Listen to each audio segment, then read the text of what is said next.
second time, all live on YouTube. Now this time, I'm going to be using leads from a few different places, but one of the places I want to talk to you about is LeadZolo, where they generate all of their leads from YouTube ads that are specifically going after motivated sellers to come to us so we don't have to pull lists, we don't have to cold call, we don't have to talk to people that aren't interested in selling their property. We're just able to close motivated sellers. Now, I've actually closed their leads before live on stage at Wholesale and Live, where I won that belt right there. So has Seamus Goss, Max Jimenez, Naaman Taylor, Eric Klein. Some of the biggest names in this industry have all used LeadZolo. And hands down, we say it's one of the best lead sources for any wholesaler out there. So now it's your turn. The LeadZolo guys have reached out to me and said, hey, we want to give your audience a chance to try out a lead on us.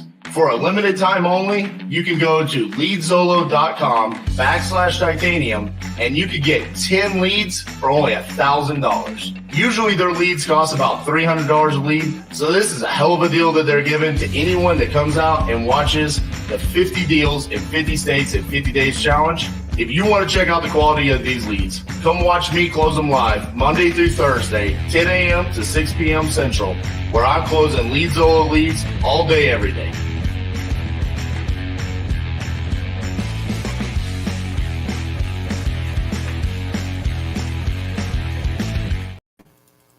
What's up, everybody? Welcome to 50 Deals, 50 States, 50 Days. Why am I so shiny? I look like I rolled around in grease this morning. Nah, it's all in your head. It's all in my head, huh? Okay.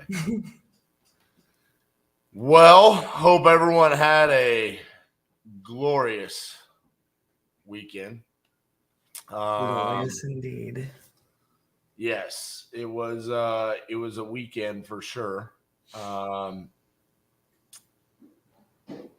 I had we both did. We had a hell of a Friday and a weekend. Had some meetings at the office, which we don't normally have those. We actually had guests here, so that was kind of cool. And then got to hang out with a couple of NHL players and a Major League Baseball player from the past. That was fun. And then we got to meet a lead singer of a band we love. What'd you think about that, Miss Cassandra?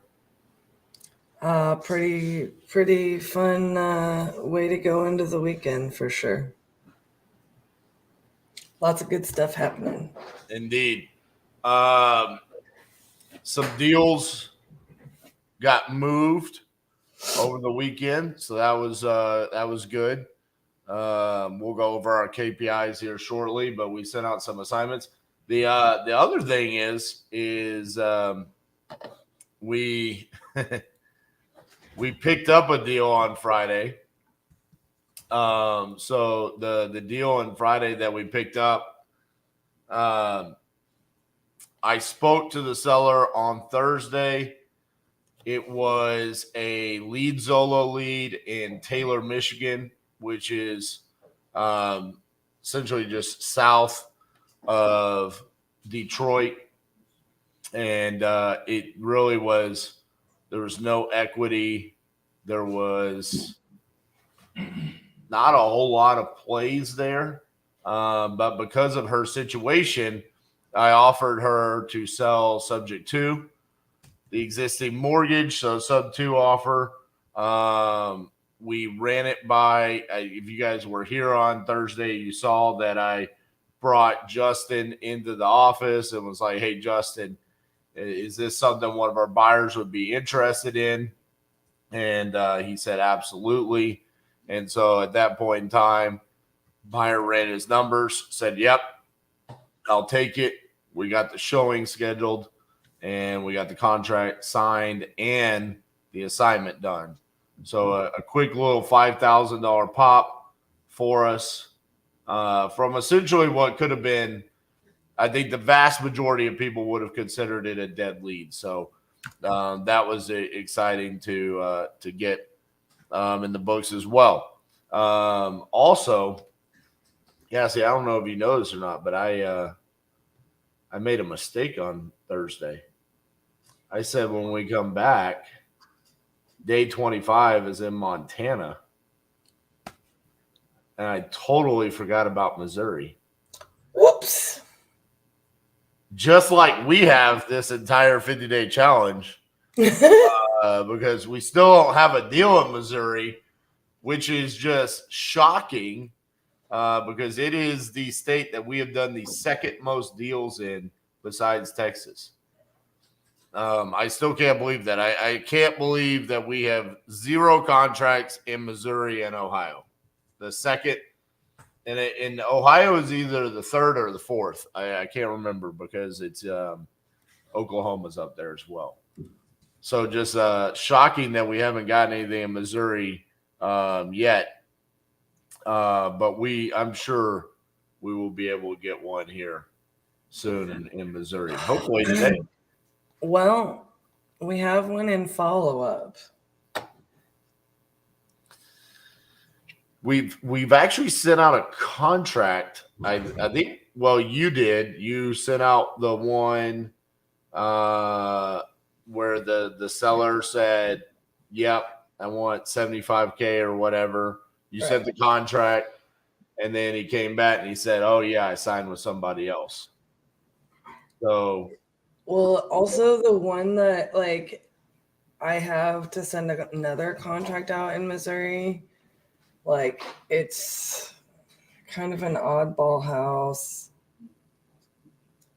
I don't know.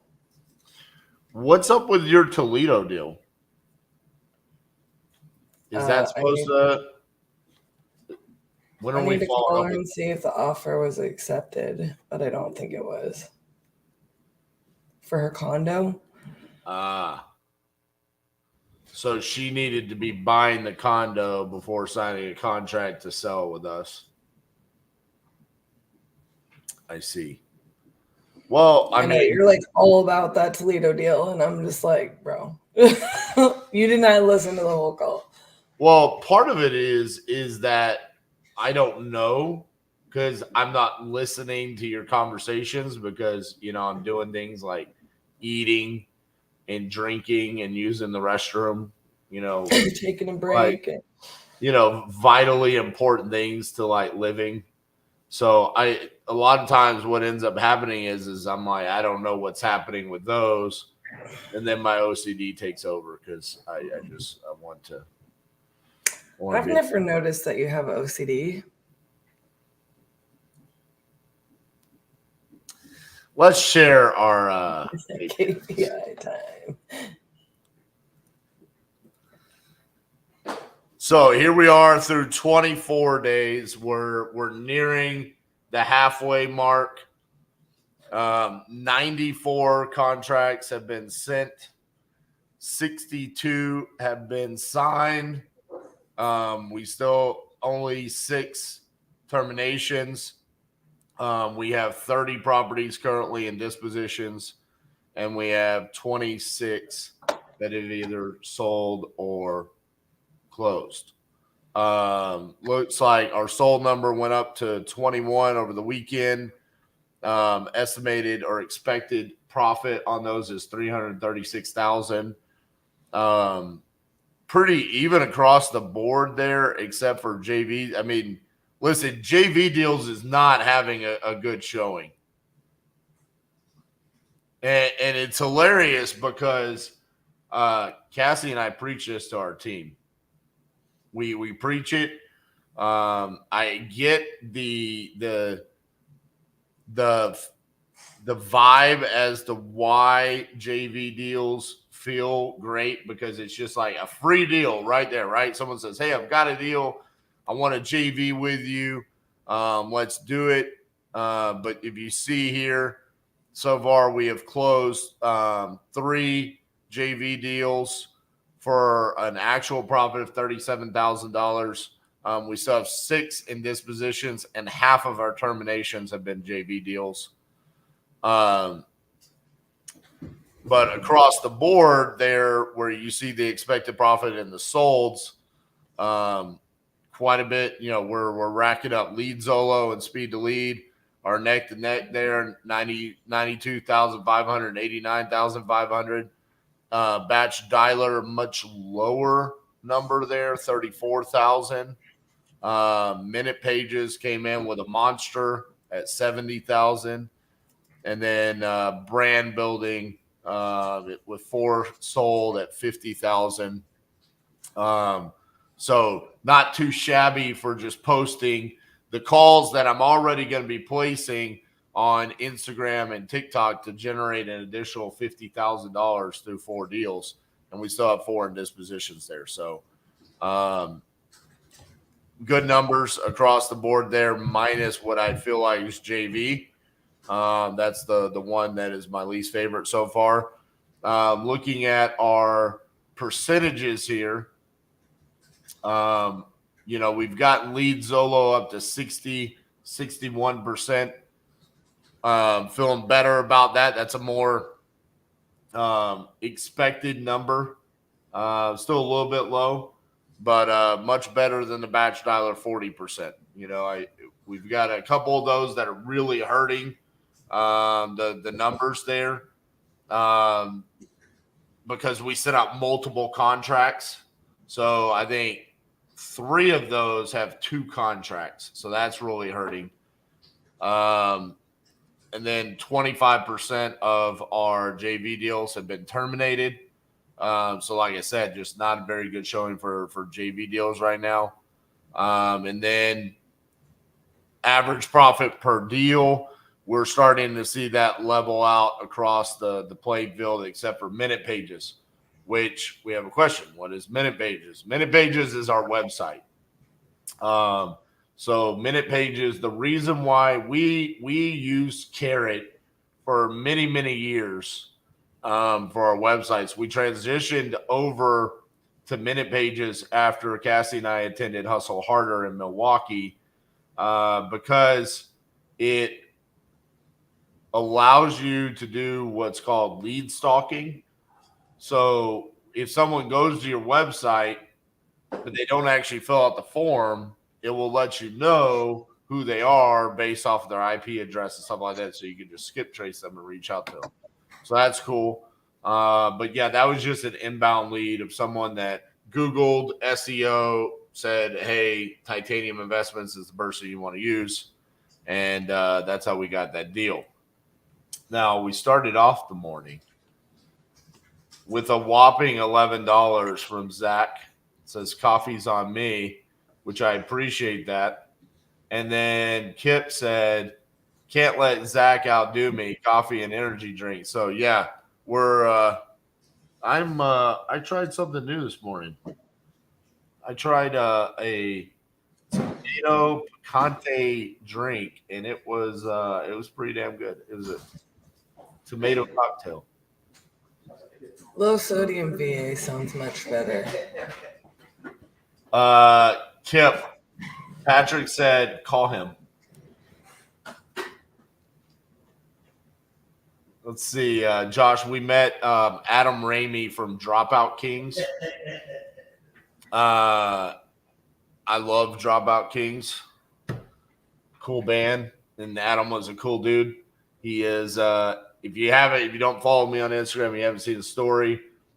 He's interested in learning more about real estate. So we're working on potentially bringing him on the podcast and where he can explain the music industry to me.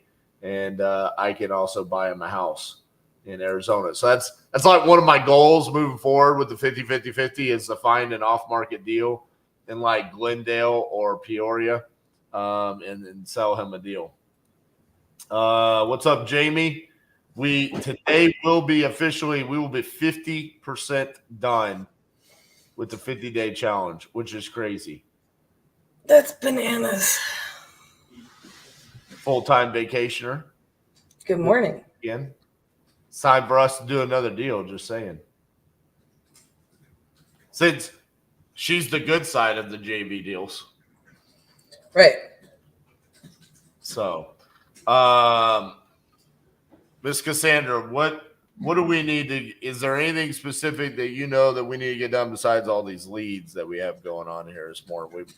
We talked about this on Thursday, that there would be a plethora of leads coming in. Was there anything else specific that we need to work on this morning? Oh yeah, there's many things. We have several closings happening this week. I believe we're slated to have 6 to 8 closings.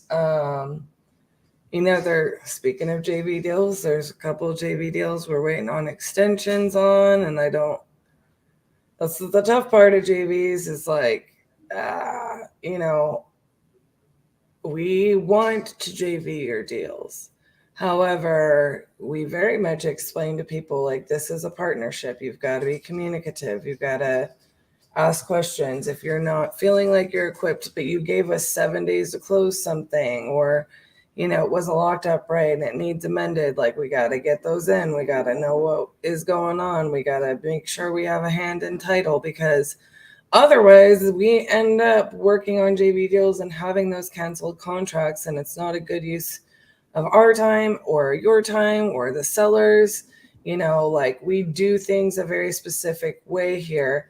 Sometimes people are offended by that, and to that we say good luck. Like, there is a stigma around JVs in this industry where it's like that's how you just get many companies to market out your contract. It's just like, it's not how we do things. And then there's reasons for that. We actually are here to make sure that gets in the hands of the right buyer and it closes for everybody's sake, like that it happens the way it's supposed to happen. And well, Cassie, let's talk about the obvious here. I mean, bring this back up for multiple reasons. First, I'll talk about what you're talking about.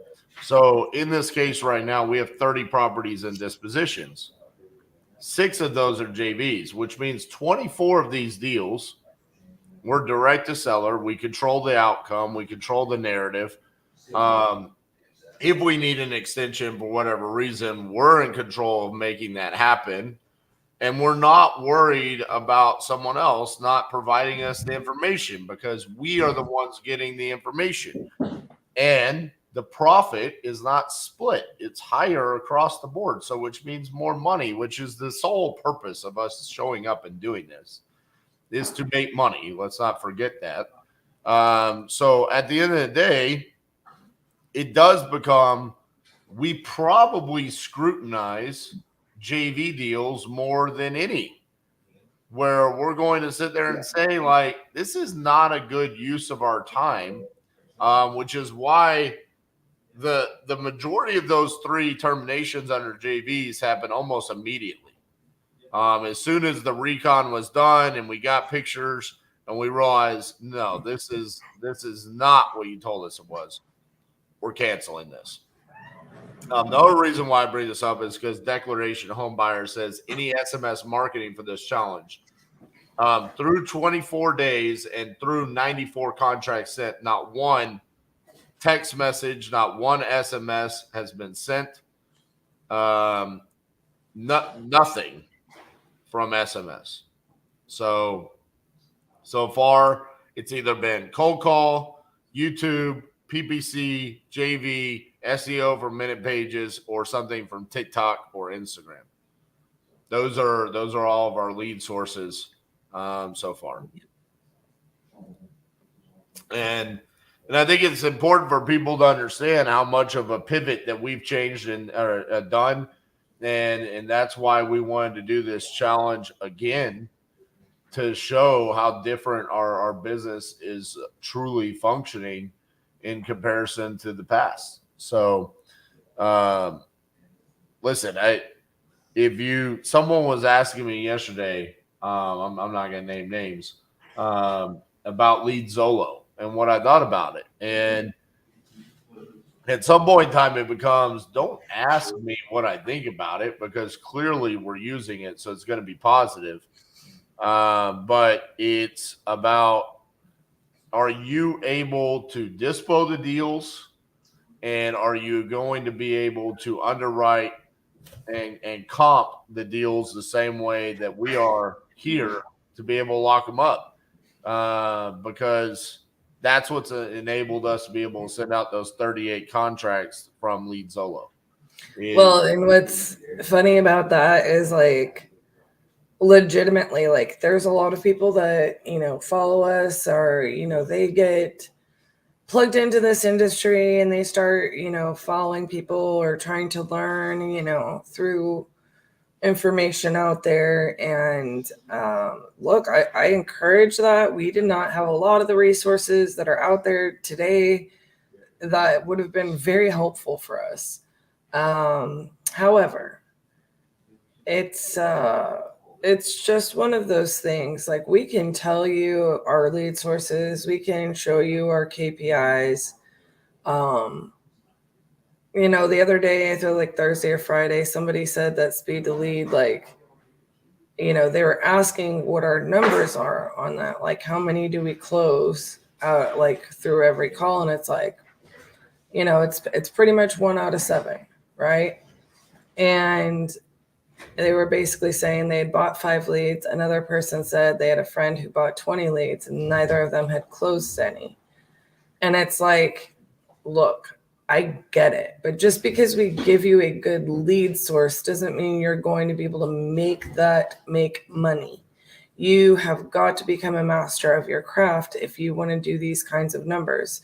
We did not get here without, you know, constantly improving, constantly making those types of pivots, but also constantly becoming a master of our craft. You have got to learn. We harp on it at the Crucible, right? Like you might be able to do deals, sure, but to do those kinds of numbers, you absolutely have to become somebody who can analyze and underwrite deals efficiently, who can have the conversations with the seller, who can understand the dynamics of what goes into this for all parties, you know, who understands. And like taking it back to the JV situation, taking it back to people who are newer, maybe you're not seeing those kinds of numbers. Do not be disheartened.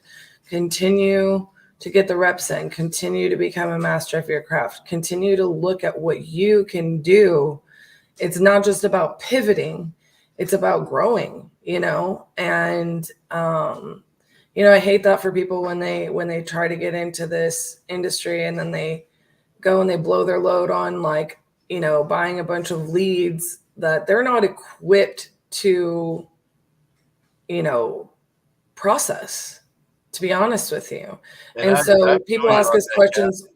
But there's some of these leads have come in and it's like you just have to be willing to pull the trigger. I mean, some of these it's so true.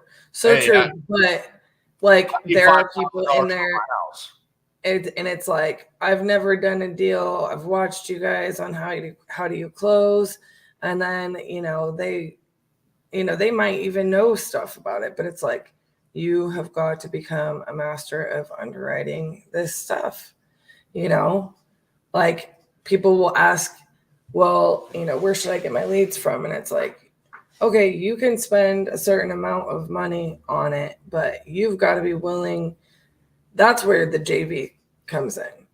You know, you have not become a master of dispositions.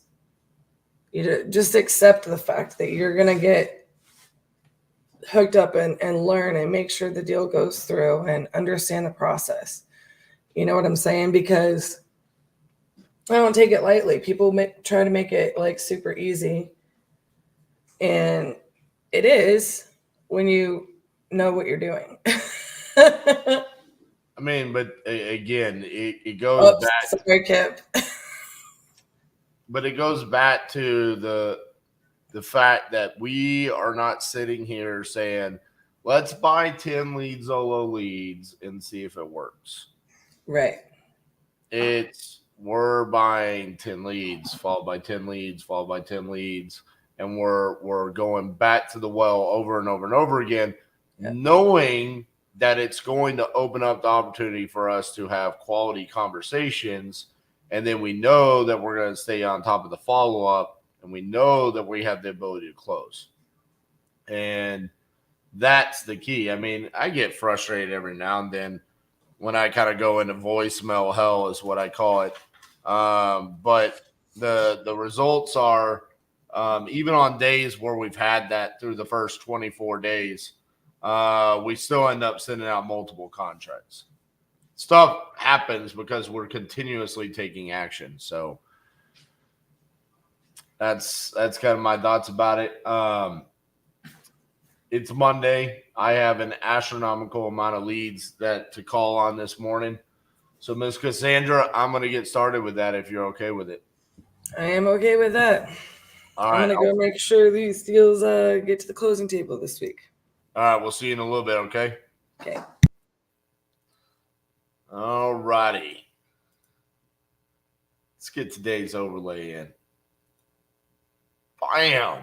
Look at that. So, the thing about the Missouri logo for me is probably one of the more well put together logos that we have. Like the colors, sticking with the St. Louis Blues colors there. I just don't love it overall, though, in comparison to some. So it's probably mid-tier for me, but probably one of the better with the arch and everything going on. It's a good-looking logo. Oh. All right. I am going to start dialing. Let's start with some speed lead this morning. Change it up a little bit.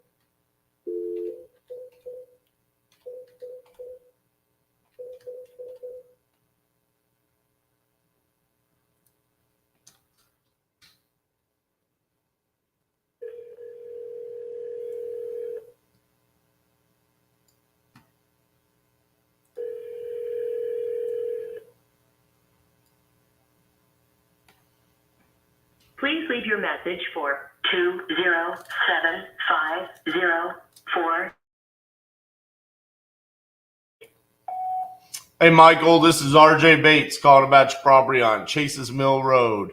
You had entered that on my website saying that you were looking to sell that property. So if you could, give me a call back at 817-710-8689. Thank you.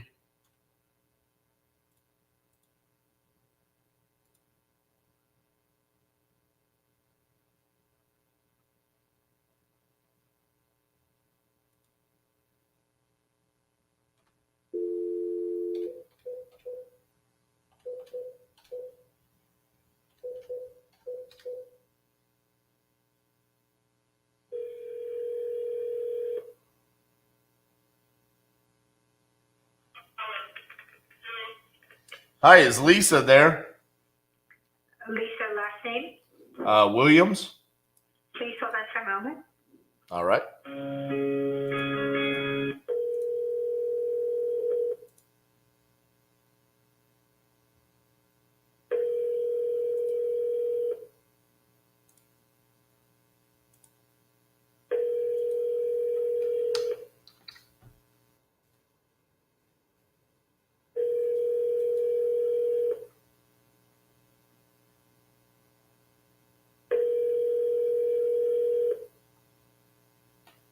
Hello, you have reached the Accounts Payable Department at your self-education prep.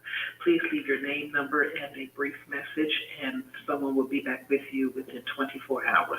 Thank you and have a blessed day. Please leave your message after the tone. When done, hang up or press the pound key. Hi, Lisa. This is RJ Bates from Titanium Investments reaching out about your property there on 35th Street. You had entered this on my website saying that you were looking to sell. So if you could give me a call back at 817-710-8689. Thank you. Facebook user, what state are we working on? So again, what we're doing different this time is that we're marketing in all 50 states. Today's day is Missouri. But again, we're calling on leads in all 50 states all day, every day. So the first call was Maine, that one was Washington, D.C., and this is Virginia.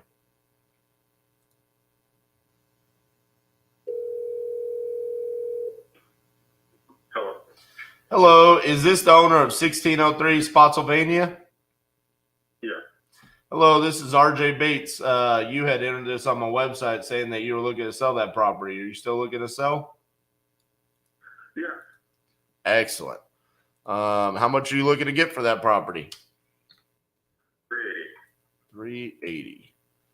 All right. And tell me a little bit about the property. What you got going on there? So we had done full gut rehab. I want to say we wrapped up towards the end of August of last year, and essentially rates were in a really poor position as opposed to they were when we purchased it. We were hoping that rates would be coming down by this time. This year, and they've kind of gone in the opposite direction. Right. So we're looking to just go ahead and cash out and use that capital towards some of the projects that we have going on. Gotcha. Is it so? Are you an invest like for a living? This is what you do is flip houses? Correct. Gotcha. Me too. So I'm assuming that because I'm pulling up numbers right now, I'm assuming the 380 is kind of top of market value, right? No. If you look at the comps in the area, let me see if I can pull up some. I can give you some addresses.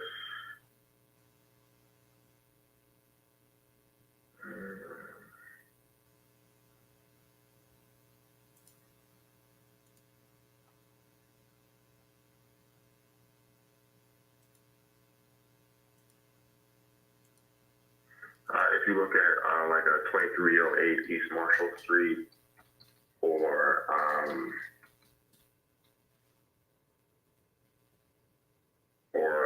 2102 M Street, Virginia, everything that all the comps that I have are basically within a 1 mile radius and no bigger than about 15%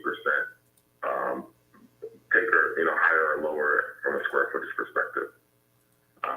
So yeah, and I'd be happy to send you pictures as well if you need that. So Marshall, well, first and foremost, you guys did a great job with the rehab just from the pictures. Okay, you can see them already. Okay. Yeah. Marshall Street, I don't know if I would consider that a comp just because it looks like it's a row house. Kind of a different vibe going on there. Obviously similar square footage and whatnot, but M Street, that sold for 602. So you want 380. I mean, is there anything that needs to be done to the house? We put tenants in there, so I would assume that you need to repaint it. But other than that, it's good to go. How long is the lease for with the tenants? I want to say it's until the end of August, but I know that they'd be probably willing to leave earlier. I think cash for keys, I could probably pull that off. Okay. If the numbers work out. So if we were to give 380, I mean, so we come in, we paint. I mean, if you guys weren't successful at selling this at 380, I mean, what do you think my exit strategy is here? Like, because I mean, y'all fix it up super nice. You know what I'm saying? Yeah, I mean, that'd definitely be up to you. I think the interest rate environment at that time and continues is just way higher than people were expecting. So, I mean, we went from like 2-3% to basically 6-7, and that really just narrows the buyer pool. And we just don't have the bandwidth right now to kind of wait it out. Gotcha. That's really all it comes down to. Yeah. But I think there's a lot of space for that house to run. Do you have a mortgage on it right now? Yes, we do. Are you open to anything creative, like me buying it sub 2 or doing an ovation or anything like that? The only reason we wouldn't want to go the sub 2 route is because we want to be able to actually use that capital that we'd get from the purchase.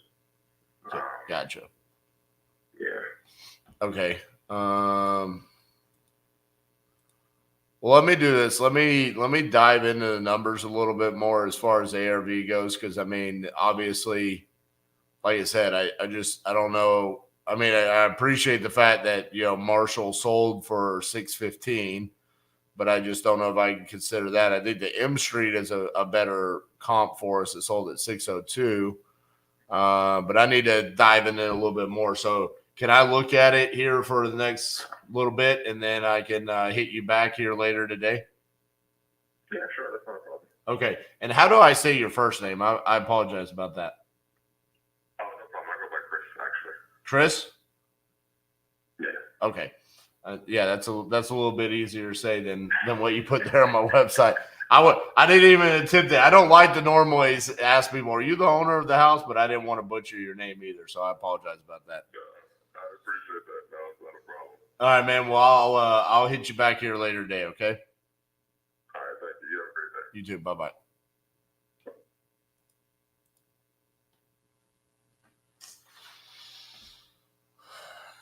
I don't love it, but he did give me some pretty good comps there.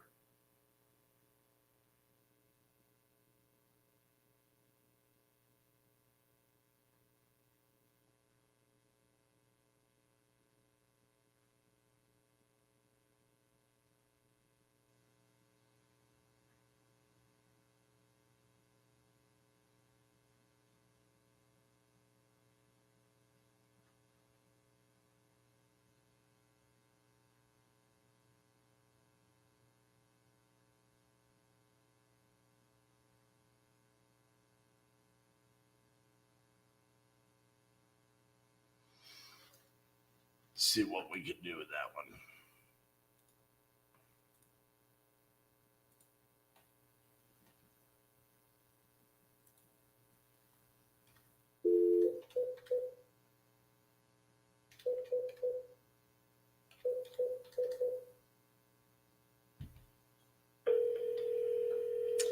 one. No, not all the leads. Forwarded to an We have cold call leads as well. 5402228 available. At the tone, please record your message. When you have finished recording, you may hang up or press 1 for more options. Hey, Paul, this is RJ Bates calling about your property there on Sagamore Drive. You had entered this on my website saying that you're looking to sell. So if you could give me a call back at 817-710-8689. Thank you.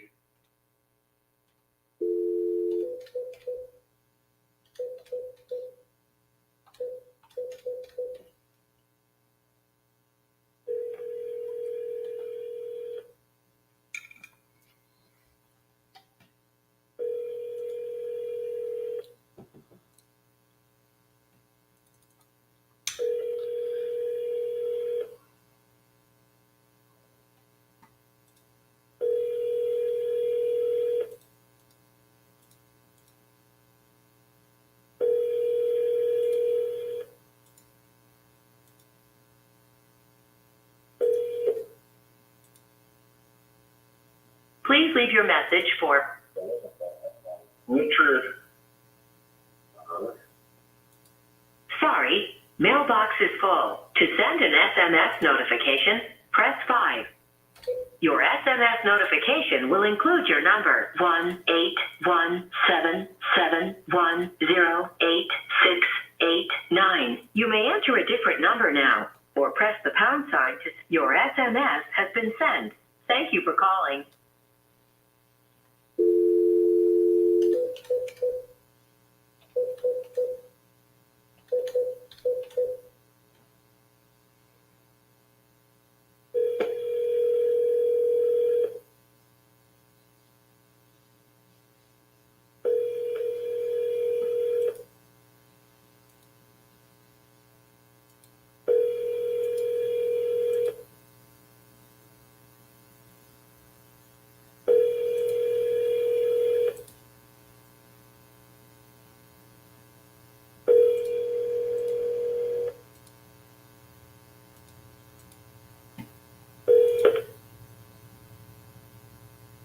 Please leave your message for 651-235. Hello, this is RJ Bates calling about your property on Brunswick Path.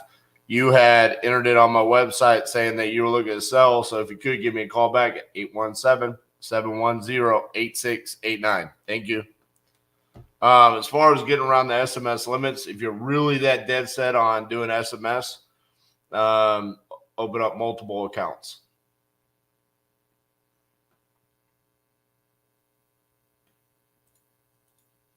That's the way you get around that.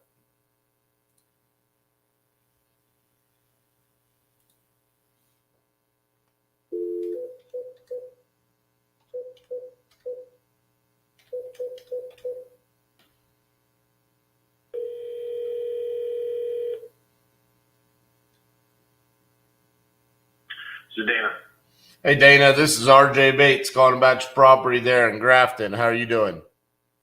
hey, good. I'm glad you called. You never texted me your info, but I saved it anyway. So what's going on? Just wanted to reach out, see if you were still looking to sell that property. Yes, I am. We talked on Friday, correct? No, I'm a different guy. Who are you? My name's RJ Bates. I'm from Titanium Investments. But Oh, okay. Yeah, I'm looking. Okay, yeah, I talked to someone else, and obviously I put a few calls out to a few different people. yeah, I got you. I have a very unique situation. What type of projects or deals do you get involved with? Pretty much everything. What you got going on? I got a sale lease back on a farm that's active, and I make income of it on it. And but I think it's going to be a great opportunity for someone if they're a little bit flexible and want to come on board and take it over and do a sale lease back. Is that something you'd be interested in? Potentially. Walk me through the details. So I have a farm that I bought here in Vermont, in southern Vermont. It's in a little town called Grafton. I don't know if you have the information. Yep, I got it. There's only two other. It's the quintessential Vermont little town, and my property is. You can walk to the little village square. This is the Grafton Inn and the pub. They do all kinds of weddings, and you get all kinds of tourist kind of people up there. But it's still it's not like ski area Vermont. And so, and I'm right on 121 West, and I have an alpaca farm, and I have 10 alpaca here, and I give walks, and people pay a fair amount of money, $45 a head, to come in, and I'm pretty busy on the weekends, and I've got a little store here, and it's a little piece of heaven. And it's 34 acres, just 8 or 9 acres, I think 9 acres of flat land. There's a barn that was rehabbed. There's another 4-stall barn attached to that. And Airbnb is hot up here.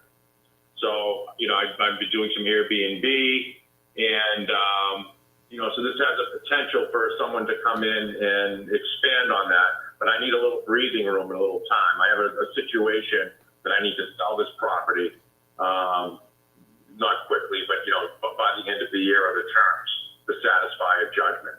Okay. So that's kind of where we're up against. I can be flexible on terms. If you guys are going to be flexible, there's a couple of options that I'm looking at. One would be to sale and lease back for probably anywhere from 2 to 5 years. Another one would be to share in the revenue stream from the alpaca farm and giving those tours. A third would be, it's 34 acres. A third would be to shave off down the back end, maybe another 7 or 8 acres. You can sell that back to me for like $1 if I gave you a real good price on the sale of the property. But I'm very flexible. But I'm not, I also know what I have, and I know that this area houses don't go for sale here because everybody jumps on them in a minute. Even though it's a little bit Vermont, it's a little rural, that type of thing. How much are you wanting for the property? Well, that's flexible depending on the term. So there'd be different price points for the different terms that I laid out.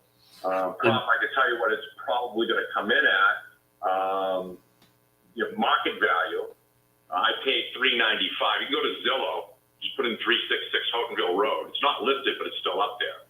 And but those pictures pale in comparison to the, I fixed the barn and we did a lot of other things to it. So you can go up there. I paid $395, but that was right before the pandemic and everything jumped. On Zillow, it's somewhere between 5 and 6.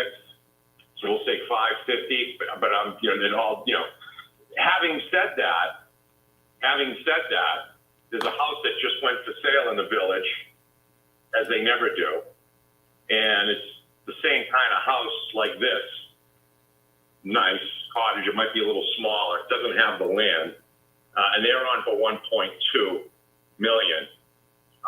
The house is probably worth, that house was $300,000, $400,000 all day long, even in this neighborhood. However, it has a history of Airbnb rentals for $10,000 a month.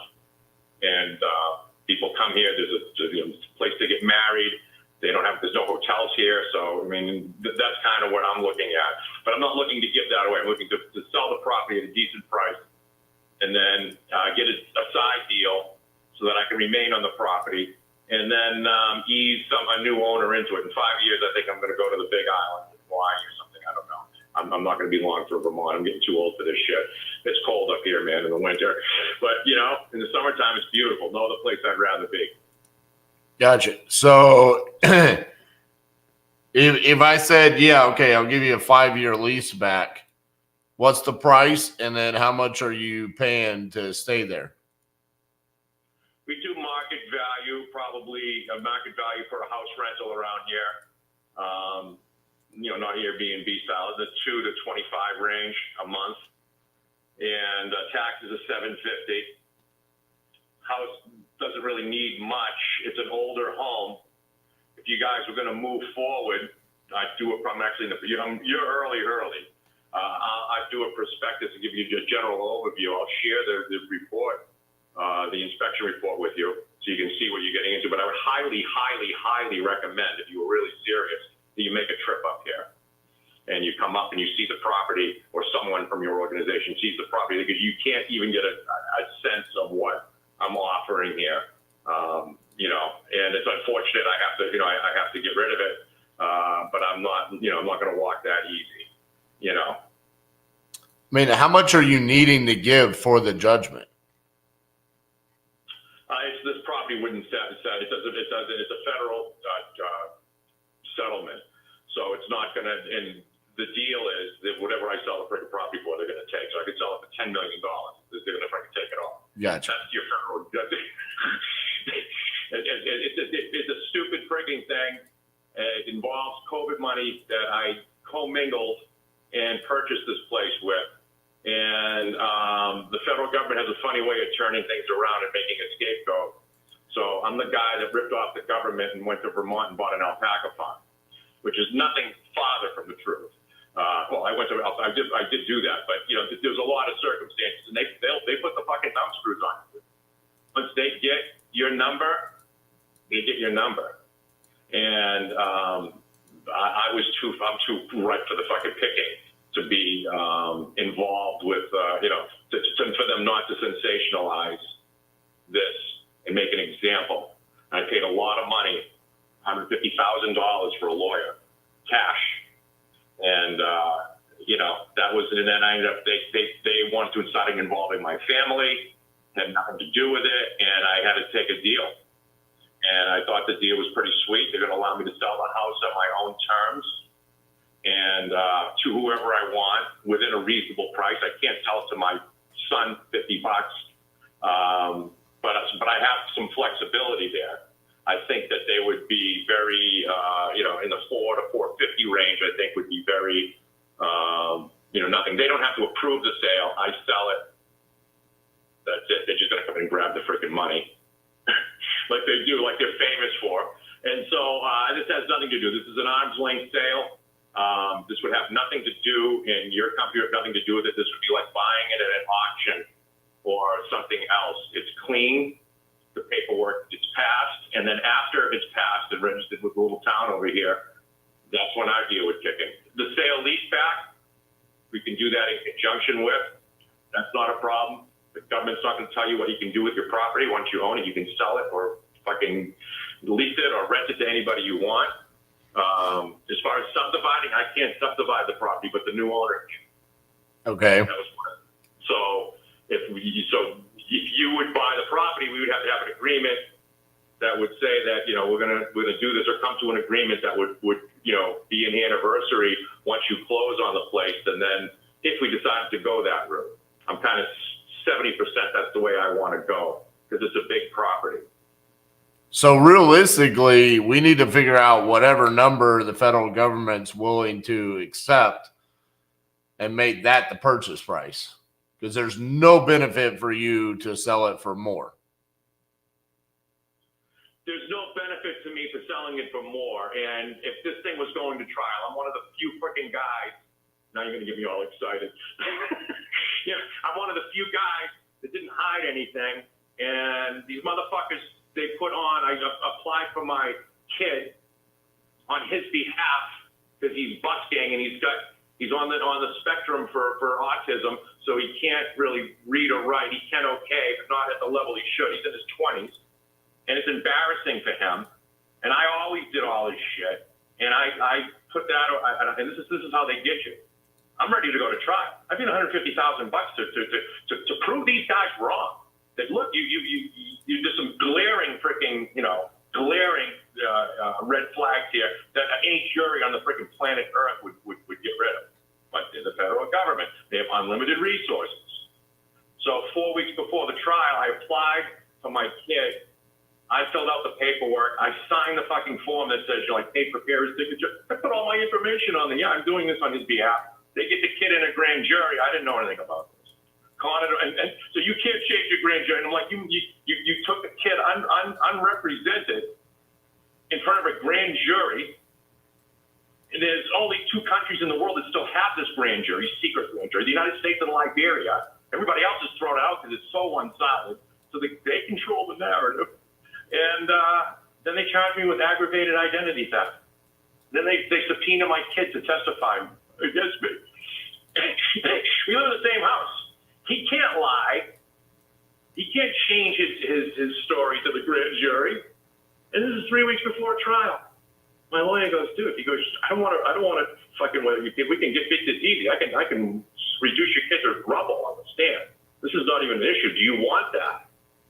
Do you want that? And then he can't claim this older, my kid goes, I'll claim, what is it? I'll claim the 5th. You know what happens when you do that in federal court? They make their own rules. They'll grab you by the shoulder and say, we're immunizing you. And you have to testify. If you don't testify, you're going to jail for the trial. This is how they deal with people. I didn't want to subject him to that. Are you kidding me? And so this is how they work. And so when I hear all of this, and then even though you're immunized, they can turn around and charge him. Because they have to have their magic ways. So let's just cut this out. What's their best freaking deal? So their best deal was basically sell the house and throw yourself on the mercy of the court. And maybe you might have to go away for a few months, or maybe not. But that doesn't matter. I have my bases covered outside here. Hopefully at worst case scenario, I'll get like home confinement, or something like that for the period of 3 to 5 months or some shit like that, and then probate. I mean, they're really, now that they got their win and they got it all over the papers, they won. You won. When you bring my family into it, you win. You won. Case closed. Can't put my kid on the stand. So that's my personal story. As you can see, I wear my heart on my sleeve. So there'll be no hidden agenda here if we do a business deal. I'm going to be straight up, and I'm one of the few guys who's not afraid of the federal government. You shouldn't be afraid of them either. There's nothing they can do. They've already got their poster boy for COVID relief, and I had my own cash to put into this deal. I couldn't return. I mean, I could get into the whole case, but bottom line is the end result of that is I've got this beautiful farm here, and I make money doing it from the Airbnb. It's got the potential to be a huge Airbnb. Another option is I could take the front part of the house. You guys could Airbnb the back part, and you'll have income right away, and you give me the apartment for free. And I'll take care of the place. I'll make sure that I'll be the on-site manager, and then I can do my alpaca tours. I got 100 different ways that this could work. I'm just looking for someone who wants to work. So how much do you think the Airbnb makes a night? Which do I know it makes a night? Yeah. Who's this calling? That is probably a scam call.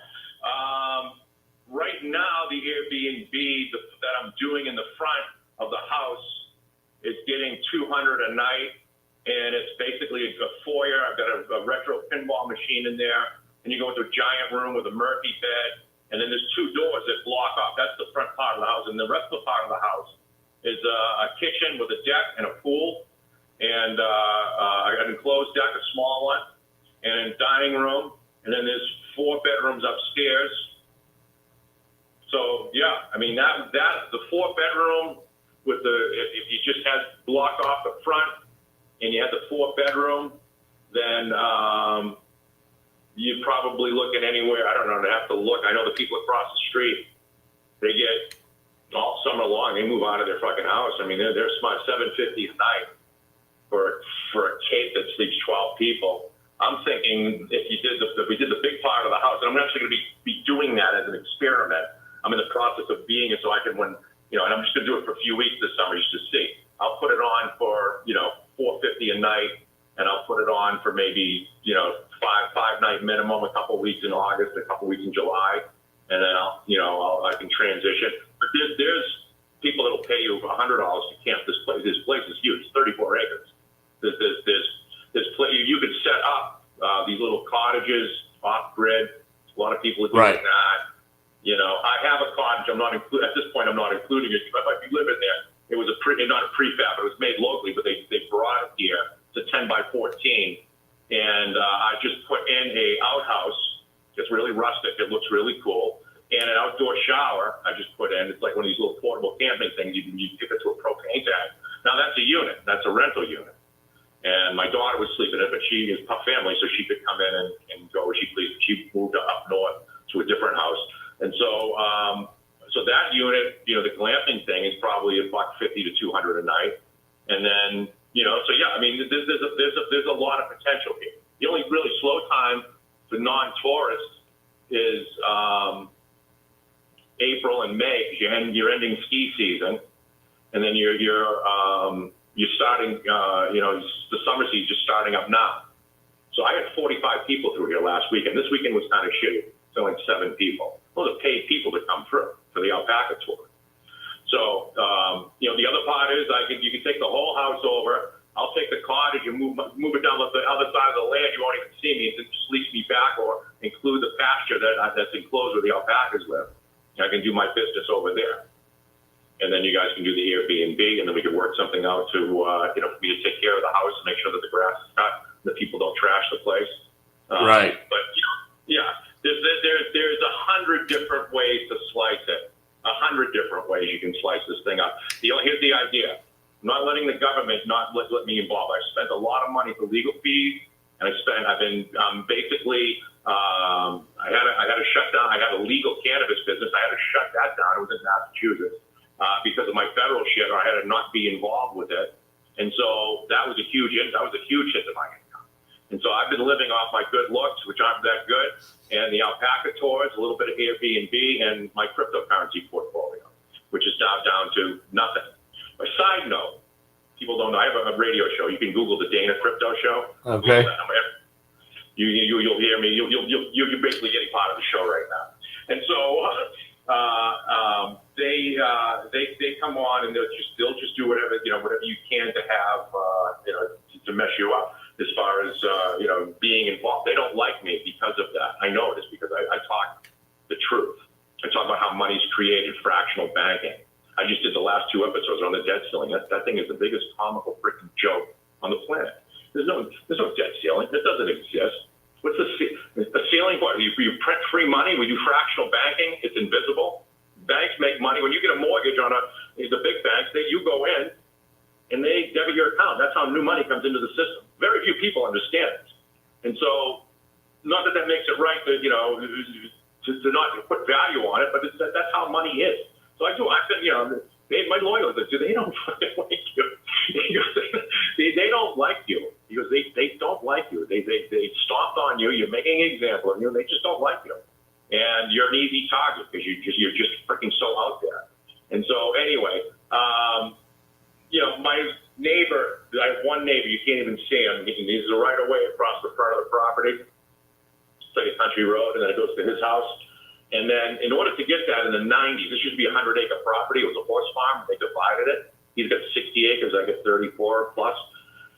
When they gave him that right away, there's a stone wall. It's 2.5 miles of old stone wall that surrounds this whole property, around the whole property line. It's beautiful. You got to come up here, right? And so because of that, they gave 100 feet on the side of the wall throughout the length of the property. That added 4 acres of land. So there's a buffer zone between the house. It's 100 feet, and it's all wooded, so you can't see his house.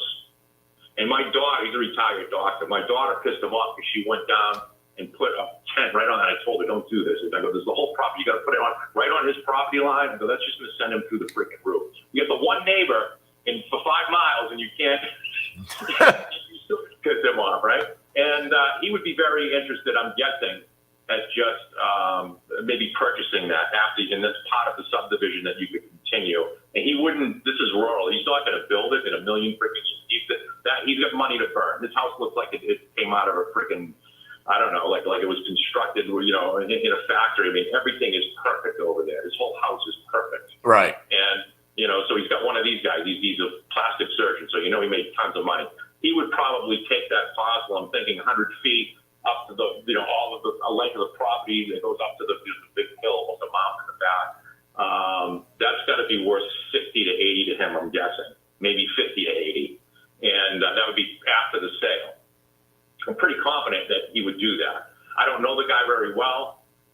We know him, his neighbor for about 3 years, but yeah, he has the cash. So that's another angle that you could take, and then there's no promises of that. Obviously, I can't commit to the guy, but I'd make the introduction if we had a sale going down. That would certainly be a cherry on top. If you didn't want to count on it, because it's not. There's only one customer, and that's that guy. Gotcha. You know. So anyway, so yeah, that's kind of where I'm at. So I think the government would be happy in the in the mid fours.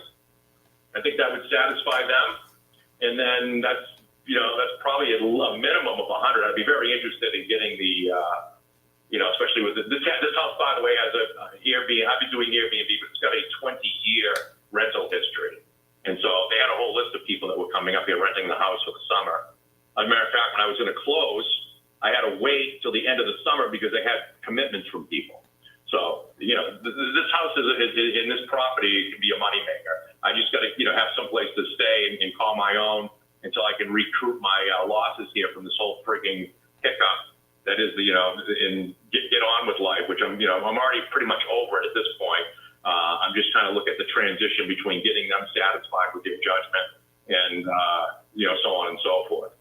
Gotcha. So on the Airbnb side, you already have cleaners and whatnot? No, I do everything myself. That's my point. Gotcha. So you would continue to do that.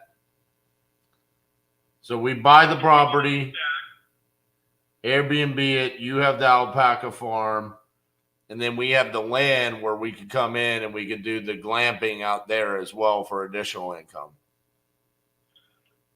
That's correct. That is correct. And you could set up, people will pay. It would not be hard to spend a couple of grand on a nice canvas, tent or a yurt, and then set up a fire pit. There's already an these outdoor showers, you can get them cheap now, like a couple $100. And they throw some hot water. You hook it up to a hose, and you gotta have a water source. Suppose you could have a tank with a pump. Yeah, no, there's a ton of front. Did you look at an aerial of the property? Did you see the land? Yeah, I've pulled it up. I'm looking at it. Yeah. And so if you're looking at it on Zillow, then it's not, the barn doesn't look like, well, it looks just like that, but it's got all new siding on it. It's been reinforced. And, there was the cottage that I put on, but again, that's negotiable. I'm because it's movable. I might want to, especially if we work out a deal for the other land. I mean, or I might just sell it outright. But I can, once you have somebody that's on your team, these little cottages guy, there's a guy, could you make a cottage company? They sell kits for like $7,000. You can put them together in 3 days. There's no building codes up here. As stupid as that sounds, that's why this thing is portable. It's a 10 by 14, 4-season cottage. And in Massachusetts, where I come from, that's a 4-foot that's a permit. That's an excavation permit. That's utility Right. permit. Everything. That's a 4-foot frost wall. That's a 12-inch dig.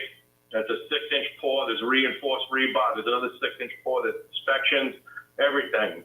There's 6 or 8 weeks, $5 or $6 grand. $3,000 just to get the site prep. And that's Massachusetts way. Up here, I buy the thing. I go, so what's the prep work? He goes, give me 12 inches of crushed stone and 4 cinder blocks, and you'll be good. And that freaking thing, and that has not moved. That's Vermont. The guy who did the barn, he sawmill. He's got a sawmill. He cuts the trees down, makes the freaking lumber on his property, and then he comes and does it. I mean, you know, it cost me $40,000 to put the barn back together. So that you can have that instantly. And that made it, you know, eventually that could be added on, and you could make some, you know, really good glamping just out of the barn. Right now, I've cleaned it out. I've used it for the 4 stalls in the back for some of the alpacas. I've got another alpaca run. I put up a high quality fence. It was like a no climb fence with a wire on it. I've never used the wire. 5 foot. That encloses 3 acres and a paddock for the alpacas.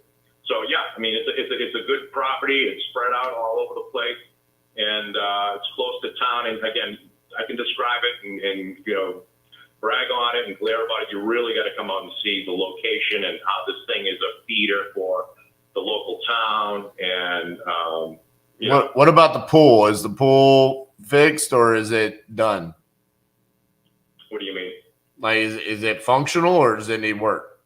You got my pool guy coming over today, charging me $200. You're lucky you can get anybody up here, though. That's the other thing. You got to know. I know enough people. I've been here, so you got to, you know, either bring people in from out of state or you got to know people to get shit done.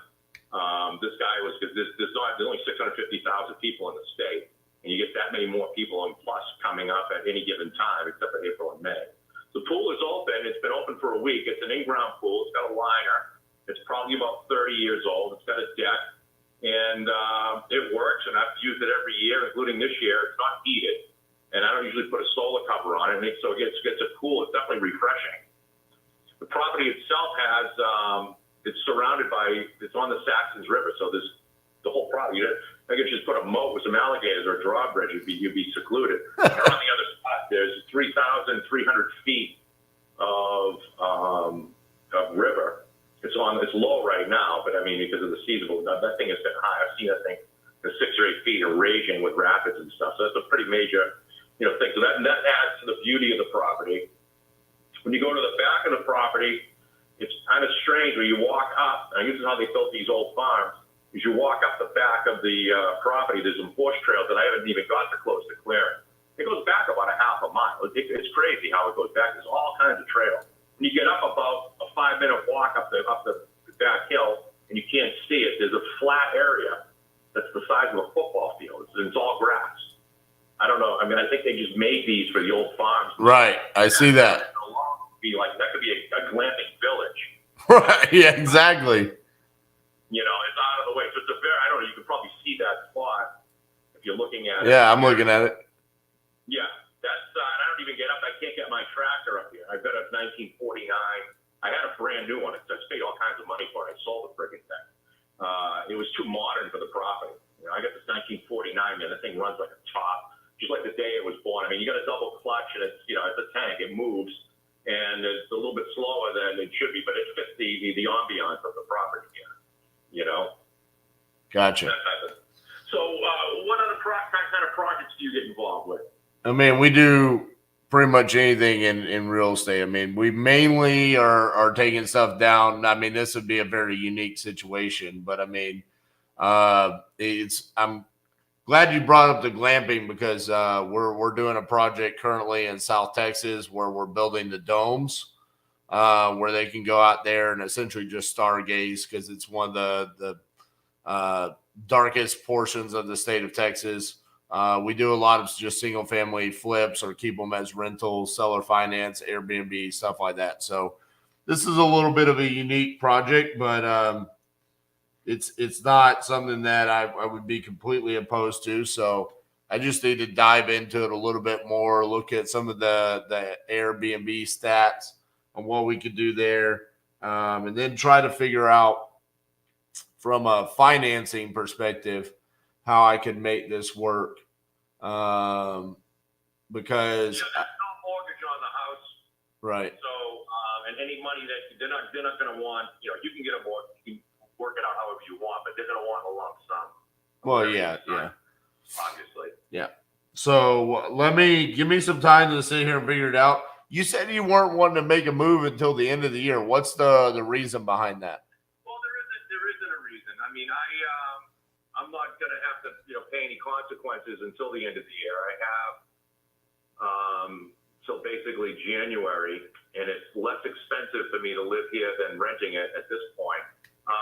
But if I got the right deal, I would jump sooner rather than later, probably August, September, if I'm going to be living here and leasing it. And then and we worked out something where I had we could start doing that because October would be a really good month for you. Right. It's leafy season. Also, talking about dark, there's no lights up here. You have the best views of the skies, probably similar or equal Right. to Texas. There's no cities around here. There's no airplane. There's not even any airplane traffic. I mean, it's nothing up here. So you would be, you would be whatever you want to make it into. There's no building codes up here. So to put your glamping tents up and even your domes, or even a wood shed, you're not going to. The only thing they give a shit about is septic system, and you're not going to put one in anyway. You can just dig a hole for an outhouse. That's part of the adventure, or use porta potties or whatever, hide them the right way. But you really got to see what it's about. So let me get your information again. It's Titanium. Yeah. So my company is Titanium Investments, and my name is RJ Bates. RJBATES. Correct. And what's the phone number, RJ? It's 817-710-8689. And where are you guys based out of? Fort Worth, Texas. You're in Texas. You got anything up here in the Northeast? We've done deals up there. I don't currently own anything right now, but we've done deal. I've bought and sold properties in Vermont before, as well as everywhere up there. Every other state we've done deals in. So the only state I've never done a deal in is Utah. Cool. Well, so you look like you're pretty well versed at what's going on. And, Right. I think, like I said, if you got to the point where you're doing your due diligence and you want to make a move, you plan on getting out here.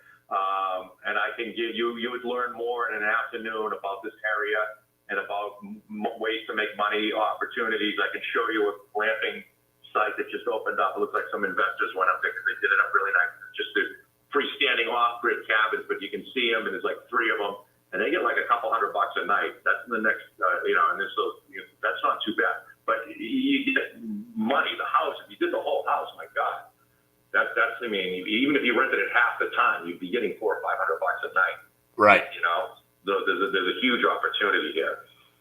So all right, great, RJ. I really appreciate the call, and hopefully we can work out something, and we can be a mutually beneficial deal. But again, it depends on the type of deal that's going on. If, like I said, we're thinking about subdividing some of the land off, I will probably end up doing that sooner rather than later, so we can conclude that this year. And so that might push things up a little bit. But we'll talk. We'll just see how our comfort level is, and we'll take it from there. All right, Dana. Talk to you soon. All right, RJ. Thank you. Bye-bye.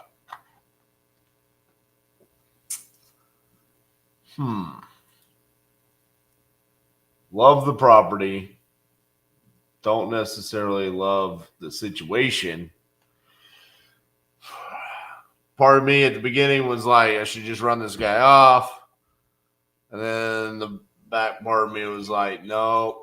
How many times you get an opportunity to look at a property like this? So need to let the brain run on that one for a little bit.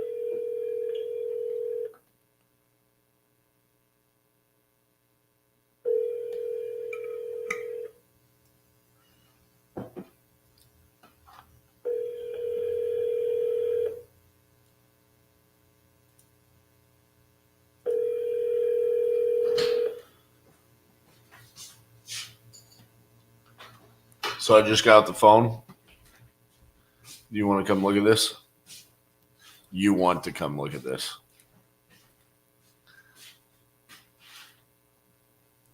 This is in Vermont.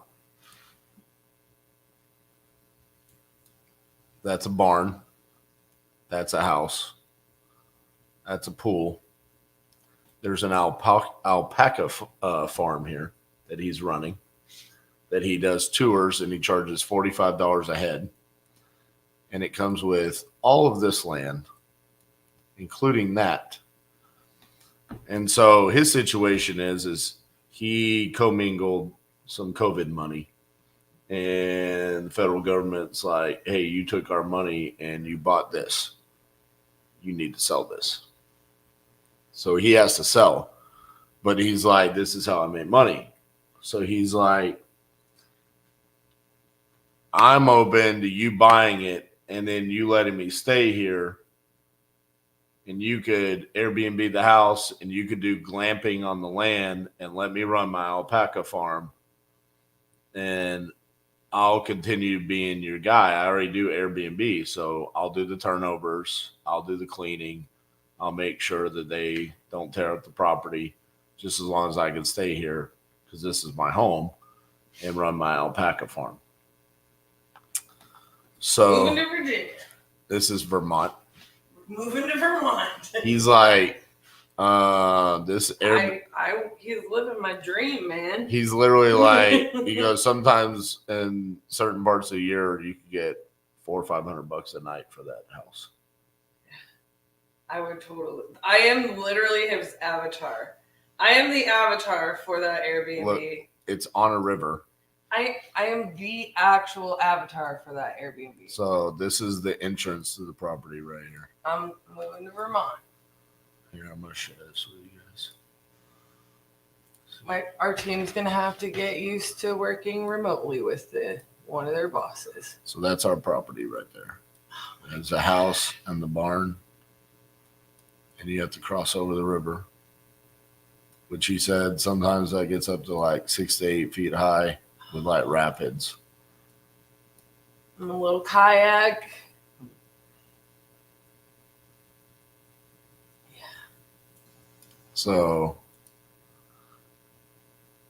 It's beautiful. now look, wait till you see the barn. He says he's fixed it up, but it's literally like the old rustic. Oh my God. I know. I'm like, bro, this is I love it so much. like, what?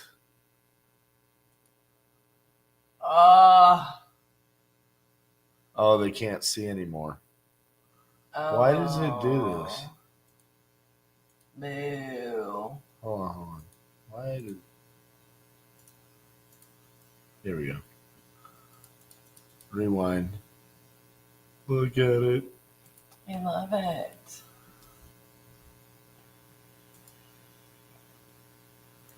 So he says this is back when he bought it, and he's like, I fixed it up. Oh. Well, we can buy it right now. Yeah, but can I move there? So, I mean, the house is pretty normal. So, essentially,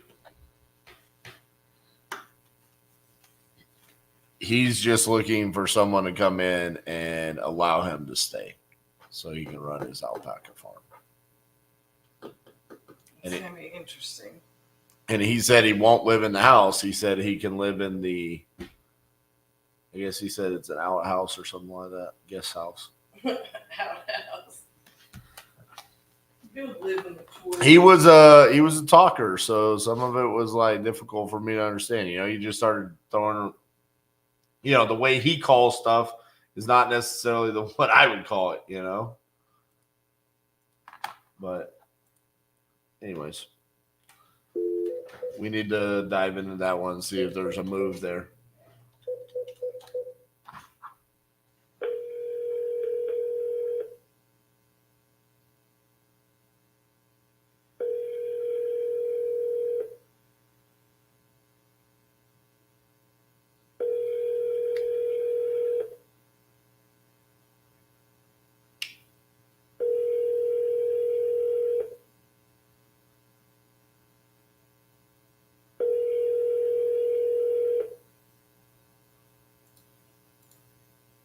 Your call has been forwarded to an automated voice messaging system. 3607006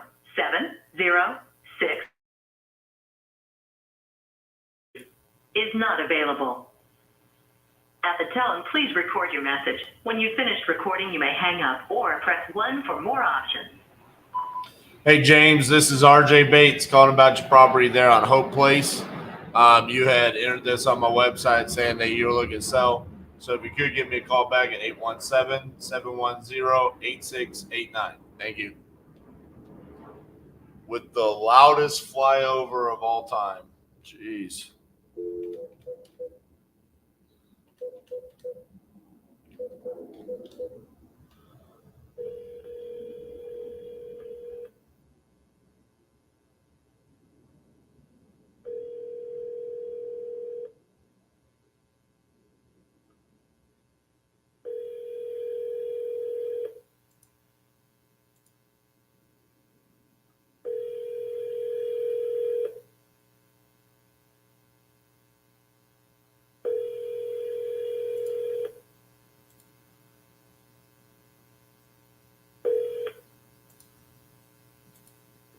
Please leave your message for 216-548.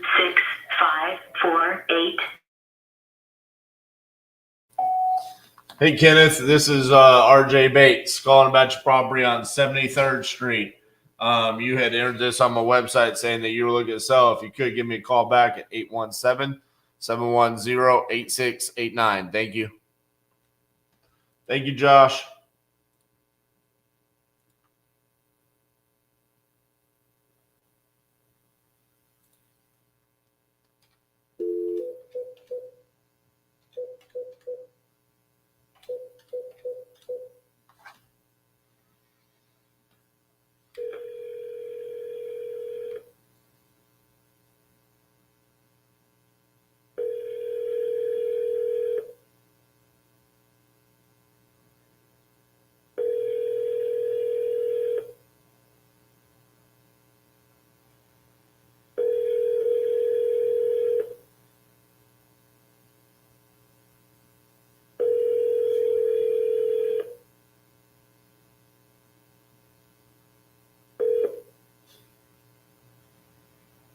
Please leave your message for 5057.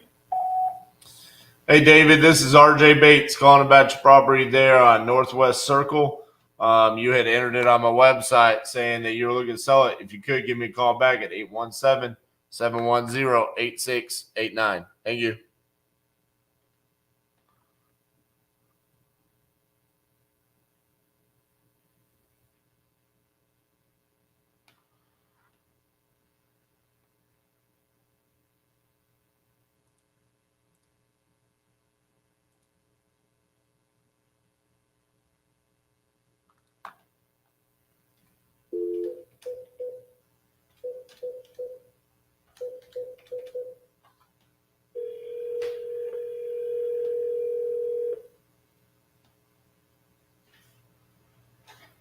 Please leave your message for. Please call me at 740-414-6786. If this is my children, I love you so much.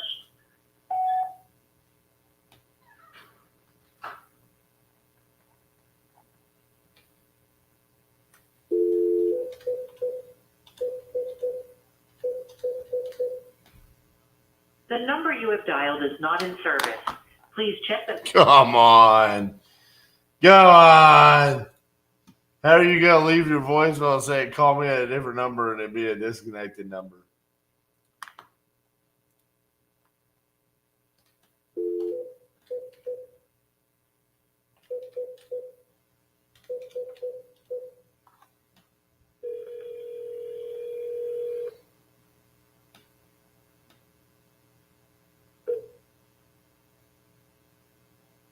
Please leave your message for 30169. Hello, this is RJ Bates calling about your property on 18th Avenue. You entered it on my website saying that you're looking to sell that property. Could give me a call back at 817-710-8689. Thank you.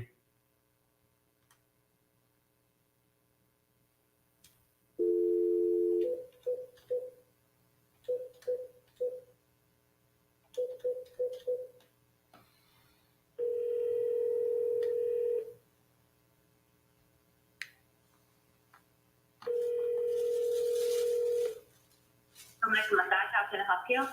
Hi, is Stella there? Yes. Hi, Stella. This is RJ Bates calling about your property there on Piney Meeting House. How are you doing?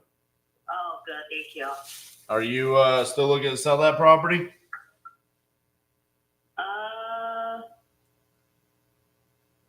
Yeah, but I'm probably will put in market first to look at, see how it's going. Okay. Yeah, so you had entered it on my website saying that you were interested in selling it. So I just Yeah, was. but you give the price is too low, so I still want to see if I can put down the. Oh, I've never spoken to you. This is the first time I've called you. Yeah. How much are you wanting? Oh, 1.8.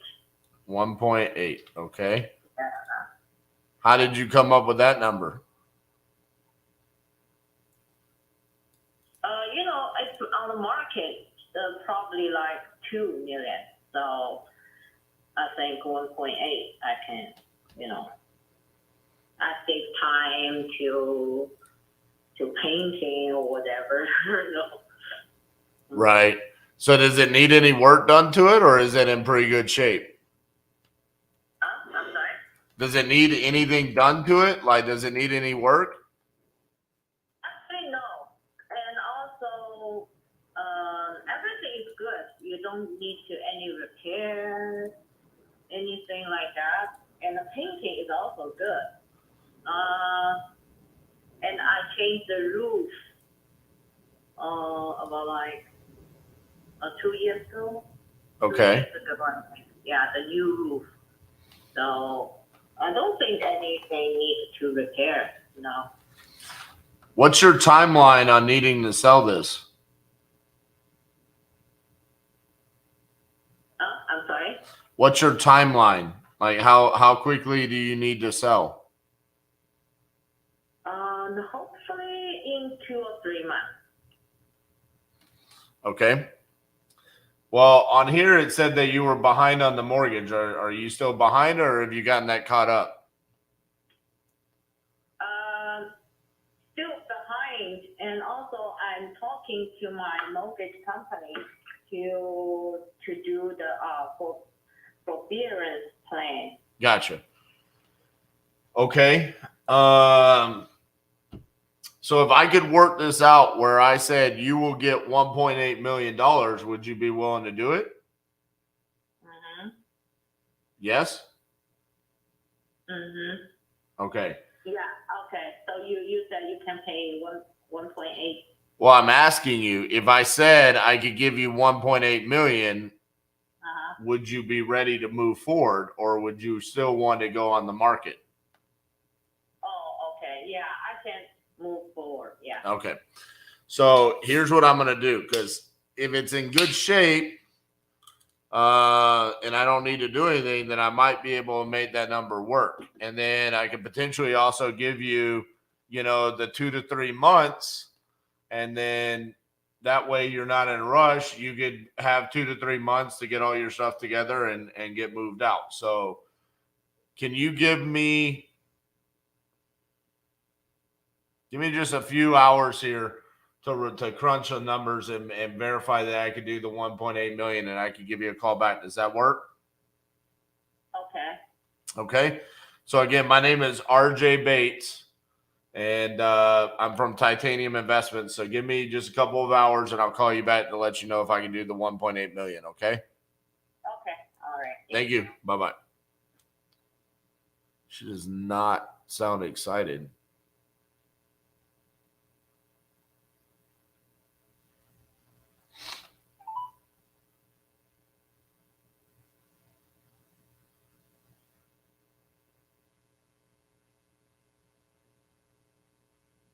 Hello, this is EB.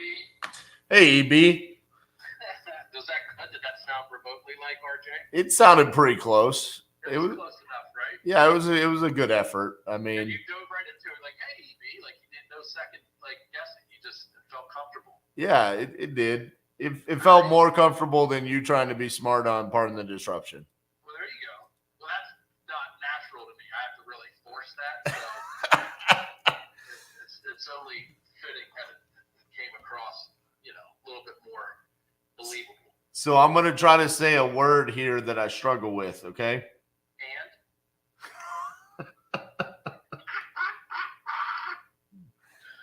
oh, go ahead. What is it?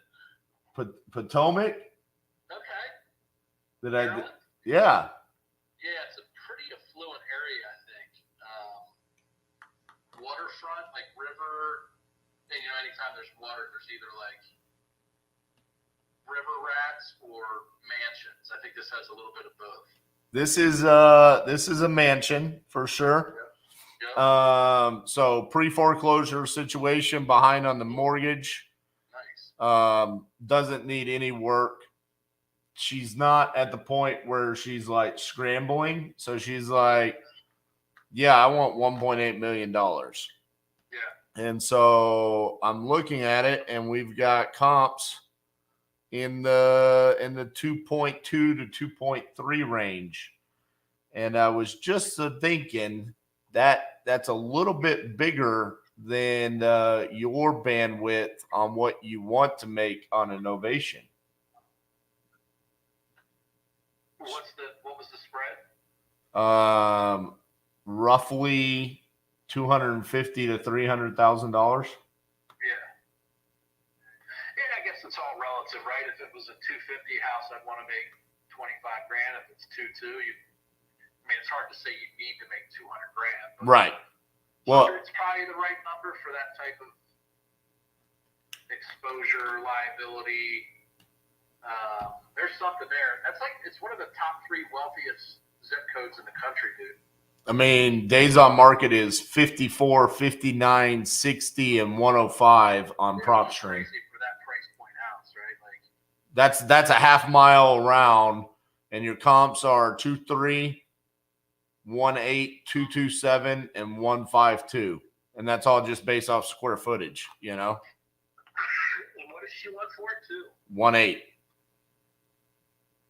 There's something there, right? Unless the house is just trash. Which I asked her. I said, "Does it need anything?" And she goes, "No, you don't even need the paint. Even the paint's good." Yeah. Which I thought that was weird. Like, so what do we do? There's something there. well, she says she doesn't want to move for 2 to 3 months, so this feels like a just absolute great novation. Correct. Yeah, and a lot of times what we'll do, depending on the foreclosure situation, is reinstate it, get a POA, a deed. We don't need to get all that stuff with her, but just for your knowledge, because her payoff will literally go up every day that she doesn't reinstate. So she said she's in communication with them to try to get a forbearance. Yeah, just how that works out. Right. It doesn't. Exactly. So I kind of wanted to be like, okay, well, just don't do anything. Let me place a phone call. I'm going to call you back. I have a lot of, that's a little south of me, but it's right in my area of influence. I have a lot of resources available down there. It's the same MLS. I could definitely do something there, provided obviously that the house and the numbers are what we think they are. Right. And I mean, that's my point. And then the other part, I knew it was further south for you, but it's kind of like, it's not that far of a drive if you need to send somebody down there looking at $250,000 payday, Yeah, it's easy. I have, there's 2 or 3 agents I use that are in Baltimore, but they're in the southern part of the county, and they cover all the way from Baltimore to Ocean City. So, they go 3 hours in any direction. Annapolis, they'll gravitate towards the water because that's where the bigger listings are. Right. So, it's because I think the Potomac River then eventually dumps into the Chesapeake Bay. So that's why the real estate's so expensive, because you actually have access to get into the bay. Right. Off Potomac. So, just let me know how you want to structure communication. Well, again, this is where I needed that meeting with your team where I need to know how to hand this off, and to who. So I have a meeting tomorrow with our ops team to be able to discuss that. I can probably get a call scheduled as early as tomorrow, but definitely have them reach out to you tomorrow. would that be too late, or do you want to? No, it's fine. I just need to know with this one, you know, it's like, who do I pass this off? The best thing to do here is to email it to me, Okay. and then I'll have a quick huddle with my COO and say, hey, how do you want to handle this now? And that may be different than what we do in the future, but for now, I'll get it into someone's hands within an hour. And if need be, we would make contact immediately. Yeah. Well, so I think on this one, you just need a reminder that she spoke to me. You know what we'd probably do is set up like an actual separate portal inside of Salesforce Yep. that you would be able to just take the lead, upload the notes, have a drop down that says Novation Eric, set up a separate portal, and it would instantly come into our lead management and acquisitions team with all the notes that pull over from your CRM. Someone 10,000 times smarter than me would create like a VPN. What CRM do you use? So we just use Trello, so we can do, But they have VPN connections. yeah, and stuff we can do whatever we need to in there.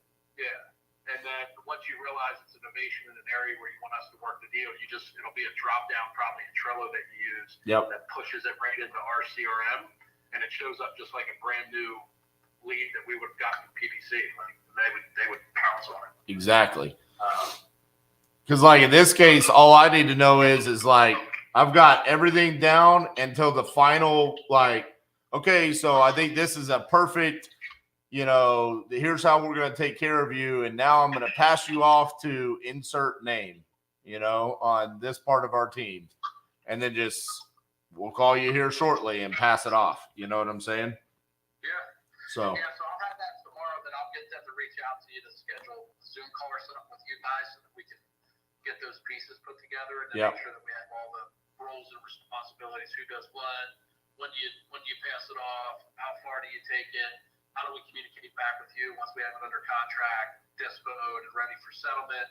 I'm horrible at those details, so I'd go, yeah, send it over, and then we just try and make the deal, and then 3 weeks from now everybody's asking what the hell's going on. you and me are one and the same in that regard. I mean, there's literally times where like I do stuff like this and Cassie will ask me and she's like, so how are we getting paid in the deal? And I'm like, fuck if I know. I just know the deal's going through. Yeah. We'll figure it out. My experience is always when you surround yourself with the right people, I've never had to stress about that stuff. But Exactly. more operationally focused people like to have all those details sorted out, which I understand. You can't oftentimes sort through that while you're trying to make the deal because the deal moves quicker than that does. Right. Yeah, I'd get them set up for a call tomorrow and get all that stuff ironed out. It seems like there could be a pretty lucrative relationship for both of us. Absolutely. So you want me to send this to just you, right? Send me now, and then I'll immediately get feedback about what our plan is and who's communicating with them. Right. And then I'll get with my COO tomorrow, but I'm sure he'll be able to prioritize getting time reached out to you for us to set up a call and get the CRM, all those sort of expectations sorted out. Okay. Sounds good, buddy. Appreciate you. All right, brother. All right. Bye. Thanks, man. Man, it's just Eric Brewer is a powerful resource. That's all I'm gonna say.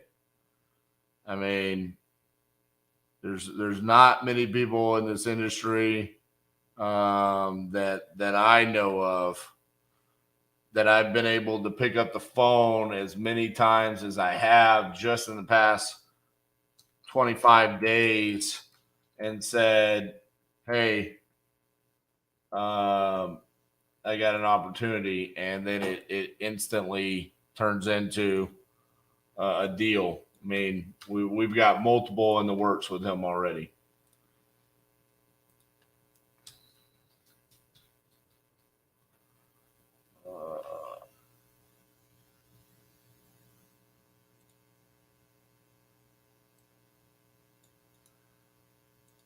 Let me send this over to him.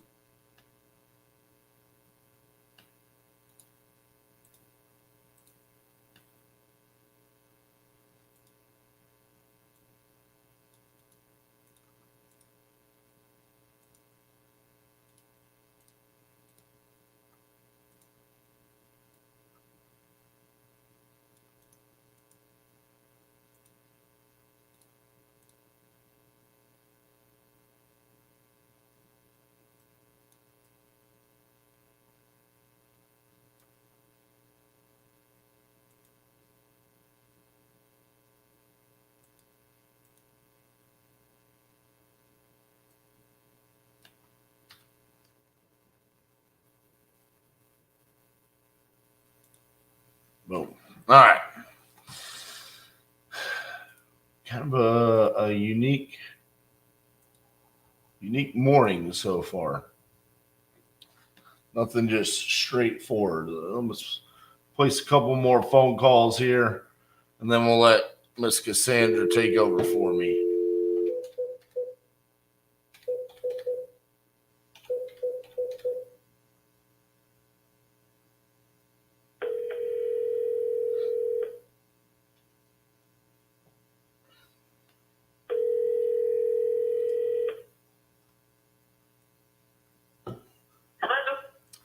Hello, is this the owner of 22809 Piper Avenue?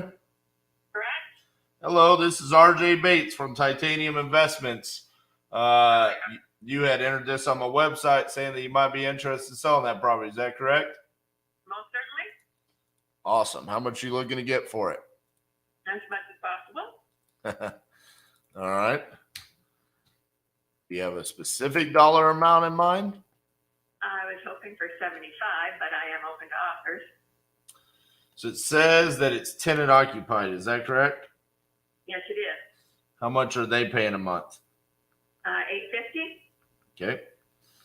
Does And it? they have been there since before COVID, and they never missed a payment. Okay. And does the property need any like known repairs to it? I was told by the management company they should be looking at a roof, and the city told me there could be sewer issues right at the sidewalk. But that would be on them to fix, not you, correct? It depends on which side of the sidewalk, of course. I bet you if they dig, I bet you which side of the sidewalk they find it on. Don't you know? All right, so it needs a roof and then potential sewer.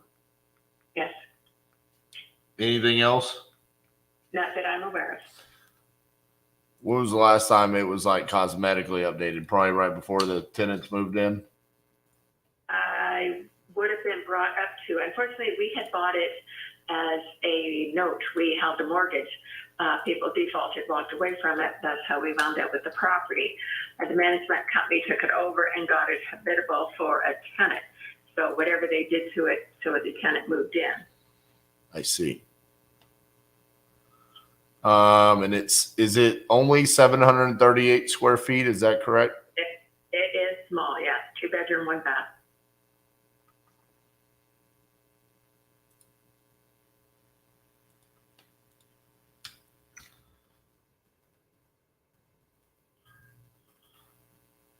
Holy cow, you got some comps around you. Normally, I'm within 0.2 miles. I've got 17 sold properties.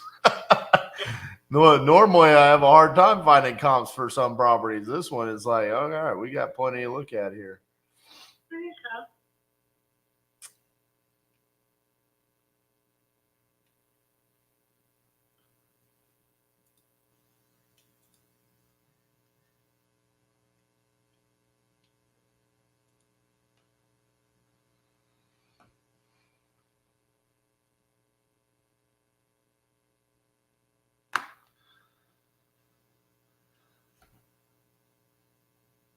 Well, the good news is, with it being small, the roof's not going to cost too terribly much. Well, that's one good thing, huh? Yeah. And the tenants, they have no desire to leave anytime soon, right? Not that I'm aware of, no. Did you want it vacant? No, I want them. No. Okay. No, that's what I just don't want to buy it under the pretense, okay, this is tenant occupied, and then 20 days later they're leaving.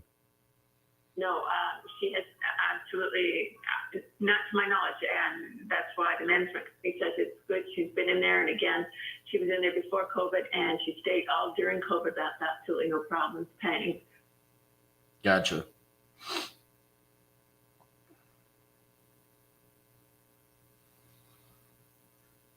Okay. I think I don't think I'm going to be able to get to 75,000. Just taking a look at some of the comps around there, and then with the assumption of the roof and the sewer, which the sewer is kind of an unknown, right? I mean, that could be Right. nothing or it could be a big expense. Yeah. I'm thinking I need to be closer to 60. Okay. Where are you from? I'm from Fort Worth, Texas. Oh my God. Okay. So there's no chance of looking at it. Okay. I have people that I can send. Yes. I'm in Fort Worth, Texas, but I have people there. You've got people. Not a problem. Unfortunately, I'm caught at a bad time right now. I'm going out of town for the next couple days. Can I sit on it and let you know after that? It's just I have to be in Michigan. I'm leaving now and I won't be back till at least Thursday. Okay. Like, are you available on Thursday for me to call you? Oh, most certainly. Yeah, you can call me anytime. It's just, Yeah. I'm taking my uncle to his chemotherapy, so that's why I'm not right at home. But yeah, you can call me, not a problem, or call me Thursday. Okay. Well, yeah, I mean, like you said, take a couple days to think about it, and then I'll just call you on Thursday so I don't bug you while you're doing other things, and then we can talk about it then. Okay. Okay, that's wonderful. All right. Thank you so. And by the way, it says Alan on here, and I'm assuming you're not Alan. What's your name? I'm his wife, Tammy. Tammy. Okay. That's why when you answer the phone, I almost said is Alan there, and I'm like, this is definitely not Alan. I'm just gonna go with. Are you the owner of? In the LLC's name, but that's not a problem. Yeah. I I'm got you. sorry if I missed your name. RJ Bates. That's great. Thank you. All right, Tammy. Well, I'll call you on Thursday. Okay. You have a good one. Thank you. You too. Bye bye.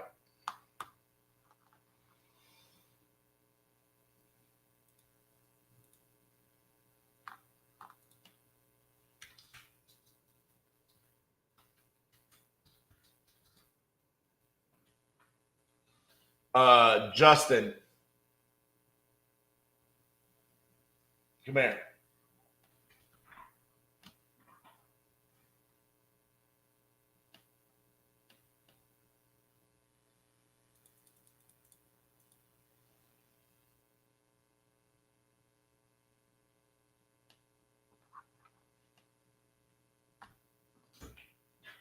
Justin.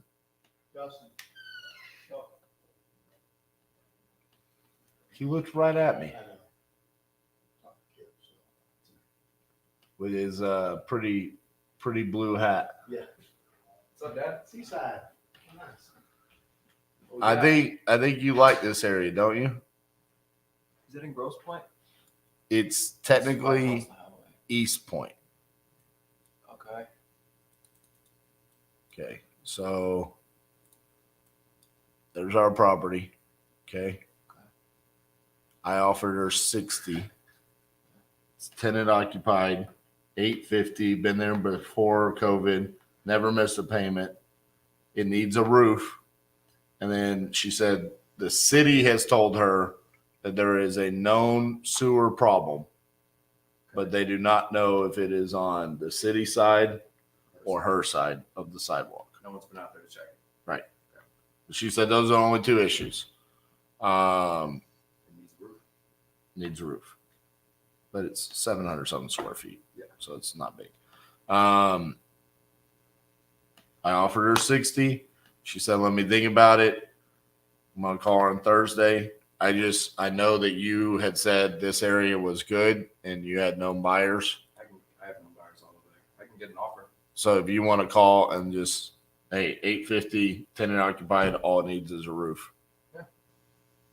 See if that number is a good one. So when I call her on Thursday, I know where I can negotiate to. Okay. And you offered what again? 60. And it's rented for 850. I'll send it to you in chat. All right, cool. Thank you.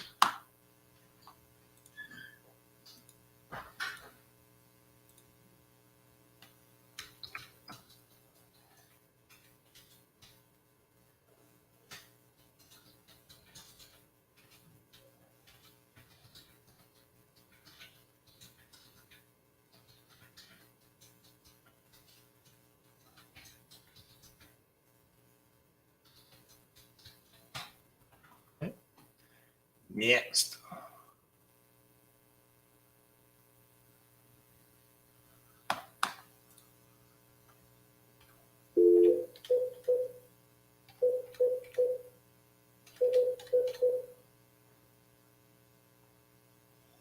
number you are trying to reach has automatic call screening service. To reach the called party, please press 4. Thank you. Connecting.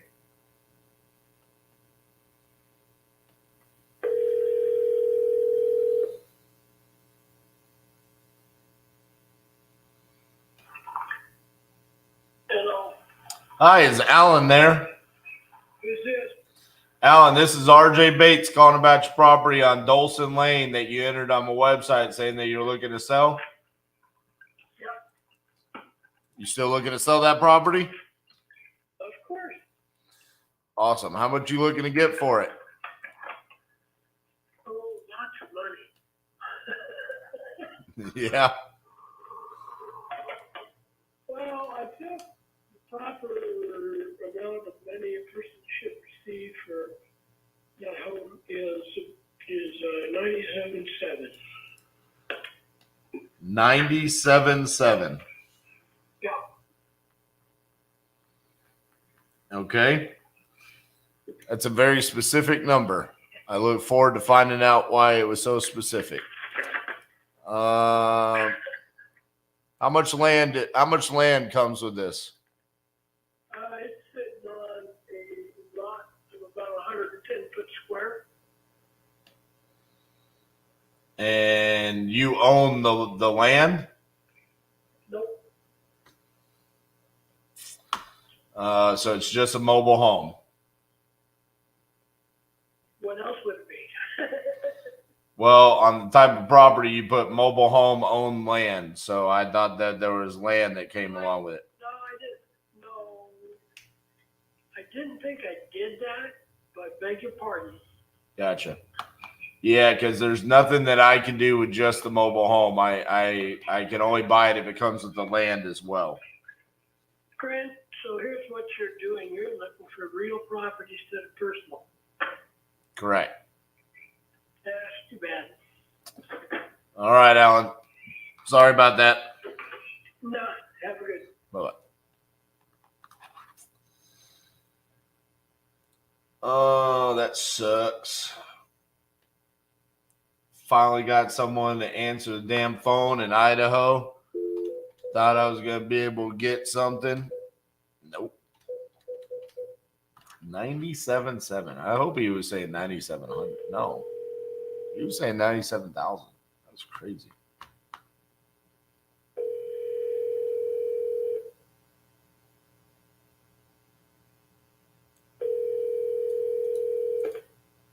Oh, Hi, is Ansel there? is there? Ansel, this is RJ Bates calling about your property there on Colby Street. How you doing? All right, Dave. Just cooking up for a little omelet. What's going on? You still looking to sell that property? Yeah, I'm still trying to. I'm still working on the eviction, unfortunately. Okay, we got some non-paying tenants. Yeah, well, I bought it at auction, and now I'm going through the process of the legwork and getting close, though. You know. I gotcha. How much you want for the property? The wholesale price I'm asking from investors right now is the $329. $329. All right. How'd you come up with that number? That's what everybody else gets when they sell their houses wholesale. Okay. I don't see that. I mean, I see on the retail market houses going for less than that. So, Not 2,000 square feet. I see this is 1793. I don't see it as 2000. I don't know what website you're on. Maybe you're on the wrong address. Pulling from tax records.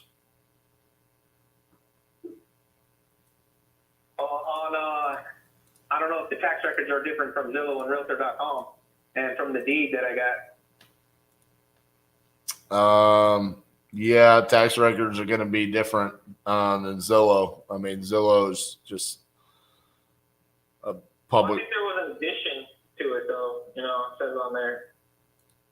I see. Yeah, I just don't think it's a good fit for me. I don't see the numbers working out. I don't see that as a wholesale price. see that as like a retail price. So I think I might have to pass on this one. Yeah, that's okay, man. I got a lot of interest. All right, bye-bye. It's cool, bro. I'm sure you do have a bunch of interest from you filling out forms on websites. That normally causes interest where we call and we say, hey, how much do you want to sell your house for?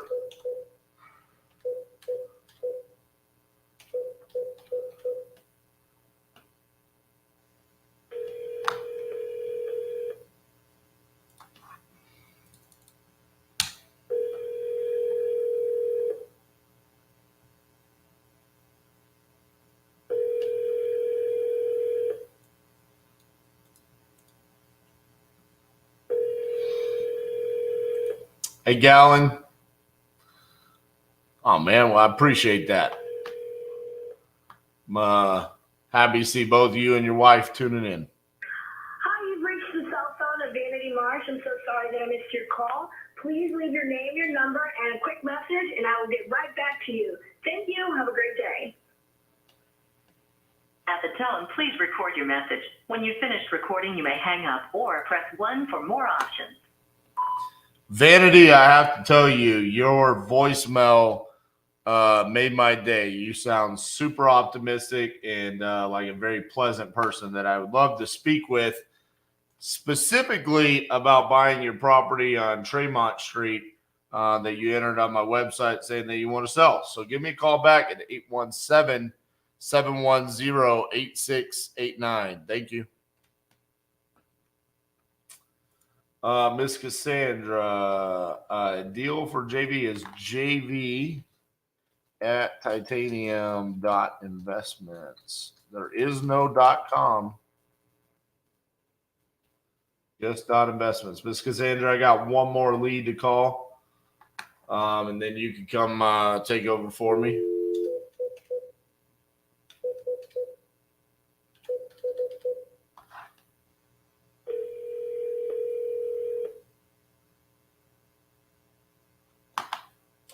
Oh, dang it. This is the same person, isn't it? Oh, I hate when that happens. 75.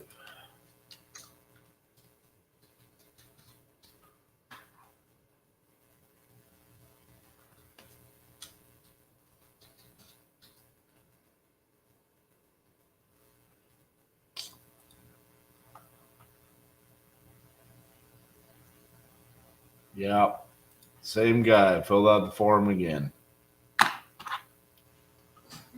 Knew better to buy that damn lead. Knew better. I'm going to go take a break. Cassie's going to take over for you guys. Treat her well. I'll see you guys shortly. This is why we've structured this way. This is why we're going to harp on you, and this is why we're going to hold you accountable. We'll hold your feet to the fire. We're going to say, hey, you need to work on this, because that's what you need to work on to go out there and be the difference. I applied the systems and the processes, and I generated a lot of revenue in my business. I'm actually back here for the second time at the Titanium Crucible. These people pour so much into you. Nothing like it whatsoever. The amount that they pour into you is priceless. Iron truly sharpens iron. Can't underestimate that stuff. This literally right here, what we're doing here at the Crucible, was literally just a manifestation of words. We said we're going to do it. Operate in the destiny that God gave you. The wealth will come. Lean not to your own understanding, but in all your ways acknowledge Him, and He'll direct your path. This thing is so powerful, it will change your life. It's such a blessing, and I recommend it to anyone and everyone looking to change their life and get on track. Get off your ass and come do it, man. Take a chance, put your faith in Titanium, and get out here, man. Much love.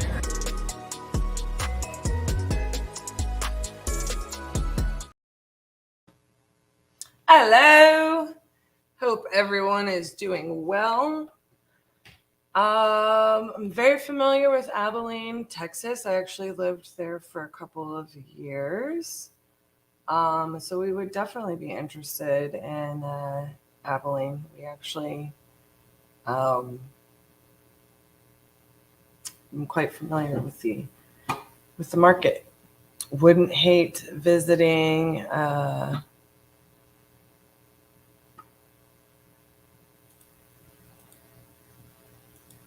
Wouldn't hate visiting Abilene either. Hello, Kip.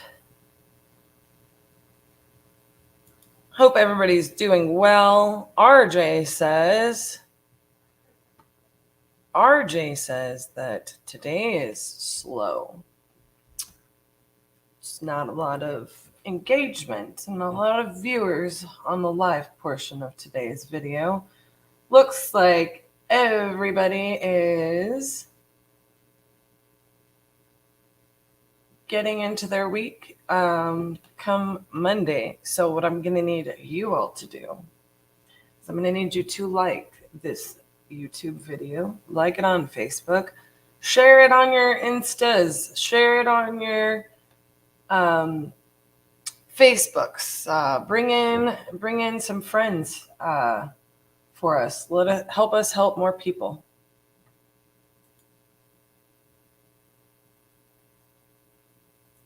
Help us to help more people.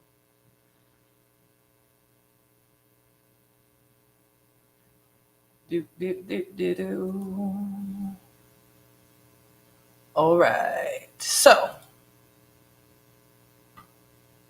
we've got all kinds of stuff going on. Looks like. Sounds good, Gallon. Economov. Ooh, that's an interesting name.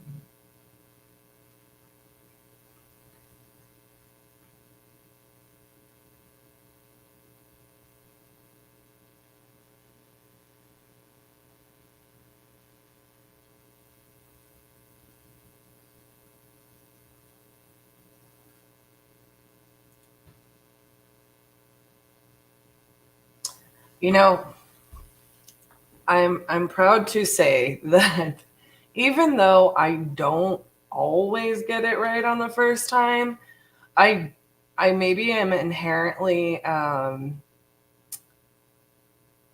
prone to try to do that. And the fact that my last name has a unique spelling and even my family can't agree how to pronounce it. At a very young age, I looked at the origins of my name and figured out how it would be pronounced in the motherland, if you will. And, you know, they still get mad at me for it, but that's how I pronounce it. You know, it is what it is. Thank you. So we also, like, I really have like just like a, maybe I have like a little anthropologist's heart. I don't know. Like, but it really, other cultures and history and other languages really interests me. In fact, you know, I took a lot of years of Spanish, being that I grew up in Texas, and I'm very frustrated with myself in that I don't speak Spanish fluently. You could almost say that like I did speak, I'm just not comfortable speaking it. I understand a good amount of Spanish. So I've been thinking that maybe I'm going to take up a few things that I've wanted to take up for a really long time, being, you know, one new language at a time. And it might be time to pick up a guitar. It's actually Dutch. DeHaas.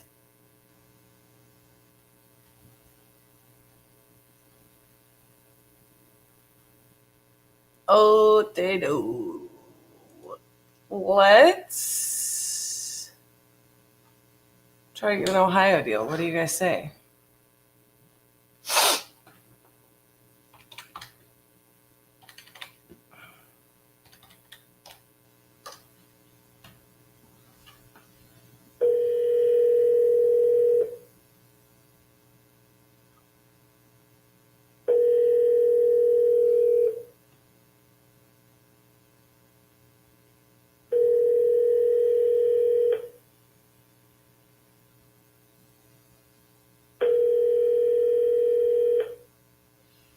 has been forwarded to an automatic voice message system.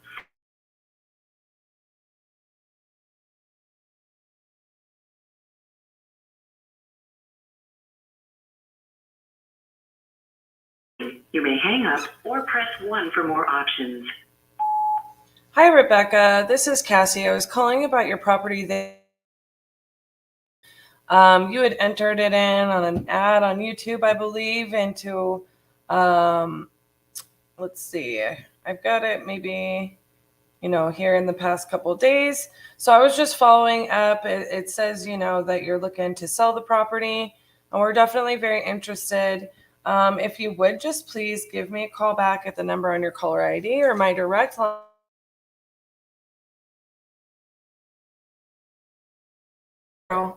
And I look forward to speaking with you.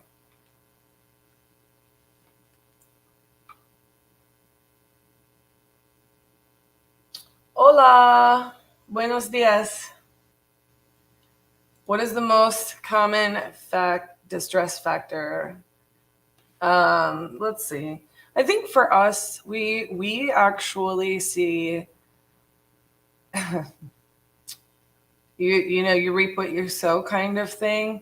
So we see a lot of tired landlords and things like that, but we kind of target those and a lot of, we have the most experience with probably those kinds of buyers. However, we really get distress factors across the board from all of our inbound stuff, if that makes sense. It's a lot of, I would say the most common is the distressed property in and of itself that people don't want to deal with.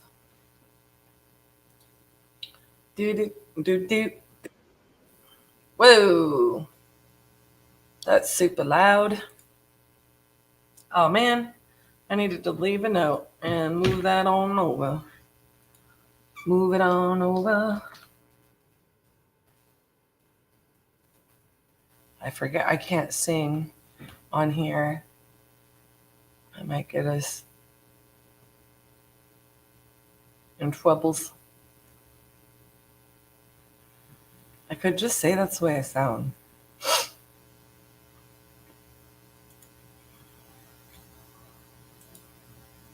Do, do, do, do, do.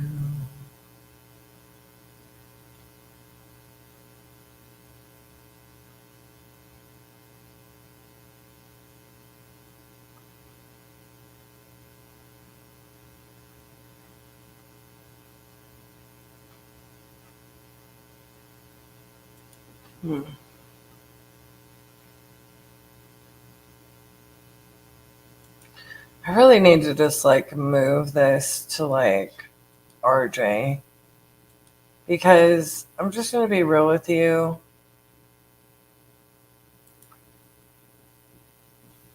I don't really call sellers when I'm out there. I'm dealing with the contract to close with the team, things like that. And by the time RJ gets a break, the first round, and I start calling sellers for the day,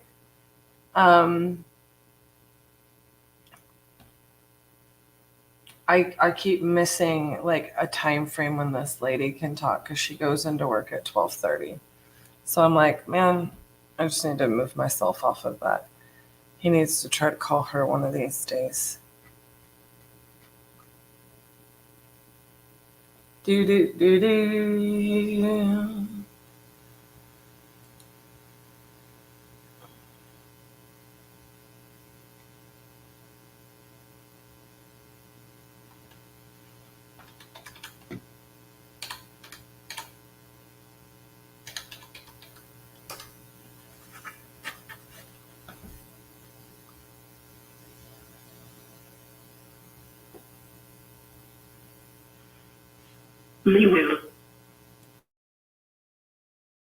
After the tone. When you've finished, you can hang up or press 1 for more options. Hello, Lee. This is Cassie. I'm calling about your property there on Mardell. We are certainly interested, and I believe you entered this onto an ad on our YouTube or on YouTube. If you would please just give me a call back so we can go over the details of the property. You can call me back on the number on your caller ID, or you can call me back on my direct line at 817-4880. Thank you so much, and I look forward to speaking with you.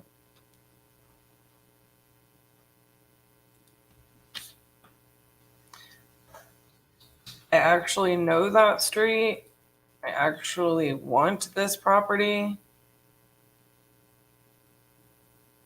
Very bad. Very bad. So I'm going to move it into called no answer.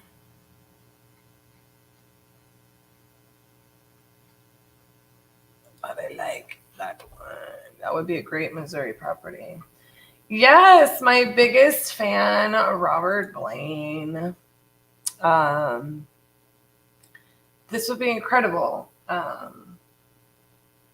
Get those likes up to share this. RJ and I were kind of wondering the other day, we were speaking about potentially this being problematic, that we're going through StreamYard, like maybe we're being suppressed on some of these platforms.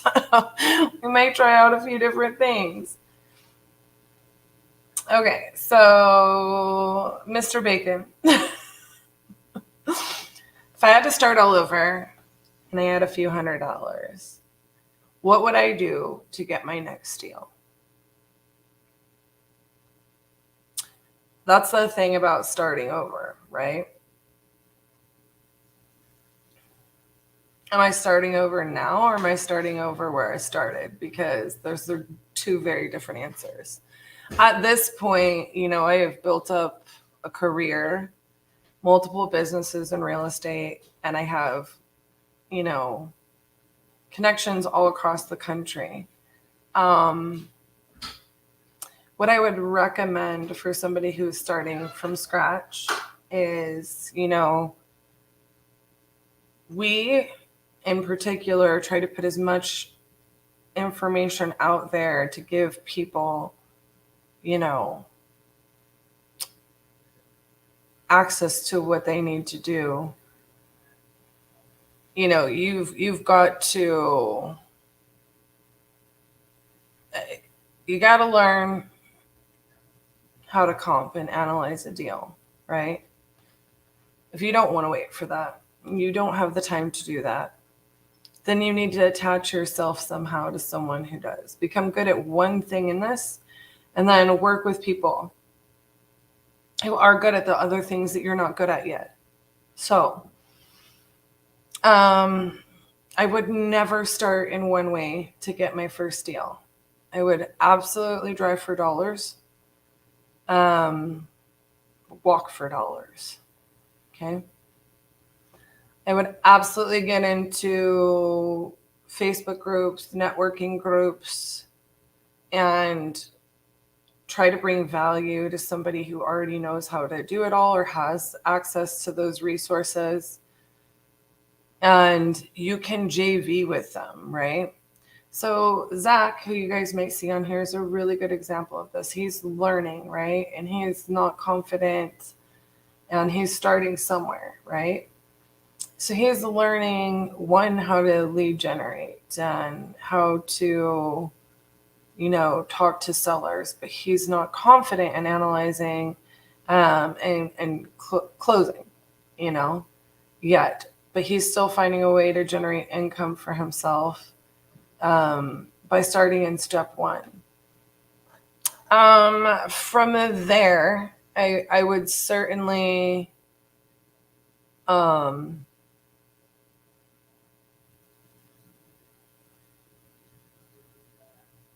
a few $100s isn't a lot to purchase leads. You know what I mean? So I might find strategic areas.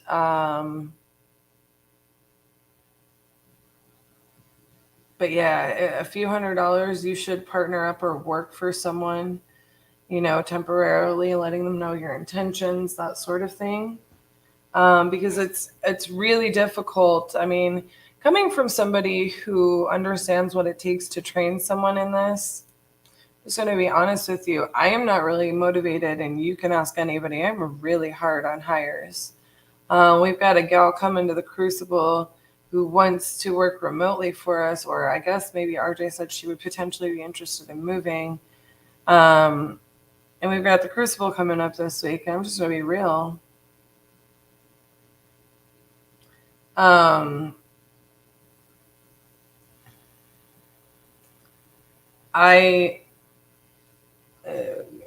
don't know who this is.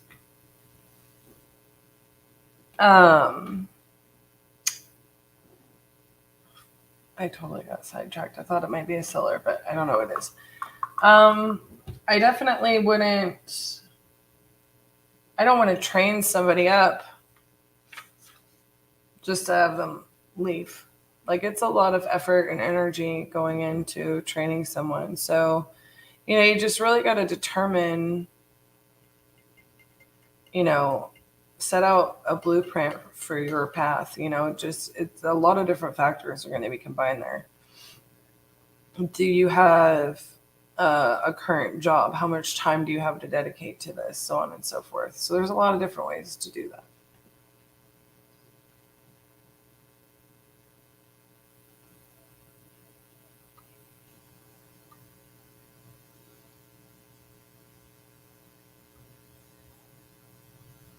Details for Abilene property. Smaller counties would want $20 to $30. Are you talking about for like utility shutoff? Utility shutoff is good. I mean, you can call those lists, you know what I'm saying? But you could also work with somebody and call their lists, or get with somebody and ask if you can call their dead leads.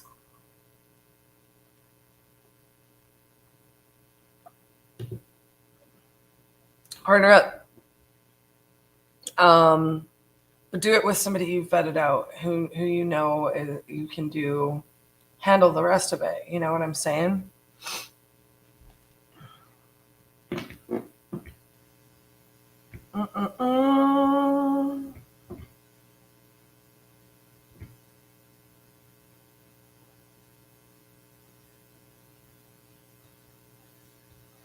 Every time I think of Wisconsin, I think of that 70s show, the end of that 70s show. Oh,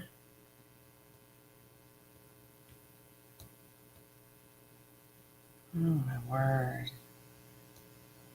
Like, why does my email on my phone make me clear it 95 times?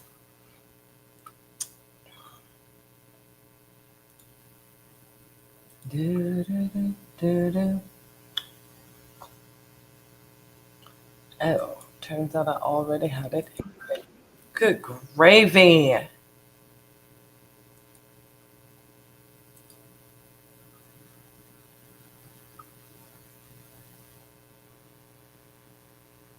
Super loud.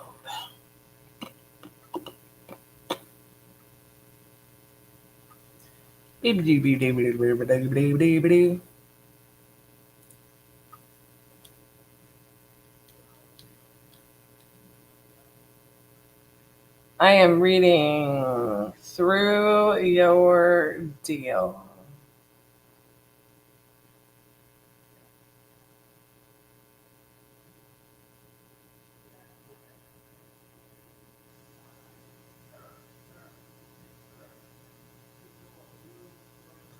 Home has a lot of character. Outside remodel, front porch needs to be finished.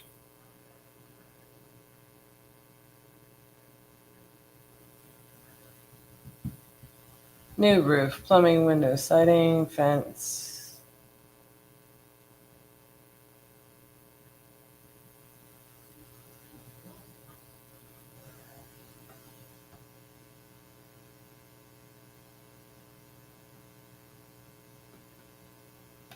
Okay.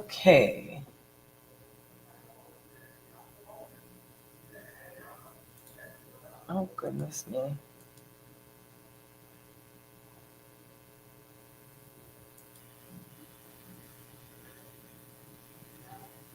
Cute little house, huh?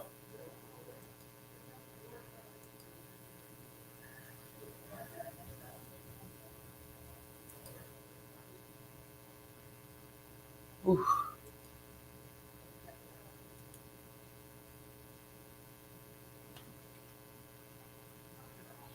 Okay, so what I'm going to do really fast is I am going to pull comps.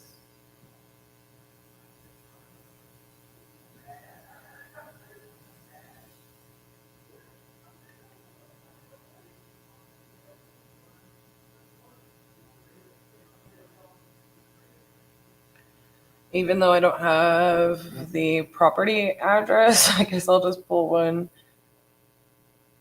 Oh, wait, I guess that is the property address. Okay. Sorry. I thought it was under the comps. Nicholas Jeffy.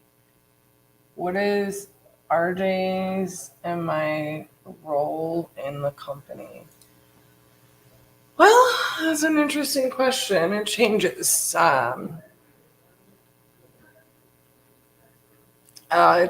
It's changed and developed through the years. RJ and I, when we started this, started from nothing, and basically we just shared all of the responsibilities and the growth from the beginning. It was just he and I. I would say, traditionally speaking,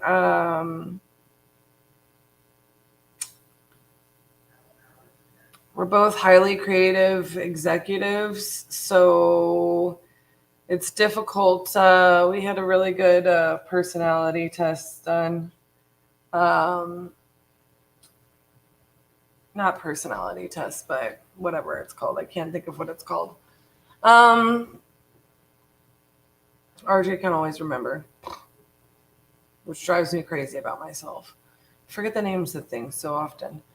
So, regardless, he's a venturer and I'm a captain, and we're both extremely highly creative versions of those. It's not a personality type, but it's something. I can't think of what it's called. Regardless, in essence,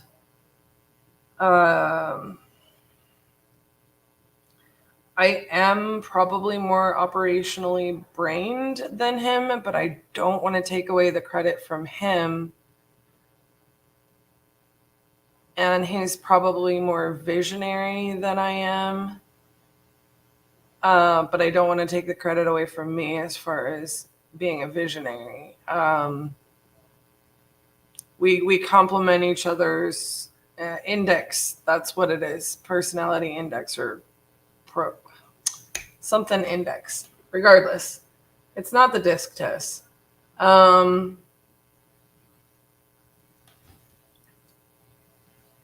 Everybody, yeah, it's not the DISC.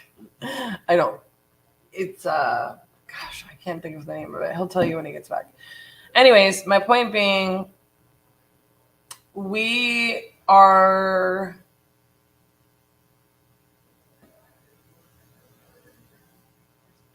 I am more prone to be able to implement things than he is, but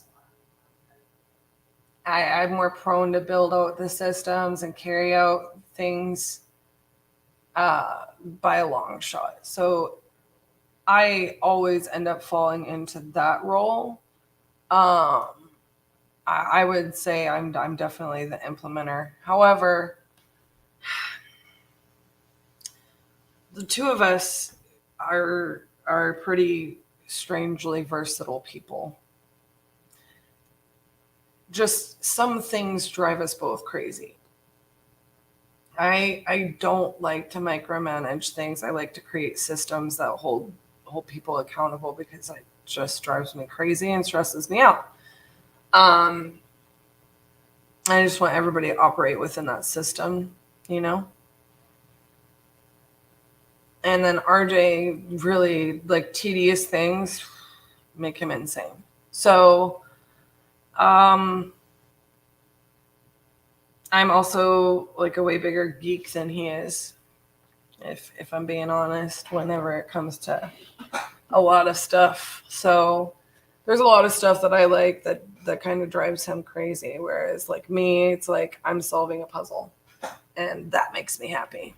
He just doesn't have a high tolerance for certain mechanics of the business. He just gets annoyed and he wants to go do something else, which is fine. We complement each other very, very well. I'm very fortunate. I don't think either of us could have possibly been blessed with a better business partner. And we were friends for a very long time before we ever started a business. And I think it happened naturally because of our personalities, So he is the best business partner in the world is what I'm trying to say. But so do I. Titanium Investments, how can I help you?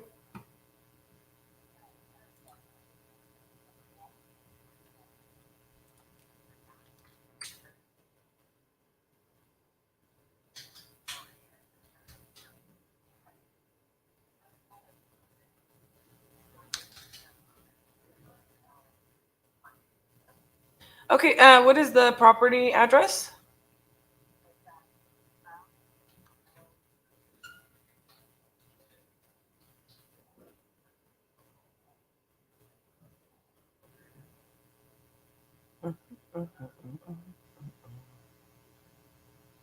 Aha, you spoke to me. I was like, I know your voice too, but I didn't, we talked to so many people. Okay, so give me just a sec. Because what I had done is I put this property over to our land guy without giving him any, kind of information because I wanted to see what his numbers and everything came back. And his numbers came back that, he thought that the market value is around 90,000. So I had some conversation with him in that like 90,000, and then we cover closing costs and we also have the demo and things like that. Does that include, because the utilities and septic and things like that are all run. What all does it, entail? Just because I was really hoping with the expenses for us in order to purchase that, the number would be higher. So I haven't heard back from him yet. Mind you, he is out of pocket. He's not in. He's dealing with some family emergency type of stuff. So I don't know if he's hit me back on that yet today. I asked him about it again this morning, as well as a few other things, but it does not look like I've heard back from him yet. So for me, I just, that's kind of where it sits, and why I hadn't gotten back to you quite yet is I didn't get information that I wanted to hear. And so I'm kind of wanting to dig a little bit further, because the last thing I want to do is tell you that 100 will work, and then I'm drastically off and I need to be at more like 60 or 70 or something like that, Okay. So that 90, is it really 90 cents or something else? So do you take off, is that what you're saying? That's before he takes off anything for whatever? So he is saying that the full market value, like if you were to list it, right? So just because we cover closing and costs and things like that, we still have costs associated with closing just as much as you would. So whereas if you list it and you have to pay the closing costs, you net, minus the closing costs. We would offer lower, but we're still covering the closing costs. It's Same thing, different way to say it, pretty much. The costs associated with closing for us, you know, then in development, you know, kind of like I talked to you about, looks a little bit different. But in essence, you know, we also have the demo cost associated. So I'm just, it's one of those things, you know, if I can work it in to where, you know, it makes sense, or we can figure out if we can subdivide it and do two so that that cost gets absorbed a little bit. You know, it's one of those things that would work. But I still don't even have the information on whether he was counting that to have utilities, whether, you know, what he was counting that against, like what his comps were that came up with that number. But he was trying to say, you know, he thought we should be somewhere around 70 to 75. So I'm just still trying to figure out, you know, the information that gets us, you know, the correct number. Right, well, and septic and all that stuff, or, you know, leach field, that's all pretty expensive stuff. So. Yeah. Okay. All right. So you have no clue then when? I don't. I haven't heard back from him. It will be, I presume, this week. Okay. All right. I mean, because I'm trying to get a letter from the bank, a pre-qual letter, and they're going, well, you got to sell the place, you know, pending sale. And I'm like, I know. I just wanted to, you know, hear from you guys before I start doing the real estate thing. Yeah. But can I get your name so I know, because it's kind of, you can't really go anywhere when you hit 0 to speak to an operator, because it says hit 0 to speak to an operator. It says that's invalid. Yeah, my name is Cassie. It's CASSI. And if you're calling in and you're going to that main line, the extension is 104. Okay, there we go. Perfect. That's 104. Okay. All right. Well, thank you, Cassie, and I'll wait to hear from you. Yes, ma'am. I'll get information as soon as I can. Thanks, Pamela. All right. All right. Thank you. Bye-bye.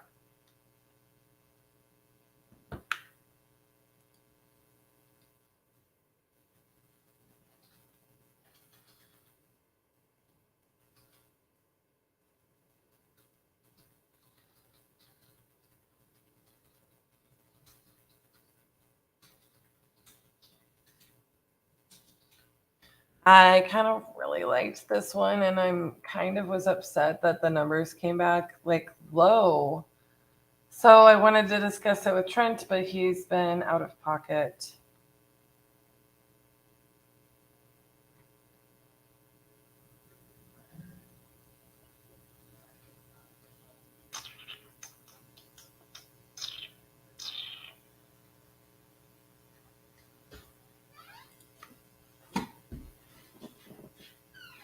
Predictive index. Thanks, Jeremy. My index type. I don't know what you call that. Jump in on the dialer. Let me know what we need to do in order to get the app in. I know that I'm a captain, bro.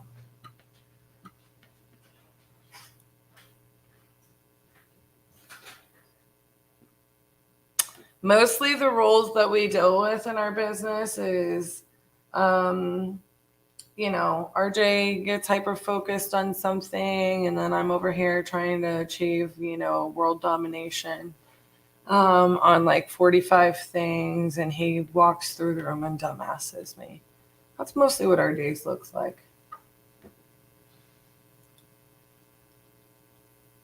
We'll see if he's listening. Okay, yeah, on the Abilene deal. So this is an interesting thing that we talked about this morning, Gallon.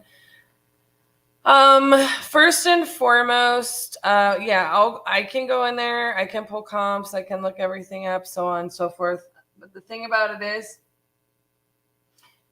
like a JV situation, I'm gonna need a lot more details than that. Number one, our JV form, I will just let you guys know. I'm gonna show it to you.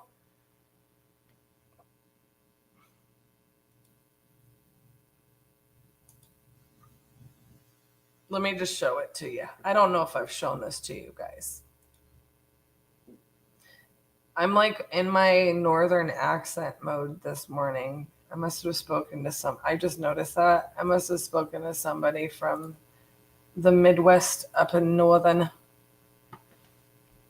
My roots are showing.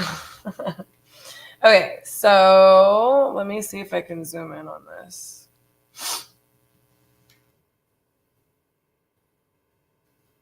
Looks like I cannot.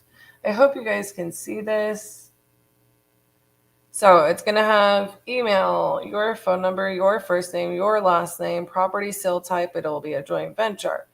Property address, city, state, zip.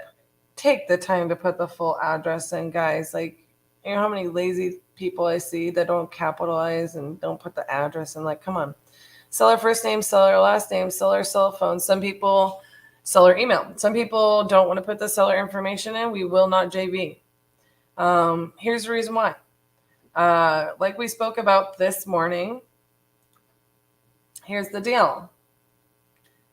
We are waiting on like 2 of those JV deals on information that we need to get to title.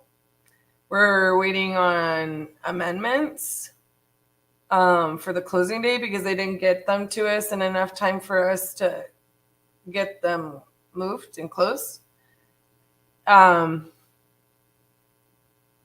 we're not hearing in a timely manner back from these people, you know, and one of the partners is like, yeah, go ahead and call the seller, right? But another thing about it is that we have to keep record. We have to prove that we're legitimate. Should anything happen, you know, we have to prove that not just through a JV agreement, you know, we are able to, we're in touch with title. We're, you know, but usually just letting you guys know, we don't call the sellers. Most of the time, our JV partners handle communications with the sellers. But I'm going to let you know. Not going to sit here and have our whole team work on a deal that we end up not even being able to, like, in a pinch, you know, get a hold of the seller. It's a partnership, right? So it kind of is a filtering factor for us. People will usually ask us why we need that and why we need the original contract. Okay. Anyways, we'll continue down. What type of property? What is the occupancy status? What is the rent amount if applicable? How many bedrooms? How many bathrooms? How many square feet? Land square feet? Year built? ARV in your opinion? Estimated rehab in your opinion? Purchase price? That's the contract price that you have it for. Title company, email, phone. When was title opened? If it has not been opened, property notes. This is where you give us the detailed information of it. Who is your point of contact here at Titanium, or who referred you? That's kind of just for internal use. You do need to upload a purchase contract and a picture link. And let me tell you, if you do not have all of those things, you will not get us to start working on your property. If you do not receive a JV agreement, you will not get us to work on your property, right? And here's why. We need to be able to fully analyze the property. So that includes, you know, what, like, if closing is in 2 days and you can't extend it, then I'm not even going to get started on this, right? We just have to, in essence, be able to be equipped to do what we do best. If we are not equipped with those things, then, well, you know, we're probably not likely to succeed. So, I don't know if you already jumped on the dialer, Gallon. However, this is one of those things is that I would need to understand how the split is going to work since this is not your deal specifically. We would have to sign a JV agreement. I'll go pull comps. I will run numbers according to the numbers that you sent over. If I were to verify those numbers, the thing that concerns me is that there is not enough to do a full cosmetic interior remodel in that rehab budget, including materials. So that number does not feel right to me, but maybe if part of the interior is done, you know, that could change. But I'll take a look into it and we'll email you back through that link. And now, the moment you've all been waiting for, RJ to come back from break. Lord. I stuck my straw in your milkshake, and I drank your milkshake. You can get chewed up and spit out if you don't understand these things. Go drink your milkshake. Are you prepared to do what it takes to get what you want? There's money in this room. There's millions of dollars in this room networking. It's about consistent, intentional, tactical action. I'm on a mission to make something change in my environment. It's going to give me what I want, and I'm obsessed about it. It's the Crucible! Oh, this is what we do.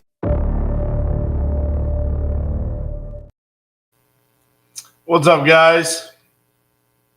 All right, I think I have a missed call on a contract that I sent out.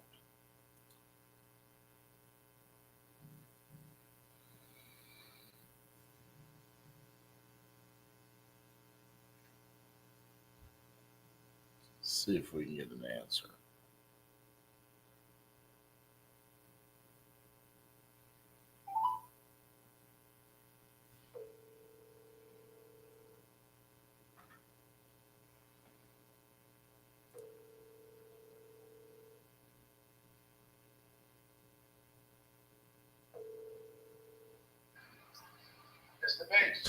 Hello, how are you doing? I'm all right. How are you? Good. Just was returning your call there. Yeah, I got your email this morning, but I sent back a update for you. You had to change the dates, and I needed the information for the title company. Gotcha. Okay. I sent you back a text message. I mean, an email. Okay.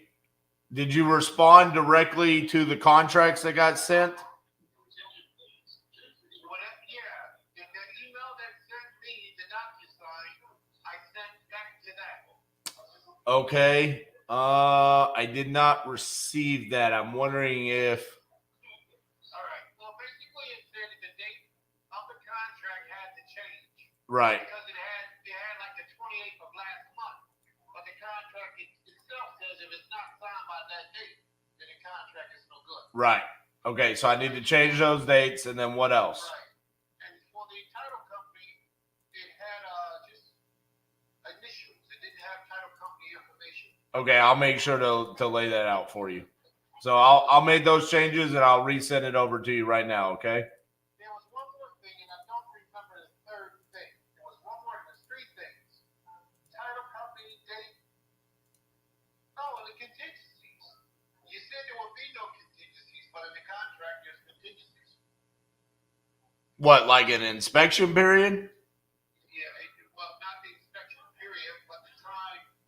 There was just several different contingencies that was there that wasn't in our conversation. Well, I mean, I'm buying it as is, so I'm not gonna like ask you to make any repairs or anything like that. But I still need to like come through and do an inspection walkthrough. Yeah, that walkthrough is fine, but it didn't say anything about as is, and that should probably be in there also. Because it spoke about something about I would have to make some type of repairs to get it up to par for some reason, and I don't understand. No. I think you're just misunderstanding what that's there for. Because no, we don't ever ask anybody to do any repairs. That's all we do is buy. So we're not asking you to do anything. All right, well, I'm waiting for you. I'm in Georgia right now. Okay. I have access to my computer in about an hour. Okay. 3 hours, and I have a drive to take. Okay. Well, you'll have it before then. I have access to the computer sometime tonight. I should be able to get it to you. Okay, sounds good. I'll get that sent over to you. Thank you. Bye-bye. Keaton, can you come here, please?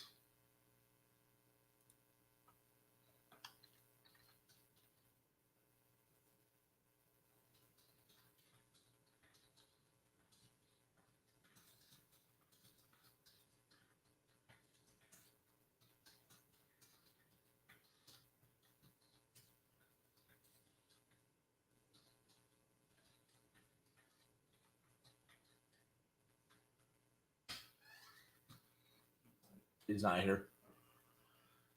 On Euclid Avenue, can you change the dates on the contract and then also include a title company for Philadelphia? Yeah. And then send that to Keaton to be sent. Thank you.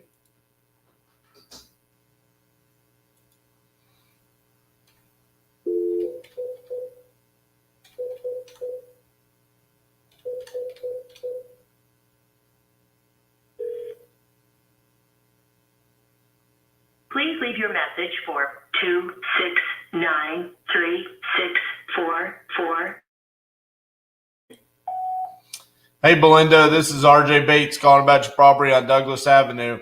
I had sent over that contract and haven't seen it get signed yet, so just wanted to follow up with you. Give me a call back, 817-710-8689. Thank you.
Hello.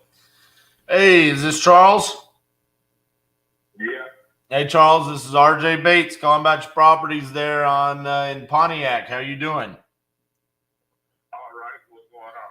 Just wanted to follow up with you, see if you were going to have a chance to sign those contracts.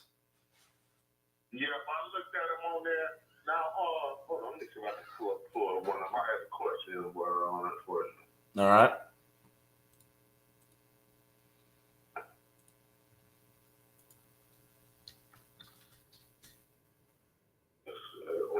I'm trying to pull it up on my phone.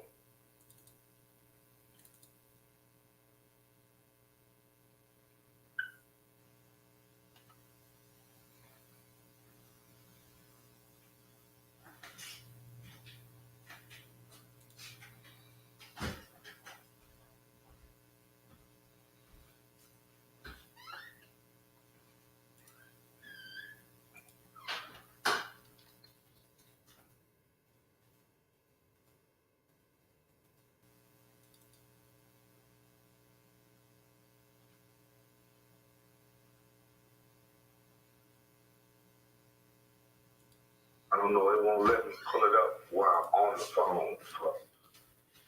Here, you want me to try to resend it to you?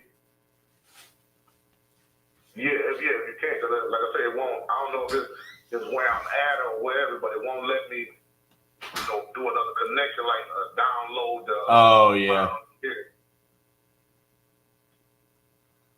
Or unless I gotta be near Wi-Fi to do that. I'm not sure. Do you remember what the question was? No, I had seen something on it and I wanted to ask you about it. It was with the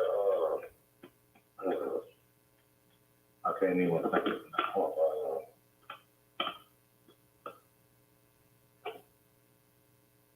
Hold on, let me see. It was just something that caught my attention and I wanted to ask you about it. But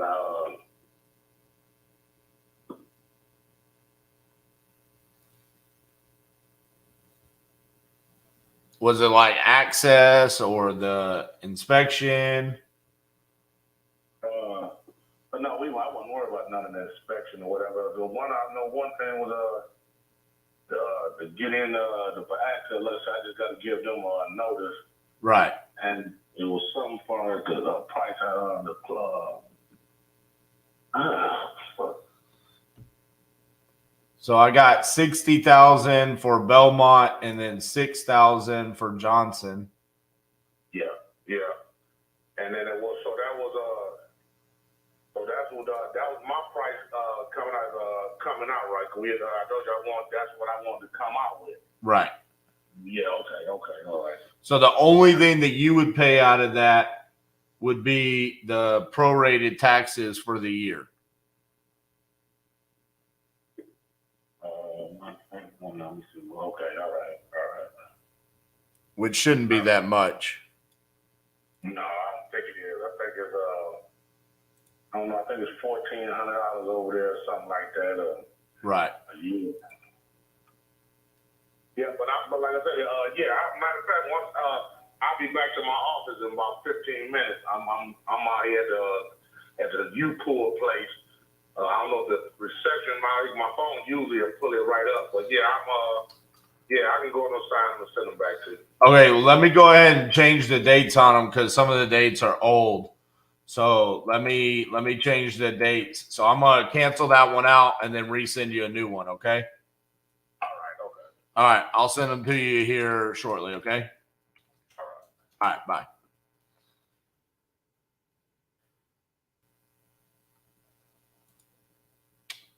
Man, it makes it so much easier when people just sign when they say they're going to sign.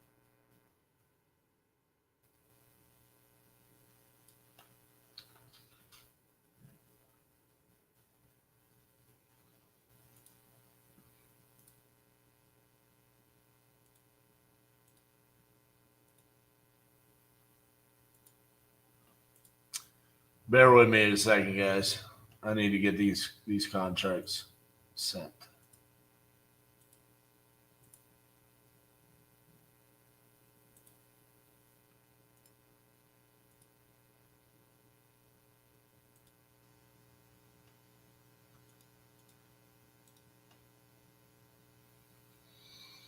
What's up, Skylar?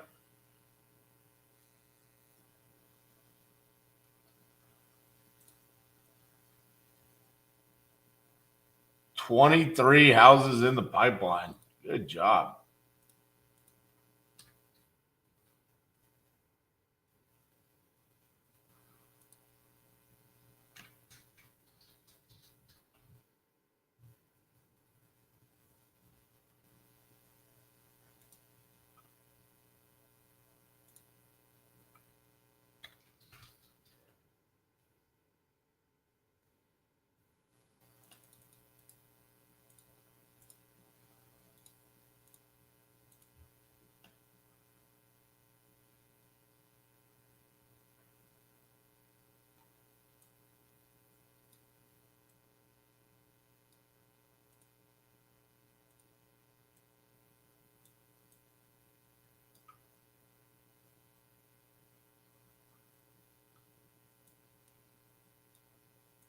Just a few more seconds, guys. Sorry, I try not to have very many moments like this, but just want to make sure we get this one sent out.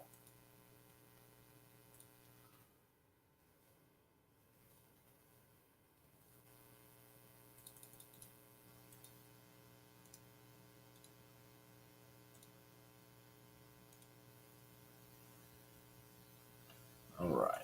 Let's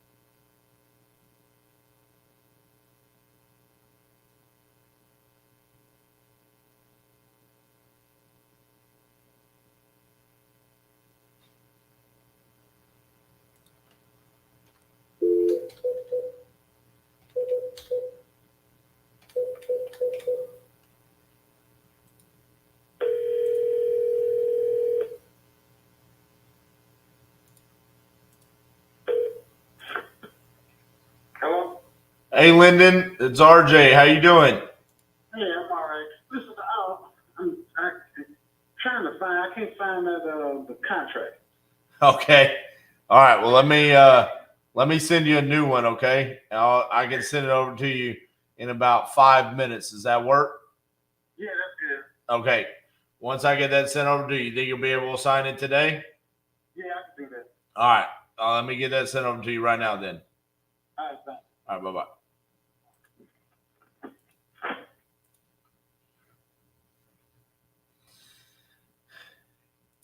These guys are killing me. If you had just signed it when I sent it to you and you viewed it,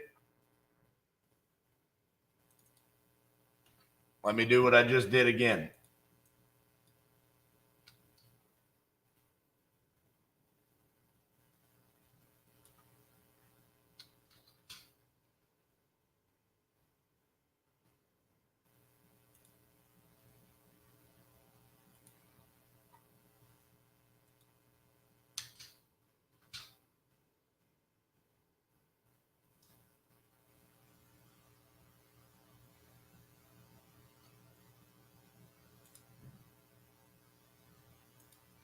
Hey, they're answering though. That's always a good sign.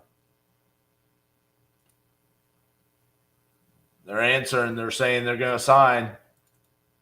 That would be 3 signed contracts right there, because the one guy has the 2.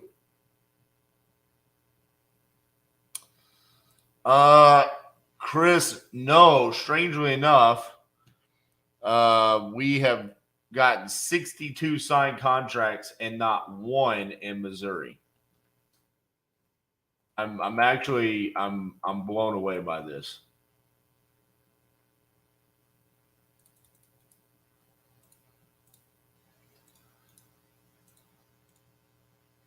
It's always been a good market for us. I don't anticipate it staying that way forever, but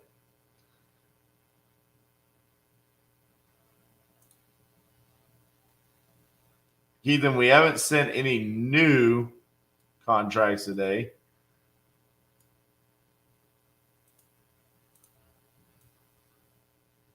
I've only had 1 round of initial calls. Had some good conversations, but nothing.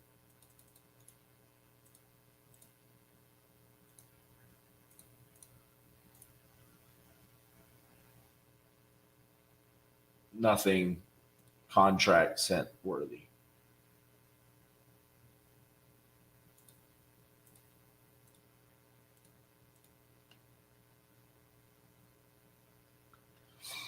All right, so those have been sent.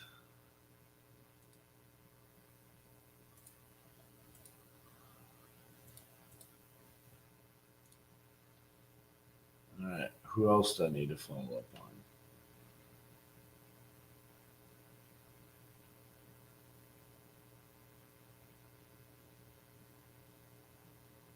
The Tennessee Tom.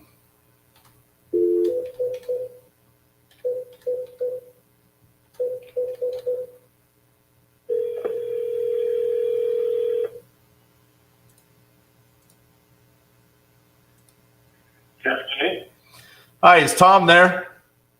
Speaking. Hey, Tom, this is RJ Bates from Titanium Investments. How are you doing? Oh, I'm doing fine.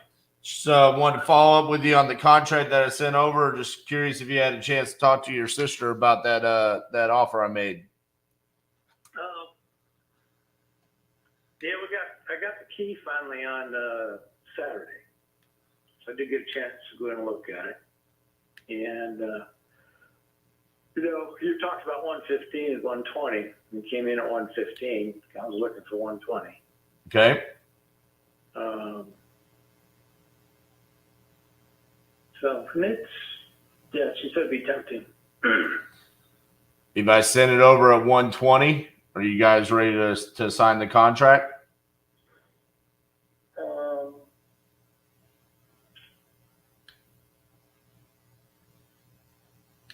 Yeah, I think we would probably do that. Okay. So you said you got the key on Saturday. You went and looked at it. Is it what you thought it was, or was there anything that I need to know about? Yeah, it's in rough shape, so you guys can assess it. Right. But I mean, nothing. You guys been there since 2015 or something. Right, but nothing any worse than what you had already thought. No. Okay. All right. Well, yeah. Let me send that over, and then so we can get the process started. I don't want to prolong the process just over $5,000. Okay. All right. Well, I will. Let me make that change, and I'll get that sent over to you right now. Okay. Mm-hmm. All right. Thank you, Tom. Bye-bye. Keaton.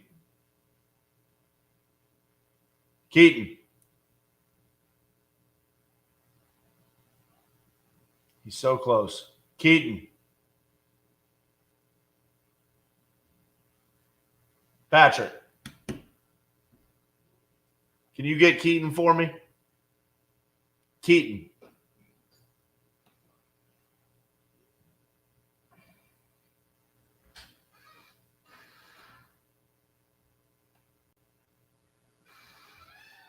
Would you send that Tennessee deal to our buyer for? 130, I think. Okay, so he said he'll sign if we go up to 120.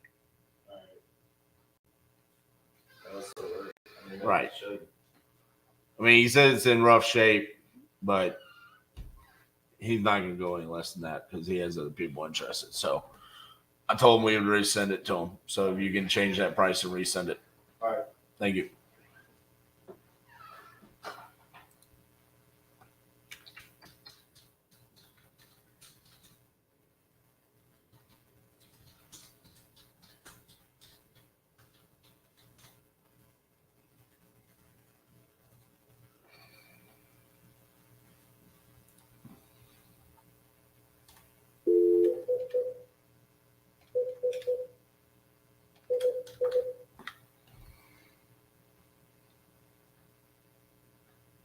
I'm sorry, the person you are trying to reach has a voicemail box that has not been.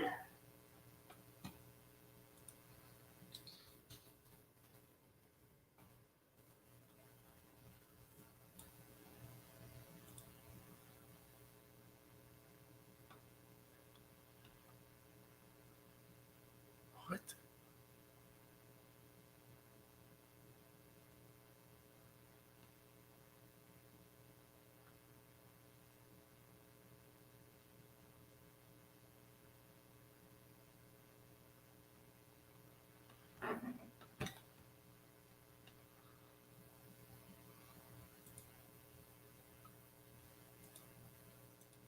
Hold on a second, guys.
Your call has been forwarded to an automatic voice message system. 630885.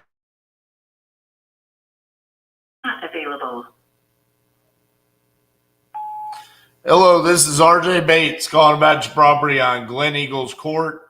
I was the one that sent over the contract last week. Just wanted to see if you had any update for me and if you were ready to move forward. So give me a call back, 817-710-8689. Thank you.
Hi, you reached the voicemail for Heather Bellini.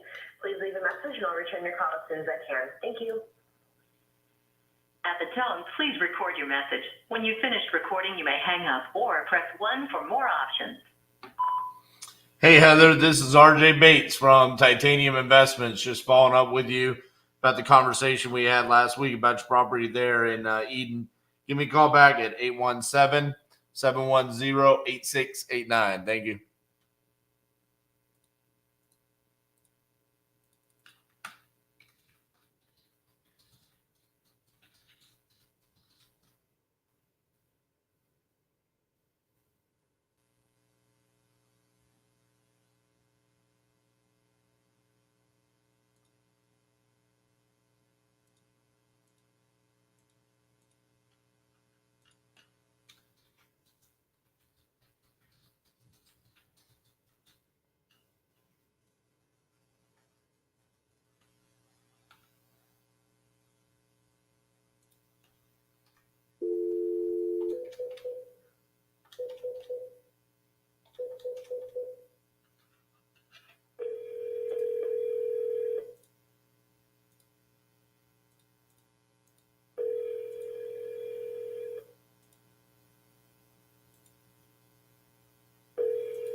Hi, you've reached Amanda. I can't take your call right now. Please leave a message and I'll get back to you as soon as possible. Thanks. What's up? Give me a little bit. I'm trying to catch up on some things and I've just got a wave of people that answer the phone like, yeah, I'm ready to sign the contract, but the dates are wrong because I've been sitting on it for 2 weeks. So I'm just trying to get caught up with all those. I hit all of our speed of lead new ones this morning because they ran a sell. And I haven't gotten to Zolo at all today. I call a couple of Zolo ones in Missouri and Ohio. So I'm just trying to compartmentalize, like, okay, speed lead, follow-ups, and then I'll just hit Zolo. I'm sorry, but the person you... That is strange that she's not answering.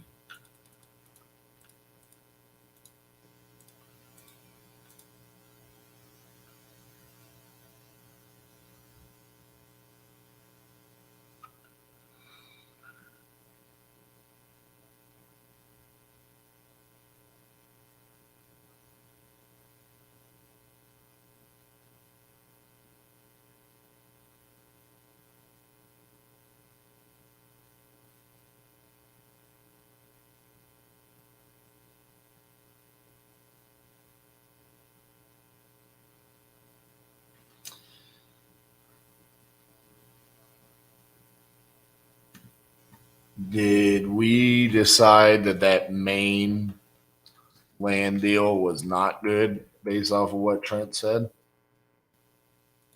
She called me while I was on last time. We haven't decided that it was good or bad. I just don't know where his assessment is coming from, and maybe we can have him look at it blind and give me a number.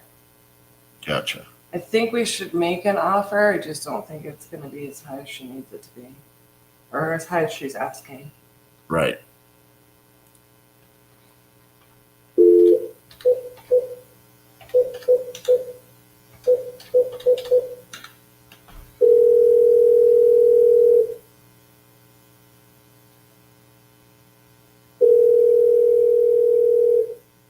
I see.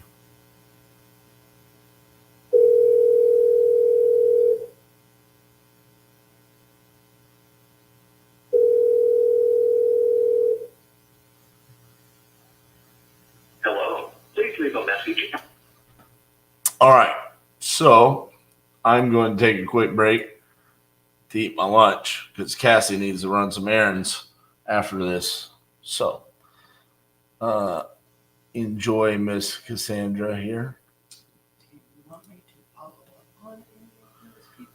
I mean, I just called up most of them.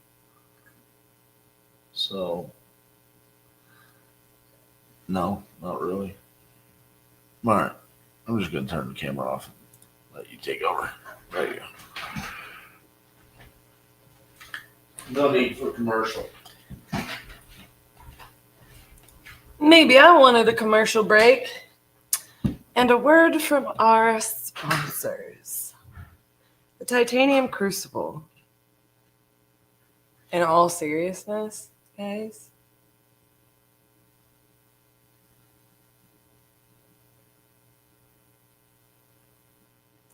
if you guys aren't coming to this Crucible, I'm going to let you know a little something. We didn't do sales on this Crucible. It's going to be a really small class. I'm excited about this class. I'm excited to be working some new things with everybody. And we probably won't have another one until October, in which case it will probably be packed. Packed to the point of, like, we're going to pack it out. We usually have 100 plus at our golf tournament.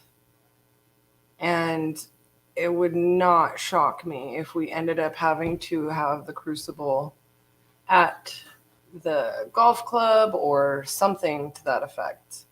Having a bigger venue.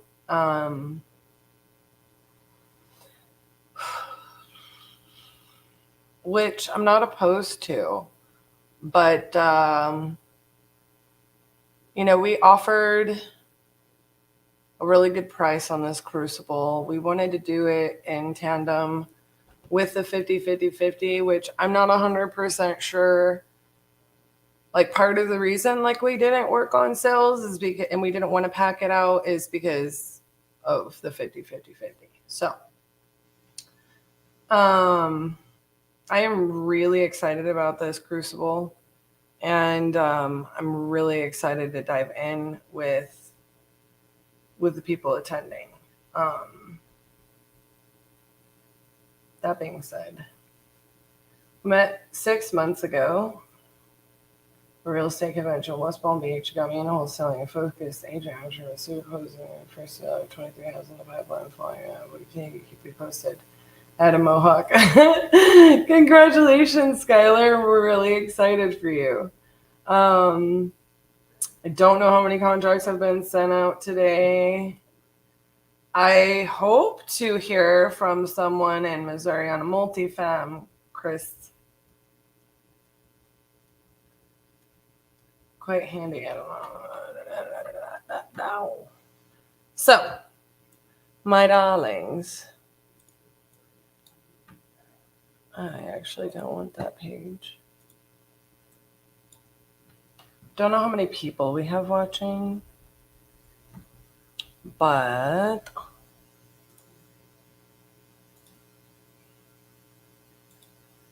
I am probably just going to call on some seller leads.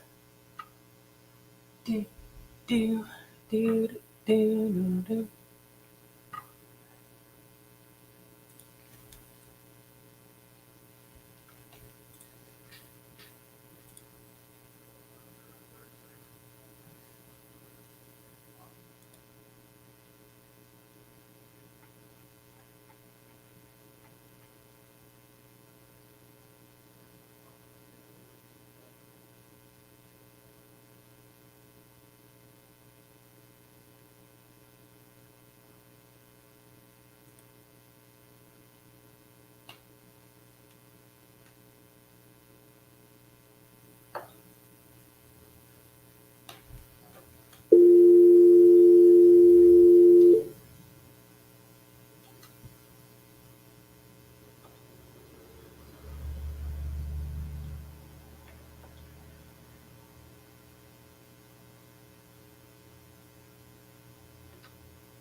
Yes. Hi, Doug. My name is Cassie, and you entered a property there on 12th Street on an ad, I believe, on YouTube. And I'm just calling you about that property to get some more information and see if it can't be a good fit for us. Okay.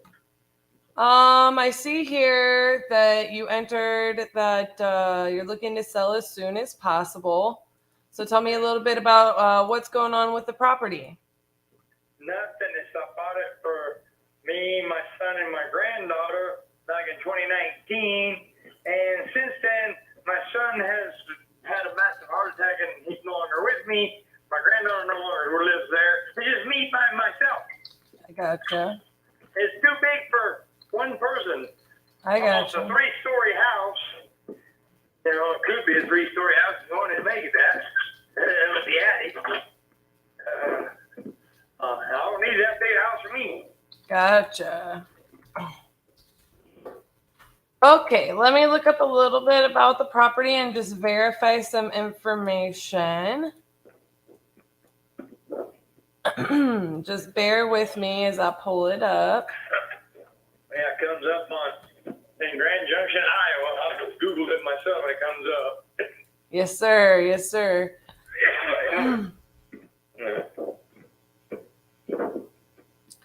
Let me make sure I have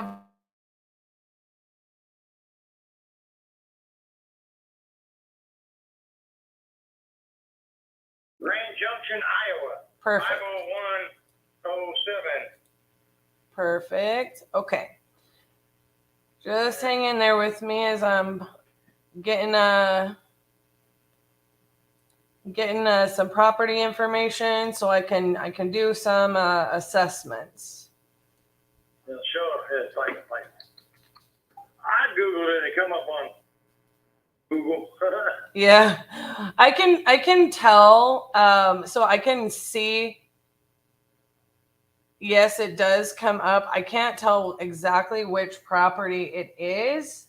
It's the big 3-story house, like almost a dark, black. It's like that, you know, okay, like blue or green or whatever, grayish color. It's like almost like a 3-story house right there. There's a white one right next to us, and then there's a street. There's another white one on a 2-story on the other side. I gotcha. I think I have it, but it's just not pulling up the correct address. Is it directly across from the playground? Yes. Okay, perfect. The playground's straight across the street from me. Okay, There's perfect. a house right beside me there. There's another house to the other side of me, but there's a street that's dividing this. I got you. And on the side of the house, it has some shake. It looks like siding at the pitch.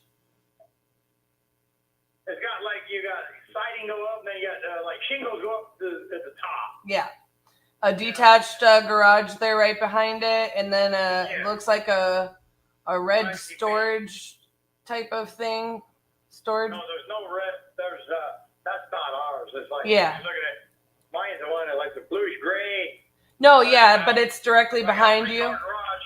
Two-car garage behind the detached garage behind it is facing that street. Okay. Yep. And I got the right one. whatever. And since I bought it, I have put in the upstairs, all except for two windows, all windows in the whole upstairs. So like there's a couple of one of them is like in a spare a room, like she could probably convert into a bedroom that goes into this big old room that goes up to the attic. And I didn't put a window in there, and then there's a closet in the main bedroom that I use, and there's a window inside the closet. Why I didn't put a window there? But all the windows upstairs are completed. Plus, they used to have window air. I converted it from window air to central air, and I put a brand new furnace and hot water in it. A 50-gallon hot water heater with outside water spigots. I put ceiling fans in 2 of the 3 bedrooms. And like I said, the furnace and hot water heater outside spigots, that's like $12,000 to $13,000 for that, and then another $12,000 to $13,000 for the whole upstairs with new windows. Then I took out the wooden type shades. They had like window blinds, wooden type, 3-inch wide.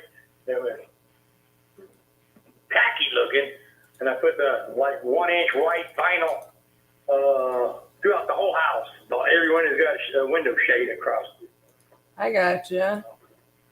And it's just my son was gonna buy it from me, but then he's on disability through he's in that war with a convoy of tanks going across the what's his name out of Baghdad.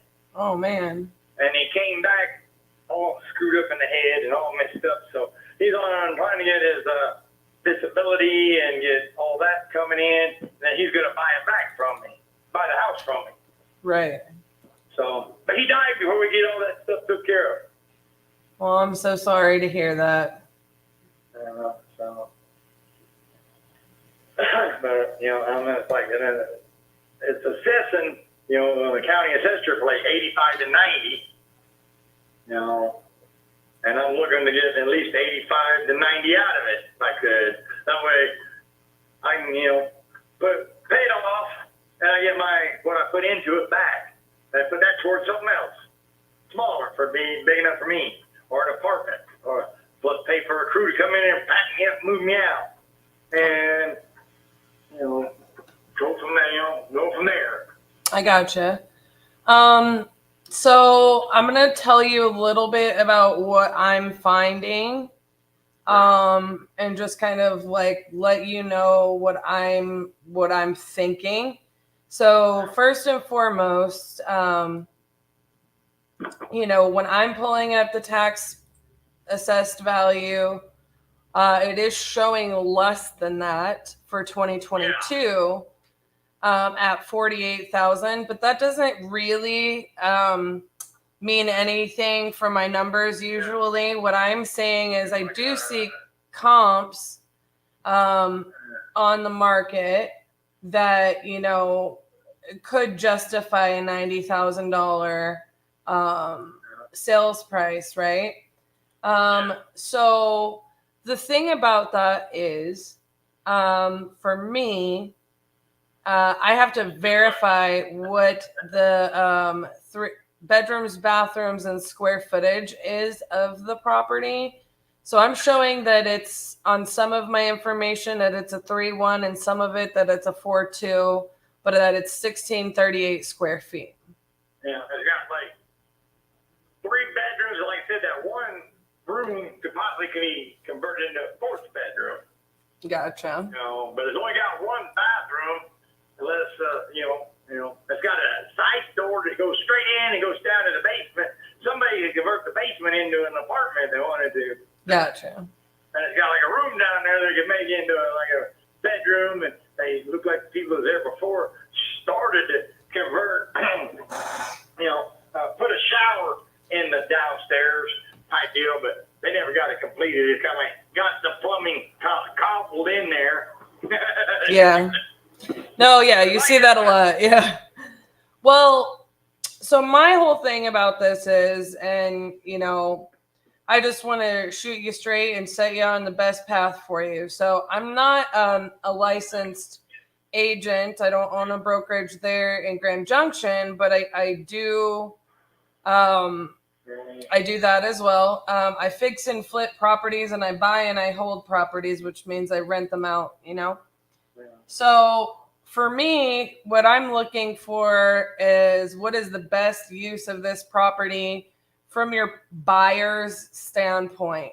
For me, I'm thinking if you want that $90,000 mark, your best bet is to list this on the market. You've got a kind of high days on market, and I do understand that, but realistically, my girlfriend lives there, and I've had a couple realtors wanting to put it on the market, and they want to come in and look at it. Yeah, she's one of the type people that she's picky. She don't want nobody in that house if she ain't there. She don't want people coming in there looking at the house if she's not there. Like, I don't know, she's being whatever. So she just wants to find one of their guys that buy it, take the money. She thinks I show myself like. I had one person offer me $5,000. They leave the loan in my name. They leave everything in my name. And then they find somebody to rent it and charge them so much money. And then, they pay my mortgage and all that. And then, it takes 7 to 5 years for me to get my money out of it. But I don't get nothing but the $5,000. That's it. right. And I thought that's a scam. Well, it's not necessarily it's not a scam necessarily. I mean, I have a lot of properties that I actually purchase in the exact same way. And I'll tell you the reason why is because with this property, what you owe between your loans on it, what I'm pulling up is going to be, almost $55,000, right? Yeah. And so, in other words, you're gonna have to choose what are your priorities in this scenario. I do understand that a lot of people sometimes are motivated to sell directly to an investor so that they don't have to deal with showings and things like that. I was looking at I just wanted to get $25,000 to $30,000 out of it.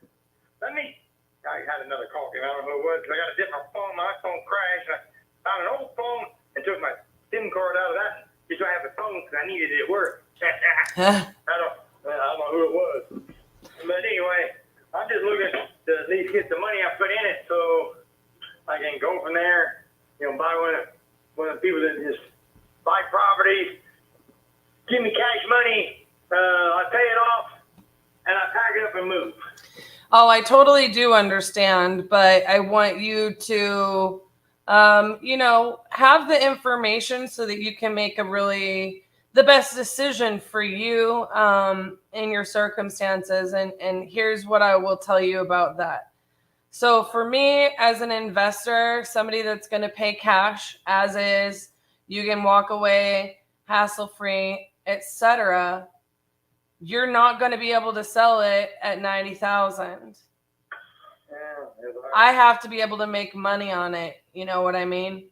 So I either have to be able to do one of those things that I do, which is fix it up and list it and then be able to create a profit for myself, or I need to be able to rent it and generate income from myself by holding the property, right? So that's where it becomes kind of problematic, and why it is a good candidate for that subject to or that creative offer, because with your interest rates being low, they're lower than what I could get as an investor. Your property doesn't warrant a huge down payment value wise. So those are probably your two best options, are to list it if you're wanting to cash out that equity. Ask them if they can do like a smaller, balloon on it potentially. But The problem is like, if I try to get less money and using a realtor to do it, they take any money that would be left over. well, they don't take any money that's going to be left over. So if you sell it and I sell it, they got a flat fee of like, say 10%. I sell it for like 70,000, and I walk away with 20,000. well, they shouldn't be selling it And at, they get their money first. well, as an agent, I'm going to tell you, they shouldn't be selling it at 10%. They should, a listing agent gets 3 and a buyer's agent gets 3, typically speaking. And then you have closing. When I talked to a realtor, they were 6%. Right. 6 to 8%. Well, you should be at 6% plus your closing costs and any taxes and liens, right? So that should equal a total of around $6,300. So you would be at 83, and then you would be netting, maybe. One person offered to give me money where he'd buy the house, pay it off, and I walk away with $25,000 in my pocket. Well, why didn't you accept that offer? Because he's supposed to call me back. I talked to him. I said, let me think about it. And he just, no fees, no nothing. And I can't get hold of him now. Or he disappeared. I can't find him now. Uh-huh. Well, that's the problem with the people. I've been talking to people. I said, let me think about it. And I'll give you call me back in a couple of days. And, show me some numbers. Give me some hard fact numbers that I can work with. I can't just go, pushing one hand, peeing the other one and see which one fills up. Neither one. Yeah. I need hard fact numbers so I can make a good decision. Well, I don't want nothing left in my name. I want it all out of my name or something if it has to, because then I can't go nowhere else and find nothing else that I know of. Right. So, I'm just going to be real with you.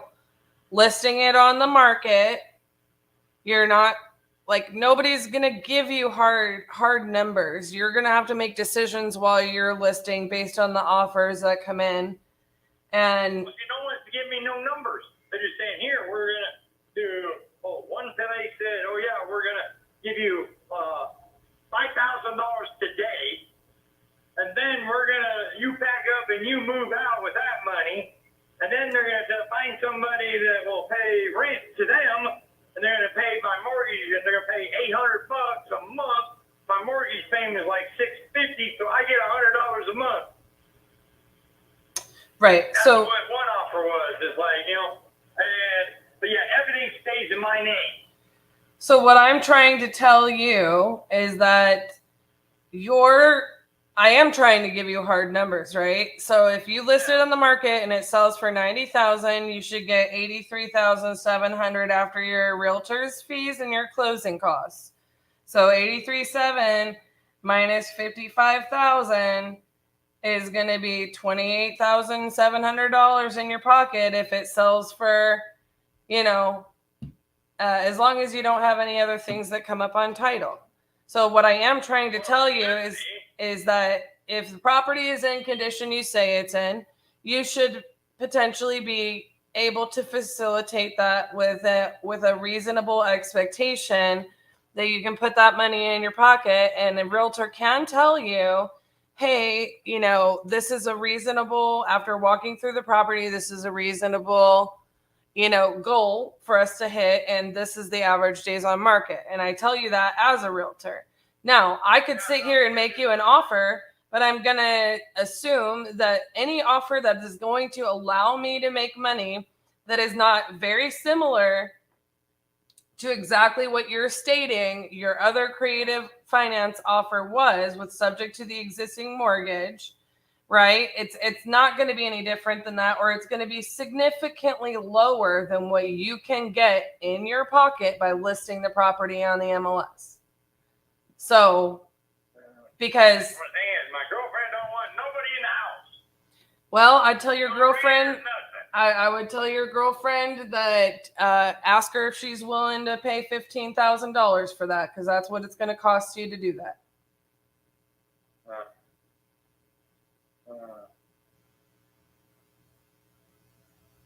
Because I'm just to be real with you right now, even as a buyer, if I am, you know, if I contract this property with you, I need people in the house. So that's, you know, it's a red flag. We've got to be able to walk through, have any repairs or updates that we need to do assessed and put prices on them. A lot of times what we'll need to do is then have a walkthrough for, you know, not just inspection, but any specialty item. Number 3, we then have to sometimes have a walkthrough for like an appraisal. So there's got to be people in your house if you're going to sell the house, or, you know. She's thinking that, you know, she sees all these ads. We buy houses on Facebook.com. We buy houses. We buy houses.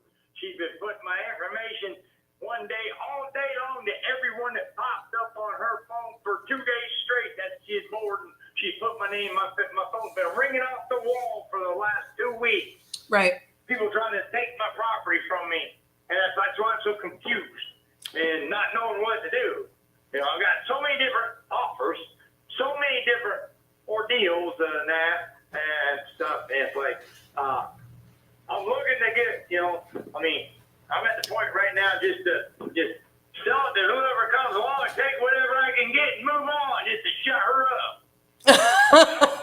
Poor baby. I feel for you. I really do. I just, You don't understand it. You're a female and she's just all over me, and I can't do no right by her. I hate to hear that for you. Threatening to leave me if I don't sell the house. Well, then fine, pack up and leave now then. I'm so sorry to hear that for you. I know it can be stressful, but I just, you know, like. This is a beautiful house. It's got hardwood floors. She swears up and down, according to her, the house is going to fall down on her. Kind of like Chicken Little, the sky is falling. The sky is falling. Well, I don't think they would have given you a loan on it a couple of years ago. Otherwise, it might have had a major damages done to it. Usually they don't give you loans if they don't pass inspections. You know, I did inspection on it.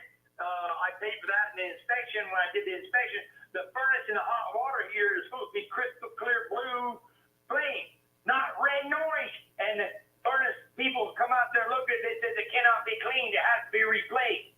So I replaced the hot water heater, and I put 95 for efficiency going up the chimney. It's going out the side of the house, 95 to 98% energy efficient furnace and hot water heater, and I added central air, took the window airs out.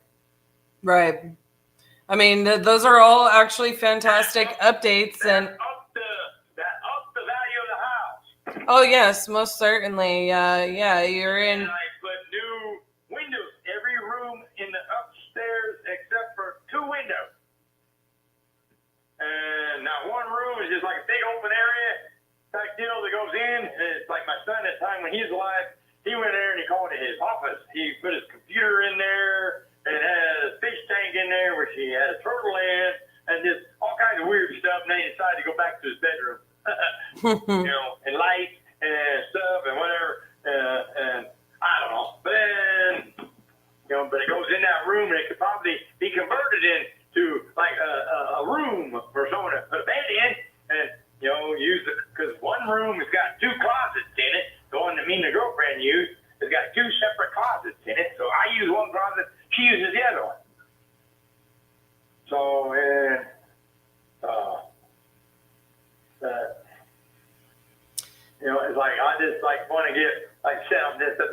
right now. She's wanting to sell it, me to sell it. If someone give me enough money that I can pay the loan off and I walk away at $15,000, I'd take it. Just so I can have the house paid for, and then $15,000 pay rents and deposits so I can move into someplace and pay for somebody to move me into somewhere else. Well, I don't have to make a lot of money. I mean, she thinks I'm trying to get rich. No, I'm just trying to sell the house for what it's worth. Good. I mean, I don't want to be ripped off. And she thinks I should sell for just $10,000 and walk away. well, And I gotta pay the bank $45,000. it's probably more like 55. So okay. Yeah. If I sell it for $10,000, I still have to pay $50,000 on it. Right. Well, I mean, it's something I can potentially look into. It's just a little difficult for me to assess with I can try to see if I can make that work as a potential rental property. It's the ideal for a single family. It's got whatever. I know, but a lot of those things,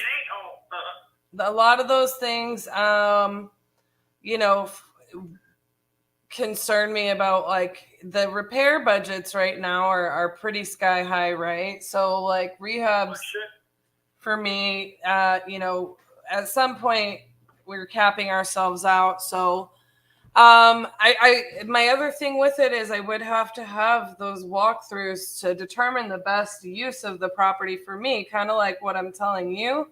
Those same things apply to me. If you just want to walk, look at this, we was gonna make a deal. I can make it set up that I'm there, and then you walk through. Okay. Look at it. But then problem is, just ignore her because she's goofy. So, I mean, right now, if I don't need that many repairs, my opinion. I mean, maybe, I've lived there and I just started, putting like the central area in it because I got tired. So like window air is just more, central air is more efficient and more beneficial than window air. You got hot and cold spots in window air. Yeah. And it just costs you more money. Yeah. Central air is more uniform. You get the whole house cool, not hot spots. Walk from this room where it's cool into that room where it's warm, and so on and so forth. So. Yeah. So here's kind of a few things that I'm thinking. I feel for your situation, and I understand that you're dealing with a lot of dynamics that are making this kind of stressful for you. So I really want to solve this so that everybody's.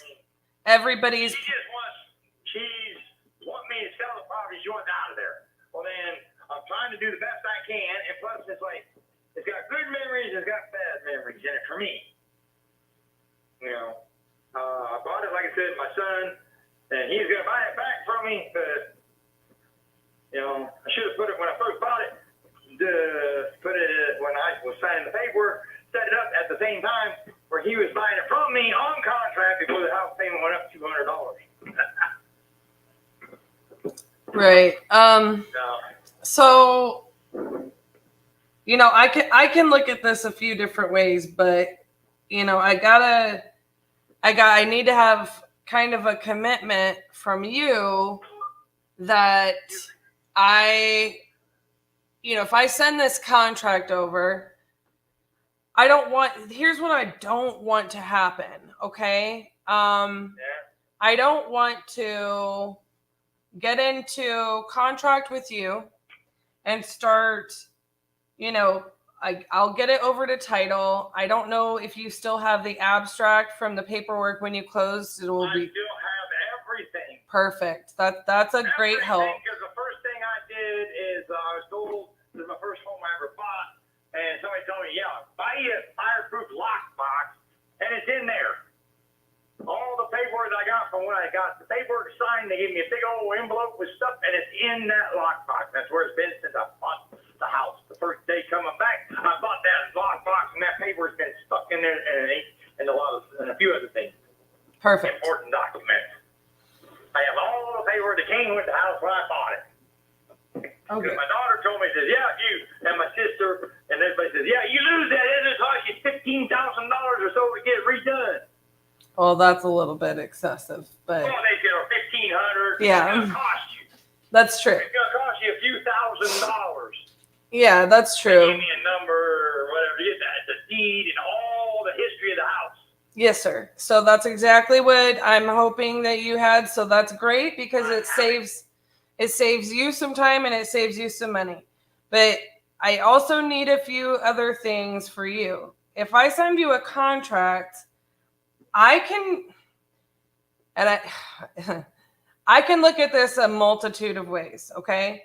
And I'm just going to be honest with you, Doug. I can solve your problems, but I'm going to be kind of, I don't care how blunt you are. I can deal with it. okay. I got to deal with a crazy woman. Well, I need to not deal with the crazy because that's where I'm coming from. Because I have a Dealing with me. okay. I'll Well, start going away. I got someone coming. I'll be here. okay. I'll be here. We'll both be here. You know, So if I'm buying a house, I got to walk through there to look at it. right. Before they decide if they want it or not.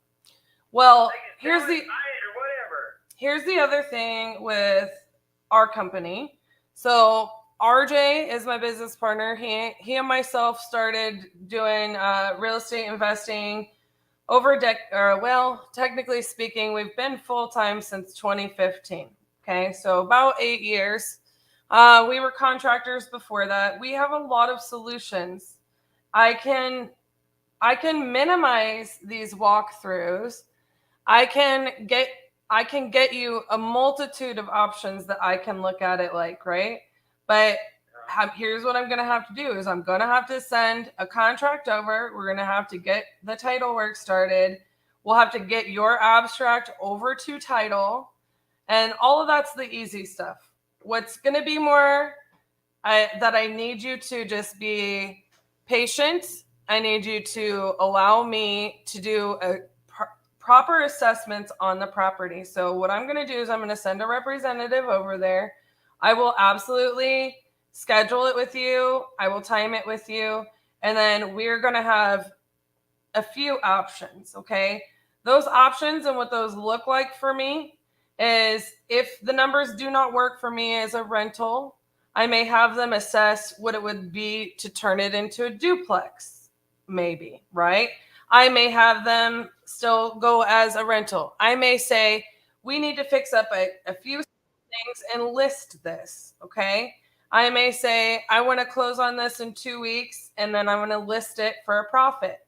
And then obviously you're very familiar with the creative finance and subject to the existing mortgage option. And, you know, obviously that one doesn't. Mortgage in my name. Well, I think that my goal is to solve all of the problems. You have already let me know you don't like that option and you would rather go with a different option.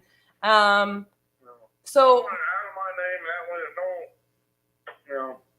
what I'm going to do is I am going to get the contract over to your email. It's going to be over at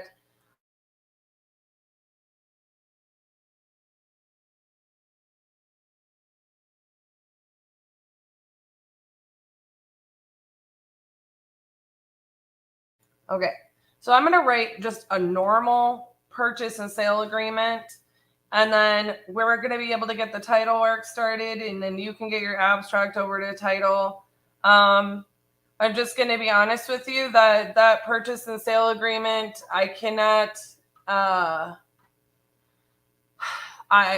can do it. What it's worth, I just want to, you know, it's just too big. Well, here's the deal.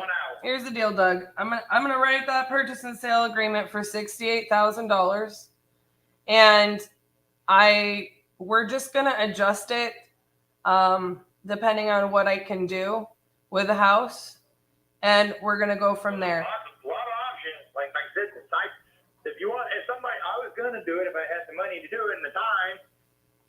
There's like a room downstairs, like you can make that a bedroom. You have a big living, and you can kind of like divide it off, and you can make a kitchen and or the dining room, whatever. You can make a small little one-bedroom apartment with its own entrance off the side of the house. It's got the almost like the stairs going clear up to the attic. If somebody wanted to, they can convert the attic into like an efficiency. Like you put stairs going up the outside, and just but you might have to put a ductwork up there for the heating and air conditioning, but somehow. Exactly. So I might be able to, and you're making my exact point for me. If I can change that, I will change that. So in my contract, what I'm going to do is I'm going to put a clause in there because I want to protect your equity. I want you to get as much money as you can get from the sale of your home, and for this to be a stress. I put ceiling fans in 2 of the bedrooms. Right. Yeah. All new Venetian had wooden, and that 3-inch wooden window shades. Yeah. They were dusty, dirty, falling apart, so we took those out. I put like the 1-inch vinyl, white ones, throughout the whole house. Every window, every door, got it. I got you, Doug. I really do. And I put 2 ceiling fans in, my bedroom and my son's bedroom. I didn't put it in my granddaughter's bedroom. She liked to jump on the bed. And I didn't want to be jumping on the bed and smack her head like her aunt did when she was about that age, 10, 11 years old. Yeah. My daughter, she did that. Jumped on the bed, smacked her head in the ceiling fan and go take her to the hospital. Get, butterfly sticks. Oh, my word. In her forehead. Oh, my word. On the bed and got up into the ceiling fan. Well, so, all of that is great, and we're going to have everybody assess, what is the best way for you. So what I'm going to put in this agreement is that this is not necessarily the final agreement. It's called a novation, okay? And we may replace this contract with a new contract is what that means, okay? And that... If I sell it for $68,000 and I owe $55,000, I walk away with $12,000. That'd be $13,000. 13. Yes, sir. I mean, right now, that sounds feasible. Okay, so that may not. At 30. Oh, I hear you. I definitely hear you. But here's what I'm trying to tell you. So you're gonna have to let me speak for a couple minutes, okay? And I want you to understand this because no, you're fine, honey. It's hectic selling a house, and I understand you got a lot going on, and so. But what I'm gonna do is I'm gonna put a novation clause in that. That means that when I come through and I get my assessments done on the property, if I can replace that $68,000 contract with a better solution for you and for me, that we're going to agree to replace that contract. So that purchase price, You're going to pay more money and I get more money. that it could be that. It just depends on how I exit the property. That's exactly my point. So if I can walk in there and say that I can do this strategy without getting it overcomplicated. Like I said, it could be a duplex, it could be a triplex, it could be I fix it, I just get it listed right now and get it sold for more money. And I work that out and deal with the situation. And I make sure that the crazy is separated from you in that situation. We will come to that agreement. So I'm putting that as an option in there for you to get you the best I can get you on the house. And I'm going to do my assessments. And after that's all said and done, you and I will agree on, hey, either the current contract is the best possible situation, or I'm going to probably be able to novate it into a different agreement in which you get more money, but say it's 3 weeks or 6 weeks longer. We'll discuss that at that time. Does that make sense? Yeah. Like I just want to sell it, where I'm not going to need it. I don't pay no more money. I can start looking for something else. Right. If you're going to start, possibly, I can probably start, come up and say I get $13,000, put $7,000 down and move toward an apartment. rent, deposits, and moving expenses. Then I got, whatever's left over to buy food and groceries or take the wife out or the girlfriend out to dinner. Yeah. But, and I'd love to just give you that offer and call it a day. But what if I can get you more money? That's what I'm thinking. What if I could pay you more? So that's why I want to go with this type. Yeah, I want to go with this type of agreement. And then you just make sure your job is going to be getting title of that paperwork. Okay, I'm going to send you an agreement for $68,000, and in the section it's going to say you're going to have a novation clause. We're going to do our assessments. Your job is going to be, let me get my guys in there, let me do our assessments, and then you and I will touch base, a couple weeks after that happens, and then you can manage the your lady there in the showings, and you can be present during those showings. But, just ask her to be, respectful of us wanting to purchase the house and get you the best price possible. And we're all on the same team here. This is, I've worked for. The house is falling. Well, no, I don't believe that. And if the house is falling, by God, our inspection's going to tell us. Told it to me for the light they did. Right. It'd be a lot to happen if it passed inspection 4 years ago and the house is falling down now. So. But you know what? It's okay. Like she doesn't have anything to be concerned about. I understand this is a stressful situation, but we can make this fairly smooth and get you on down the road into a better situation. We've got a lot of tools in our tool belt to be able to do that. And I'm going to be very transparent and direct with you. If I think your house is a piece of poop, I'm going to tell you your house is a piece of poop and you need to list it for $58,000 or whatever, But I don't think that's the case. I think you've done a lot of good stuff to, add value to the house, and you've got 4 years you've been paying on it, and so on and so forth. And there's definitely a way for us to solve this for you. You just got to let me do what I do best and realize we're all on the same team here, and you and your lady can get in a good position. I don't think a lot of people are going to be able to offer you this as your solution, in that I'm literally sitting here telling you I will go through all of the options, and I will tell you exactly what I think is the best possible, be it, all of the options that I have, or I will straight up tell you, I already kind of told you at the beginning of this conversation, if you want $90,000, you need to list it.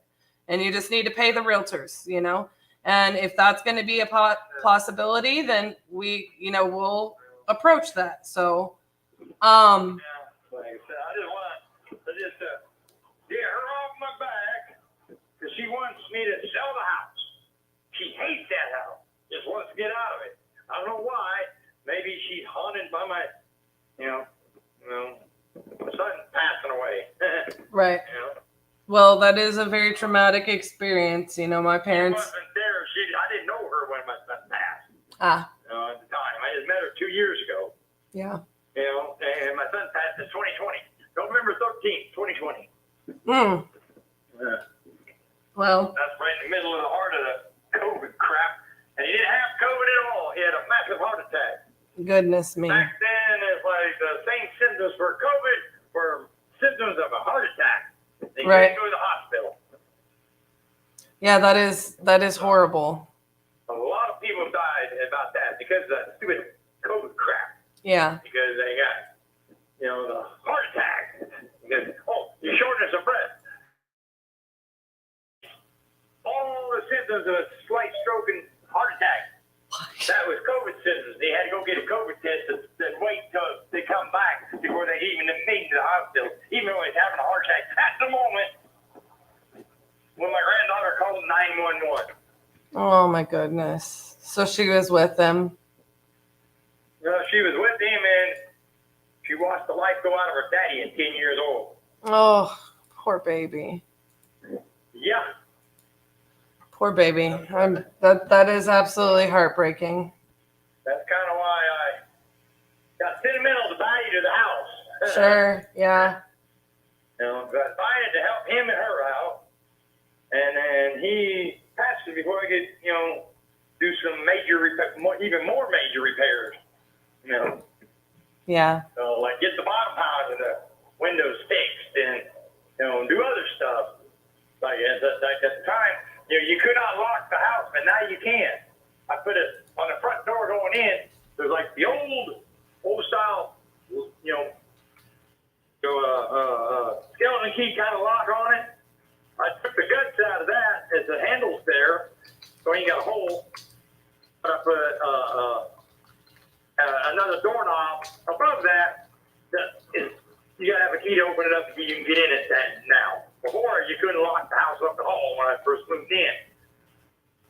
So now you can lock, the back door was locked, but I don't know where the keys are for that, so I gotta find a new key. The back door going out of the kitchen into the backyard. There's keys for that, but I don't know what happened to them. My son had them. Well, it's not that big of a deal for us to rekey everything. Batch everything. Yeah. So I'm gonna have Keaton, who's our transaction coordinator, write that up and have that clause in there. Send it over in an email. I want you to do another thing for me, Doug. You need to save this number in your phone so you don't lose us. Yeah. I mean, I'll be calling you back, I'm sure. Yeah. Cause I got my regular phone crashed on me, and I've got it comes up as Titanium. Anthem.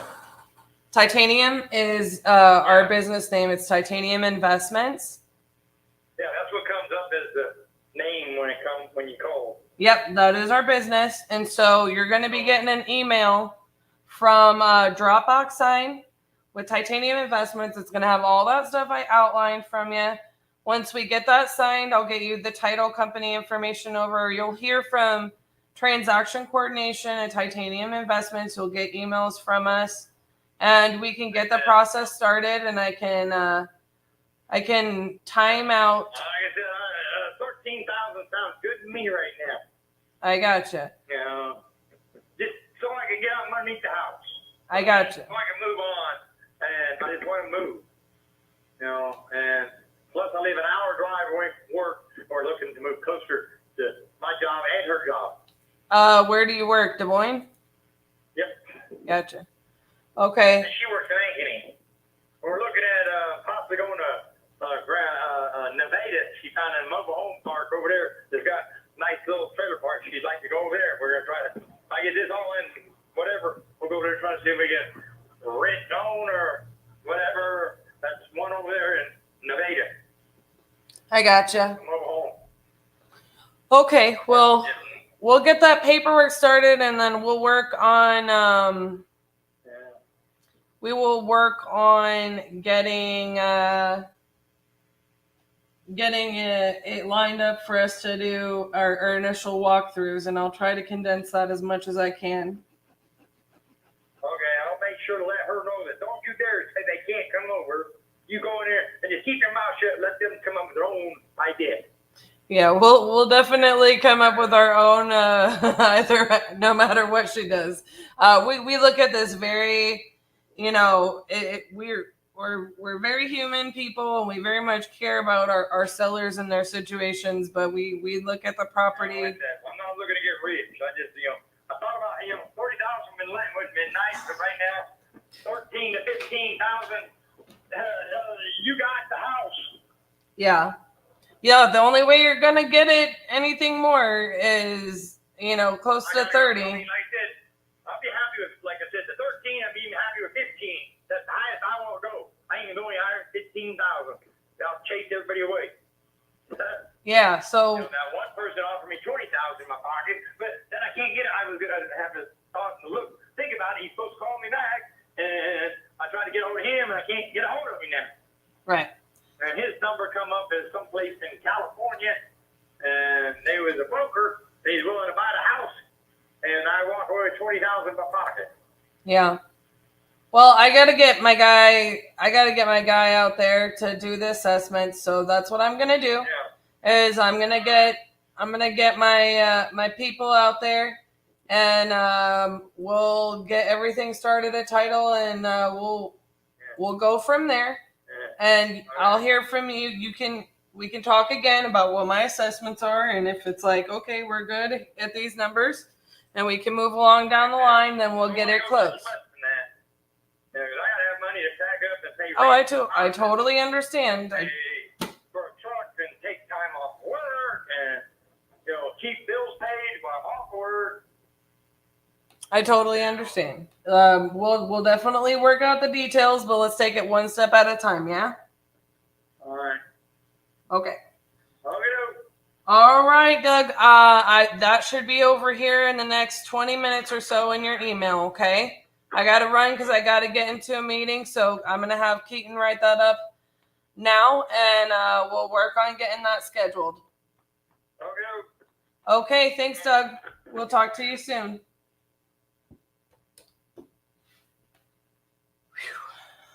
That should be a fun one.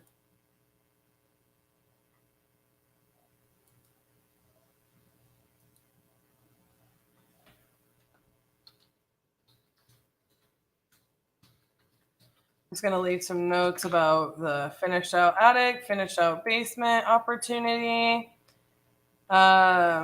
It is a 3 or 4 1 can easily be a complete 4-2.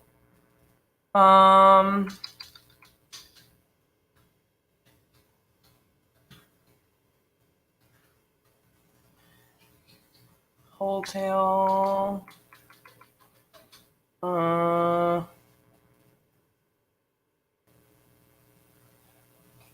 Lord of mercy. He talks so much I don't even. Sending.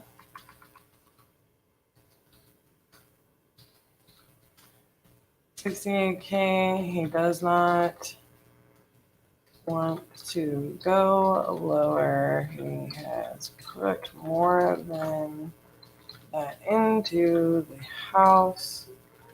His girl is, or his girlfriend is anti people and drama, so we have to be specific about our walkthrough.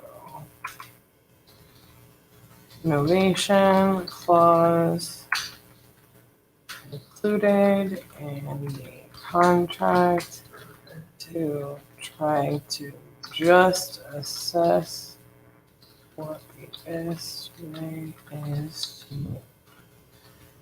actually have Isaac or Elaine look at this one. And also potential list need. Okay, so I want you guys to know a few things. This is like about an hour outside of Des Moines, as he mentioned. And why that's a little bit problematic is whereas I can get comps, for some reason we have a hard time. This was not on Privy, whereas Des Moines might be on Privy. There's a little bit further outside of that. You run into that sometimes. And for whatever reason, I just cannot get days on market in Iowa most of the time, and on like PropStream or whatnot. So we do have to dig in a little bit deeper, but I honestly didn't want to talk to that guy 25 times just to figure out what the best thing to do for him is. So, I mean, I'm confident in the contract. I'm confident that, we can put him in the best situation possible.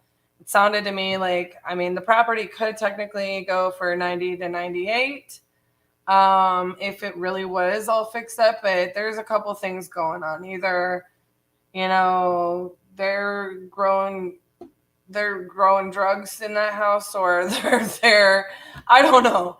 There's just toxicity in that relationship, or she's freaking out about it. He says she's crazy. What he sounds, to be a little bit distressed as well, personally. So there's some personal distresses going on, and who can blame him? Right? He lost his kid, and long story short, for me, this is just one of those things where it's like, he understood what the subject to was. He literally described that offer right back. Okay. But he also, he wants cash. He doesn't want to list it. He doesn't want to deal with the things, and he doesn't want to, it's going to take literally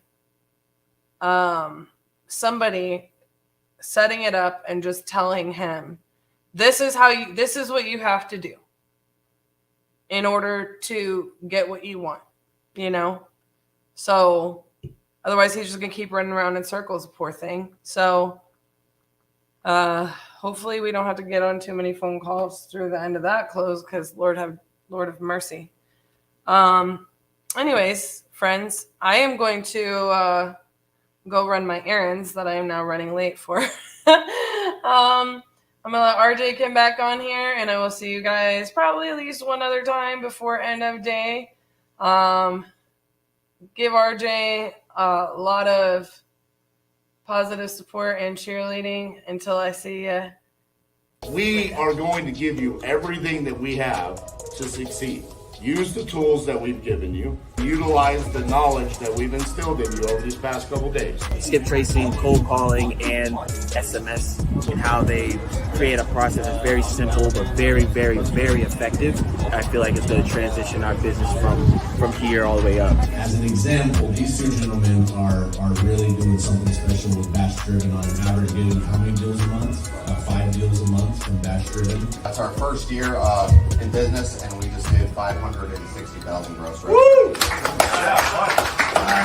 We're learning so much from RJ, Cassie, and Elijah. I'm an active duty military guy, so it's so cool to come here and just see the integrity and the purpose and things that RJ and his guys are driving into the students here. We don't want you to just go out there and be successful. We want you to do what you're going to do the right way, the most applicable way. Be that Army. That's what it means to be a Titan. You work with great people, they're going to give you greatness in return, because now it's a friendship, and who do you always want to work with? Your friends. As a full-time house flipper, I wanted to do something a lot more virtual. I got introduced to RJ through my friend here, John, and didn't even know what I was coming to see, but after leaving, we've learned a ton we're going to implement into our business, and I think it's going to change the way we do business moving forward.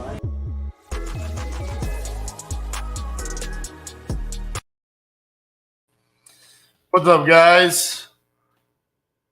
Good news. We got a signed contract. One of those ones that I had to redo and send out during my last little segment, signed while I was eating my lunch.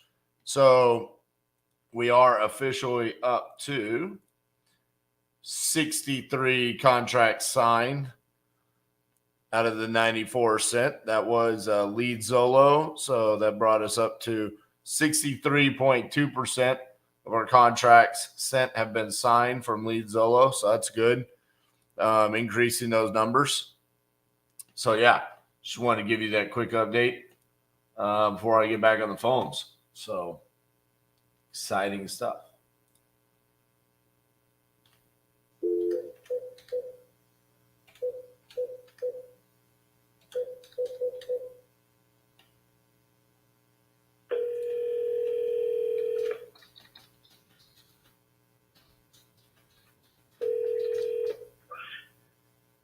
Hello, this is Judah. Hey, Judah, this is RJ Bates calling about your property there in Southport, North Carolina. How you doing? I'm doing, buddy. How about yourself? Pretty good. You entered this on my website saying that you were looking to sell. Is that correct? Sure. Excellent. How much you looking to get for it? I need 250. 250. All right. Tell me a little bit about what's going on with it. I have an offer in on another property that's bigger. Me and my wife have adopted 4 more kids, and 3 bedrooms and 2 baths doesn't work anymore. I gotcha. What about is it 1,200 square feet? Is that correct? I have to look on the prints, but it's somewhere close to that. Yeah. Okay. All right. What's the condition of the property like? Inside of the property, as far as flooring goes, we've replaced the flooring in the living room. That's pretty much the only room we've replaced flooring. So all of the flooring is 17 years old and it's been lived in. Walls need to be painted, but as far as bones of the structure, it's good. We've replaced the water heater, the range, the roof, and the heat and air system. So most of the things that would need to be replaced have already been replaced. Gotcha.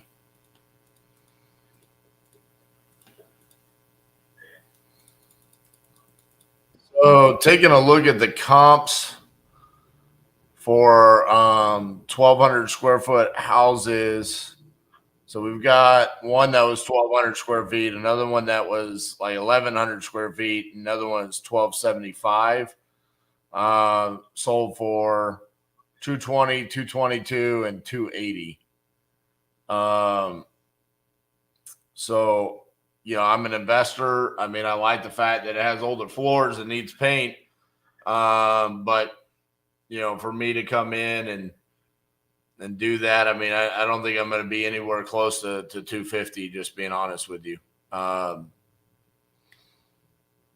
Yeah, I mean, maybe you could get in the low twos if you list it on the MLS, but just taking a look at the values in the area, I mean, the higher price properties they had more square footage.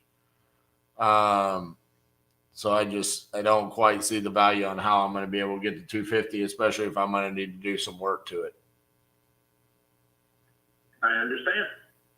So, like I said, I mean, I think if you listed it on the open market, you might be able to get in the lower twos without doing any of the work. But just selling to an investor there, I don't see that being a good fit for me. All right, buddy. I appreciate your time. All right, thank you. Bye-bye.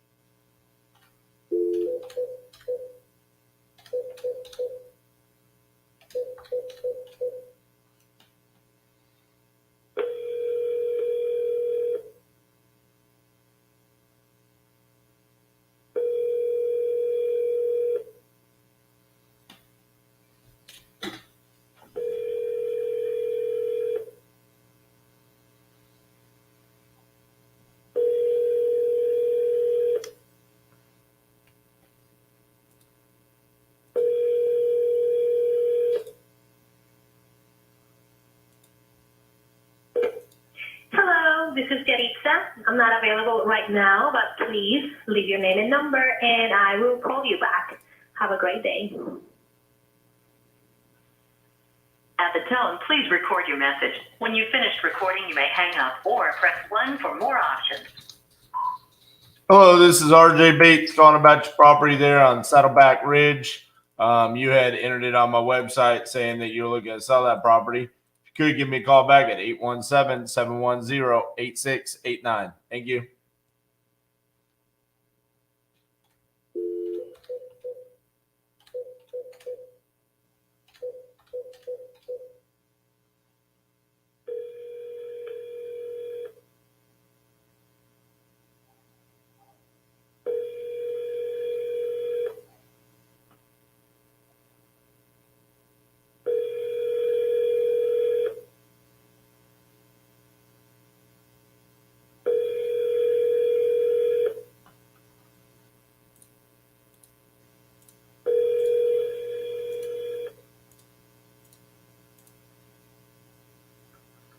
Hi, you've reached Cam at 407-341-60. Leave your message at the tone, and I'll get back to you as soon as I can. Thanks a lot. Bye-bye. At the tone, please record your message. When you've finished recording, you may hang up or press 1 for more options. Hey, Pam, this is RJ Bates calling about your property there in the Villages. You had entered it on my website saying that you were looking to sell. If you could, give me a call back at 817-710-8689. Thank you.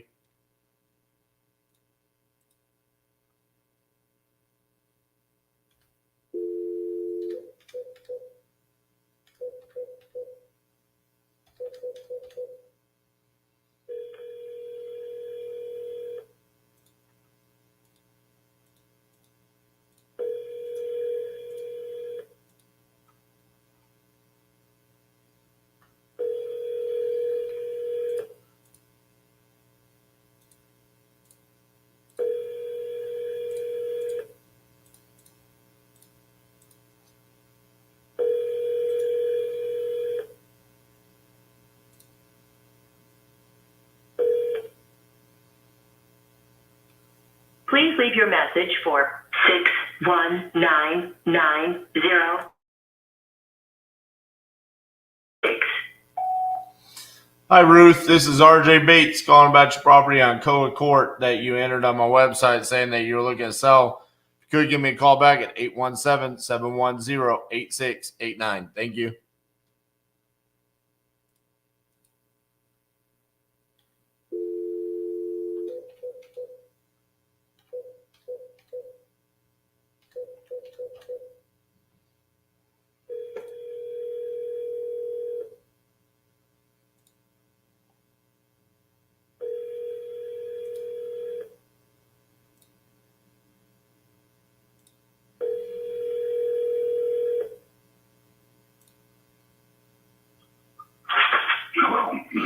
Hi, is Andrew there?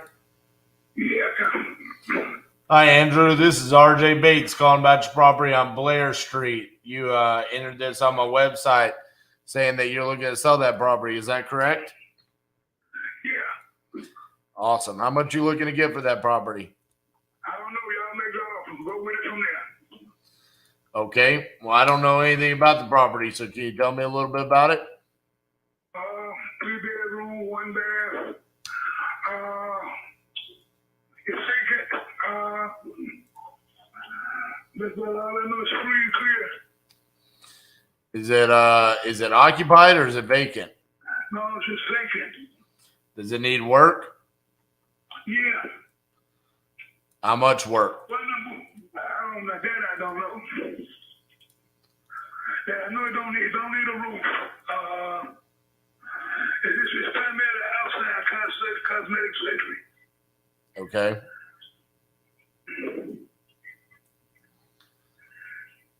And you don't know how much you want for it? No, like I said, just make me offer. All right. I'm not even in Mississippi. It's a house I've had for 25 years. And I'm not moving back to Mississippi. I don't even live in Mississippi anymore. And I had family in there, and wasn't nobody to do right, man. I got to be an old man, so I ain't got time left for this. I'm just gonna get it off my books and keep it moving. I got you. So that's what my situation is right there.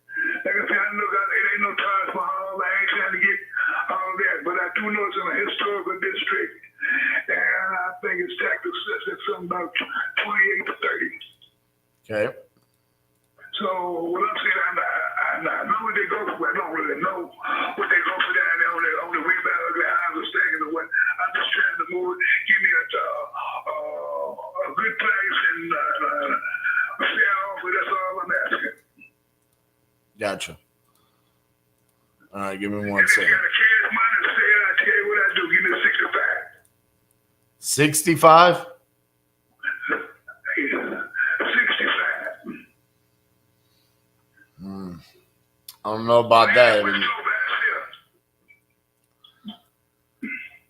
I do know. Say that again. I think the land is worth poor by itself.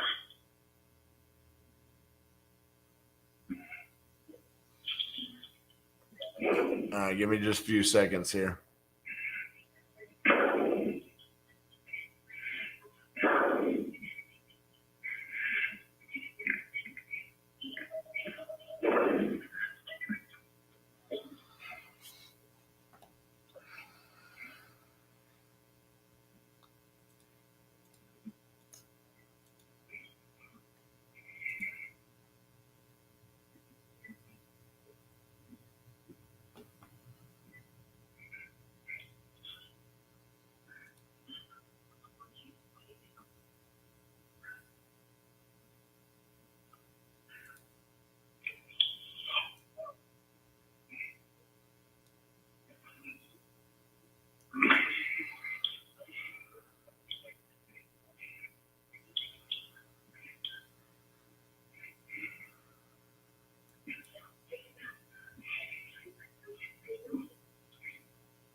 And this is it's like 1,155 square feet, right?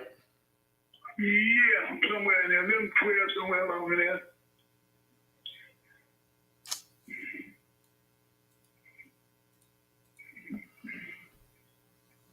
I don't even remember. I don't remember nothing about the house, to tell you the truth. I'm not asking for specs, so. I just know it's a 3-bedroom, 1 bath. That I know. And it's got bars on it too. It's got burglar bars on it too. Yeah, I mean, That's a great asset for you right there. I mean, if you rehab, I would love to be 25 years old. I'd go through that valve, everything down there, man, and do it like a San Francisco row house thing, because it's going to be worth it. And if you're an investor, I mean, I know you can drive down through there. You got to see what I see, because they've already started doing it down there. right. Yeah, so I see the potential. It's like, hey, man, I'm 68 years old. I ain't got much time left, so. I mean, you know, I can't take nothing with me. Nobody robbed me but my wife and my little son, so, you know, hey. Right. That's just how this right here goes. So I'm just trying to get a deal, keep it moving, and, hey, that's where I'm at. Yeah, I mean, I see another property that sold for, it looks like 62. That was of similar size and bed and bath count, but it didn't look like it needed 62, but it didn't need any work. You know, I mean, it was able to be rented out the way it was. I mean, What's that address? Because I probably know them people. let me look it up real quick. Was it on Blair Street? It wasn't on Blair Street. No, it was North Lamar. Right, okay. I don't live in the area.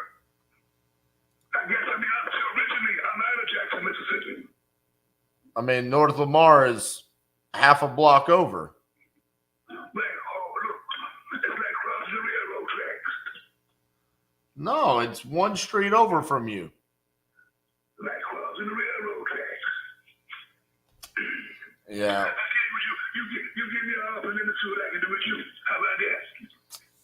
I mean, I think I'm going to be way lower just because, I mean, if I got to come in and do work and stuff, I'm looking at what these other properties went for. I mean, what is this? This one right here, this was completely fixed up. This one sold for, yeah, see, this sold 60,000 completely fixed up on Nearview.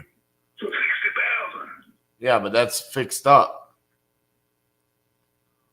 I mean, 60,000 or 6,000. 60,000, but it was fixed up on. I ain't trying to get that. I'm trying. You better, we must got a, wait a minute, hold up. We must got some misunderstanding figures here going on. I ain't saying nothing about no 60,000, no 65,000. I said 6,500. Oh, I thought you were saying 65,000. I'm like, man, these fixed up are going for that.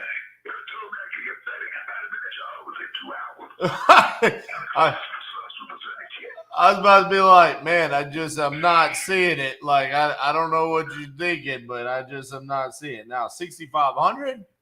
No, that. Yeah, no, now we can make 6,500 work. No. Right, that's what I'm telling you, but come on, man. You say, I'm like, No. Yeah, no. All right. No. No, yeah, 6,500. We got a deal. All right. Is your email?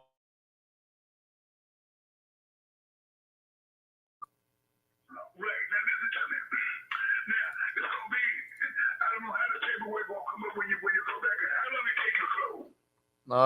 With title, probably two. We want a cash and carry deal. And we want to look, can you get it done in 2 weeks so we're going to be out of the country? Yeah. We can get. If we get this done in 2 weeks, it's going to be in my wife's name, Javon Welch. Write this name down. S-H-E-V-O-N. Hold on one second. Let me. Okay, what's her name? Savon Welch. How do you spell Savon? S-H-E-V-O-N. Savon Welch. S-A-V No, S-H S-H-E-V-O-N. E-V. Okay, Siobhan Welch. Okay. Right. All right. Who's Andrew Beasley and Benny Andrews? That was ex-brother's house. I got you. He did that 20 years. Okay. But that was a strange shit to me. Okay. All right. So what I'm gonna do is I'm gonna send over the contract to you for the 6,500, and we'll open it up with Sam over at Title, and then we'll get this done quickly. Okay. Just want to go back and look at it. The club box is open. You're welcome to go in there and go look at it. Where's the key at? You don't need a key. All you got to do is go in there and go over it. So I got some back. I got a lot of family here. So I got a man that handles my little business while I'm down there. When I get off the phone with you, I just have to go back and open it up. You can go back there and take a look at it. Okay. Sounds good. All right. Thank you, sir. I'll send this contract over to you right now. Okay. Okay. All right. Thank you, Andrew. All right. Bye-bye. Brock could swore he said 65,000. I'm gonna go back and let's do it. If that's a 90% price, no, a 900% price shop or something like that. Justin.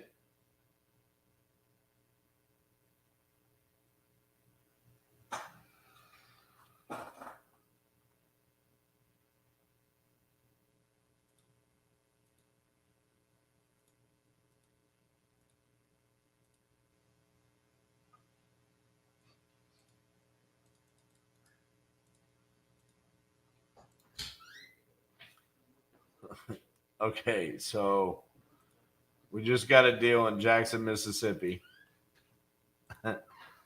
I swear he said he wanted 65,000. And then I was like, nah, bro, it's just not going to work. And he's like, what do you mean, man? I'm selling you a property for $6,500. I'm like, oh, I thought you said 65,000. He said, no, we must have gotten some tangled wires or something. Yeah.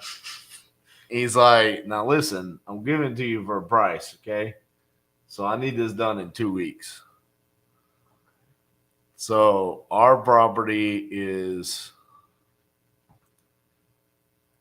one of these, I guess this. He said, no, it needs work. He goes, but I mean, I'm selling it to you for $6,500. So when you look at the comps, that sold for 62. That completely fixed up sold for 60 something. 2021. What's the lot value on this? And this sold for what's rented for something. But it sold for, or I guess it was listed. Sold somewhere here, probably in the 80 range. But regardless, it doesn't hit SFR3, but we're going to have to get on it pretty quickly. So we're sending him a contract. But he wants it done in 2 weeks. Does he have photos? He said, I'm sending my guy to unlock the door. All right, Justin has buyers. So, like, he is literally... that he's like, it's open. You can go. You can call him a guy right now. Okay. I'll send guys out. Right. There you go. If this guy wants to take some photos while he goes and opens the door, that would be great. Don't think he's going to do that. Okay. It was very difficult to communicate. He's probably not happy about letting the house go. He's 68 years old and sounds like there are many years of Camel Reds. He's like, oh my God. One of those commercials. Like a Diane. Doors open. Well, okay. All right. Got it. Give this sweet dog a limited cup of coffee. I'll get my guys out there. All right.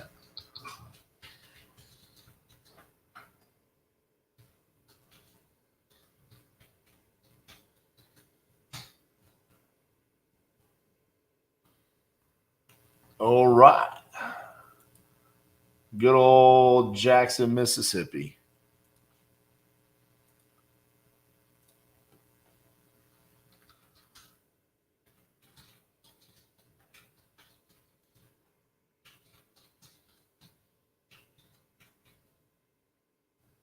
What's up, Fernando?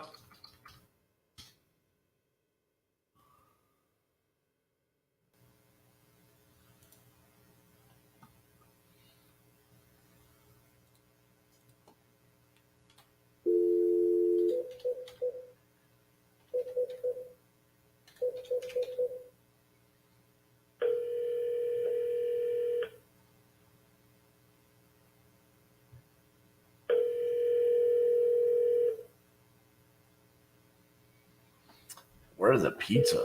I don't get it.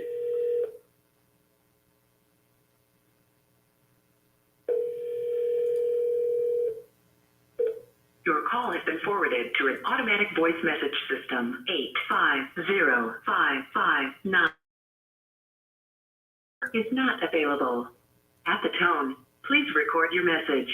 When you have finished recording, you may hang up or press 1 for more options. Hello, this is RJ Bates calling about your property there in Valdosta, Georgia.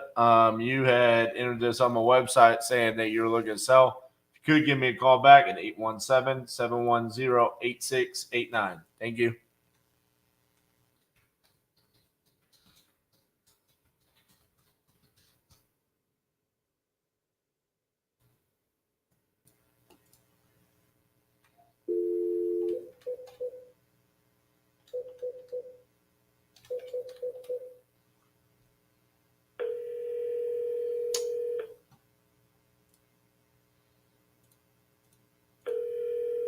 Hello.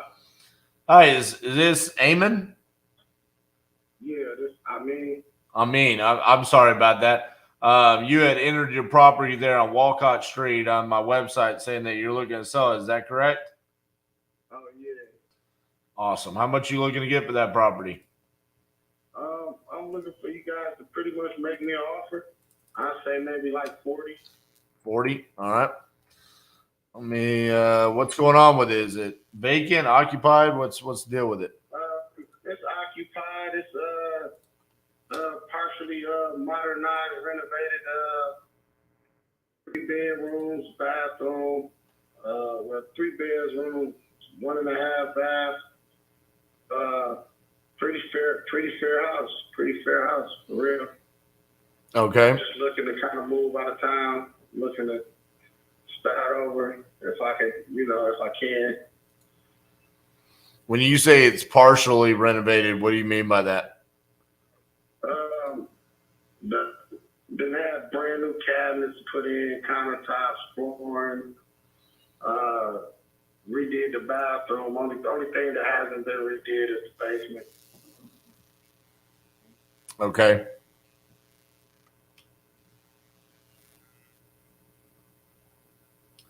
So yeah. So you painted. What about the outside? Outside, it's pretty fair. Side is still pretty straight. The garage could probably be redid. Landscaping inside is okay. What about the paint? It's siding. It's good siding. It can either be washed or painted. Okay. The siding is still fair. They can for sure use a wash. And it's 950 square feet. Is that right? I believe it's like 1,000 a year. Yeah. Okay.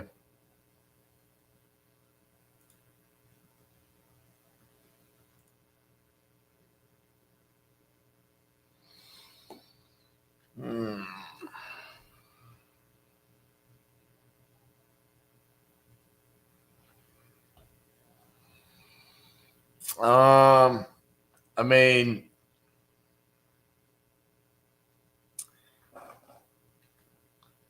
cash offer wise, I mean, I think I'm going to be a little bit lower than 40. I mean, just taking a look at some of the different values in the area there.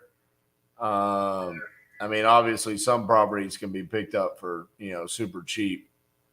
Right.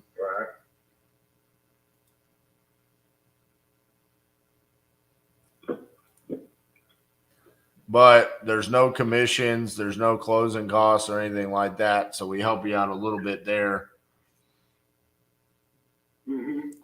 But I mean, realistically, just looking at different values, I think I'm probably going to have to be like 25,000. A house that like maybe 3-4 houses, maybe 3-4 houses downtown. I'm not sure what they actually closed on it for, but they was asking 170. On Walcott Street? Yes, sir. Right on the corner of Woolcott and Donaldson. Yeah. So I see that one sold for, according to what I'm seeing here, 80. Let me check somewhere. Yeah, I got that one. Yeah, it sold at 80.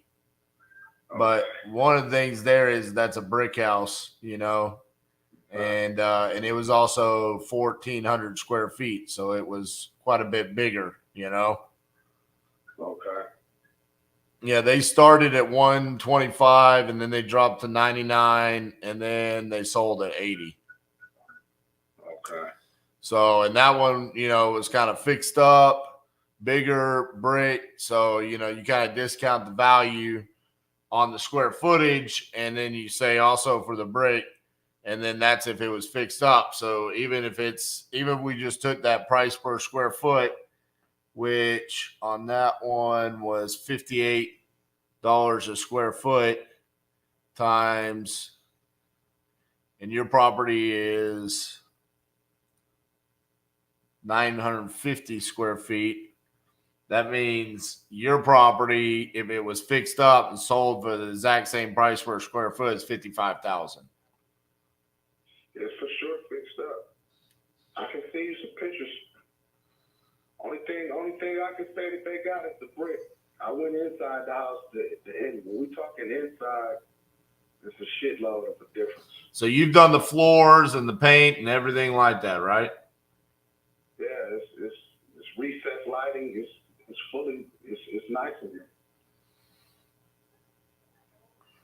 All right, I could come up to 30, but that's the best I could do.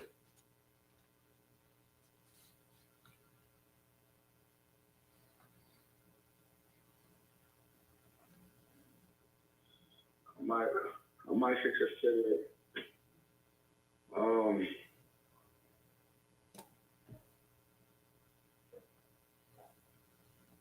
What about 35? I mean that's literally giving me no room for anything. I mean, I know you said you put money in it, but I mean, like you said, I mean the outside, I mean it at least needs something, I mean, I got to have a little bit of room to do something to it, like paint it or power wash it. I mean, that's kind of my room to be able to do that. Yeah.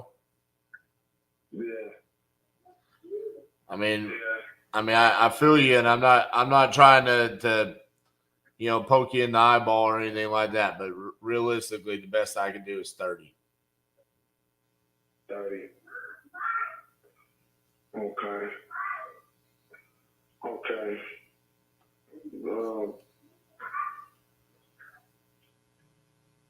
Okay, let me ponder it. Okay. Ponder it, man. This your number right here? Yeah, this is my office phone number. And then, like I said, I can also follow up with you later this week, too. Okay, yeah, just give me a couple eggs, man. I'll ponder it, and I'll give you a call, or you can give me a call. Either one, it don't matter. All right, bro. I'll call you later this week, okay? Okay, that'll work. All right, man. Bye-bye. Bye-bye.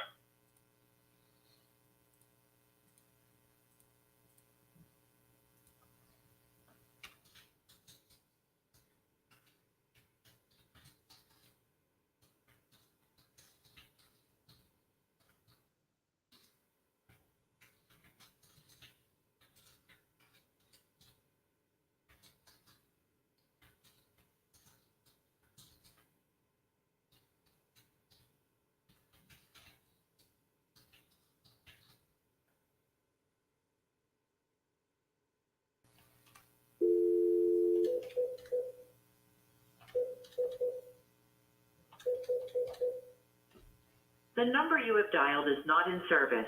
Please check the number and try your call again. Thank you.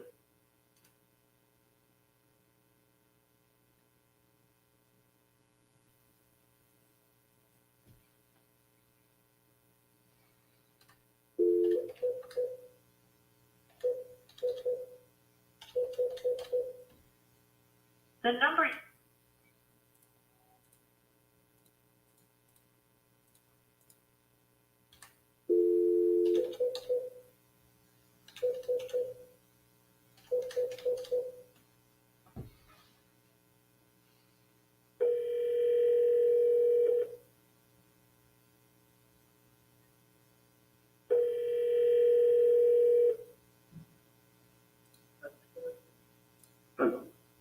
Hello, this is RJ Bates calling about your property there on Cranefield Drive. How are you doing?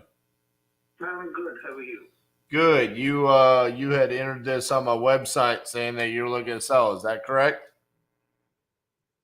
Well, sorry, just give me a minute. I cannot hear you clearly. Just hold on. Okay.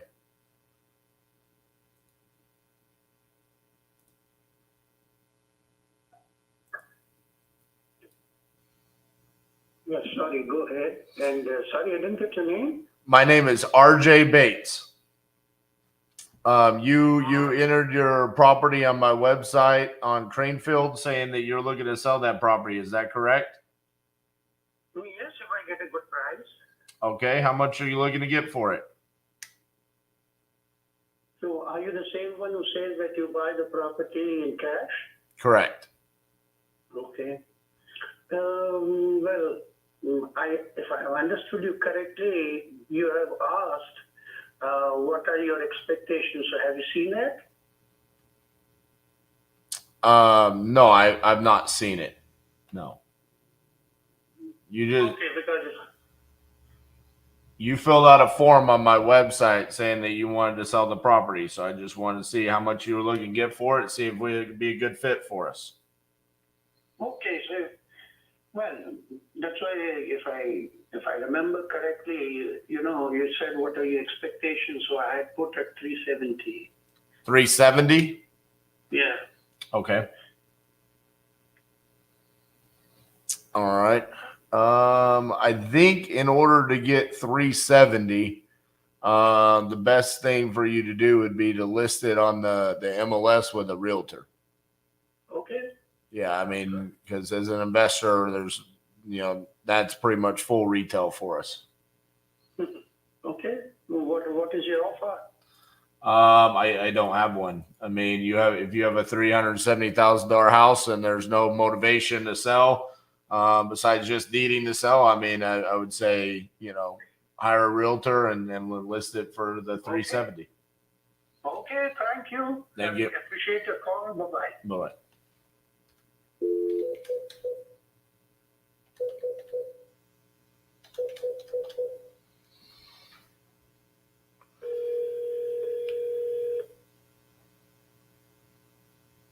Golden Bear.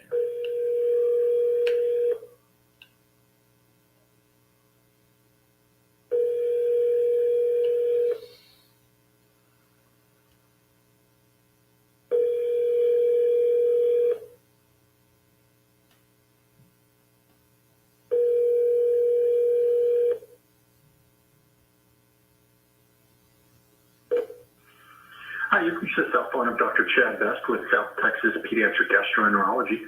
I can't get this phone right now. Please leave a message and I'll get back to you as soon as I can. Thanks so much. Bye. At the tone, please record your message. When you've finished recording, you may hang up or press 1 for more options. Hello, this is RJ Bates calling back to property there on Golden Bear. You had entered this on my website saying that you're looking to sell. You could give me a call back at 817-710-8689. Thank you.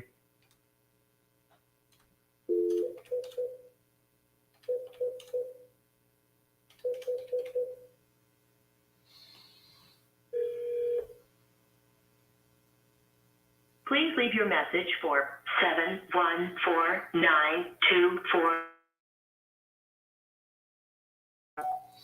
Hello, this is RJ Bates calling about your property there in Santa Ana. You had entered this on my website saying that you're looking to sell. If you could give me a call back at 817-710-8689. Thank you.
Hello. Please leave a message after the tone.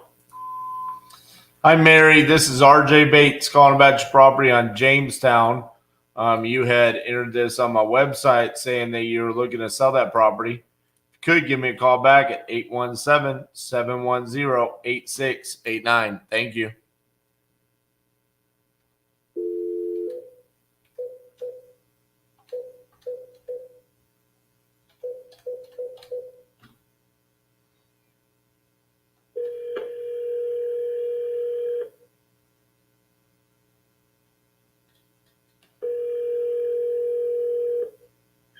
Hello. Hello, is this the owner of 1337 Montclair? No. No? Okay. I apologize about that. I got information on my website saying that you were looking to sell that property. So this isn't Natish? Totally them.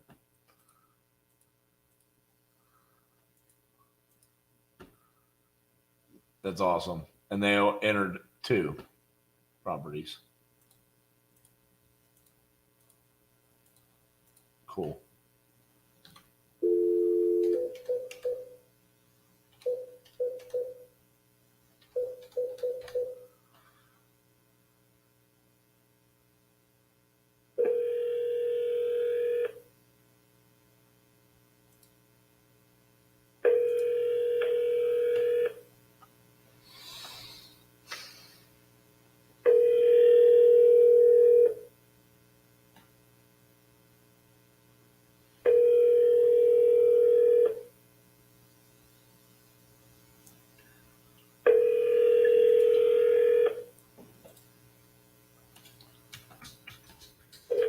Nine 5 1 3 8 5 3 4 7 6 is not available.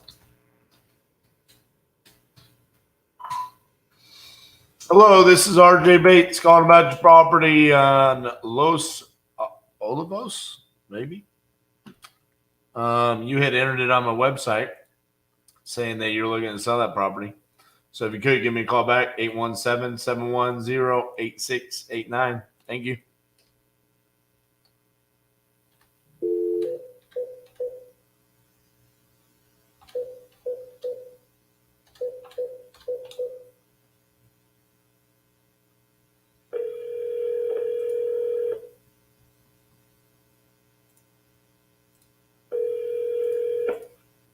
Marty Brownie Tommy. The mailbox is full and cannot accept any messages at this time.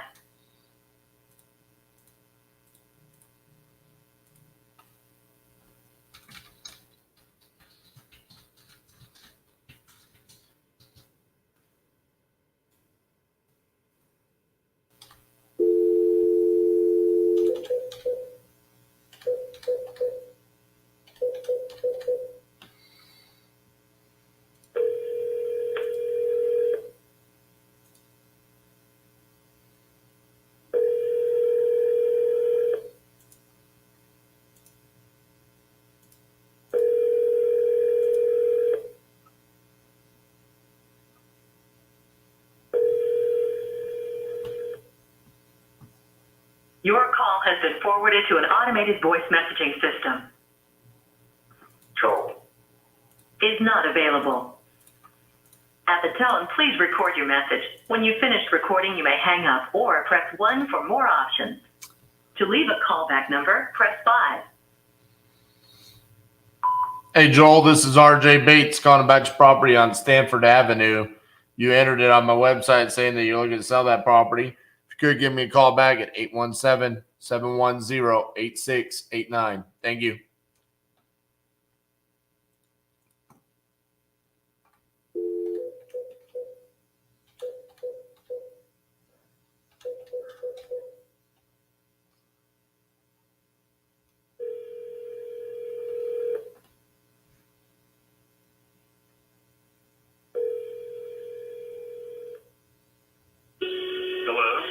Hi, is Sherman there? Is Sherman there? This is Sherman. Hey, Sherman, this is RJ Bates calling about your property there on Parkway Drive. How you doing? I'm doing well, thank you. And yourself? I'm doing pretty good. You had entered this on my website saying that you might be interested in selling that property. Is that correct? Yes, sir. Excellent. We're looking at another piece of property that should be coming up for sale, and we're wanting to be in a position to buy it when it's available. I gotcha. How much would you want to sell this property for? 425 to 475, somewhere in that ballpark. Okay.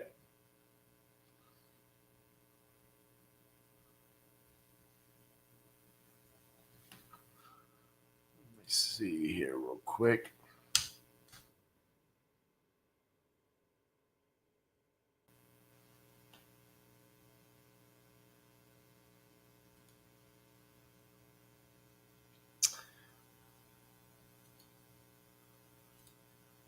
What's the condition of the property like? It needs a few repairs, not very many. There's a shutter on one of the windows out front that needs to be replaced. Everything else, the water heaters, the deck, the air conditioner, and all that is less than 5 years old. Okay. How did you come up with 475?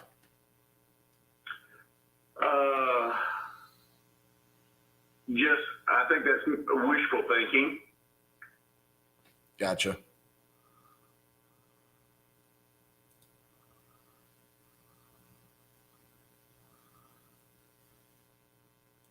Well, it's kind of a strange. You're kind of in a strange little spot, as far as comping it goes, because everything else is closer to what I guess you guys probably referred to as College Street, and you're a little bit further off from it. Let's see.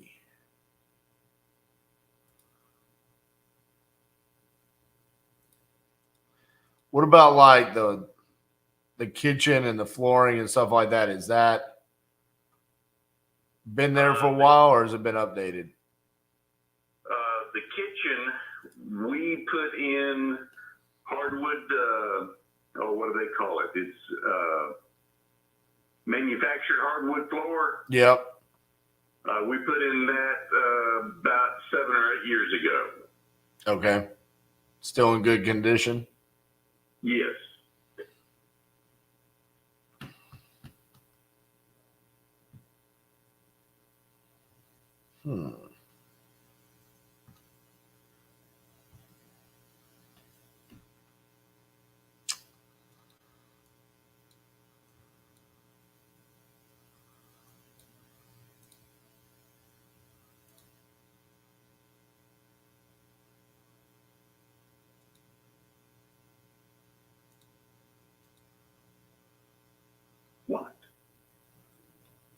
Bear with me. I'm just looking at some different properties around the area.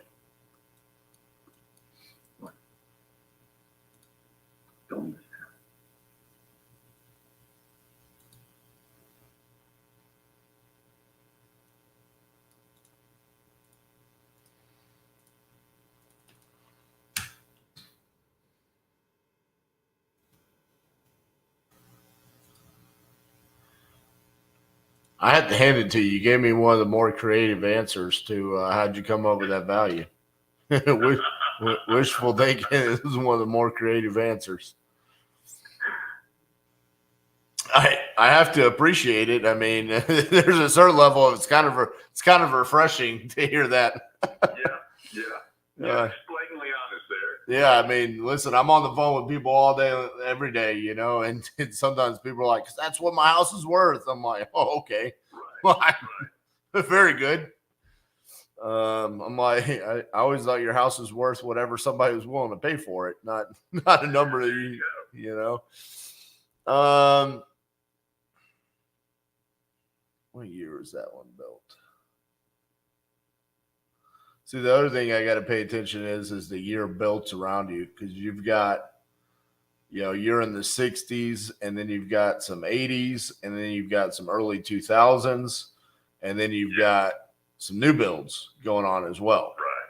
So it's not as simple as just pull it up and just, oh, okay, every house is going for this much. You got all kinds of stuff going on around you.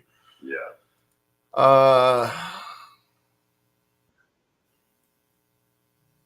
I mean, if you had to put like I know this is kind of probably tough for you to answer, but if you had to put a dollar amount on what you think repairs wise needs to be done to the property, what would you think?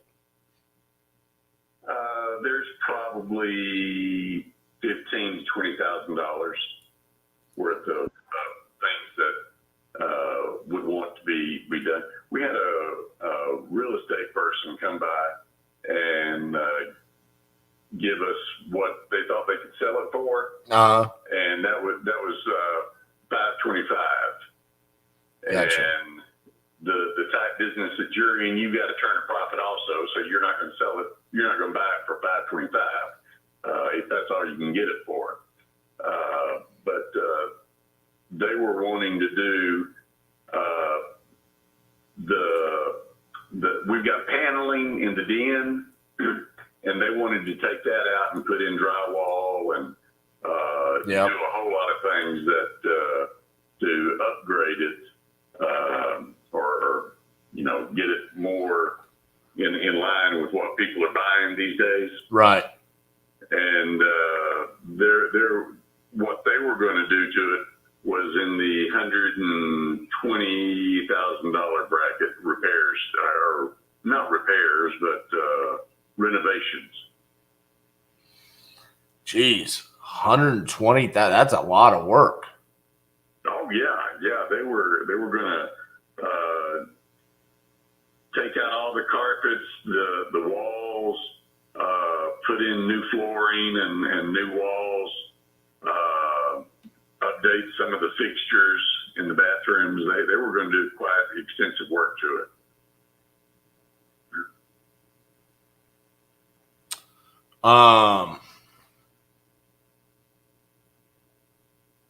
So what were they trying to do? I mean, because they said they would list it for $525 after they do that work. So were they making you a cash offer, or what was their play there? Well, their cash offer was in the upper twos. Yeah, that's what I was going to say. That's the only way that makes sense. Yeah, I mean, I'm guessing they were probably at what, like 270? In that ballpark, yeah. I'd have to look at my list to give you exact, but that's about right, yeah. Yeah, because if they say 525 and they multiply it by 75%, that gives them 25% for closing costs, holding costs, and their profit. And then they subtract that 120, that puts you right at 270. But that seems like that's a very large number in repairs. Like, I'm looking at some other properties around there. I mean, they're not that fixed up, you know? Right, they're not. Yeah. So I think it was way overkill. Yeah, that's what I'm saying. Like, I don't think you need to sell it for $525 either on the backside.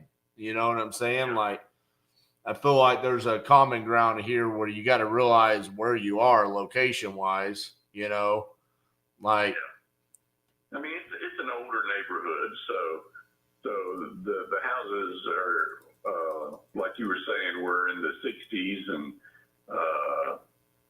a couple of them, I guess, would probably date back a little bit further, but most of them are in the 60s to 70s time frame. But I mean, how long does it take you to get to Nashville, like downtown?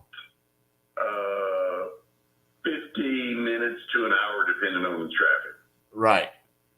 I mean, if this were inside the heart of Nashville, I'd say, yeah, it makes sense to completely fix it up because you're trying to maximize your dollar. But when you're kind of in the outskirts, you know, a little bit of the major city, you got to realize you have less buyers in the 525 range than you do in the 450 range.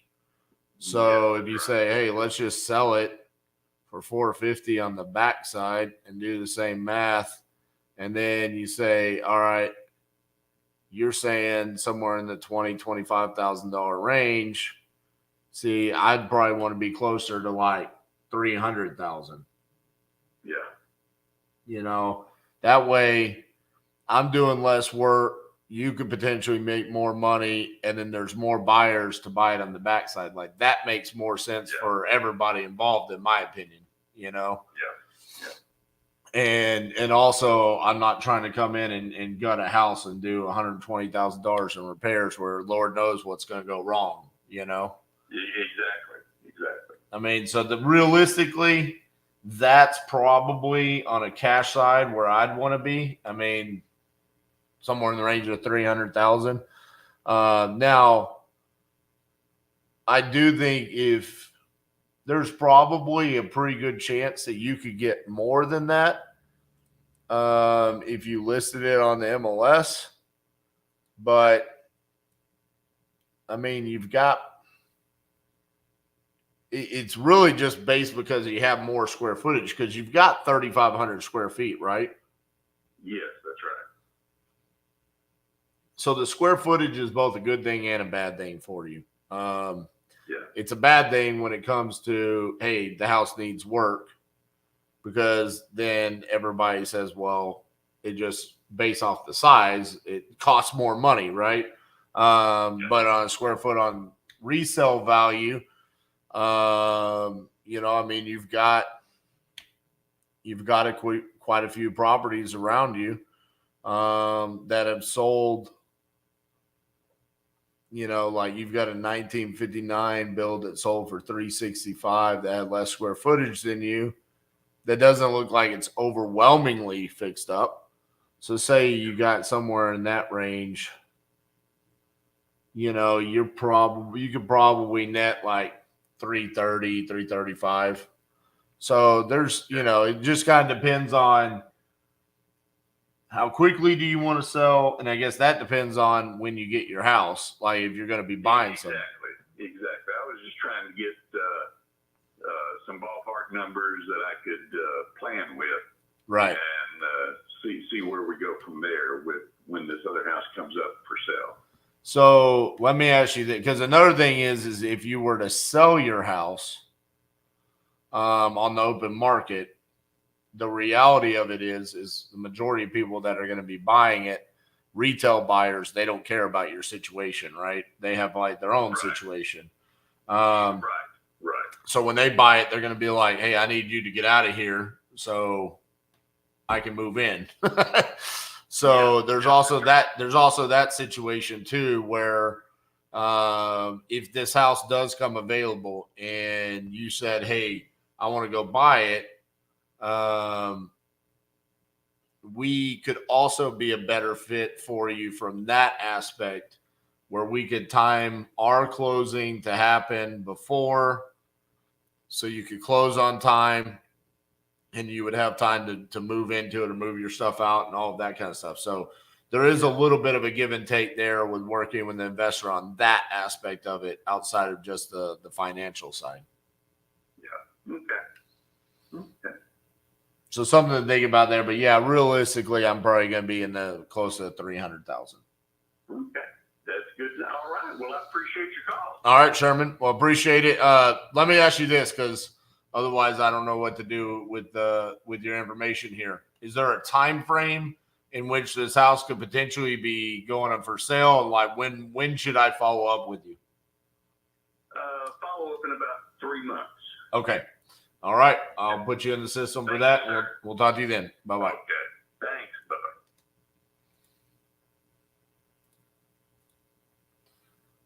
3 months. July, August, September. All right.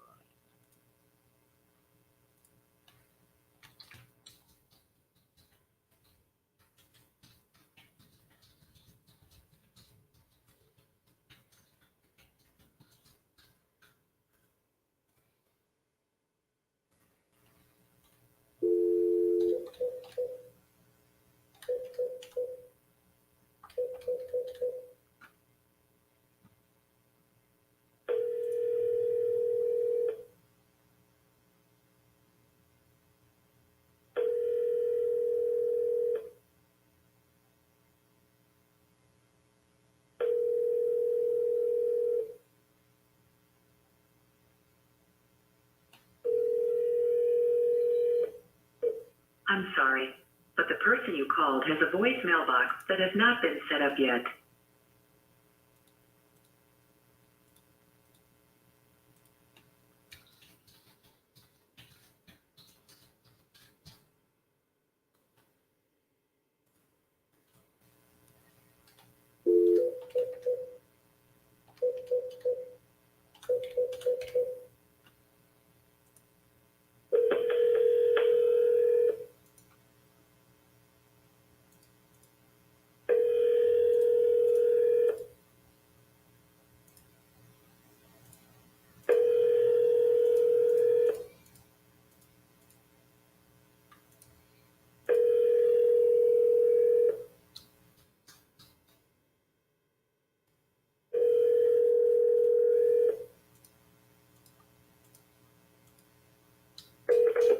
Four, one, three, two, three is not available. Hi, Marissa. This is RJ Bates, calling about your property there in Bradenton that you entered on my website saying that you're looking to sell. If you could, give me a call back at 817-710-8689. Thank you.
Your call has been forwarded to an automatic voice message system. 850419 is not available.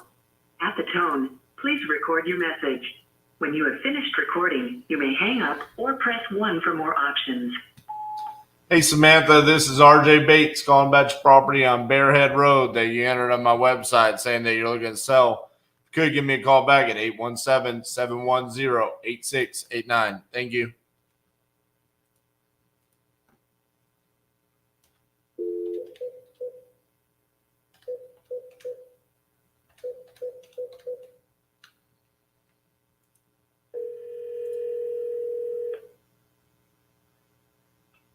Hello, Hi, is Mercedes there? this is she. Hey, Mercedes, this is RJ Bates calling about your property on Bellevue Road. How you doing? Good, how are you? Good. You had entered this on my website saying that you're looking to sell that property. Is that correct? Yes, I am. Awesome. How much you want to get for it? I would like 115. All right. What you got going on with it? Nothing much. I mean, there's like a little hole in the roof that needs to be patched. It's not leaking or anything. We got plywood up there. We had it quoted for like $1,300, but I live over in Alabama now, and I would like to buy a house over here, so I'm just kind of trying to get out from under it. What part of Alabama you want to buy a house in? We live in Mobile right now, but we're looking maybe more towards like north or east of here. What about Birmingham? Birmingham? That's a little bit too far north, I think, for me. we have family here, so. I got you. I got a beautiful property up in Gadsden that I'm trying to sell, and I got a couple in Birmingham I'm looking to sell. I don't have anything down south, though. Yeah. 115, you say, huh? Mm-hmm. How'd you come up with that number? Well, I know if I list it, I would have got more, which I just don't have the time to list it.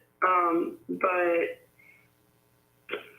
it's worth like 120, so 115 seems fair to me because it's very minor. The roof thing is very minor, and there's a tenant in it right now, but they're on a 30-day notice, so they'll be out, and move-in ready.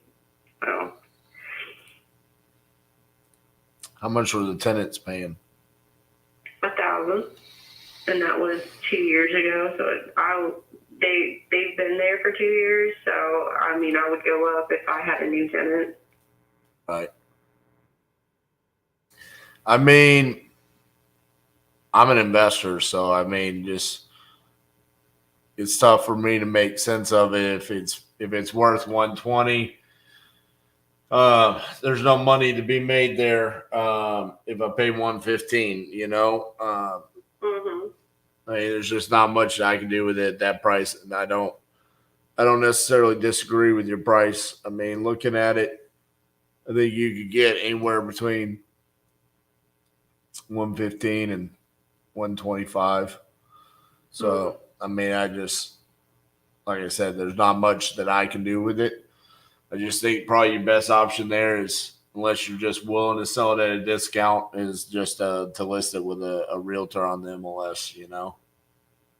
Yeah, I mean, I would be willing to go lower, but it would just depend on how fastly I could close, because I just don't really, I don't have a lot of time during the week to be over there and do the whole, like, bank things all the time, so I just need to know that, like, I'd be able to sell it right away in order to go lower on that.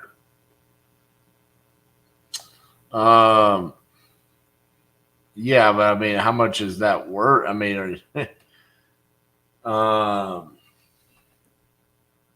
much is that worth to you? I mean, I just feel like I'm going to just be poking you in the eyeball. Well, no. Realistically, I owe like 88, a little bit more than 88 left on my mortgage there. If I make 10 grand profit off of it, that's enough for me to move on and have a down payment for another house. I want to get more, obviously, because I put the work and time into it. Right. But if that is the end goal, is to at least get that much. So what? That would be like 98. But I will not go lower than 105. Yeah, I mean, again, it's just because you're trying to buy another property, right?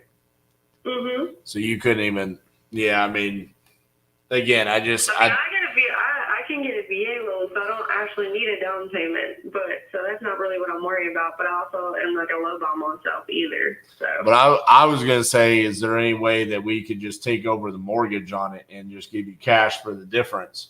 But if you're gonna go buy another house, you probably need this mortgage paid off. Unless you're going with the VA, do you already have VA credit to get another mortgage? I have a VA loan through that house. Right. And that's using Guild Mortgage Company, and I'm not sure how. I've spoken to a couple other investors. I'm not really sure how you do the mortgage takeover. maybe it wasn't explained as well to me as it needed to be, but like, do you guys not actually, the mortgage doesn't actually go into the buyer's name? Is that how that works? Yeah, so the deed of the property goes in the buyer's name, but the mortgage stays in your name until it's either refied or sold. So that's called buying subject to the existing mortgage. It's just a benefit for the investor because they're not having to go out and get their own loan, pay for the cost of the capital, right? So it's an easy way for us to just come in and say, okay, you need 10K, here's 10K. Let us just take over the mortgage moving forward. And then we would just turn it into a rental property and then just eventually either refi or sell it. But I mean, honestly, just if you're literally wanting to sell this property just so you can buy another one, I think that could potentially mess you up. Where you couldn't have both mortgages in your name. You know what I'm saying? Right. No, I mean, I'm not looking to buy or build for the next, like, year or so, but that's unless it would be paid off in that amount of time, which doesn't sound like it would Right. be. I wouldn't really be interested in doing that. Yeah. So again, like I said, I don't think this one's a good fit for us. I think realistically you could probably get the most amount of money just by listing it with a realtor. And you don't really have to do a whole lot for that. I mean, they kind of take care of all of that for you. So I think that's probably the best fit for you. Okay. Well, thank you for the phone call. I Absolutely, really Mercedes. appreciate it. All right. Talk to you soon. Bye-bye. Okay. Bye-bye. I don't know why I say things like talk to you soon. Like, we're never going to talk again. It just comes out. The number you have dialed is not in service. Please check the number and try it.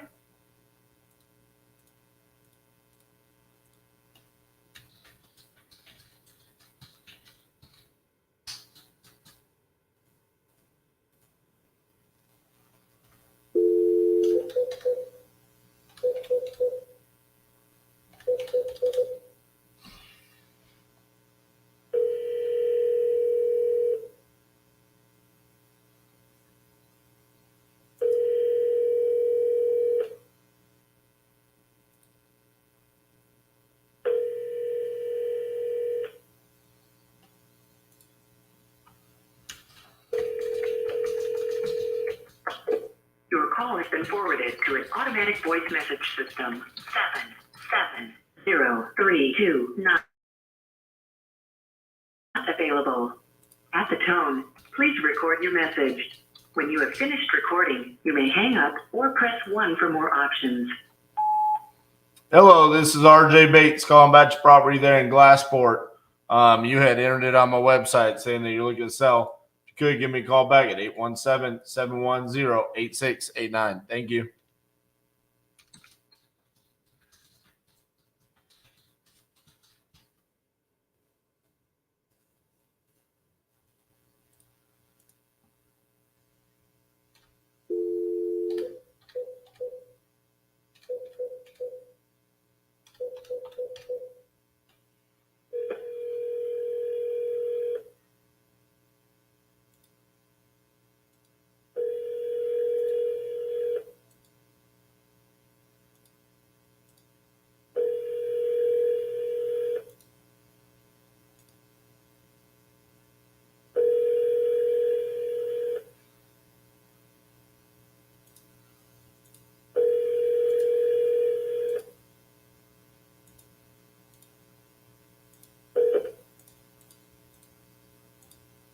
Please leave your message for 6033915. Hey, Dottie, this is RJ Bates calling about your property on Lance Lane. Give me a call back, 817-710-8689. Thank you.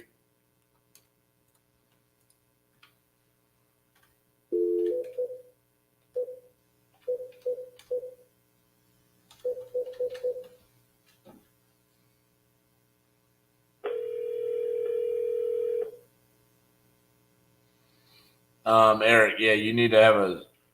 Hello? Hello, is Lisa there? speaking. Hey, Lisa, this is RJ Bates calling about your property on, I'm going to butcher it, Orman? Did I? Orman Drive, I got it. All right. You had entered it on my website saying that you're looking to sell that property. Is that correct? Yes, I'm not sure what website you're talking about, but You probably saw it on a YouTube ad. I don't know on YouTube. I don't normally look at stuff on YouTube, but anyway, okay. All right. Well, I got your phone number and your email and your name. Said you're wanting to sell without a real estate agent, but when I pulled it up here, it looks like it's listed on the MLS. So are you currently with? It's on MLS as a flat fee listing. There is no real estate agent involved. I see. Okay. All right. So you want 1.775 million. Let's see here. Well, normally we don't buy anything that's listed on the MLS, even if it is just a flat fee. Correct offer, I can take it off in 24 hours or less, actually. Yeah. It also looks like it's like the most expensive house in the area. Well, that's not necessarily true. There's a house that sold right behind it for $1,999,000. Two right down the street. One sold for $1,500,000 that they basically gutted. Another one that sold for $1,350,000, I think. None of them were on as big a piece of property. One was newer construction. Yeah, most of the houses on that street are much smaller square footage, and none of them have had anything done to them in years. There's one other one for sale right now down the street. It's on a little teeny lot. It actually has a access road that runs it's their driveway. It's part of it for the city. There's a water tower that actually sits up on top of the hill. They haven't done anything to that house, I think, since they built it. So, I mean, I've been in probably every piece of property that's sold within a mile of there in the last 6 months. So, yeah. I compare condition wise also with besides the square footage and the location. All right. Well, yeah, I mean, just looks like you got a beautiful property there, but just not a good fit for me. So appreciate the opportunity, but yep. Bye-bye. Yeah. Not who I need to talk to. Next. God dang it. Mobile home. What? Hi, is Shannon there? Huh? Is Shannon there? Hello? Hello, can you hear me? Hello? Hello? Yeah, can you hear me? Yeah, is Shannon there? Yeah, that's him. Hey, Shannon, this is RJ Bates calling about your property on Oak Grove. How you doing? Pretty good. How about you? Good. You had entered this on my website saying that you're looking to sell that property. Is it just a mobile home or does it have land with it? It's a 2014 Clayton, big single wide on 1 acre. There's a creek that runs right across the back of it. The land's all cleared. We remodeled and put a new roof on it 2 years ago. And that's everything from the roof down.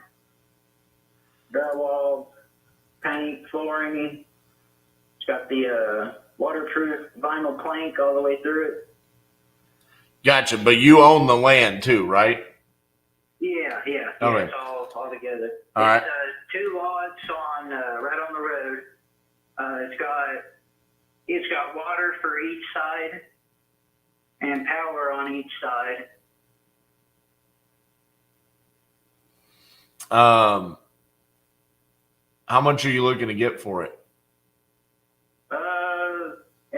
Bottom 85. Okay.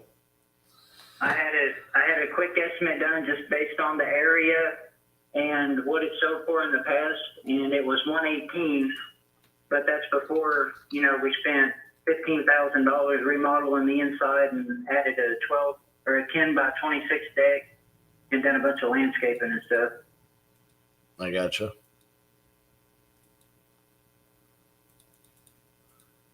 So if somebody bought it at 85, they could turn around and make 40,000 pretty easy on it.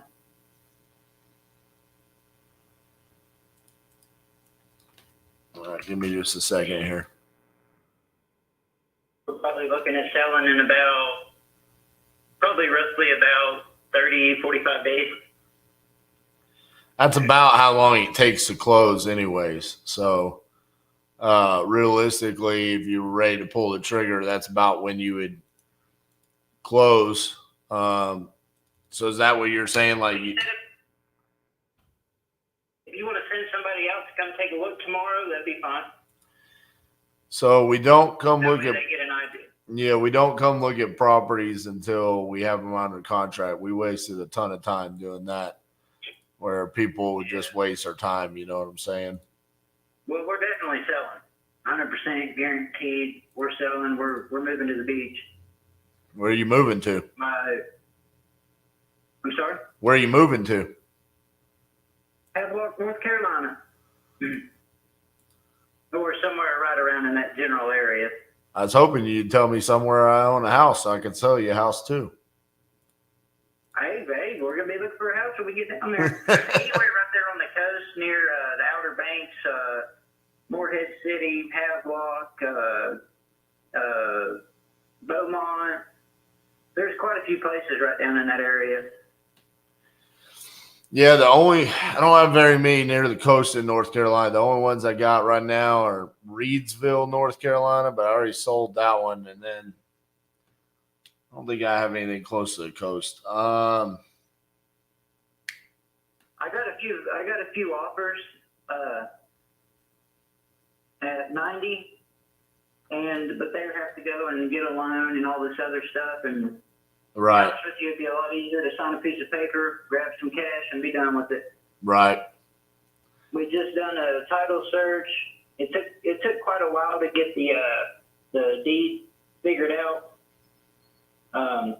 but it's figured out. It turned out there was 7 years of back taxes that was owed on it from the previous owner, which we took care of that. So everything's all good.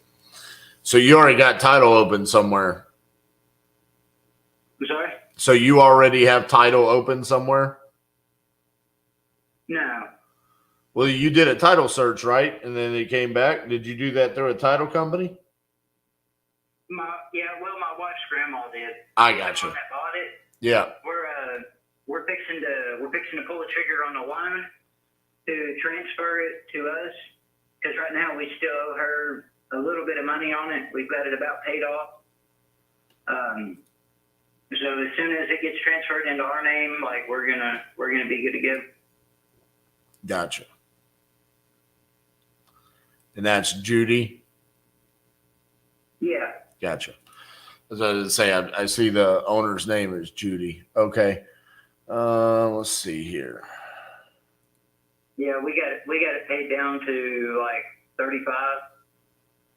Gotcha. So we just got to sign some papers and finalize our loan to transfer transfer the deed and everything into our name. Right.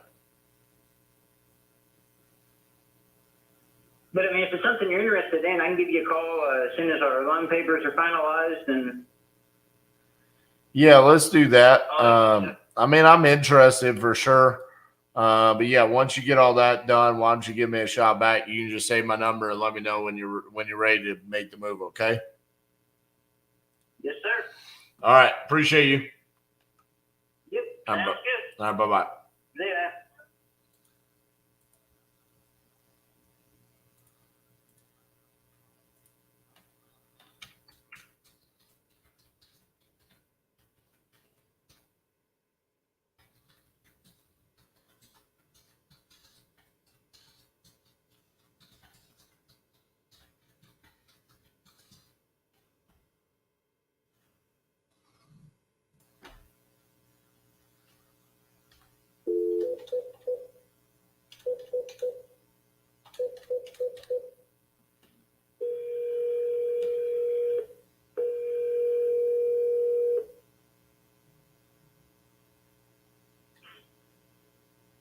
Hello.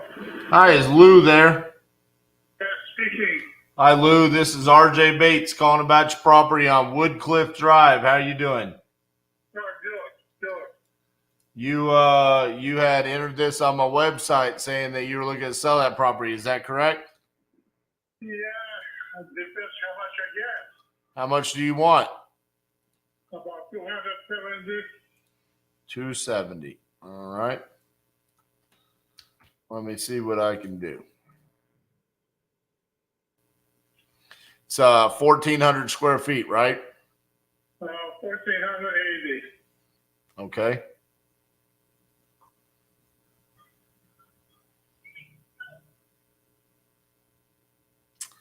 Yeah, I mean, 270 looks about like what you could get full retail for it. I'm an investor, so obviously not a good fit for me. I think you could definitely get that if you just listed it on the MLS with a real estate agent. Okay, I'll do that. All right, thank you. Thank you. Bye-bye.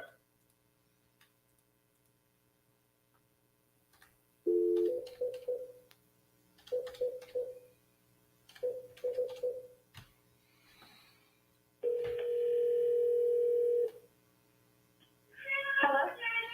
Hi, is Kylie there? Yes, this is she. Hey, Kylie, this is RJ Bates calling about your property on Oak Grove Road. How you doing? Doing wonderful. How are you? I'm gonna do a lot better when you sell me this property. You ready to sell it? Depends. How much are you offering? I don't know. It depends. How much do you want? We'd like 200 and if we sold the property today, 300,000, 280. Well, 280 to 300,000. I like the 280 better than the 300. So let's see what we can do. Of course you do. Yeah, Let me step outside real quick. My kids are being a little loud. I got you. Okay, I'm out here. All righty. Does the property need anything? Is it in good condition, or what's going on with it? It's in good condition. We ran a new electrical line for the dishwasher because it was on the same breaker as the entire wall besides the stove.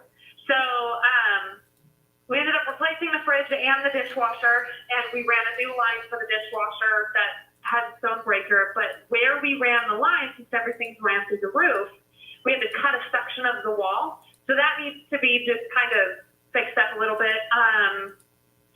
I don't know how old the AC unit is. We're guessing 10 years. We're also guessing 10 years for the roof. However, there was an addition put on it within the last 8 years that has the same roof, if I'm not mistaken. But there is a leak in the window. I don't think they sealed it correctly. I think that's really all it is just resealing it. We ran all the vents correctly because they didn't have the vents correctly vented for the dryer outside, so we ran a new thing for that. The stove, over the stove, that is not correctly vented through the roof and out. And then the front bathroom needs a vent in it. To my knowledge, those are the only things that need to be fixed. Okay.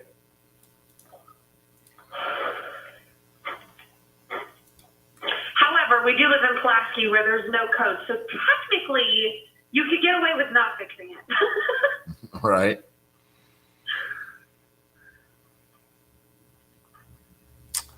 So this is, I mean, it's a really cool property. I'm taking a picture or looking at the pictures from, I guess when you guys bought it. Yes.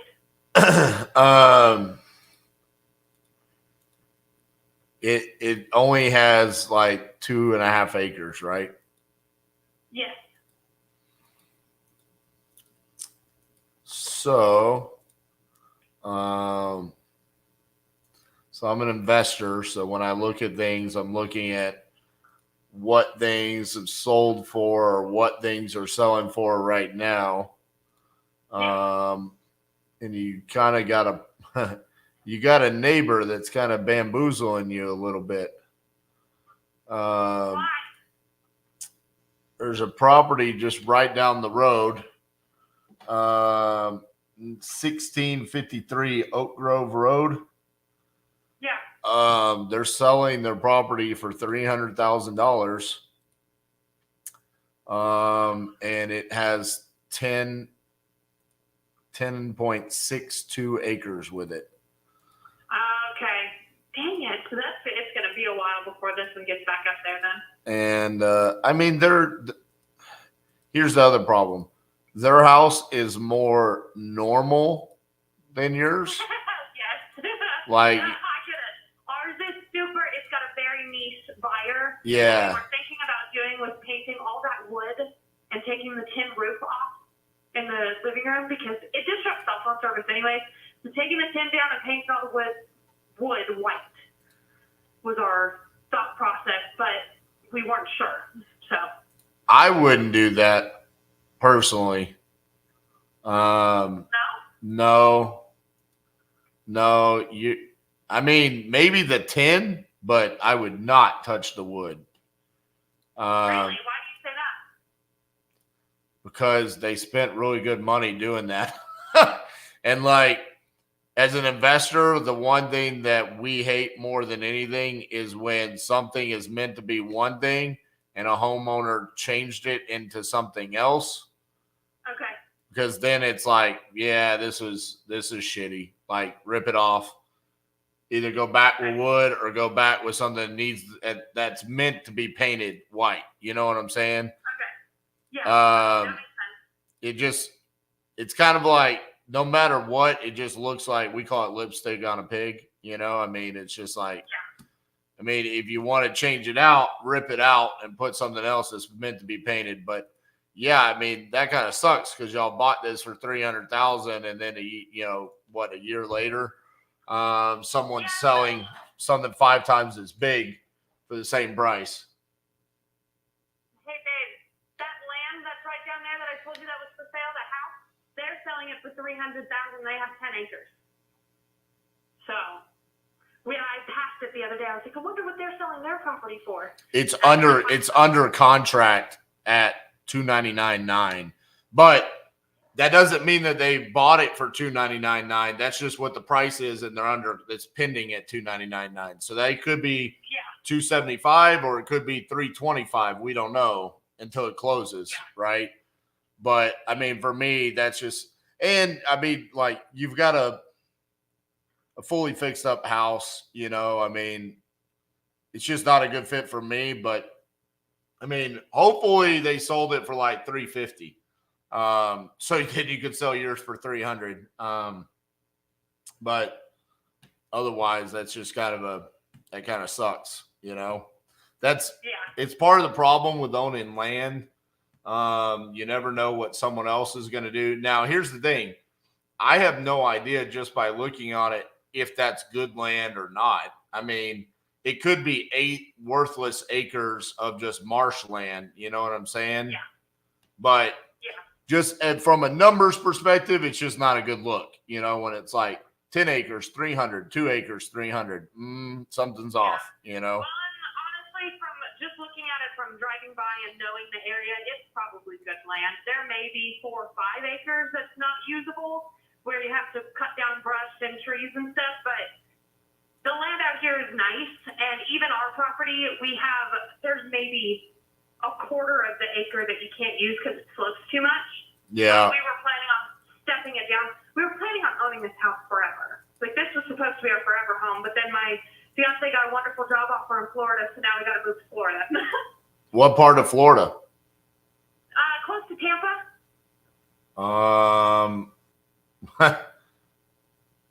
I have a couple of properties down there that I might be willing to sell. Okay. Well, here's what we're doing with our house. We're going to be renting out our house to my stepdad. He's going to rent it for $2,100 a month with all utilities included, since our mortgage is only $14,000. And then when we moved down there, we found a house that we wanted to rent. But since nobody is accepting, literally nobody will accept an offer letter. So, which we get to an extent because there's a lot of fraud that goes on down there. But somebody who sells cars for a living, I accept offer letters all day. But that's a car, not a house. So, right. But if we're renting this house, we don't have any money to put down. We have good credit. We pay our bills. that's all I can say. So if you're willing to do a deal with no money down, and it can put us, we're also not looking for like $1 million home either. I noticed a lot of prices down there are $1 million homes. We're looking for like $250,000. So a little bit more of like Newport Richey to Port Richey area, because that's where his job is at, is in Newport Richey. And then I got a job offer that's in Tampa that they're supposed to call me back on today or tomorrow to figure that out. But yeah, anyway. That's a lot. Okay, so one of the properties I have is in Bradenton. Where's that? I'm trying to find. Oh, well, no, we're on the other part of the world. We're south, and you're north. We're yeah, Bradenton's all the way on the far south side of Tampa Bay. Yeah, no, and the driving is terrible. So that would take you 2.5 hours to get all the way over there. Yeah. Okay. Well, yeah, I mean, that address is 1653 Oak Grove Road. If you want to go look it up on Zillow, they have pictures of the land, like quite a few. It is pretty good. There's one little portion that shows like a little, I don't know, I guess you could call it a pond. It kind of looks like a puddle. But the rest of it is pretty good shape. So that would be my concern. But yeah, I mean, I'll keep you in mind if I find anything or if I get anything in that area in Port Richey, because everything else I have is in South. But yeah, I mean, outside that, not much I can do with your property there on Oak Grove. That's okay. But question real quick, what would your number be? And I had somebody offer me just payoff value, so you're not going to upset me by any means. Well, you know, it was funny when you were talking about, you know, what you owe. I mean, there is the possibility, if you really wanted to be done with it, to sell the property subject to the existing mortgage, but I just don't know if that's a good fit for you guys. Just because you are moving, and so you need cash to move, and then you're gonna want to eventually buy when you go down there. I just don't want to really necessarily put you. Honestly, this is very rare for me to say this. I think you need to talk to a realtor that knows the area, and specifically ask them, how much does my neighbor selling this for 300 impact my ability to sell close to 300? And kind of listen to them, because realistically, if I were to do this, I mean, I'm going to be less than probably what you owe on it. I don't even know what you owe on it, but because I would just want to be so conservative on it just from what I'm seeing.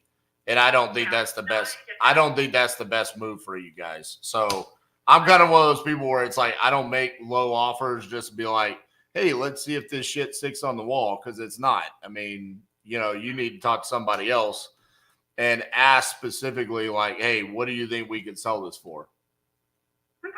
Yeah, they were talking about trying to list it for $299, and seeing if we get any bites on it because of that house down there, and because our house has a lot of like we've added a lot of electrical work to it and whatnot, and there was another house up in it was a little closer to Pulaski, but it was still kind of on the outskirts, so it was still like 15 minutes to Walmart, which is right where we're at. Right. But it had like half an acre, and it sold for $325,000, and it was a lot more updated and had a fireplace and stuff. And so they were like, slap some paint on the wood, and that's why I brought that up in the first place. And I was like, I don't know that that's a good idea. So to hear that another investor would not do that makes me feel better about my decision to be like, no, I don't think that's a great idea. If we're going to update it, let's update it. Right. Exactly.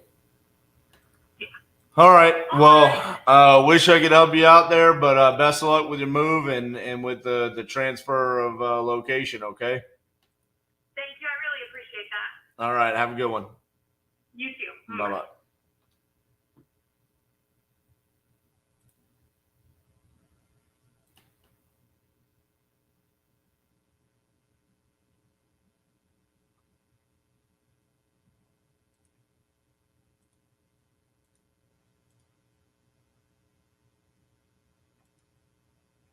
Patrick.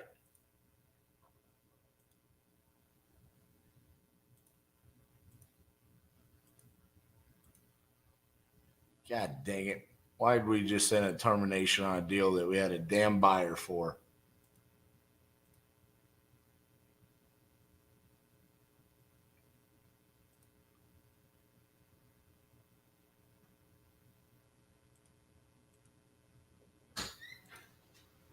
She literally wants us to terminate.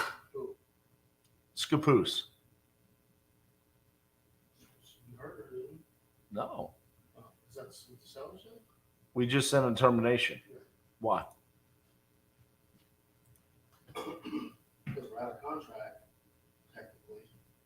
And We're out of contract because she's got a village living on her property.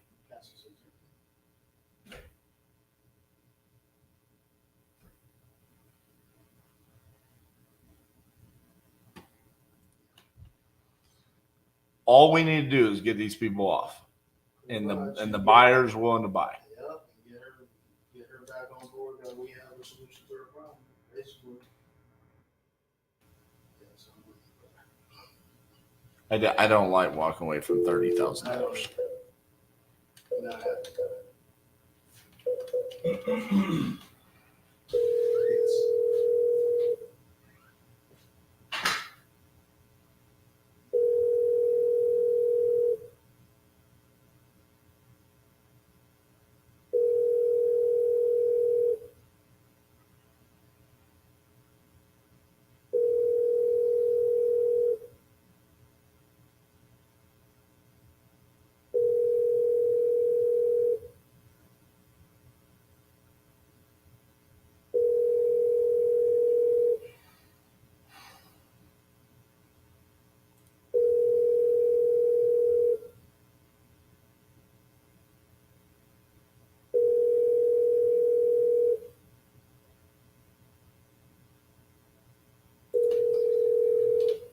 So our deal in Oregon that apparently we sent a termination on just now.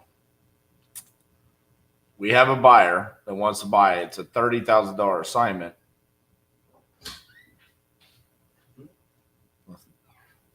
No. And we can't get the buyer to sign an assignment and close because there are squatters living on a mobile home on the property. And in Oregon, they apparently have rights.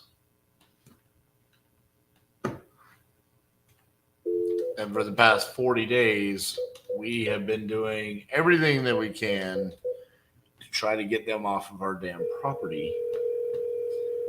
And this past weekend, they showed up again, which scared our buyer.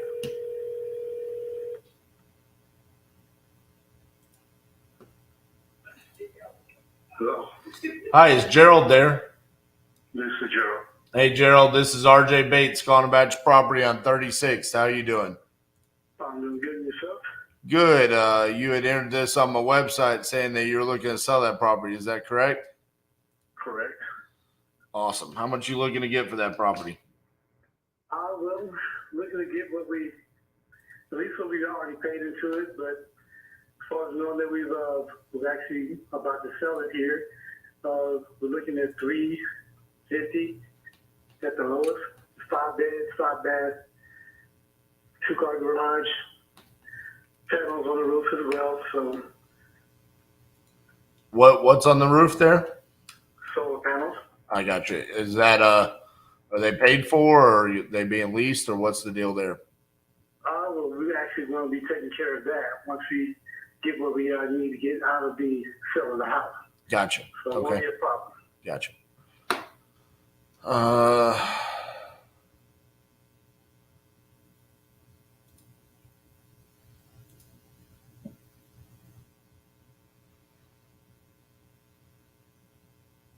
You're 2180 square feet. Is that correct? No, it's 2985. 2985. Yes. Is that including the basement? Yes, it's finished. Gotcha.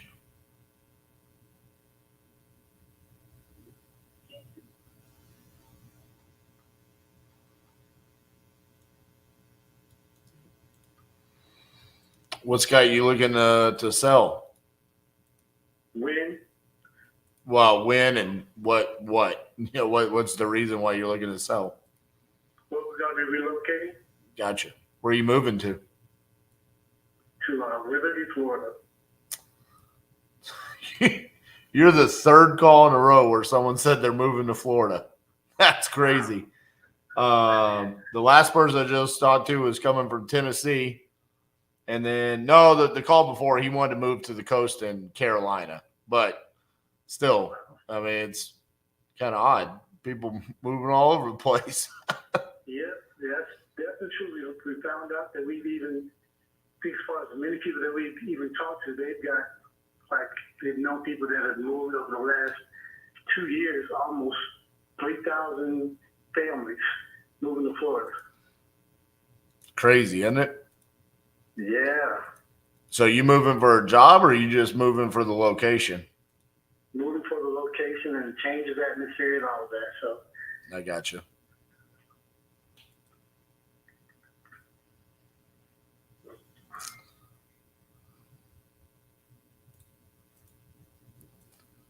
Give me just a few seconds here. I'm trying to pull up some information, property values around you. all right. I'm mainly just trying to get something of similar square footage. Yeah, I think we have the biggest house on this particular block, and like even in a 3 to 5 block radius, and as you go a little bit west, there may be a few homes that may match the square footage, but you might have to make about 5 mile radius or maybe a 10 mile. Right.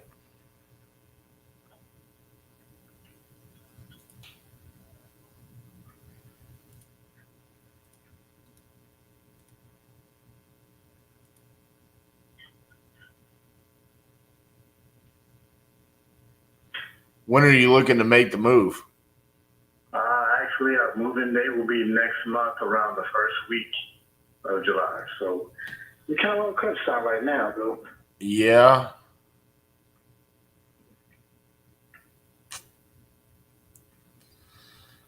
Man, I'm kind of in a weird spot there as far as value in the property. I mean, I've got quite a few comps around you. I mean, you've got the square footage. But some of these other properties of similar square footage, like one sold for $320. You got one that's bigger than you, sold for $468, which looks great.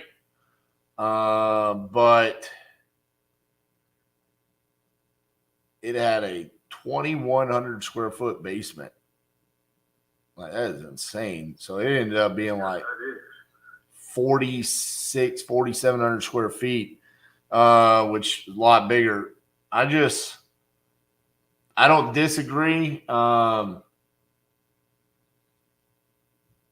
don't disagree with your value. I just think, I know you guys want to sell without a realtor and stuff, but I mean, I think that in order to get that price, I think either you need to list it for sale by owner pretty quickly or hire a realtor to be able to get that value. Because as an investor, there's not much that we can do with it. I feel like that's kind of, pushing top of market value. And just, there's no exit strategy for me. You know what I'm saying? Yeah. So I don't think I'm a solution here for you. I wish I could be. But realistically, I think in order to get close to that value that you need to get there, I think you need to either, like I said, list it for sale by owner or hire a realtor, which I would suggest hiring a realtor, to be honest with you. I think they'll be able to get it done quicker for you. All right. All right. I understand as far as you being a real estate investor. Yep. You're just trying to get what you can around the area, whether you're looking at independents or wherever else you might be looking. Yeah, I mean, more often than not, what we help out with is someone that needs to sell quick and maybe the property is distressed. So there's like a combination of both physical distress of the property and like your property doesn't have that. And then more or less for you to need to sell, you're not looking to sell on a discount. You're trying to maximize your dollar. You know what I'm saying? Right. So that's what kind of makes it just not a good fit there between us, Gotcha. All right, Gerald. Well, good luck with everything, man. And hopefully you're able to get that property sold quickly. All right. All right. Well, thank you again for your call. Thank you. Bye-bye. Hey, he sounded sad. He sounded like, just make me an offer.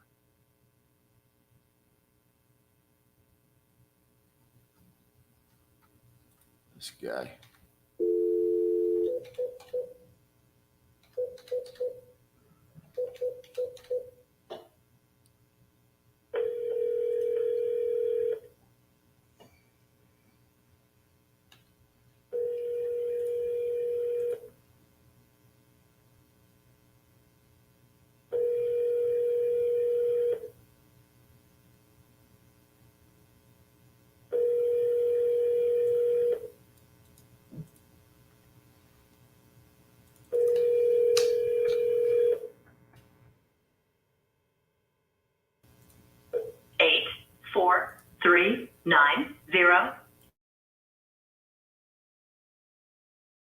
Is not available. Hey, Roy, this is RJ Bates calling about your property on Castleberry that you entered on my website saying that you're looking to sell. Could give me a call back at 817-710-8689. Thank you.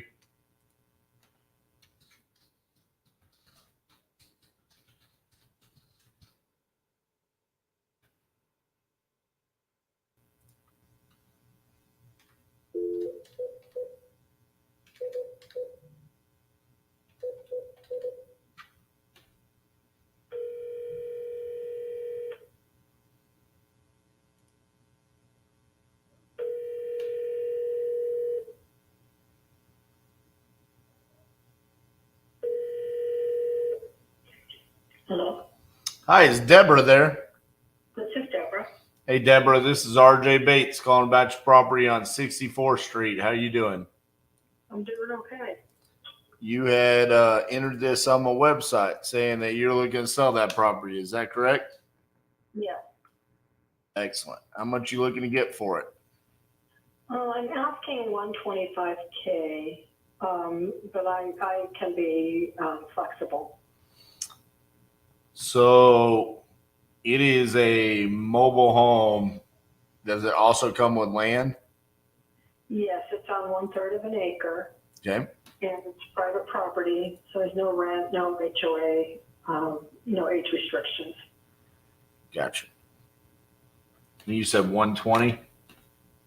125 is my asking price. 125. Okay. How old is the home? It's an 83 and it does need repairs.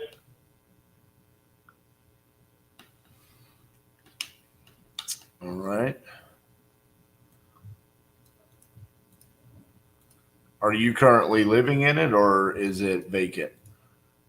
I actually purchased it for my former husband to live in and to, do some renovations. And he and his cousin have been living there.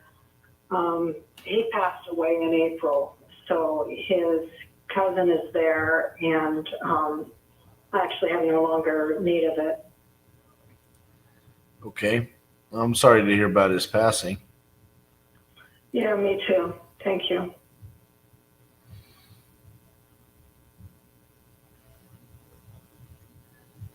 Give me just a few seconds here to look around the area, see what we got going on.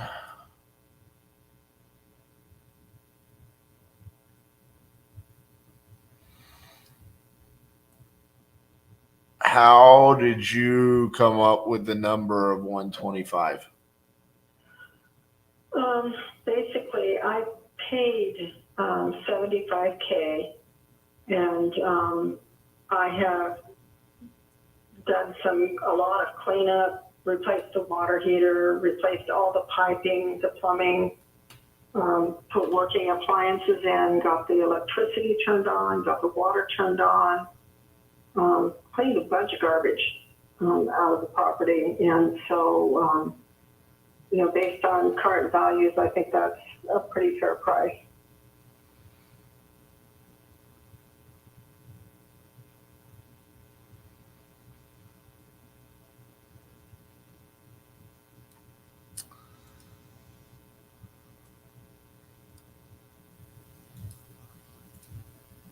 So I see some other 83 build mobile homes around there. I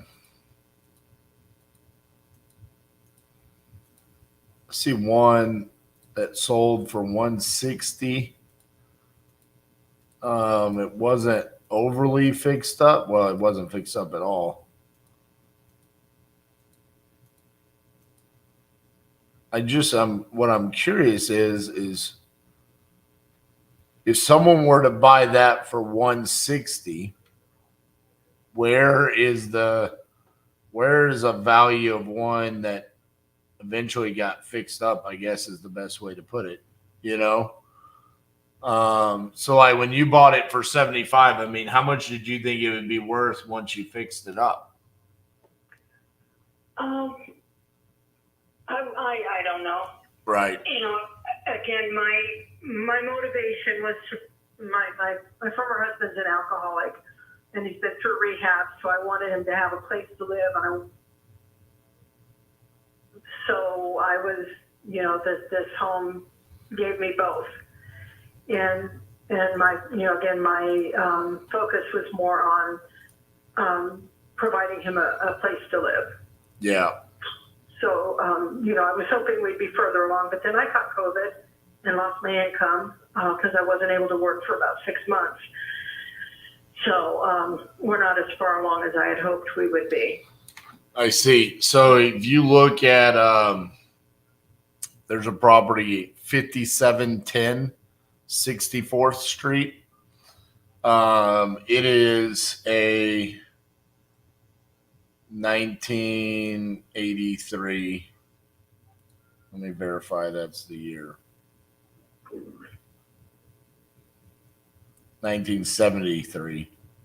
Mobile home that was fixed up, and I mean it's in really good shape. New cabinets, fixed up, livable, nice floors.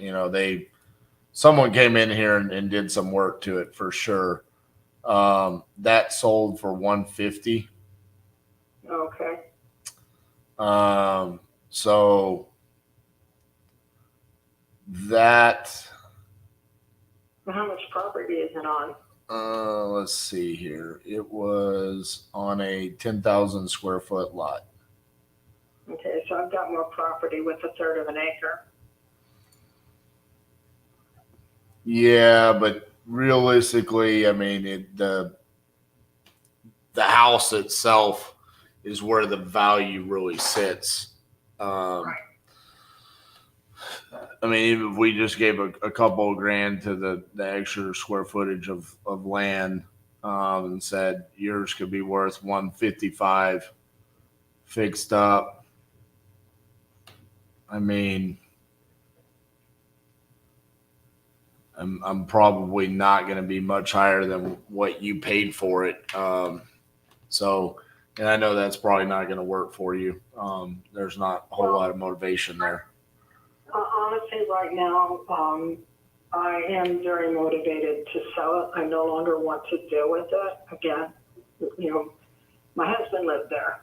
Right. And, you know, I don't want to, I don't want to have to do any more than I need to. So, you know, I'm considering all of the offers that I get. And then, you know, if I can come out and, you know, I've got to replace the car that I sold to bury him. So, Oh, geez. you know, that if I can, you know, and close that out, get that sold, get me a car, I'll be good. Do you owe anything on it, or do you own it free and clear? I owe $45K. Okay. What I could do for you, I mean, because honestly, I was just going to probably get off the phone with you and say, you know, there's probably someone better out there to help you with. But the more you keep telling me, the more I'm like, okay, there are things that we can do. It just kind of depends on, realistically, like you just said, you're motivated. You want to be done with this. So if that's the case, what we could do is, if I say this could be worth 155 fixed up, and then I say it probably needs, I don't know, let's just call it 30,000 to get fixed up to that level. What I could do is I could put this out in front of all of the investors that I know in the area, which I have a system in which I can identify the cash buyers in the area, and send it to them and see, and I could get offers to see what our offers could come back from all of the investors and kind of expedite the process for you there. But like I said, I think we're going to be more, you're probably going to end up somewhere in the range between $60,000 to $70,000 is what you're probably going to end up with.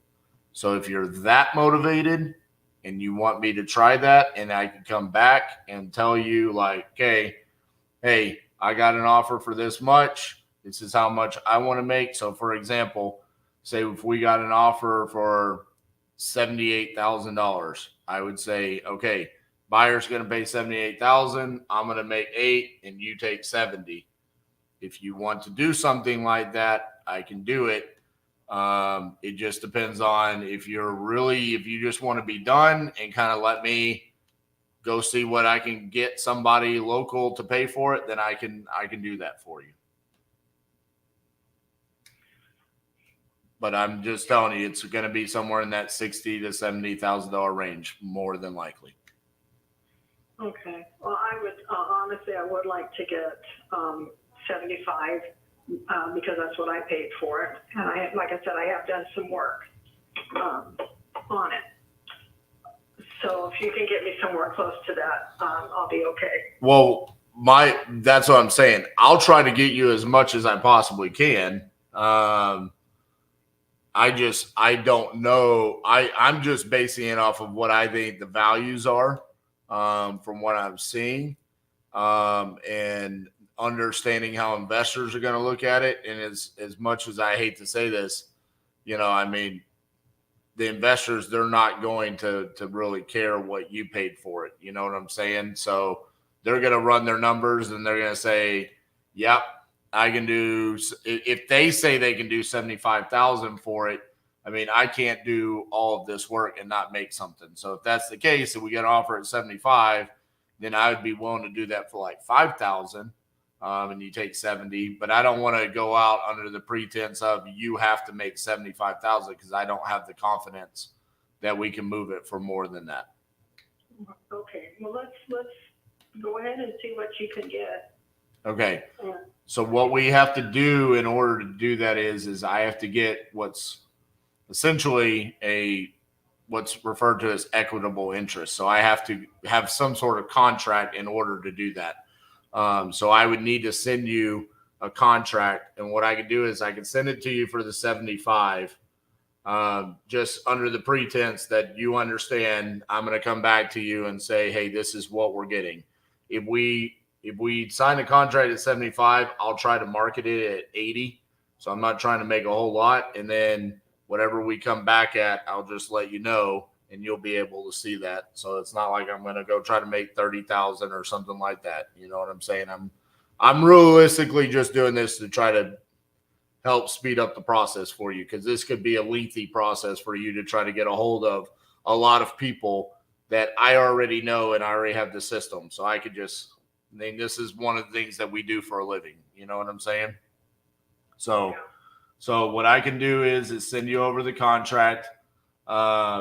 I have your email as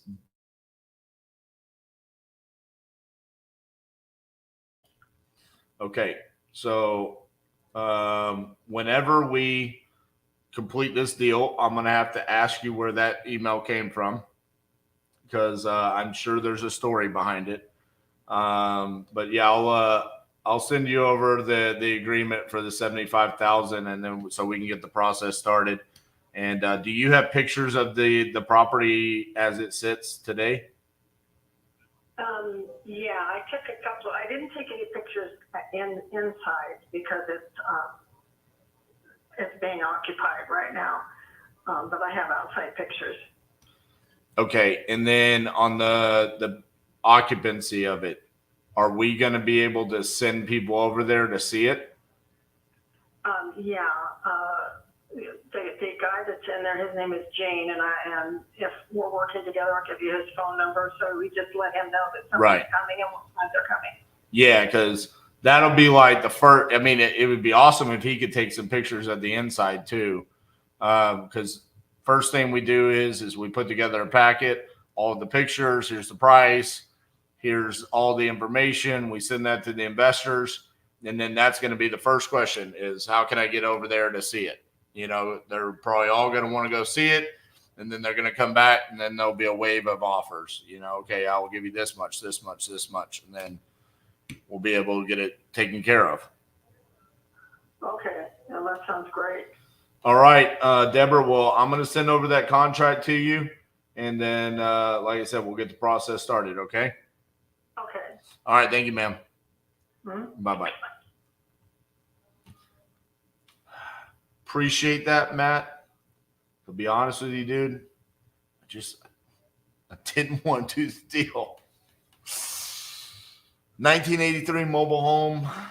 Unfortunately, there's actual comps for it, so it kind of makes it like not the typical mobile home. Joshy boy. I know I feel kind of strange saying like I just didn't want to do the deal, but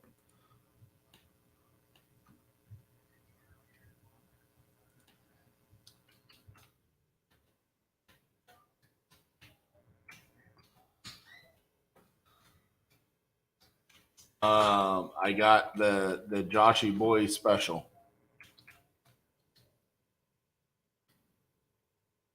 You're gonna love this one. Are you ready for it? I'm so ready. You have no idea. 1983 mobile home that needs work. So you're asking the right of termination, or Okay, so here's what it is. There's actual comps. Okay, case in point, right here, 1973 mobile home that was fixed up that sold for 150. She has more land than this does. Okay. And this is in Florida? This is in Florida. Oh, yeah. No, you're fine. Okay. So she bought this for her, what she refers to as her former husband to live in, who was a recovering alcoholic, and he died. And then she got COVID and lost her job because she couldn't work for 6 months. So she is like, I just want to be done. She wanted 125, and I gave her the whole, yep, I'm just not going to be your guy. Right. And then she was like, I mean, just what could you do? So what I told her is she paid 75 for it and has done electrical work to it and done stuff. Right. So what I told her is I said, I will send you a contract for 75. And we are going to market this to our buyers, but you need to be prepared to sell this anywhere from 60 to 70. And we're not going to poke you in the eyeballs, but we're going to make something. So I need you to be prepared that if we get an offer for 65, you're going to accept 60. Okay. And she said, okay. I mean, that's as simple as it gets. So she has pictures of the outside. There is someone living there that can get us pictures of the inside. And it is literally just send it, and whatever we get is what she will accept. It's insurable, right? 83? Yes. The cutoff's 80, right? I think it's 78. 78. But I don't know. I don't like mobile homes. I don't either. I almost always just cut them off. So that's the arrangement. I will get after it. And I saw you leaning first, so you're the lucky one. It works for me. There you go. Just keep giving dust on the burn downs. Do you have a recommendation on a multi-state title company? I do. Don't use it. We have had many failed efforts to work with the Nationwide. We can handle your business. They never work.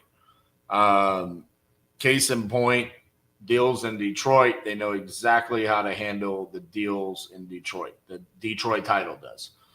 I don't want Detroit title trying to handle a deal in Cleveland, Ohio, even if they could, because they're not going to understand how to do it. For example, deals in Florida and certain locations have to pull city liens and make sure municipalities and all of this different stuff that's very specific to Florida. Oklahoma and Iowa still being abstract states, like you just need to build a relationship at each individual location, unfortunately.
All the time.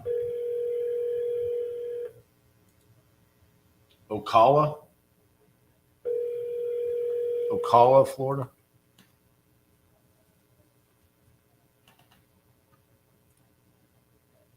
Please leave your message for 267579. Mailbox is full. To send an SMS notification, press 5. Your SMS notification will include your number 1-817-710-8689. You may enter a different number now, or press the pound sign to send your SMS has been sent. Thank you for calling. Goodbye.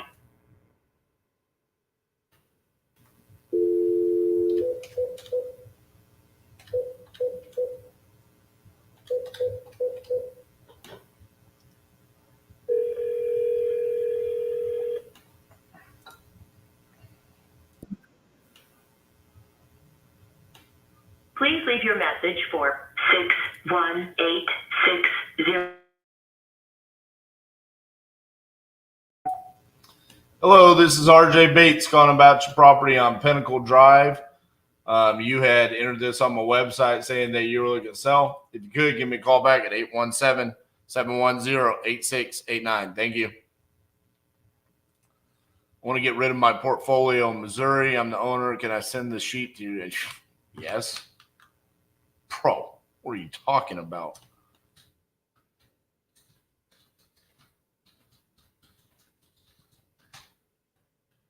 .com. By the way, Trevor's coming to Crucible on Friday and Saturday. That's going to be cool. We've hung out at some other events, but there were always those events where there's like a ton of people. So that's going to be exciting.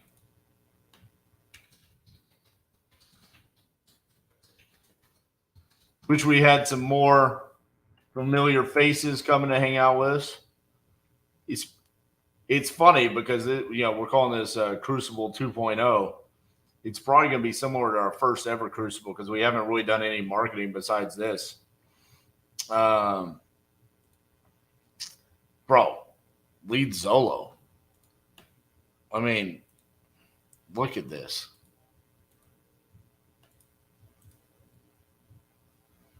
That's in 24 and a half days.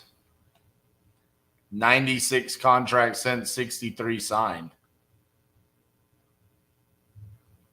Lead Zolo is 40 of the 96 and 24 of the 63. I mean, it's running laps on the other systems.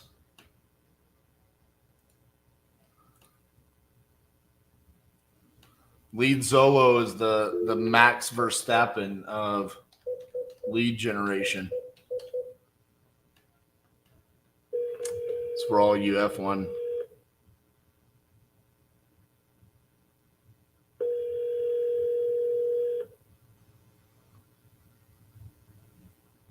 Hello. Hello, is this Mio? It is.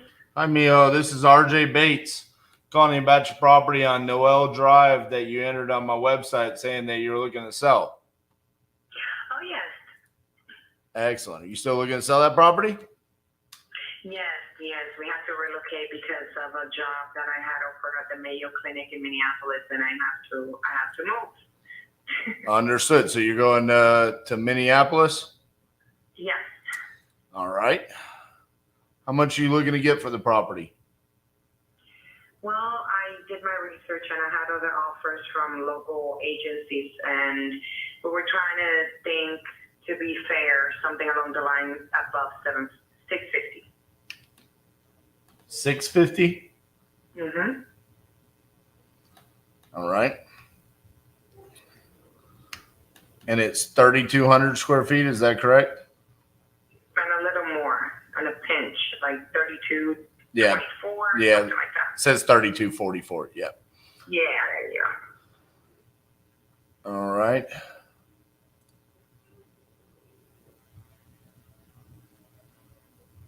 Is there anything that needs to be repaired on the property? Not really. I would just say maybe it's from 2005. Uh-huh. And when I got it, I just had it repainted, but it probably needs a coat of paint and some buffing on the floor. I mean, that's what I would do if I get it. So, but nothing like destroyed major now. Okay.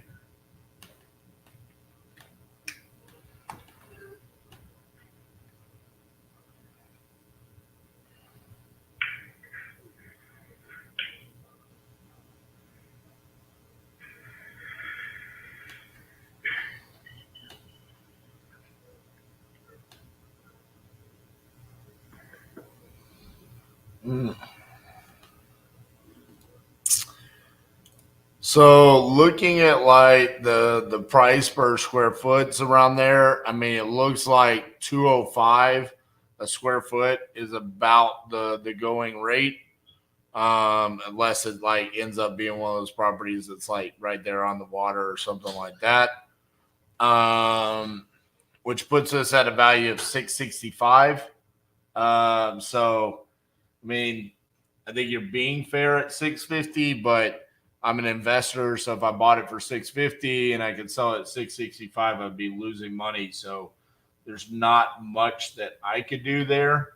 I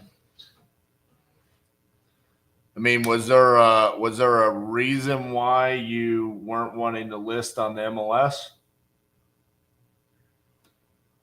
Because I don't want to deal with the whole thing, because I've dealt with this before. This is not my first home.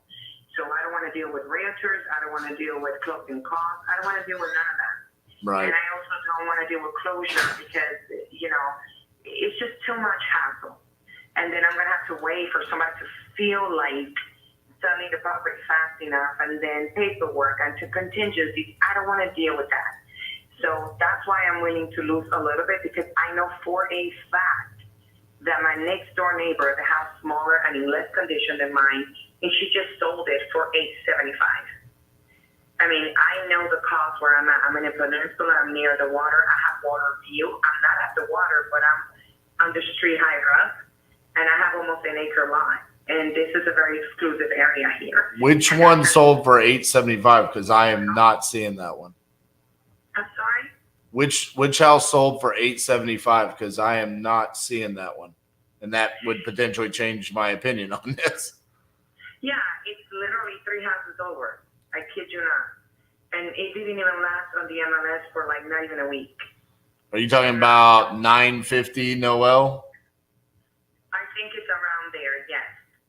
But I know like Mount Juliet now, and it's the same prices as Brentwood, Tennessee, Williamson County. So I lived in Tennessee for 25 years. I know the market.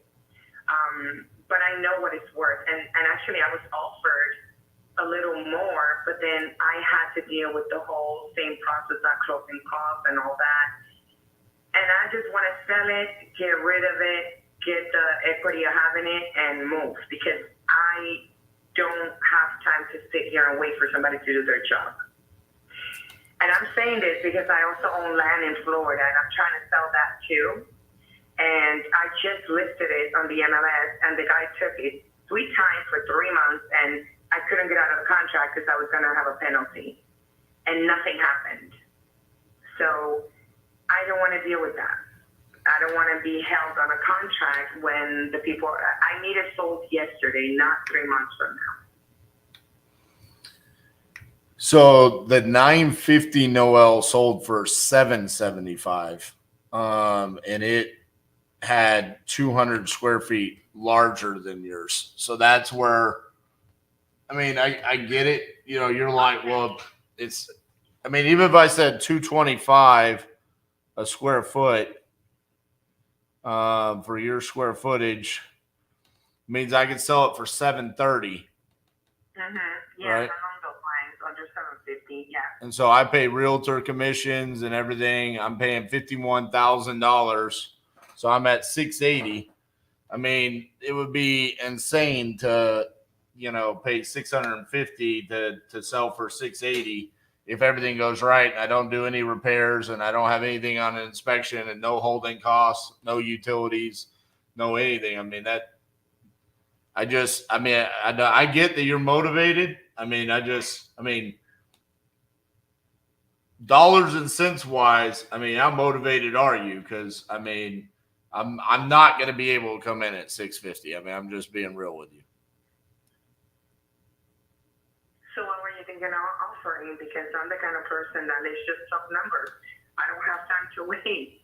So what are you offering? What is your offer? Because I know your cost. I know exactly what is going to be on your end. I just wanted to know how much you were willing to offer. Like I said, I'm shopping for offers, and I already know what it's worth. I already know what they offered me. All I need to do is just pick the person. The other company that actually came in and saw the house and everything and offered me what I actually wanted, but about 20 grand less. And at the time, because it was about 3-4 months ago, I'm like, I can still be here another 6 months and I can wait for the price to go higher. And it was Mark Spain. That's a local company here. They buy it, they pay for everything just like you do. And they just handed me a check. And they even gave me the time to buy the house now. And I was able to stay here for another 3-4 months until I settle in, actually it's in Rochester, Minnesota, because that's where the Mayo Clinic is. And they were willing to do any type of negotiation and wait and everything, because they were going to rip everything off and remake it, because they don't want it to look like 2005. And they just wanted to do all, like they were going to knock out a wall and do an open kitchen. I don't know. They were talking themselves about what they needed to do to make it, to sell it at a $800,000 price. So yeah. So what's your number? I don't think I have one. I think sounds like you're in a good spot with them. I'm very familiar with Mark Spain. I understand how their company works. I don't want to compete with that. I don't think we're a good fit. So, I just realistically, you're not the homeowner that we seek. Knowing how Mark Spain does stuff, and I hear this a lot from people. And normally what ends up happening is they call me back a couple months later. So I'll leave it at that. So I see. Well, I did not have that knowledge. So yeah. I appreciate that. I know sometimes the people want to come across as telling on other people and everything. I totally get it. But I do appreciate it because I don't have experience with them at all. Yeah. I know that you don't want to go with a realtor or anything like that. I just think for the dollar amount that you're trying to get, that you need like an owner occupant, because there's not enough spread in there for an investor. So you're talking about they were like 20,000 below what you're asking. I'm talking about I'm like 6 figures below what you're asking. Yeah. So and I can back that up with actual here's where the dollars go, and it's the same dollars that they're going to be using. So, but some people have no problem coming in and saying they can do something to make everybody else disappear. And then once everybody else is gone, they say, oh, well, now the numbers have changed. So I don't do that. I would rather just tell you up front, I'm not a good fit for you. You should go. I appreciate it. I really do. So, all right. Well, best of luck with everything and good luck with your move. Okay. Thank you. All right. Have a good day. Bye-bye. Next. Cassie, you want to come take over? Yep. Y'all have fun with Cassie. I'll see y'all in a little bit. Ladies and gentlemen, in the last 2 days, you have been put into a crucible of fire.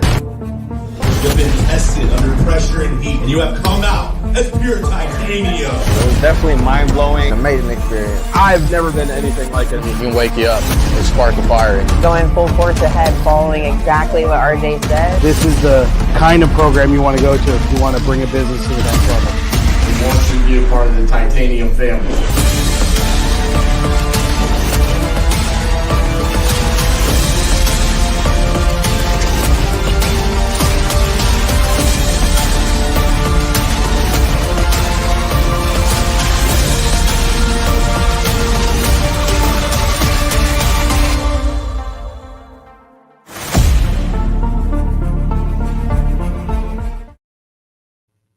Hello, my darlings. How do we do? I hope we are wonderful this afternoon. Give RJ a little breaky poo.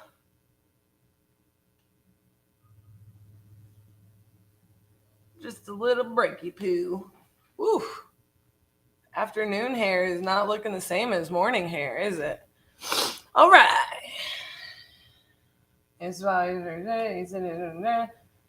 I will let y'all know. City of Birmingham, we're waiting on them to send those utility municipality paper letter back, and it's driving us crazy. We got closings stacked, ready to close, just waiting on stupid stuff. So we're pushing through and solving those things every day over there in the background. I don't really know what that was in reference to, but I'm assuming it's stuff like that.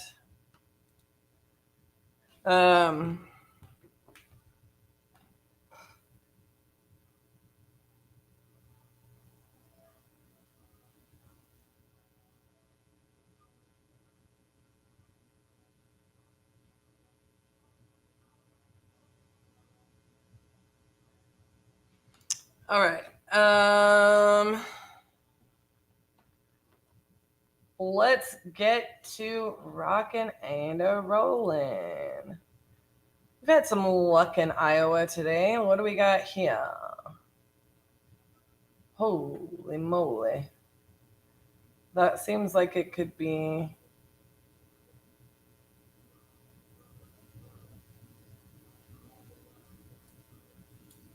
a banger or could be really bad. So I'm going to look this one up really fast. Unless there's a typo. I feel like I've seen this property before.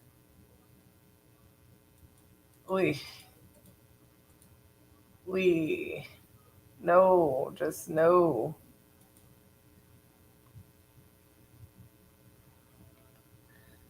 Oh man, sometimes like these properties that are the little like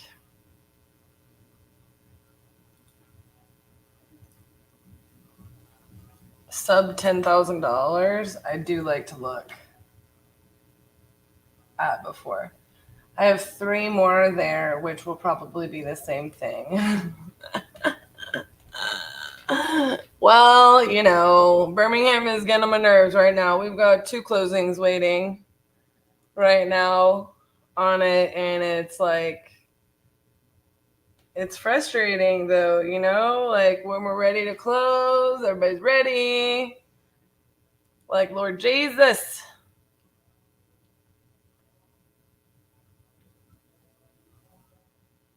Okay, so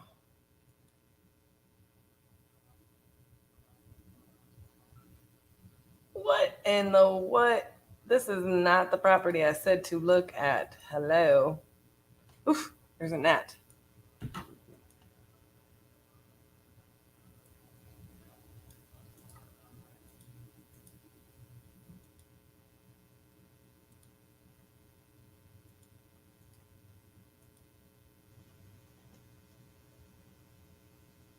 Here we go. Ooh, it's only a 2-bedroom, 1-bathroom.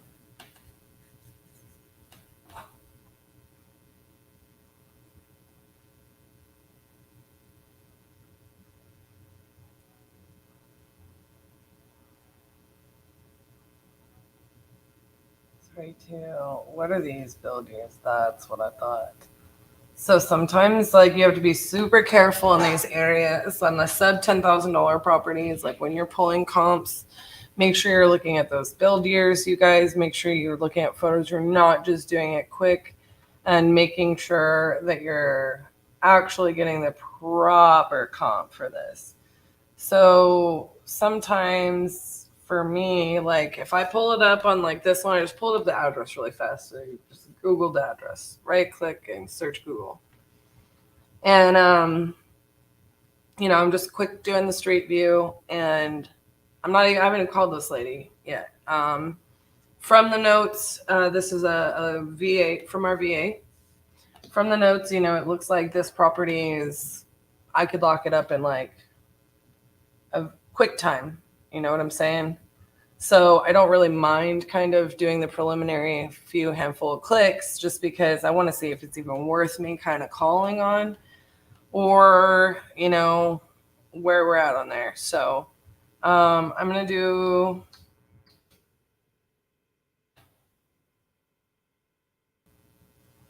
this one was 1890, probably completely rebuilt. Well, thank you, Kip. We have some coffee money, some afternoon energy money.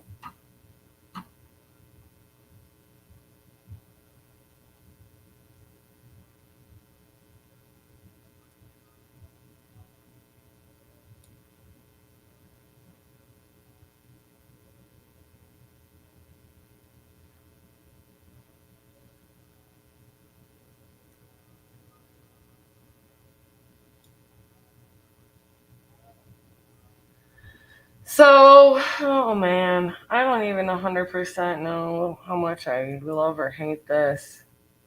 Sorry, I didn't mean to have my hand in front of my mouth.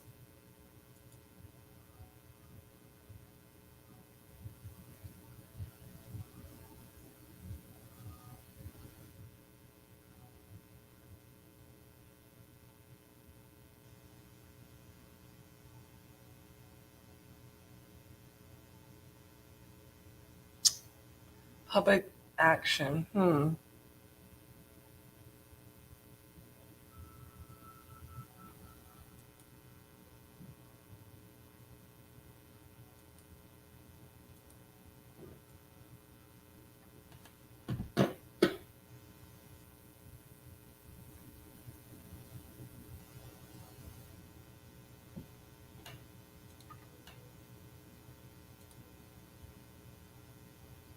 Okay, like my phone is blowing up over here, y'all.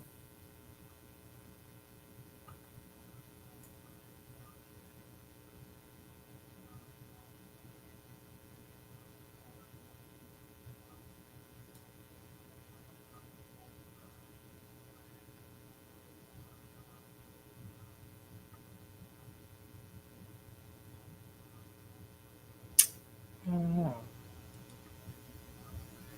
I don't know. I don't know how I feel about that one.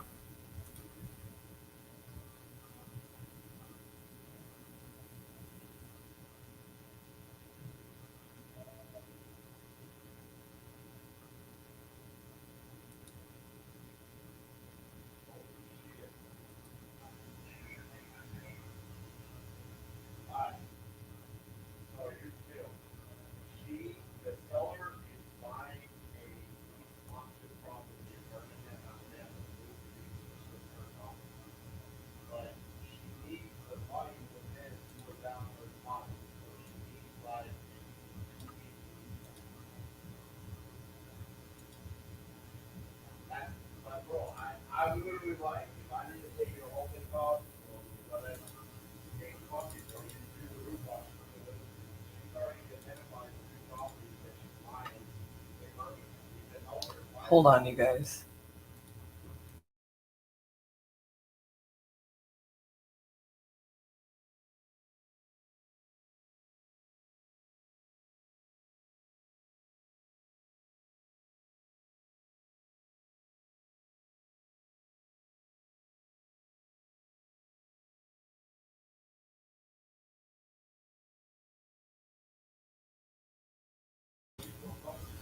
All right, sorry, y'all.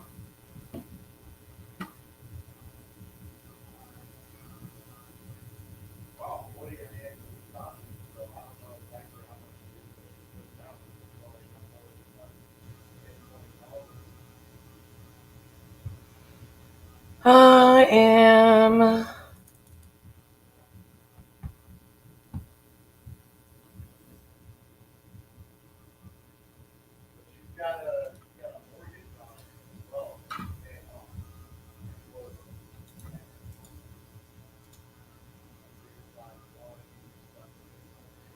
sorry.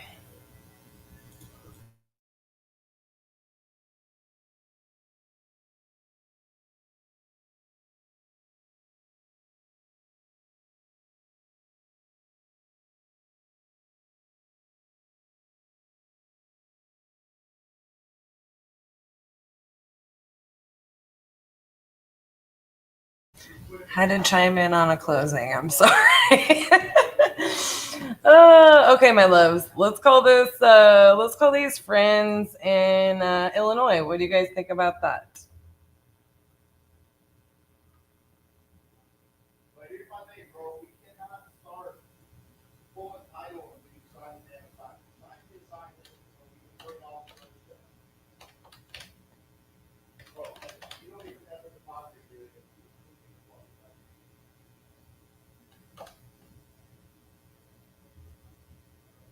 Welcome to the U.S. Cellular voicemail 3092.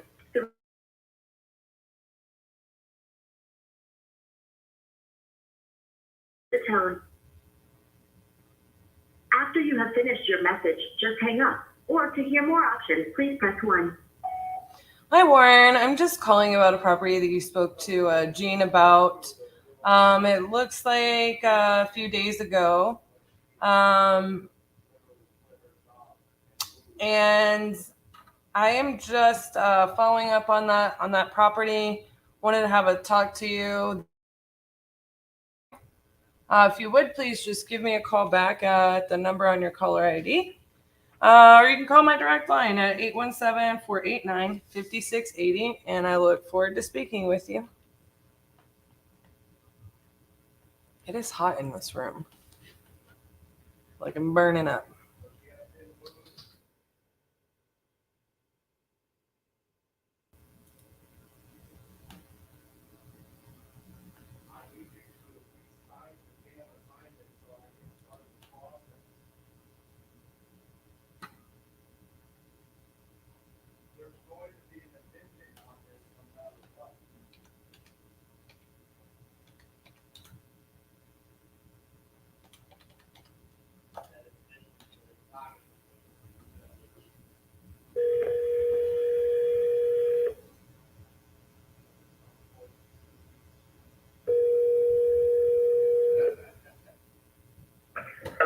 Hi, is this Raphael?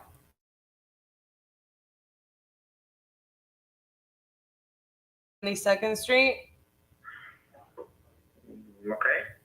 I mean, it looks like you maybe spoke to her on the 2nd about selling this property. No, I'm not selling that property. I'm a realtor and I can get you guys properties if you guys need properties. Oh, okay. Well, so what? Oh, I guess I'm saying that further down in the road, so you're not selling. So you're saying you have a lot of properties you might consider selling. I work with Coldwell Bankers and we have a lot of properties up in the market for sale. Okay. Well, I mean, we can go on the MLS and search those for properties. So, okay. Thank you. All right. Yep. Idiot. I have a lot of properties I need to sell, indicating he's looking for a buyer for his listings.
has been forwarded to an automatic voice message system. 615.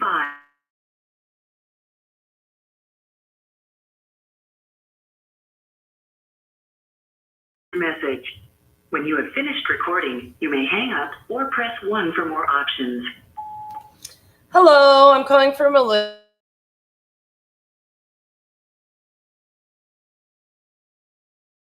Street.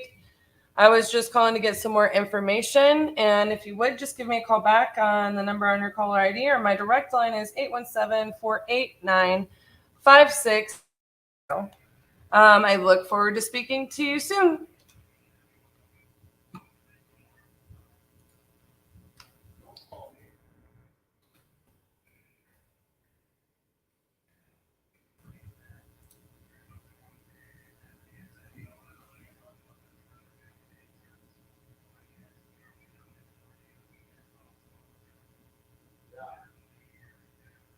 I forgot to move that last slide over.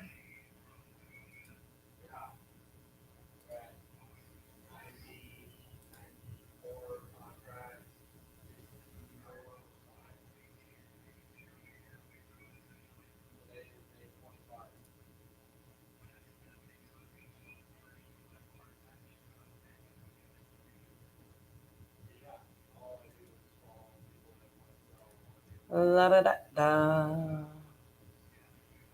Do do do do do do do do do do.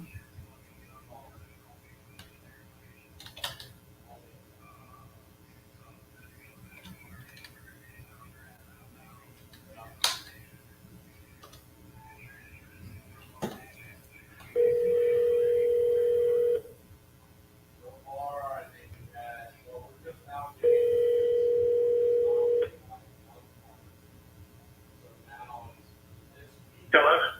Hello, I'm calling for Dan, please. You entered there in Slocum on our on an ad for our business on YouTube, maybe. Okay.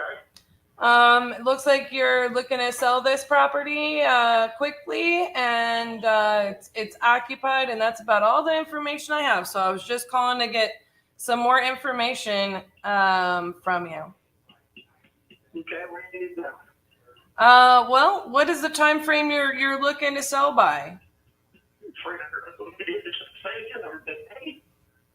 I'm sorry, sweetie. I am. It's breaking up on me. Okay, what was the question again, please? Oh, yes, sir. I was saying, what is the time frame you're looking to sell the property by? Oh, yesterday. Yesterday? Well, I don't know. I'm pretty magical, Dan, but I don't know if I'm that magical. But I'll see what I can do. I'll see what I can do. Okay. Are you occupying the property, or is it tenant occupied? Yes. Okay. And let me make sure that I have my information correct. This is a 4-bedroom, 4-bathroom. Yeah. 2950 square feet, correct? Nope. Talk to me. What square feet are we? 4,200. 4,200. Is that an addition, a finished out basement, an additional unit? No, it's got a second floor. So is that added after the build? No. Oh, weird. Okay. What's weird about it? Say that again. What's weird about it? Because the tax records are pulling 2,950 square feet. That's right. That's exactly right. Oh, okay, cool. What the state of Alabama don't need to know, they don't need to know the money was there. That's what I figured. I won't tell, I promise. I don't care if you do or not, but there's no way they get up and figure it out. So. Right. Okay, so let me just get some more information pulled up on this and make sure I can comp this property. You're occupying the property, so obviously, do you already own another property you're planning to move to? Yes. Okay. Yes. Okay. Well, that helps me to, make sure that, we're not. Well, yeah, I like to work around that for people. We pride ourselves in trying to put our sellers and everybody we work with in the best situation possible. I'm not licensed there specifically, but I am licensed. I know some of the best realtors in the entire country that help me out in those kinds of circumstances. You know what I mean? That I like to, and then we own a lot of properties all over the place. So, I just like to make sure that we work around people's needs for their moves, Okay. Moving is fun enough as it is, right? Right. Okay, so I'm gonna adjust some square footage here. And just oops, not 35,000. That would be interesting. I'd never be able to find a comp. Okay, so I also want to figure out this lot size is 7 acres, correct? 7.3, but if you don't want all of it, they can knock off the half or right over. Knock off what? What? You said knock off what? The right half, the right side of it over there. Okay. There's a road. But I call it a road. It's my driveway. But not gonna be a road. It's as long as you gotta drive to get to it. And if you're standing looking at Highway 109, the land over to the right, it's all cleared off. But it's if you didn't want it, I could knock it off. Okay. It can be removed. And the left side over there, you'll see a pond in front of the house. Yeah. Over there, so. Gotcha. Okay.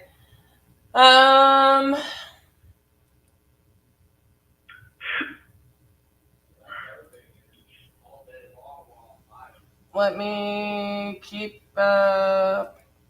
digging through this and making sure I have.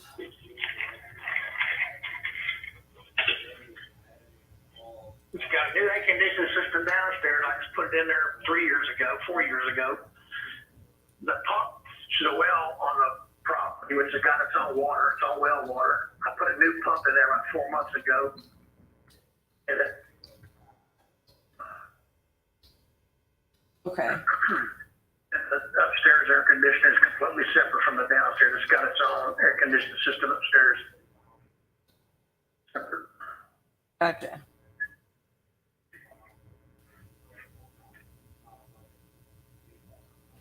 Okay, I'm also just I am clicking through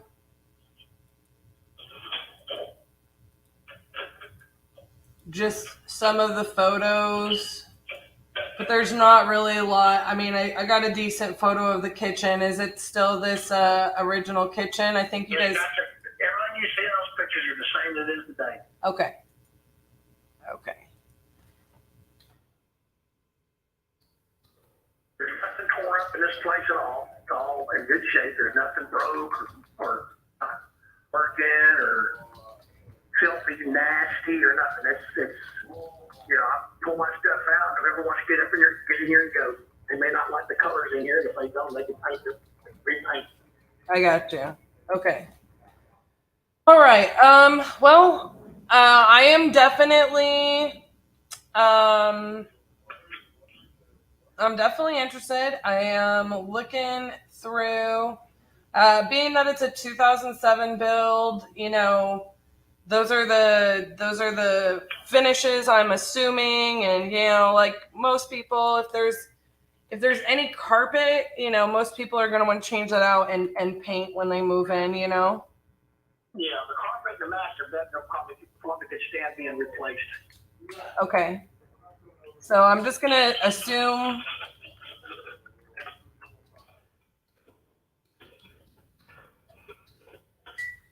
Okay. And then, okay. I'm just trying to find some comps. Do you happen to know what you want to? 300,000. You want 300? Okay. I am. That's the steal. I'm thinking you're probably right. Like. You got, if you take this 3 acres sitting over on the side of it, it's cleared. But you might want to cut the grass over there, that's cleared off. So there's $50,000 right there. Yeah, I'm just gonna double check some things. What I'm gonna end up wanting to do is get some resources on days on market for me, so I can just verify. You know. It's never been on the market. Well, I'm talking about with my comps. So what I'm going to have to do is, no matter what we do with the property, you know, I'm looking at my different resources and trying to pull up comps. Well, let's say go do all that when you get ready coming back. Yeah, I'm going to have to call you back because I'm not pulling too many within the 10 miles. So I have to double check that with my lending as well. Because yeah, sometimes we end up taking where we got to figure out which lender to use. So just bear with me. If we have any more questions, Look, that sounds good. I have any questions. Give me a call back when you're ready. Yes, sir. And this is our main line. So. Yep, I appreciate it. Yes, sir. Talk to you soon. Thank you. Bye-bye.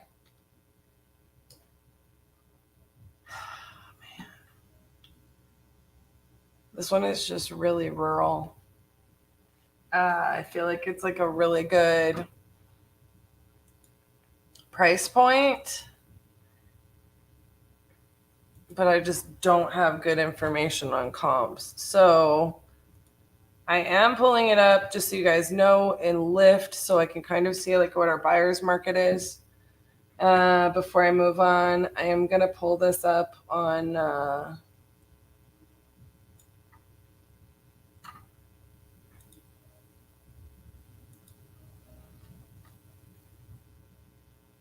Privy as well, because I didn't have that pulled up, but I don't think that they're going to have it.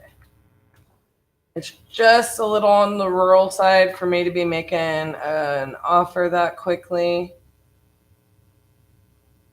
And I've got to go all comps within 10 miles.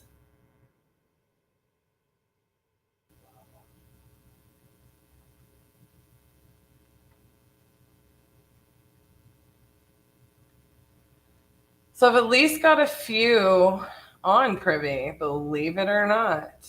I just need to adjust the lots. Well, I mean, that's exciting news.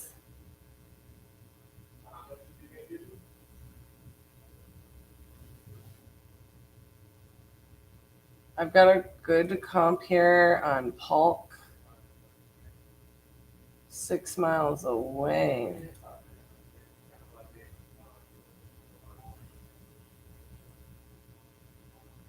I feel pretty good about it. If I'm being honest, I want to look at a few of these photos.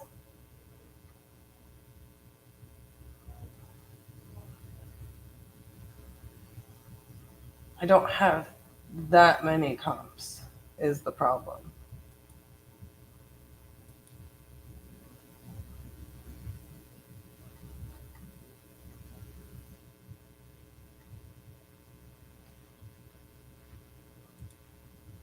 Oh, crud.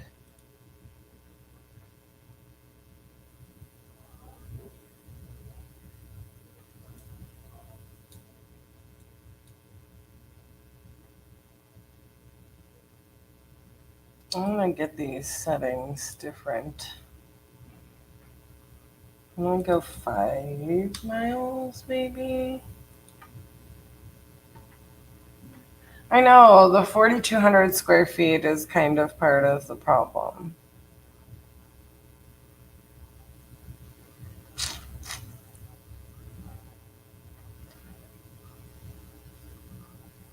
So when I go to the property square footage, it is the biggest house.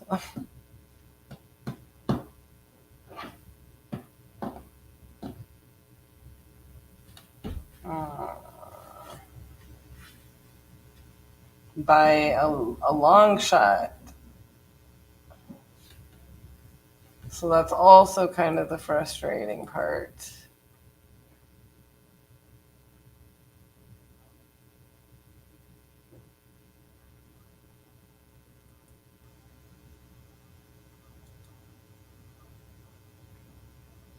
That one has a barn. Oh, Lordy mercy.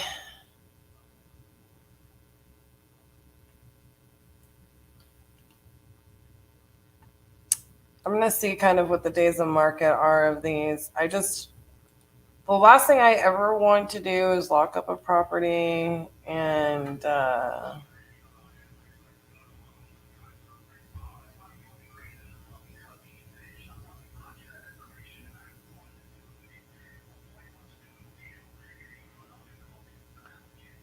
like some of them are like 284 days on market.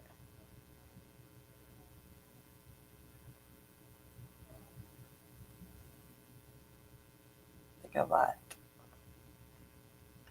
So again, I'm gonna look at like our buyers pool in this area. It's looking better and better the more I dig into it. I'm just gonna be honest with you. But that guy, you know, he seemed to be good. Like he seemed to be I'm on it, can 300 work. I'm like, do you think it could?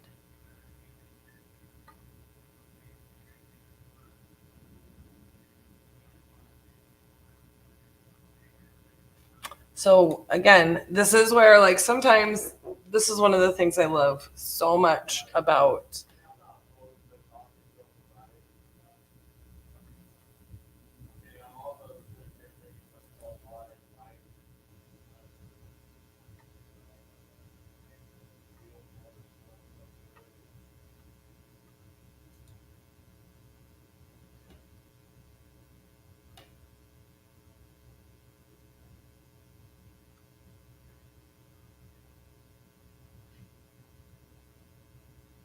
let's see.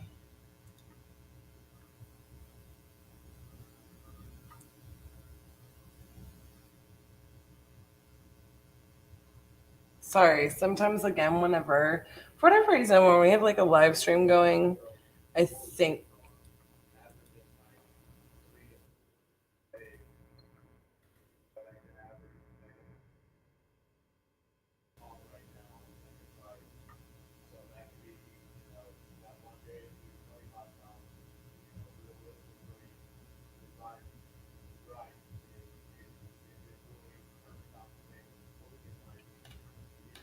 Hmm.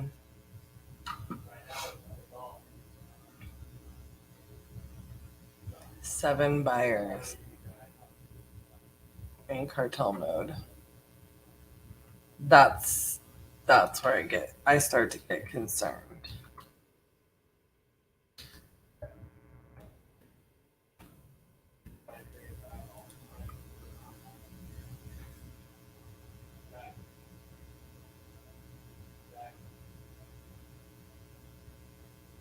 So I'm gonna look for directions to the nearest town.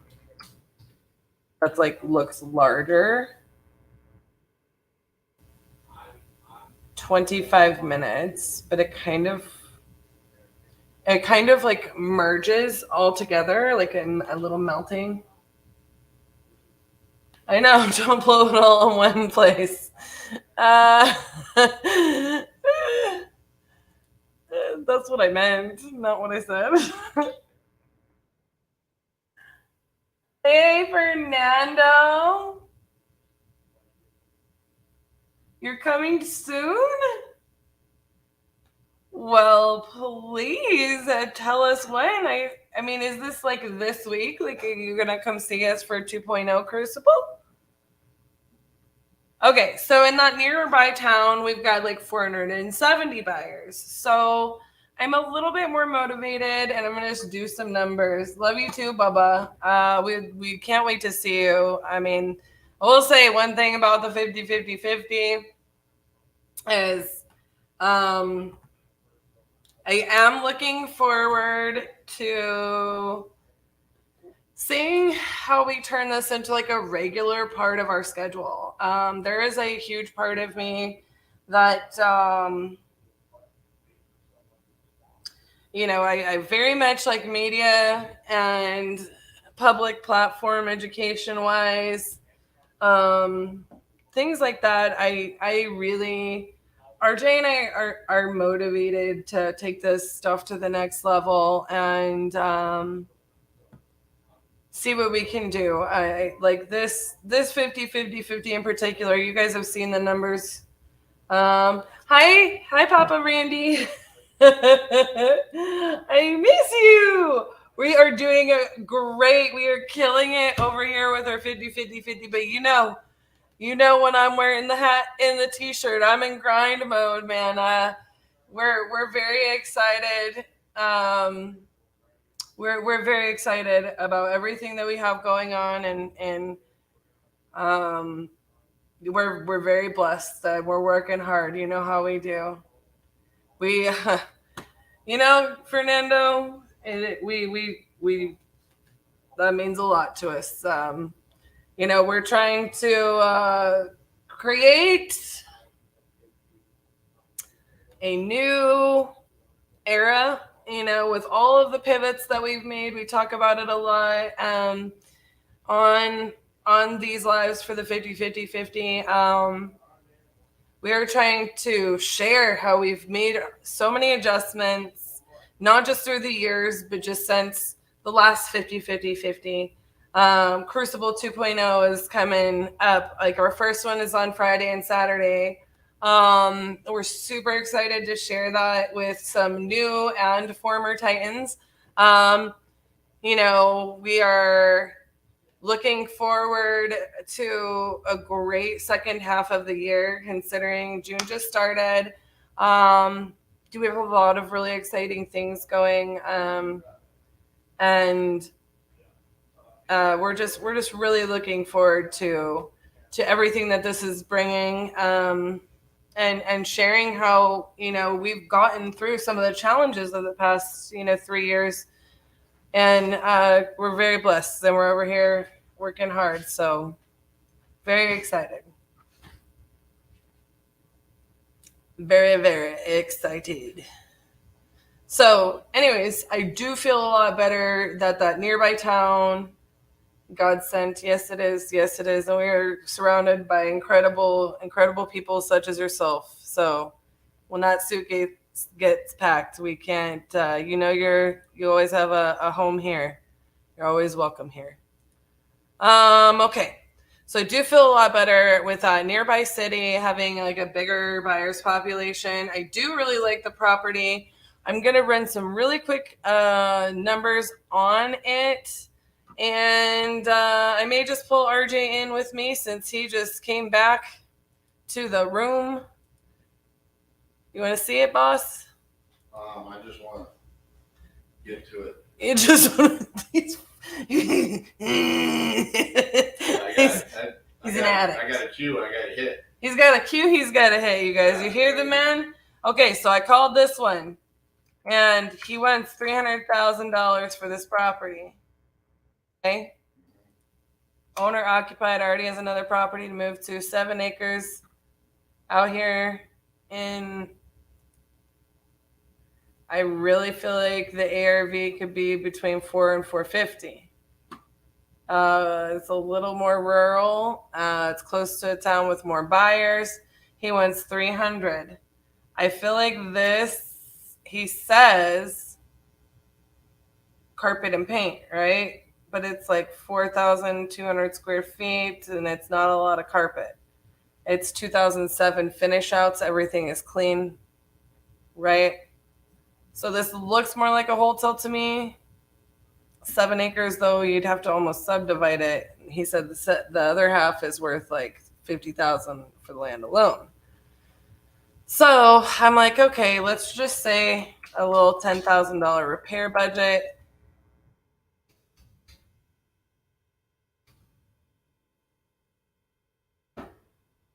Where is it? It is in Slocum, Alabama.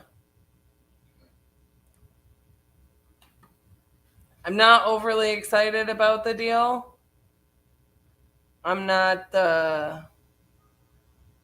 unexcited about the deal either. I feel kind of about it. Okay. It took me a while to dig in and find comps because he finished out like the second floor. So it's like the big man on the campus. Big man of Slocum. So yeah. RJ finished eating his pizza. We had shrimp tacos for lunch, actually. So, okay, you clearly. I'm just gonna leave this in this queue. Leave this pulled up. What do you? I don't know. I mean, I don't know what you told him. He was like needing to go, and I needed more time to dig in, and so he's like, "Just call me back when you pull up information." I know. Okay, I'll look at it. Oh, okay. All right, guys.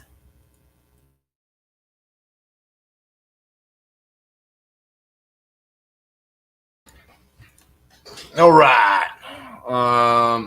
Let's see here. I need to see if the contracts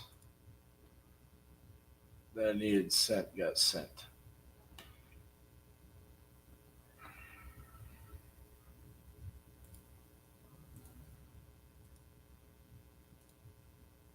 I don't see them. Cassie, can you come back, please?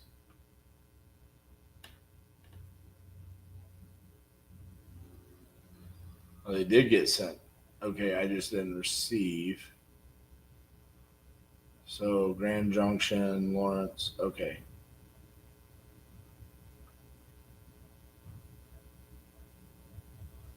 Okay, so everything got sent there.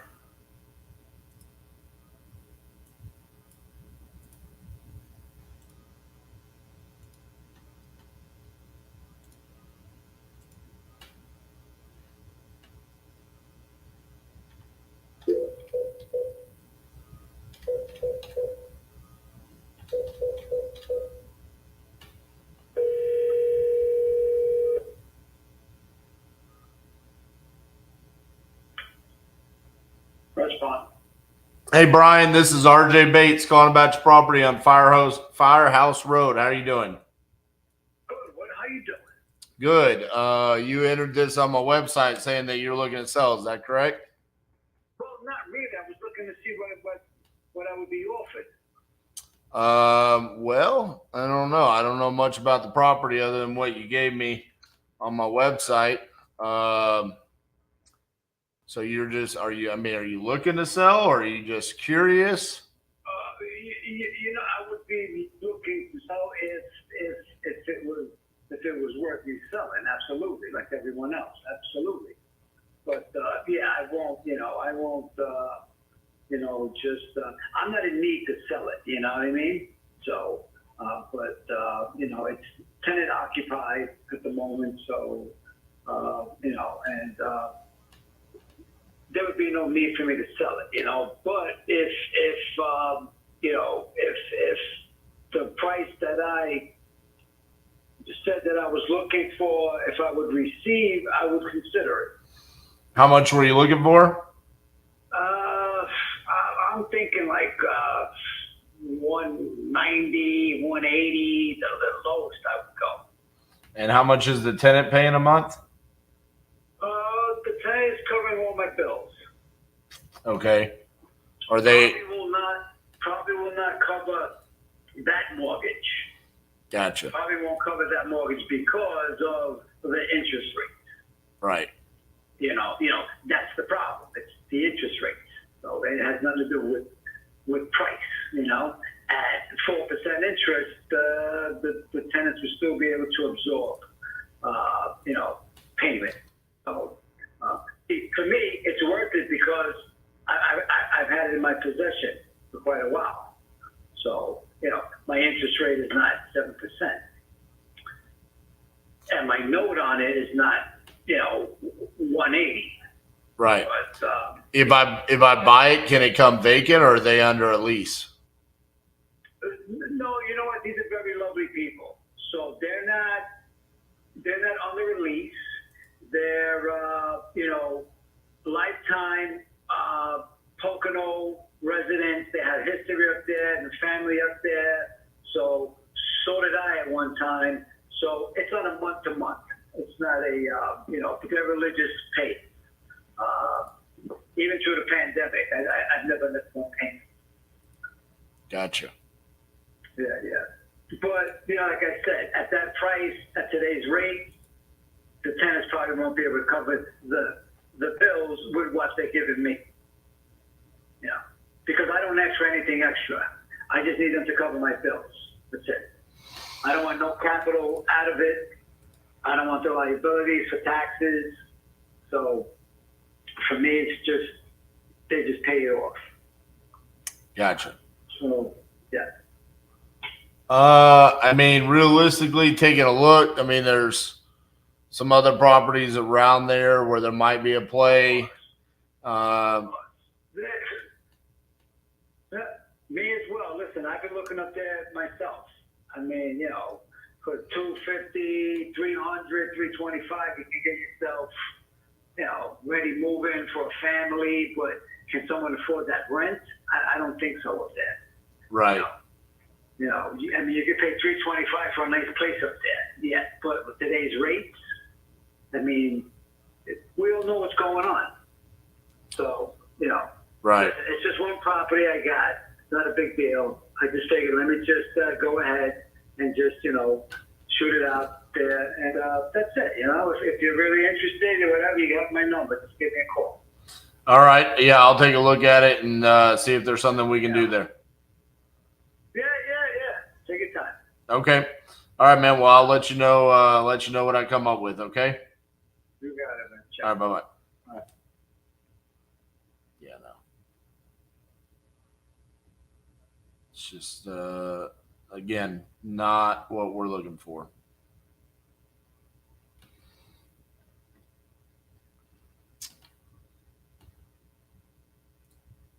Too many opportunities in front of us to mess around with that.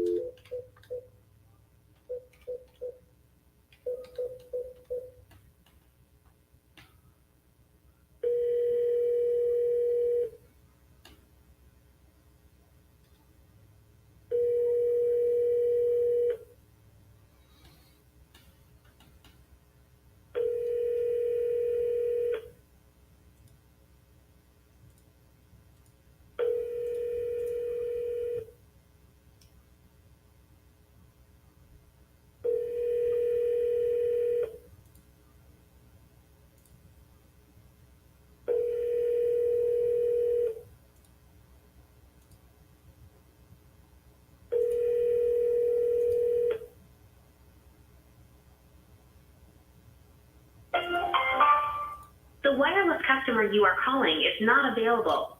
Please try again later.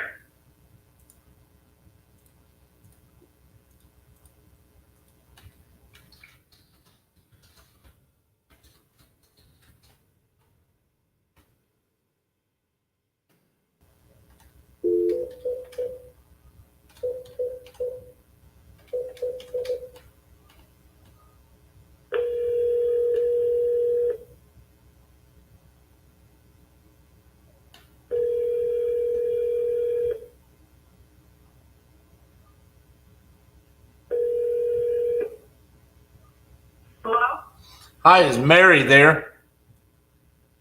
She is. Oh, hi, Mary.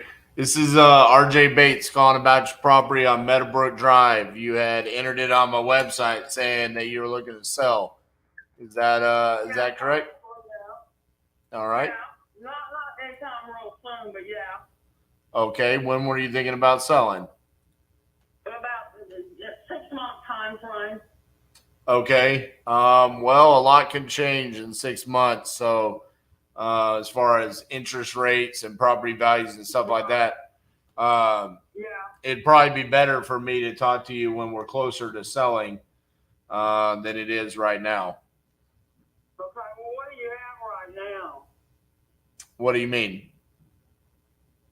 Well, I mean, weren't you going to give me some kind of estimate on the property? Yeah, but I mean, if you're not willing to sell, then it's kind of a waste of our time to go through all that because I had to ask you questions about the condition of the property and the occupancy and stuff like that to see if it'd be a good fit for us. I haven't sat here and predetermined what we would offer you. But if you're not in a position that you're looking to sell right now, then there's, that number is going to change in 6 months. No, okay, I understand. Okay. All right. I'll just follow up with you here in a couple of months. Okay. Okay. All right. Bye-bye. Thank you.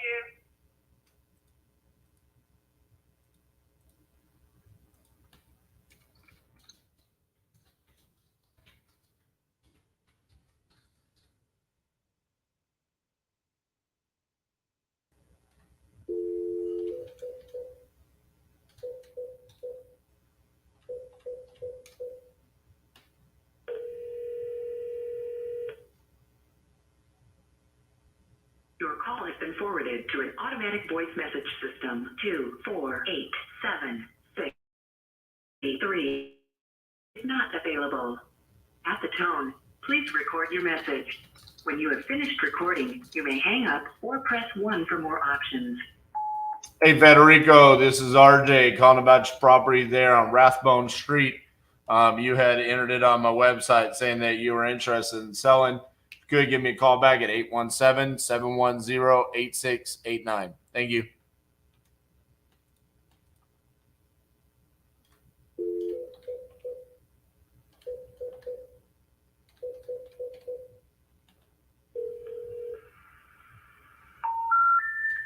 We're sorry. You have reached a number that has been disconnected or...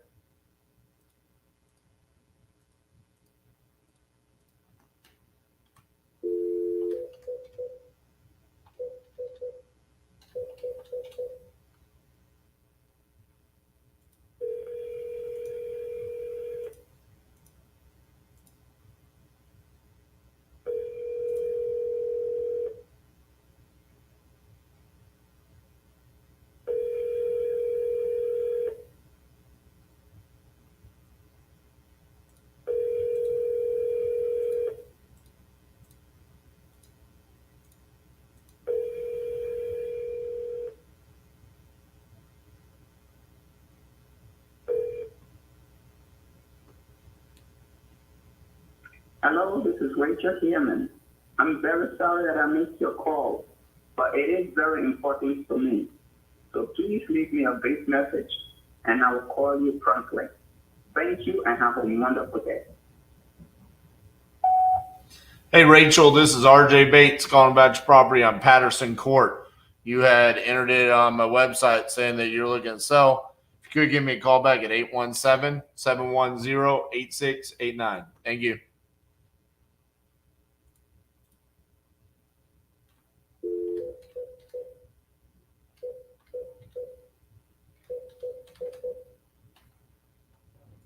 The number you have reached is not in service. This is a recording.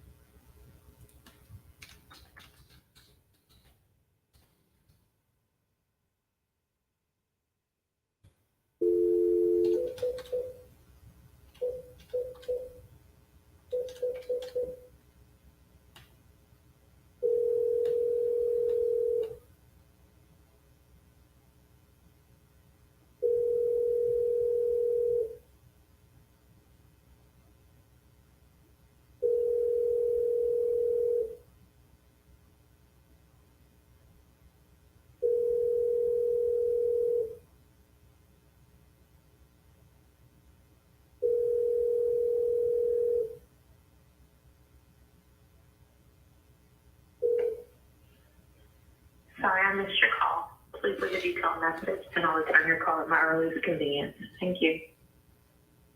At the tone, please record your message. When you've finished recording, you may hang up or press 1 for more options. Hey, Shauna, this is RJ Bates calling about your property on 14th Street that you entered on my website. If you could give me a call back at 817-710-8689. Thank you.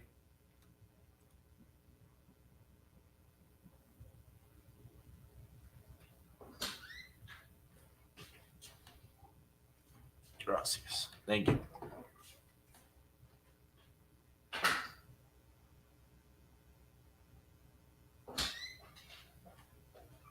Hello, this is RJ. Yes, this is Lance Bowlby.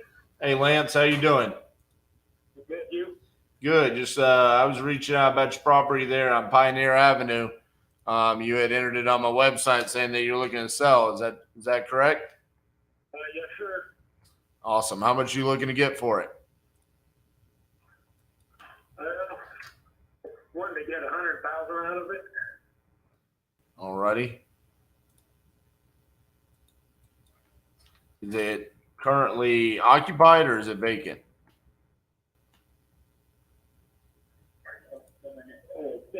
We still have our stuff in it, so we're not actually living there right now. I got you. But it's still. All right. What's the condition like? I'd say it's in good condition.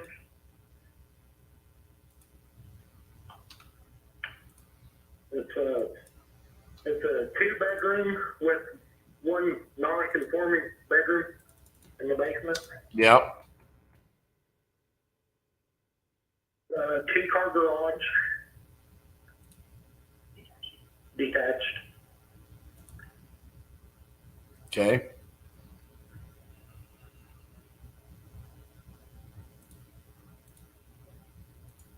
Give me just a second. I'm pulling up some properties around there. Okay.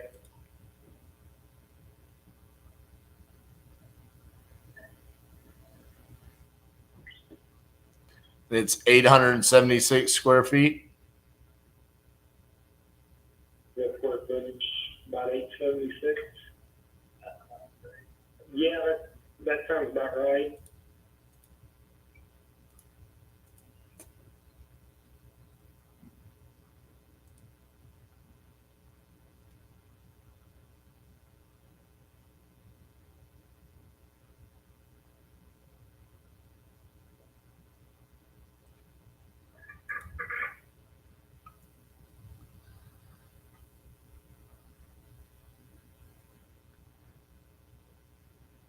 Yeah, I mean, taking a look at the values around the area, I mean, there's not a whole lot in that price point. There's a lot of properties that have sold for less.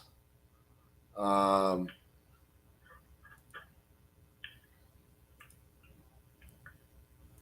a whole lot that get up in that price point, to be honest with you. Just kind of looking around the area. I think if you were to sell on the open market, you might be able to get a little bit more that could cover like the realtor commissions and whatnot. But I mean, as an investor taking a look at it, I mean, there's just not a whole lot of value there from an investor standpoint. Looks like you bought the house a couple of years ago. Looks like it's in pretty good condition, so it probably doesn't need a whole lot of work done to it. I mean, realistically, probably your best option there is to sell with a real estate agent. I know you said on my website you wanted to sell without one, but I think to get up to the kind of the price point that you're looking at, I think that's probably your best route. Okay. Well, what would your offer be? I mean, it's kind of hard to see because there's a couple of active properties. Like there's one on West Lincoln that's listed for 145. But it's been on the market for, a month and a half and hasn't sold. You had a $100,000 house that sold, but it was 2,200 square feet, so that's quite a bit bigger. Yeah. Everything is like bigger and cheaper. Yeah.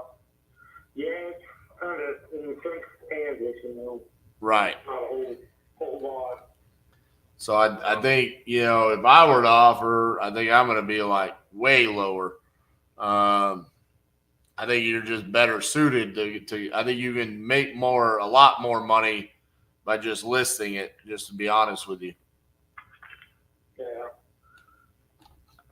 I just don't think I'm a good fit for you just because I have to go based off of what I'm seeing is happening in the market. And what I'm seeing ain't looking so great. So I just don't think it's a good fit for us or you. I mean, I think there's better options out there, and it's probably hiring a realtor. You know what I'm saying? Yeah. I wish I could help you out, man, but I don't like making low ball offers. There's no point in doing that. That's your money, and I think there's a better solution out there for you. All right. All right. Yeah. Thanks for reaching out. All right, man. Bye-bye. So disappointed. He didn't want to know what I was going to offer him. You're like, honestly, man, 30,000.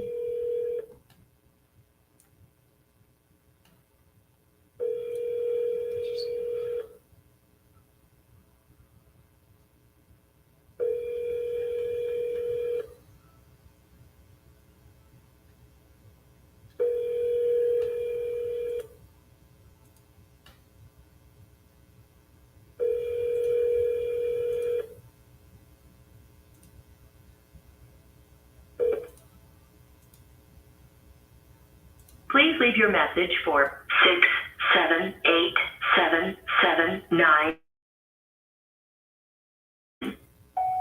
Hey, Lewis, this is RJ Bates calling about your property there on Pebble Hill Drive. You had entered this on my website saying that you were looking to sell. If you could, give me a call back, 817-710-8689. Thank you.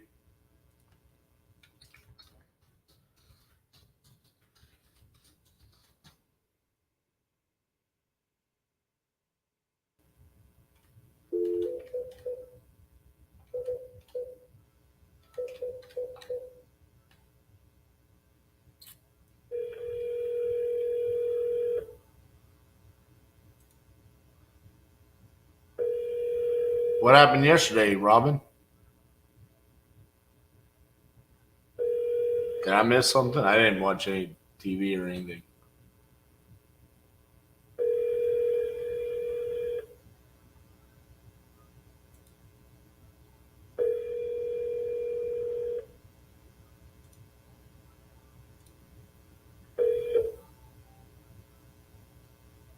Please leave your message for 41333.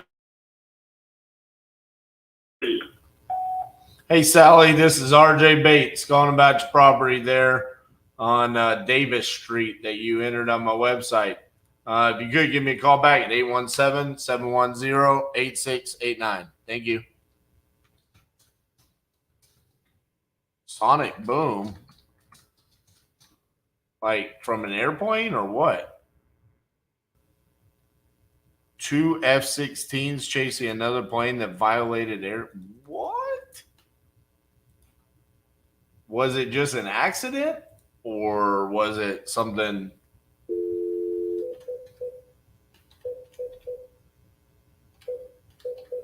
That's crazy.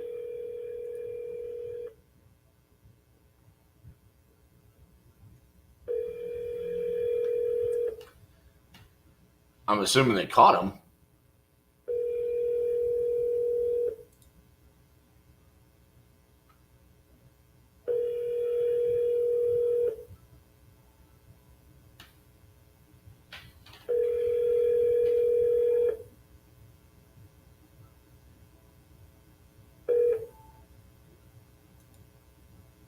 Please leave your message for 85931. Hey, Muhammad, this is RJ Bates calling about your property on Albany Road that you entered on my website saying that you're looking to sell. You could give me a call back at 817-710-8689. Thank you.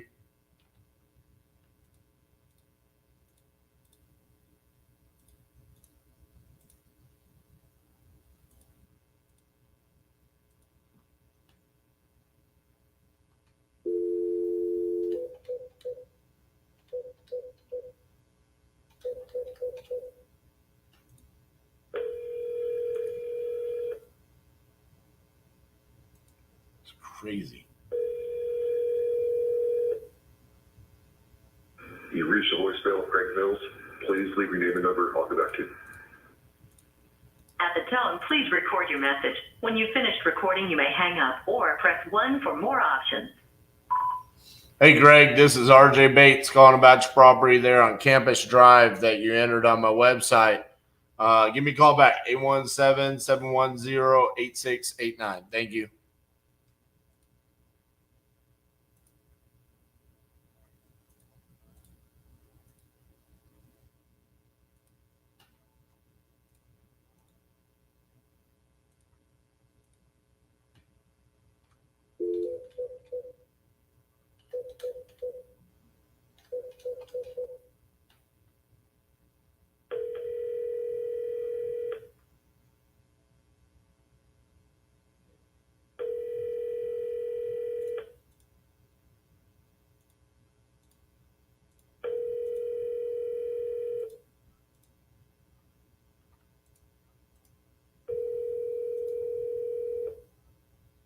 Your call has been forwarded to an automatic voice message system. Bob Zuckler. Is not available. At the tone, please record your message. When you have finished recording, you may hang up or press 1 for more options. Hey, Bob, this is RJ Bates calling about your property on West Drive that you entered on my website. Give me a call back, 817-710-8689. Thank you.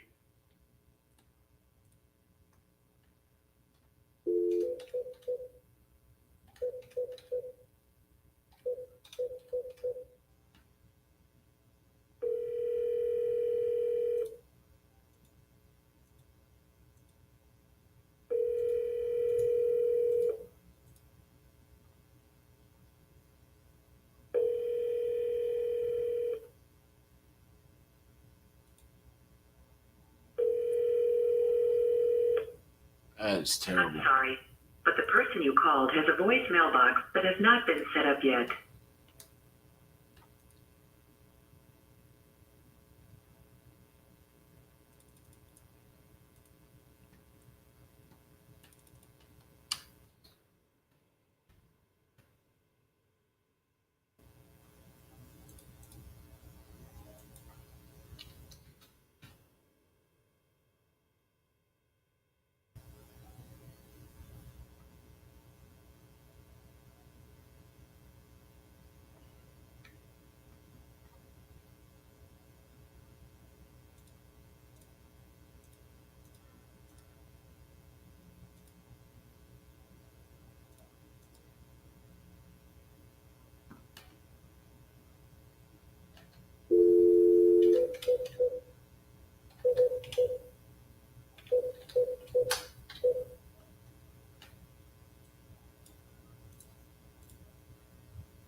This line has been placed out of service. Your communication cannot be processed. This line has been placed out of service. Your communication cannot be processed. There's no way. Okay, so we must have called another phone number because we cold called this. So I'm going to have to look this up.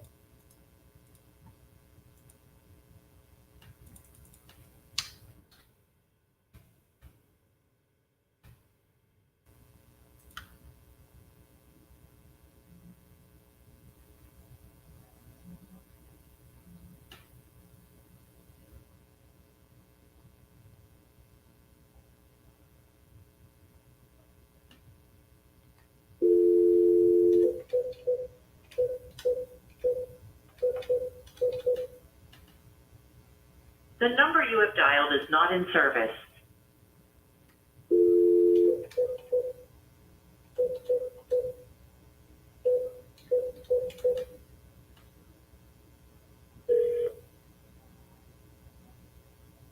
Please leave your message for 515745. Hey, Connie, this is RJ Bates calling you about your property on 8th Street. I think you had spoken to Anna last week. If you could give her a call, give me a call back, 817-710-8689. I'm interested in buying that property.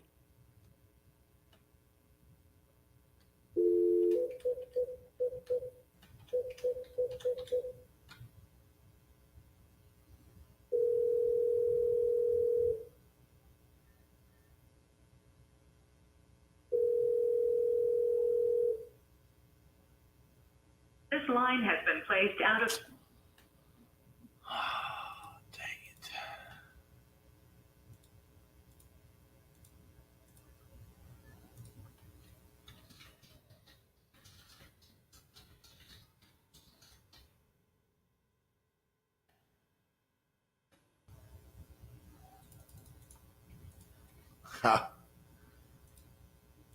That was a freaking cold call lead that came in on Friday, and I knew it was a good deal, but I said, nope, I'm going to save that one for the live. And now it's saying the phone is out of service.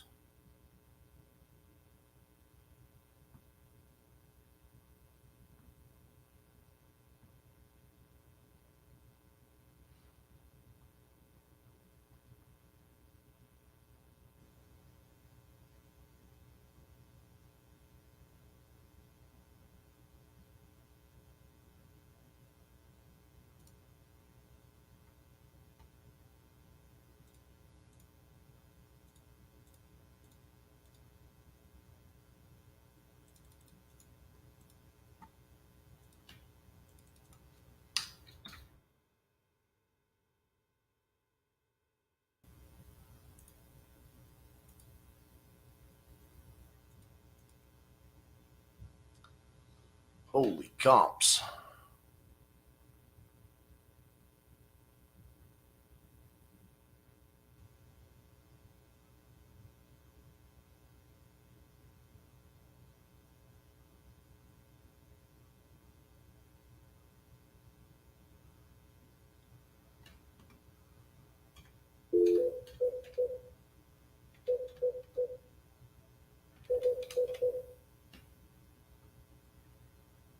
Welcome to the U.S. Cellular voicemail 309231 is not available. Please leave your message after the tone. After you have finished your message, just hang up. Or to hear more options, please press 1. Hey, Warren, this is RJ Bates calling about your property on East Fry Avenue. I think you spoke to Gene last week. I'm interested in buying that property. If you could give me a call back, 817-710-8689. Thank you.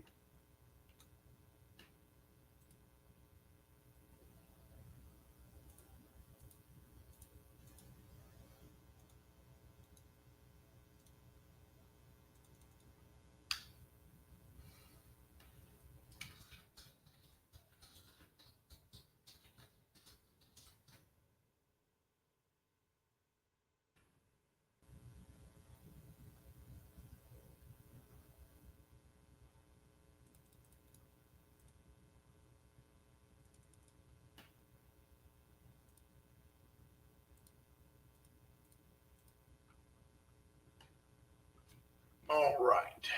Where I know there's some people that I need to talk to today that I've not spoken to.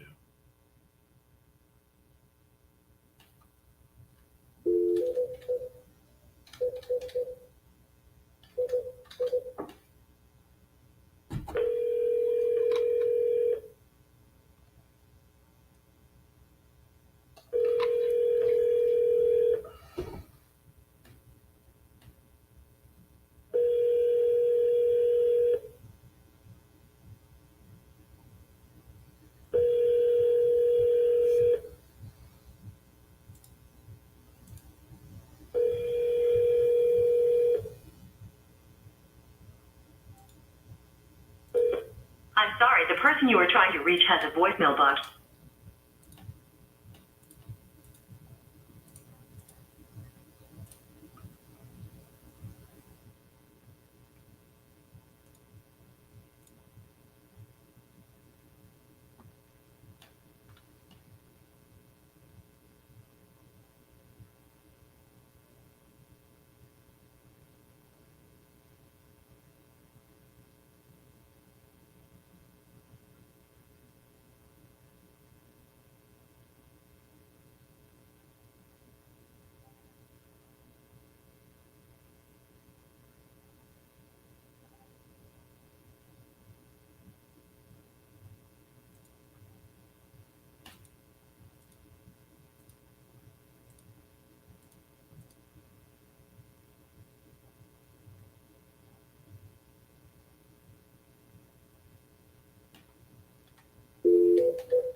Please leave your message for 26.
Your call has been forwarded to an automated voice messaging system.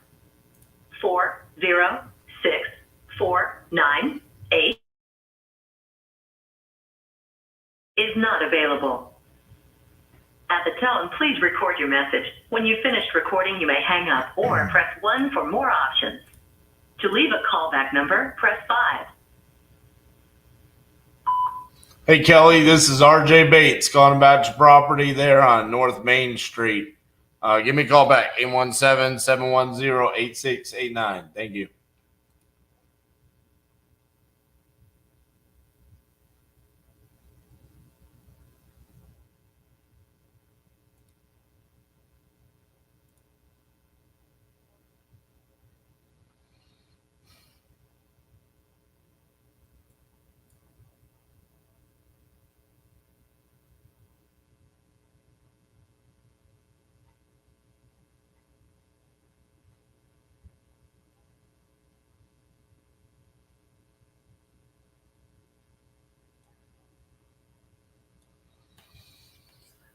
Is that everybody?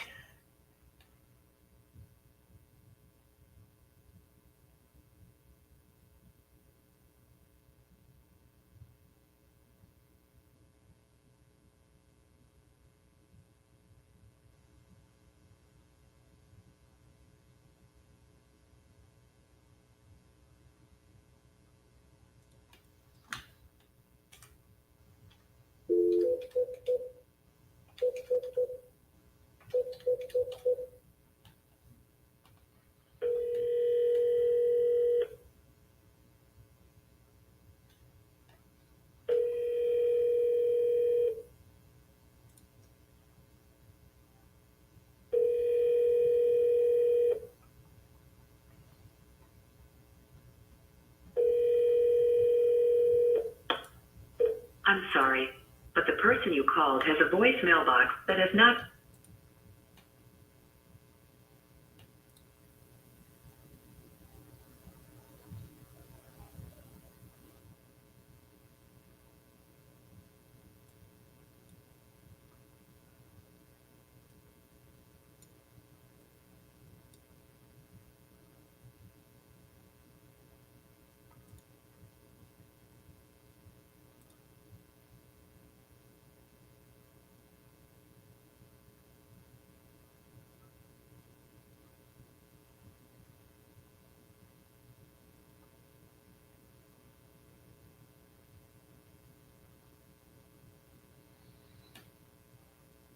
Chat's quiet because it's the end of the day.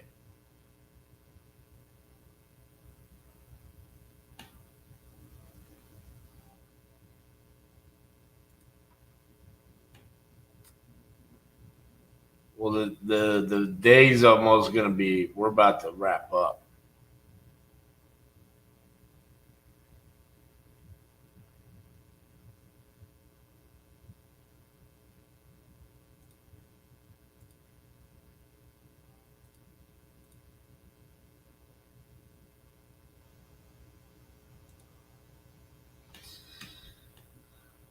I feel like there's something I'm missing.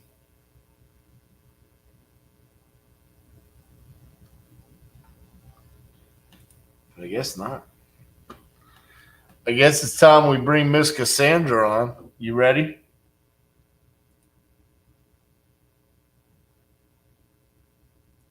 She is not ready. I think she's on the phone. All right. Back to my endless search here.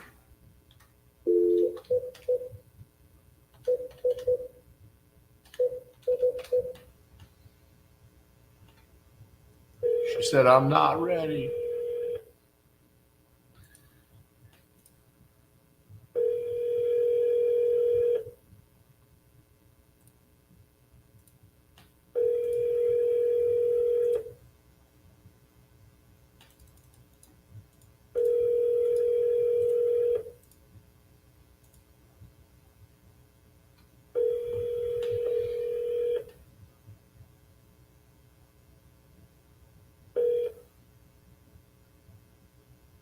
Please leave your message for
What's up, Bubba? Hi, this is Sid.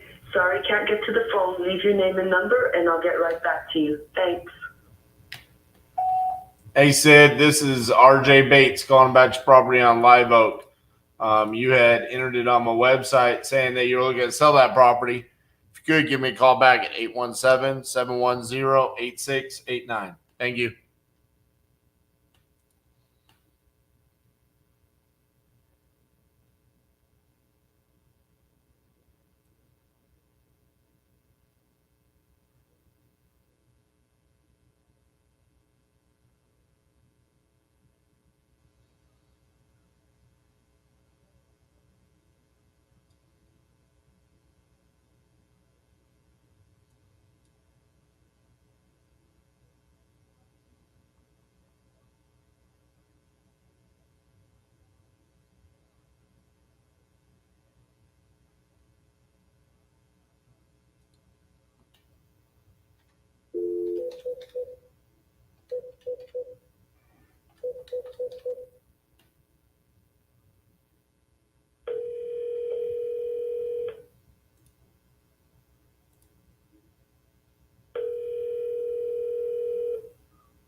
Hi, is Rebecca there?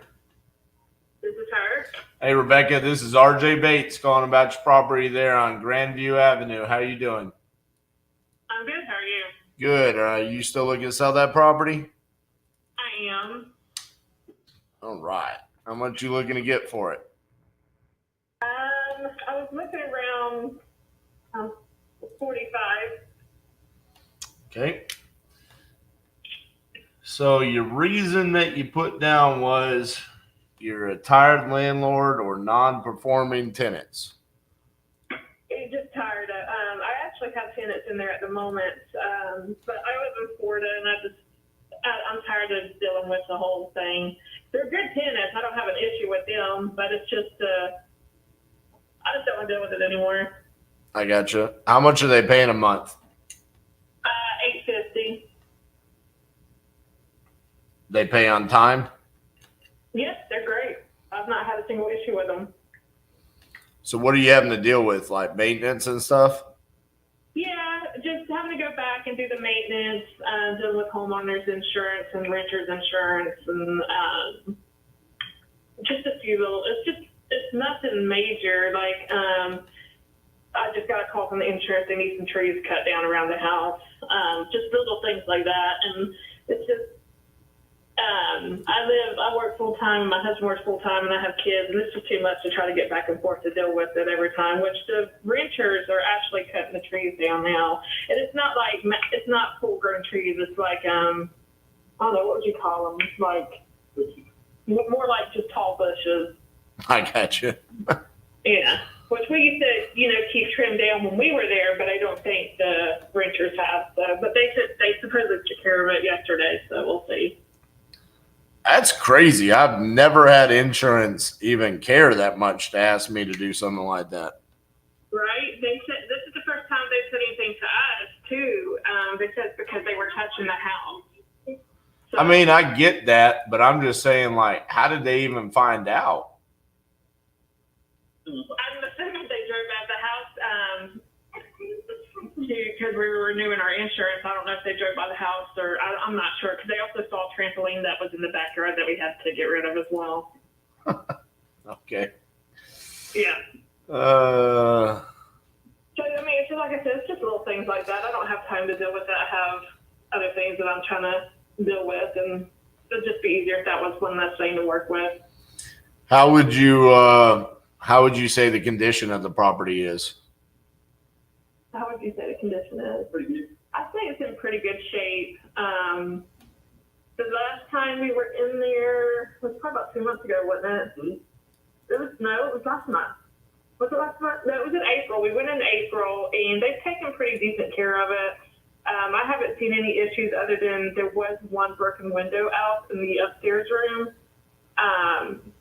They claim it was wind, but I've lived there prior to moving for 20-some years, and I never had that issue. So they're supposed to be fixing that as well.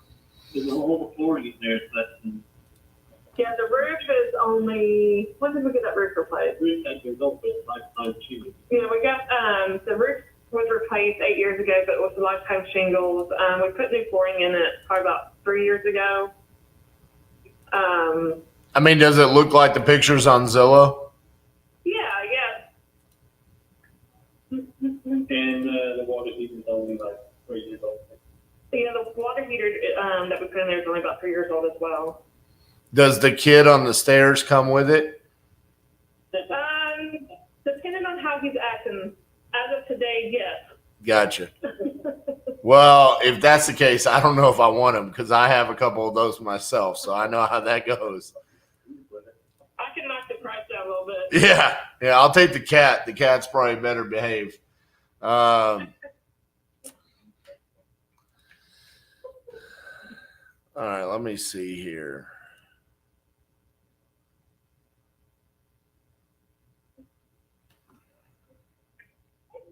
I do have to tell you that the renters are undocumented. Oh, it's okay. As far as they are not, one of them is a citizen, I believe. The others are not. I'm from Texas. So Okay. if you're following my drift. Yeah, I got this. Yeah. The main one that we talked to, he has the citizenship. Right. I mean, if they pay, we're good. We're good. That's what I said. Like every time I go there to check on the house, it's clean. And I've not had one issue. They pay on the first every single month. Not a single issue with it. I got a couple just like that, and man, it's good, isn't it? It's nice. Yeah, I get no complaints from them ever. No complaints. No complaints from the neighbors because we've talked to them a few times. The neighbors, they're not super close, but still it's like a little suburban area. They're close enough. But yeah, no issues with them whatsoever. So I was not in a rush to kick them out because they're doing okay.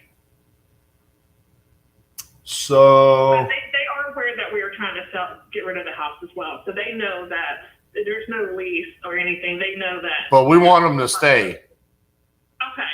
Yeah.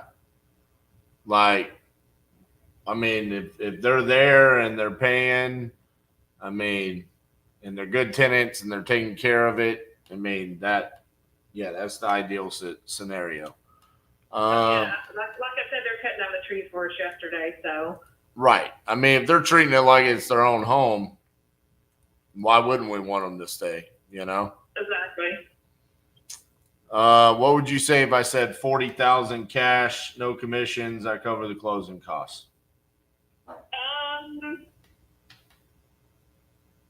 Let me talk to him real quick. Hold on a second. He said,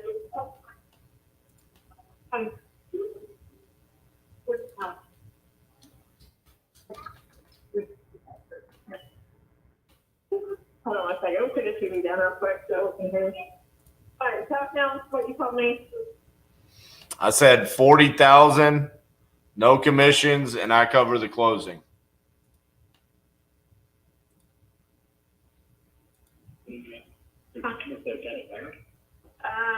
It's busting, I think. Okay, can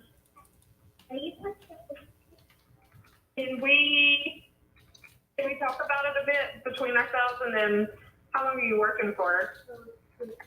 I don't know. How long do you want to talk? Not long. I mean, a few minutes, because, I mean, 20,000 is not terrible, and it gets us off our hands, so we're kind of leaning towards yes. But I want to make sure that, it's going to cover how much I still owe in the home as well. So I've got to look into that and then check with him. I mean, it takes me about 7 minutes to finish writing up this contract that I'm writing up. So if you just want to put me on hold, you can go look it up. Okay, I can do that. All right. All right, just a second. I don't know how to put it on hold, though. just mute me. Oh,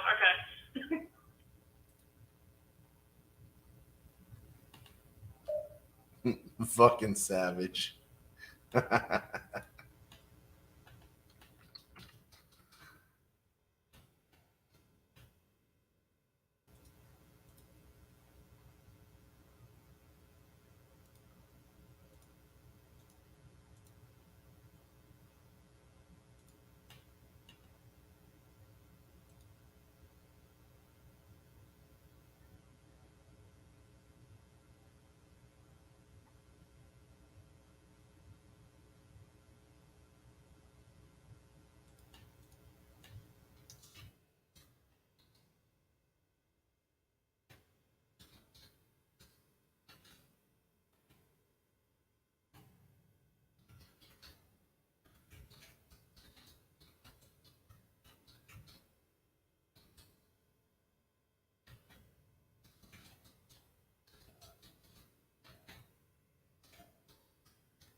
I'm on the phone. I'm sending a contract.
trying to figure out what title company I want to use.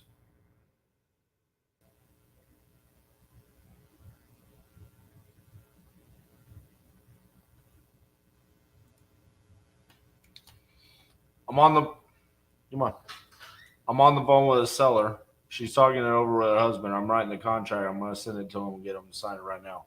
I know, but you're looking on here, so. I know. Do we have like a preferred title in Ohio? I've always just sent stuff to. Aurora.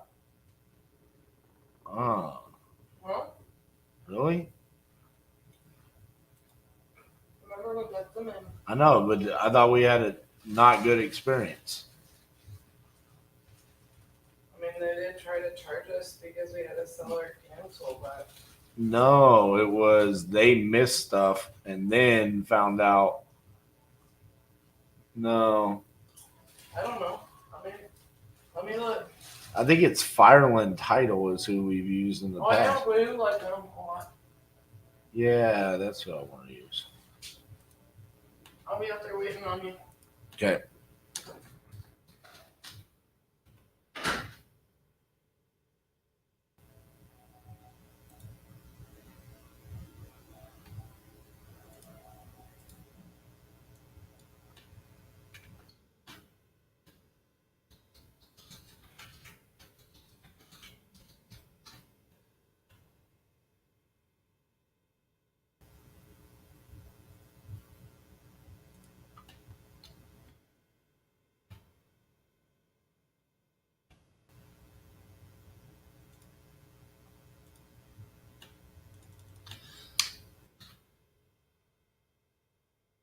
I wonder how long she's going to keep me on hold.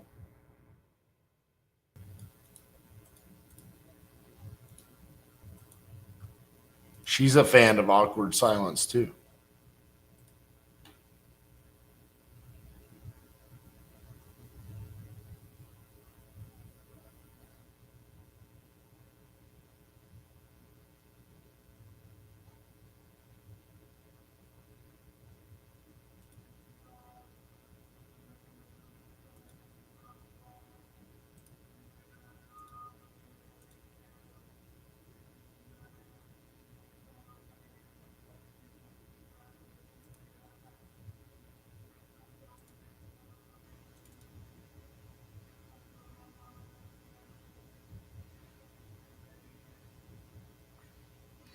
This is in Ohio.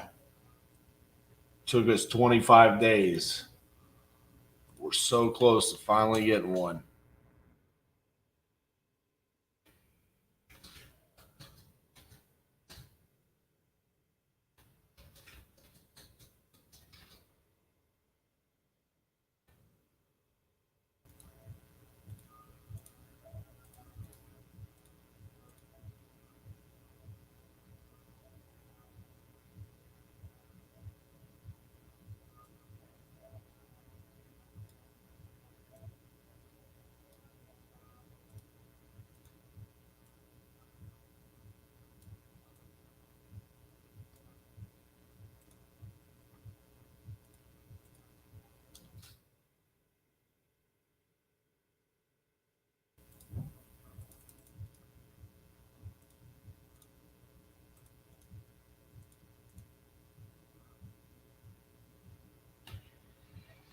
Seriously.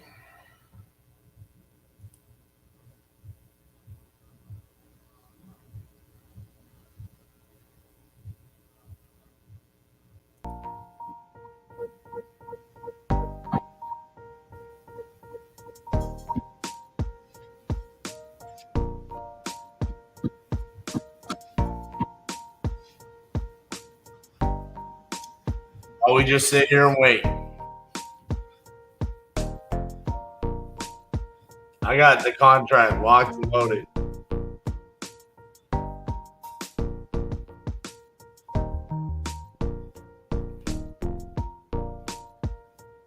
The question is, should I just go ahead and send the contract?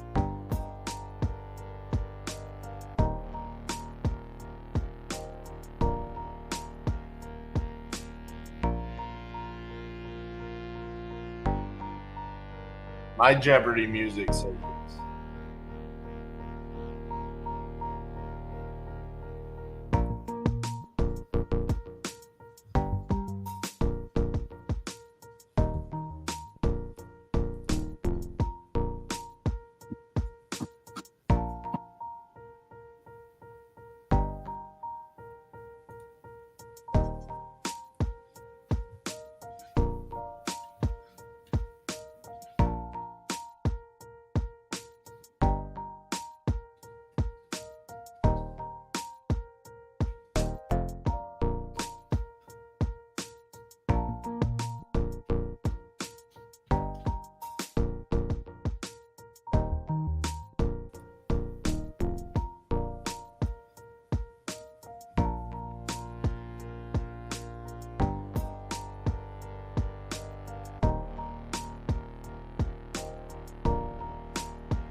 This is the most epic hold ever by a seller.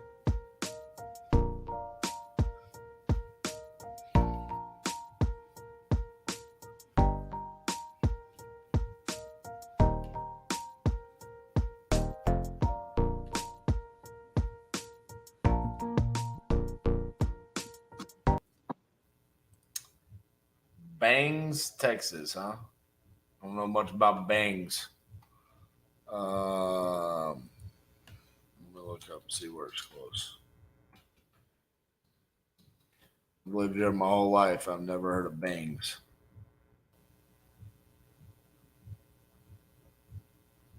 Fidelity National Title.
Man, just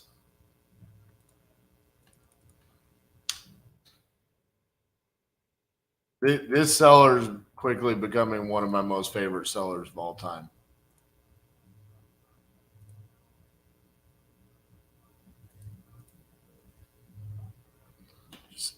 I'm gonna make you sit right there on your offer.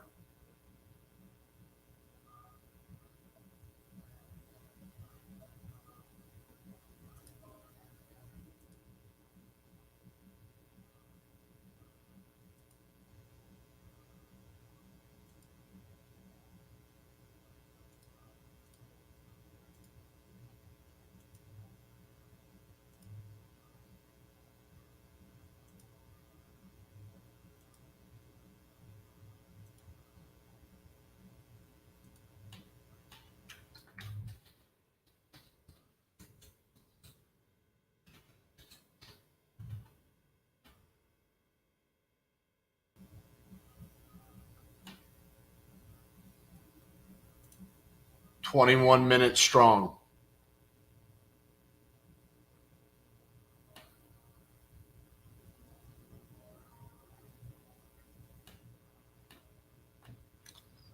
What's crazy is I mean, it's just a $5,000 difference.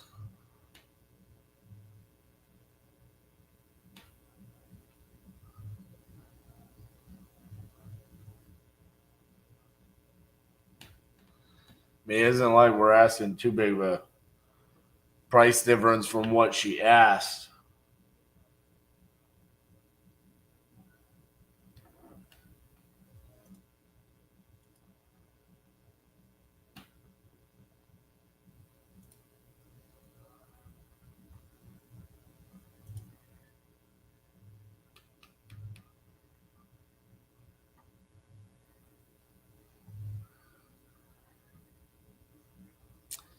Pretty sure today is the second longest day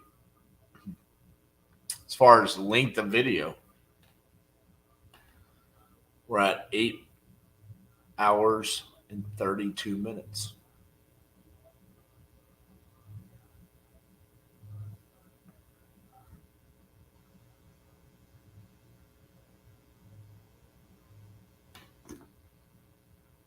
And I have no idea how long I'm going to be on hold.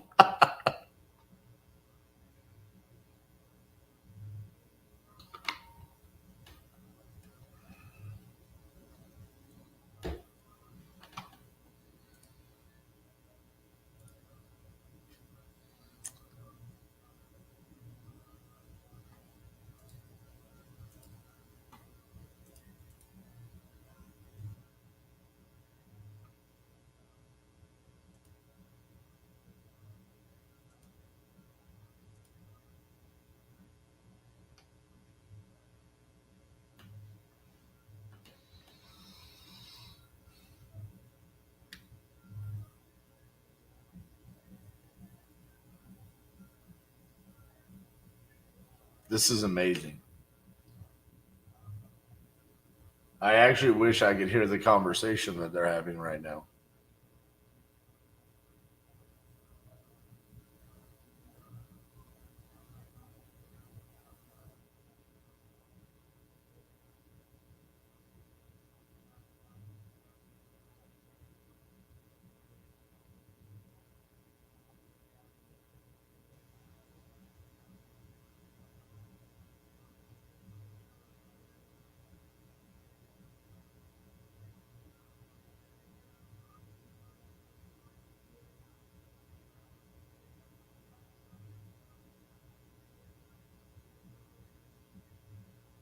"24 minutes."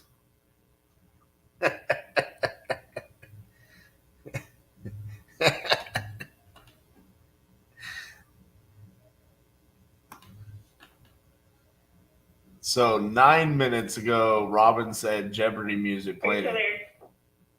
Oh yeah, I'm still here. Okay. I'm sorry. We're still here. I'm just, some of my adult kids are here, and that was their home they grew up in, so they're having a little, we're still discussing it. So. I got you. If you could just give us a few more minutes. Yeah, that's fine. By the way, the contract is in your email. Okay. All right. I'll take a look at it. All right, I'm here. All right. Thanks. Oh man. Oh man. There's adult kids.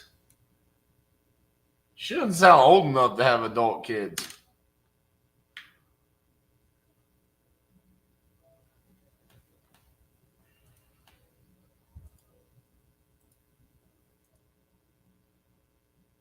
If anything, I've done a good job of making them feel like there's a sense of urgency.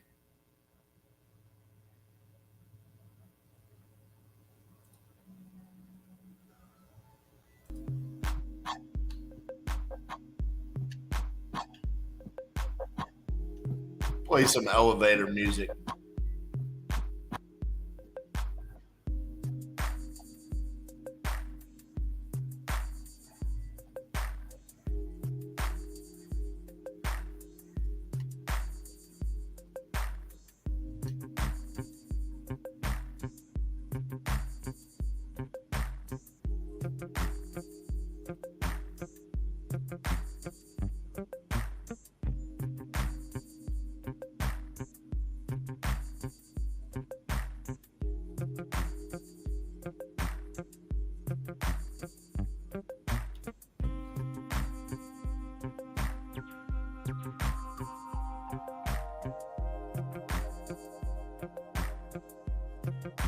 Just viewed it. Getting serious now.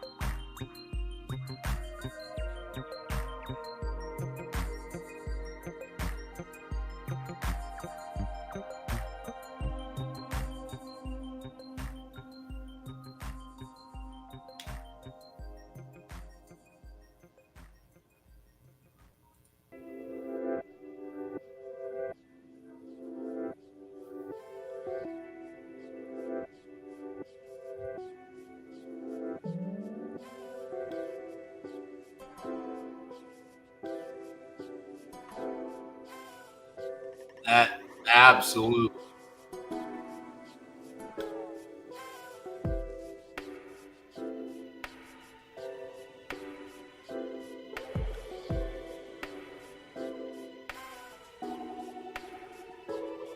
They owe it to me.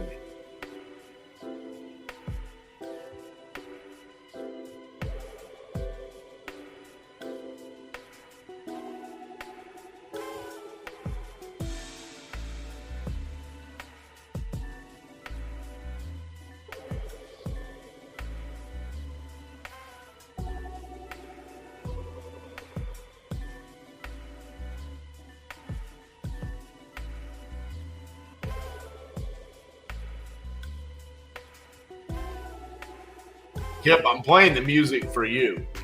I know Robin asked for it, but you asked for it first.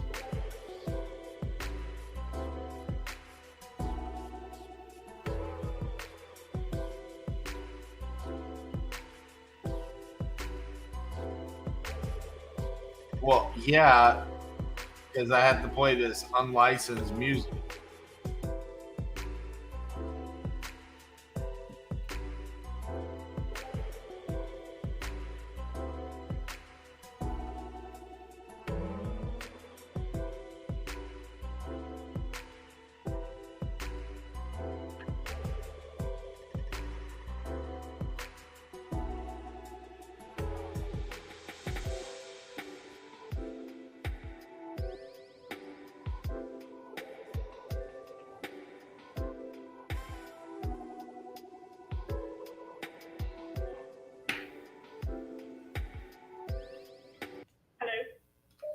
Yes, ma'am.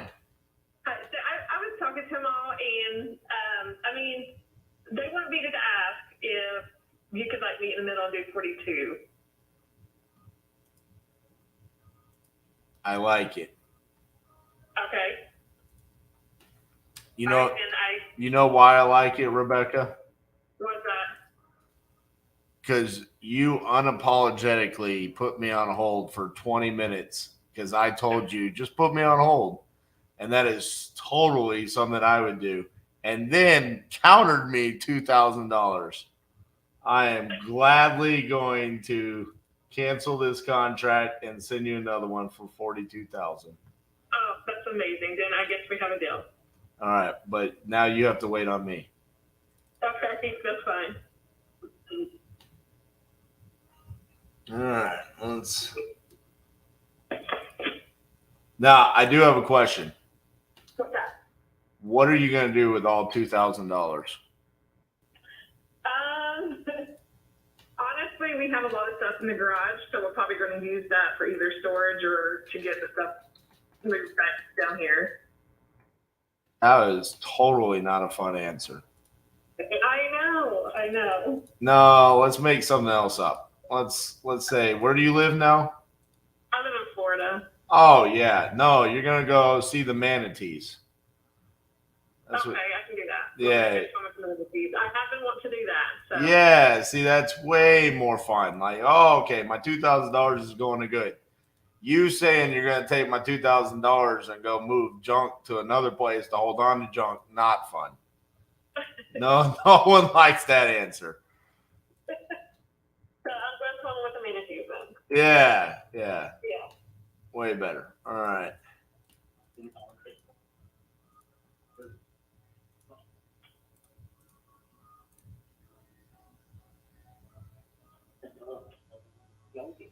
All right, it's in your email. Okay. So I just go in there and sign it, and then what's the next steps after that? So once you sign this, tomorrow morning we'll send it off to the title company to open up title. Okay. You said, is there a lease with the tenants or no lease? There is no lease. We just kind of signed like a paper between ourselves. I got you. Kind of just like a handshake deal. Yeah. So what will happen is it kind of moves on down the pipeline to the rest of my team. So you'll receive an email from it'll be from Keaton, but it comes from transaction coordination email. So he'll just say, "Hey, we got your contract. Congratulations. Here's the next steps." You'll get an email where we open up title with the title company, which is Fireland Title. And then at some point in time, we'll want to schedule for us to come out and walk the property to see it, which of course we know we'll have to schedule that with the tenants. So someone on my team will call you and say, "Hey, what's the best way to do that? Is it to go through you guys? Is it better for us to just schedule with the tenants? Whatever you guys want to do." And then we'll go out there, we'll walk it. And realistically, because we already have some pictures of the property, it's not going to be that lengthy because sometimes we just have no idea what the properties look like, right? We already have a pretty good idea. So, and then we'll be closing later this month. So it's pretty easy little process. Sounds good to me. All right. You gonna sign that bad boy so I can end my night on a good note? Yeah. You want me to sign it? Let me see if it I can mean, yeah. listen, I've waited 33 minutes. Okay. I think we can do, all you gotta do is click start, sign, finish. Because trust me, today I wasted about 3 hours of my day calling people and telling them how to do this. It was not fun. No, I'm pretty comfortable with doing it. I just make sure it came through. I think it's here. Let me see if that's the right one. My internet's just being really slow. One thing about Florida, the internet here has just been absolutely terrible. What part of Florida are you in? Pensacola. Oh, okay. I went there all the time as a kid. That's like that's where every Texas family goes for vacation. I know when the hurricane hit 2 years ago, a year and a half ago, it was all the Texans came here. Yeah.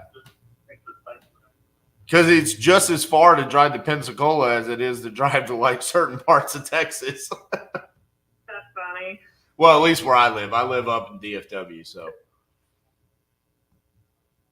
Can you resend it? Because I'm not seeing it in my email. The other one's there, but when I click on it, it says it's no longer a link. Yeah. All right, it should be that one that I just sent it. Let me refresh it. There it is. Okay.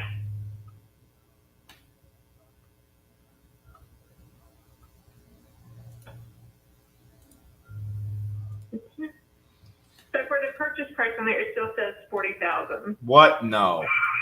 Yeah. No. What did I do? Oh, come on, Bates. God dang it. All right, I promise you I wasn't trying to pull a fast one on you. Oh, no, I don't think you were. I even typed it and everything. What did I do? Did I just not download it? You know, this is when you know it's time to call it a day, when you start making those kind of mistakes. No, I literally wrote it. I just didn't download it. Now that's funny.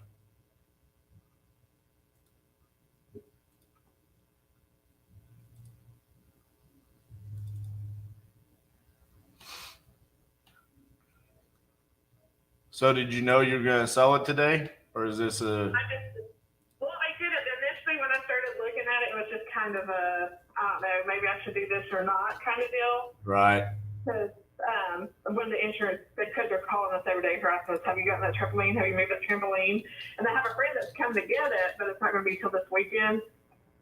And I was just like, oh, I'm so tired of dealing with this. So that's why I initially started looking at stuff. Because we just really don't have the time to get down there and get everything ready and get a realtor and all that. Oh yeah, no, trust me. I I just sold a couple of properties just like this. I did one in Akron, where it had just gotten to the point where I had owned it for too long, and I was jaded by the tenants that I had. I had a guy that told me, you know, he was the best tenant. It was a duplex. And come to find out, the one that was the good tenant was the one that the other one was saying was the bad tenant.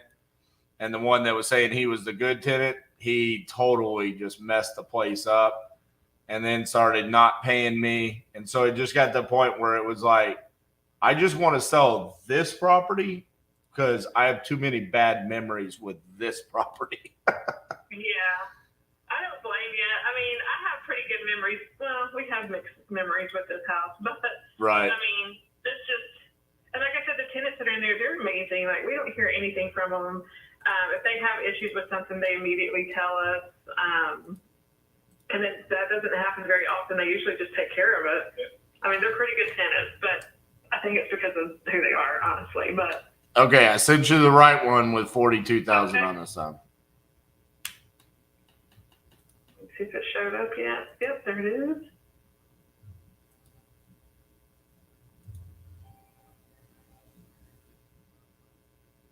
Mm-hmm.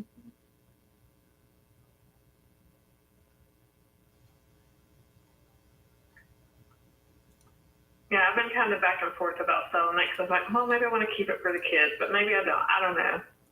So I'm still a little nervous about it, but it's fine. All right, I signed it. All right. Well, congratulations. Go enjoy the rest of your night, and like I said, you'll be hearing from my team moving forward. All right. All right, that sounds amazing. Thank you very much. Thank you, Rebecca. Have a good night. You too. Bye-bye.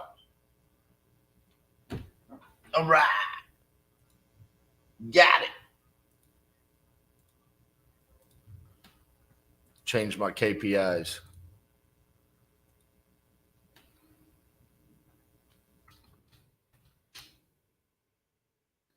Cassie, you ready to tell these people goodbye? Yep. I had to grind that one out. Yeah, I noticed. But I got it. I got us a deal in Ohio, baby. Yeah. Worth it. Totally. There we go. 97 cent 64 sign. Man, I really Probably in triple digits. I really thought we were gonna get some more signed today. We only got 2. I talked to another guy. He's got 2 contracts. He said, "Yeah, I'm gonna sign them," but that's the second time he's told me that. So starting to worry about his trustworthiness on his I'm gonna sign. Got lead Zolo up to 61% on the contracts sent there that are signed. So good stuff across the board. I'm pleased with everything. 64 signed halfway through. So what does that put us at? 100. We're on pace for 128 signed contracts. If we stop at 50. If we start at 50. I mean, we were at, well, we did 86 in 53 days realistically. But with 2 of those days were BS. But anyways, guys, thank you for hanging out. Almost 9 hours today. Woo! I'm going to go enjoy the rest of my night. Miss Cassandra. Same. See you in the morning. Have a lovely evening, folks. What do we do? Drink other people's milkshakes. Ohio milkshakes. Ohio milkshakes. I stuck my straw in your milkshake, and I drank your milkshake. You can get chewed up and spit out if you don't understand these things. Go drink your milkshake. Are you prepared to do what it takes to get what you want? There's money in this room. There's millions of dollars in this room. Networking. It's about consistent, intentional, tactical action. I'm on a mission to make something change in my environment that's going to give me what I want, and I'm obsessed about it. It's the Crucible! Oh, this is what we do.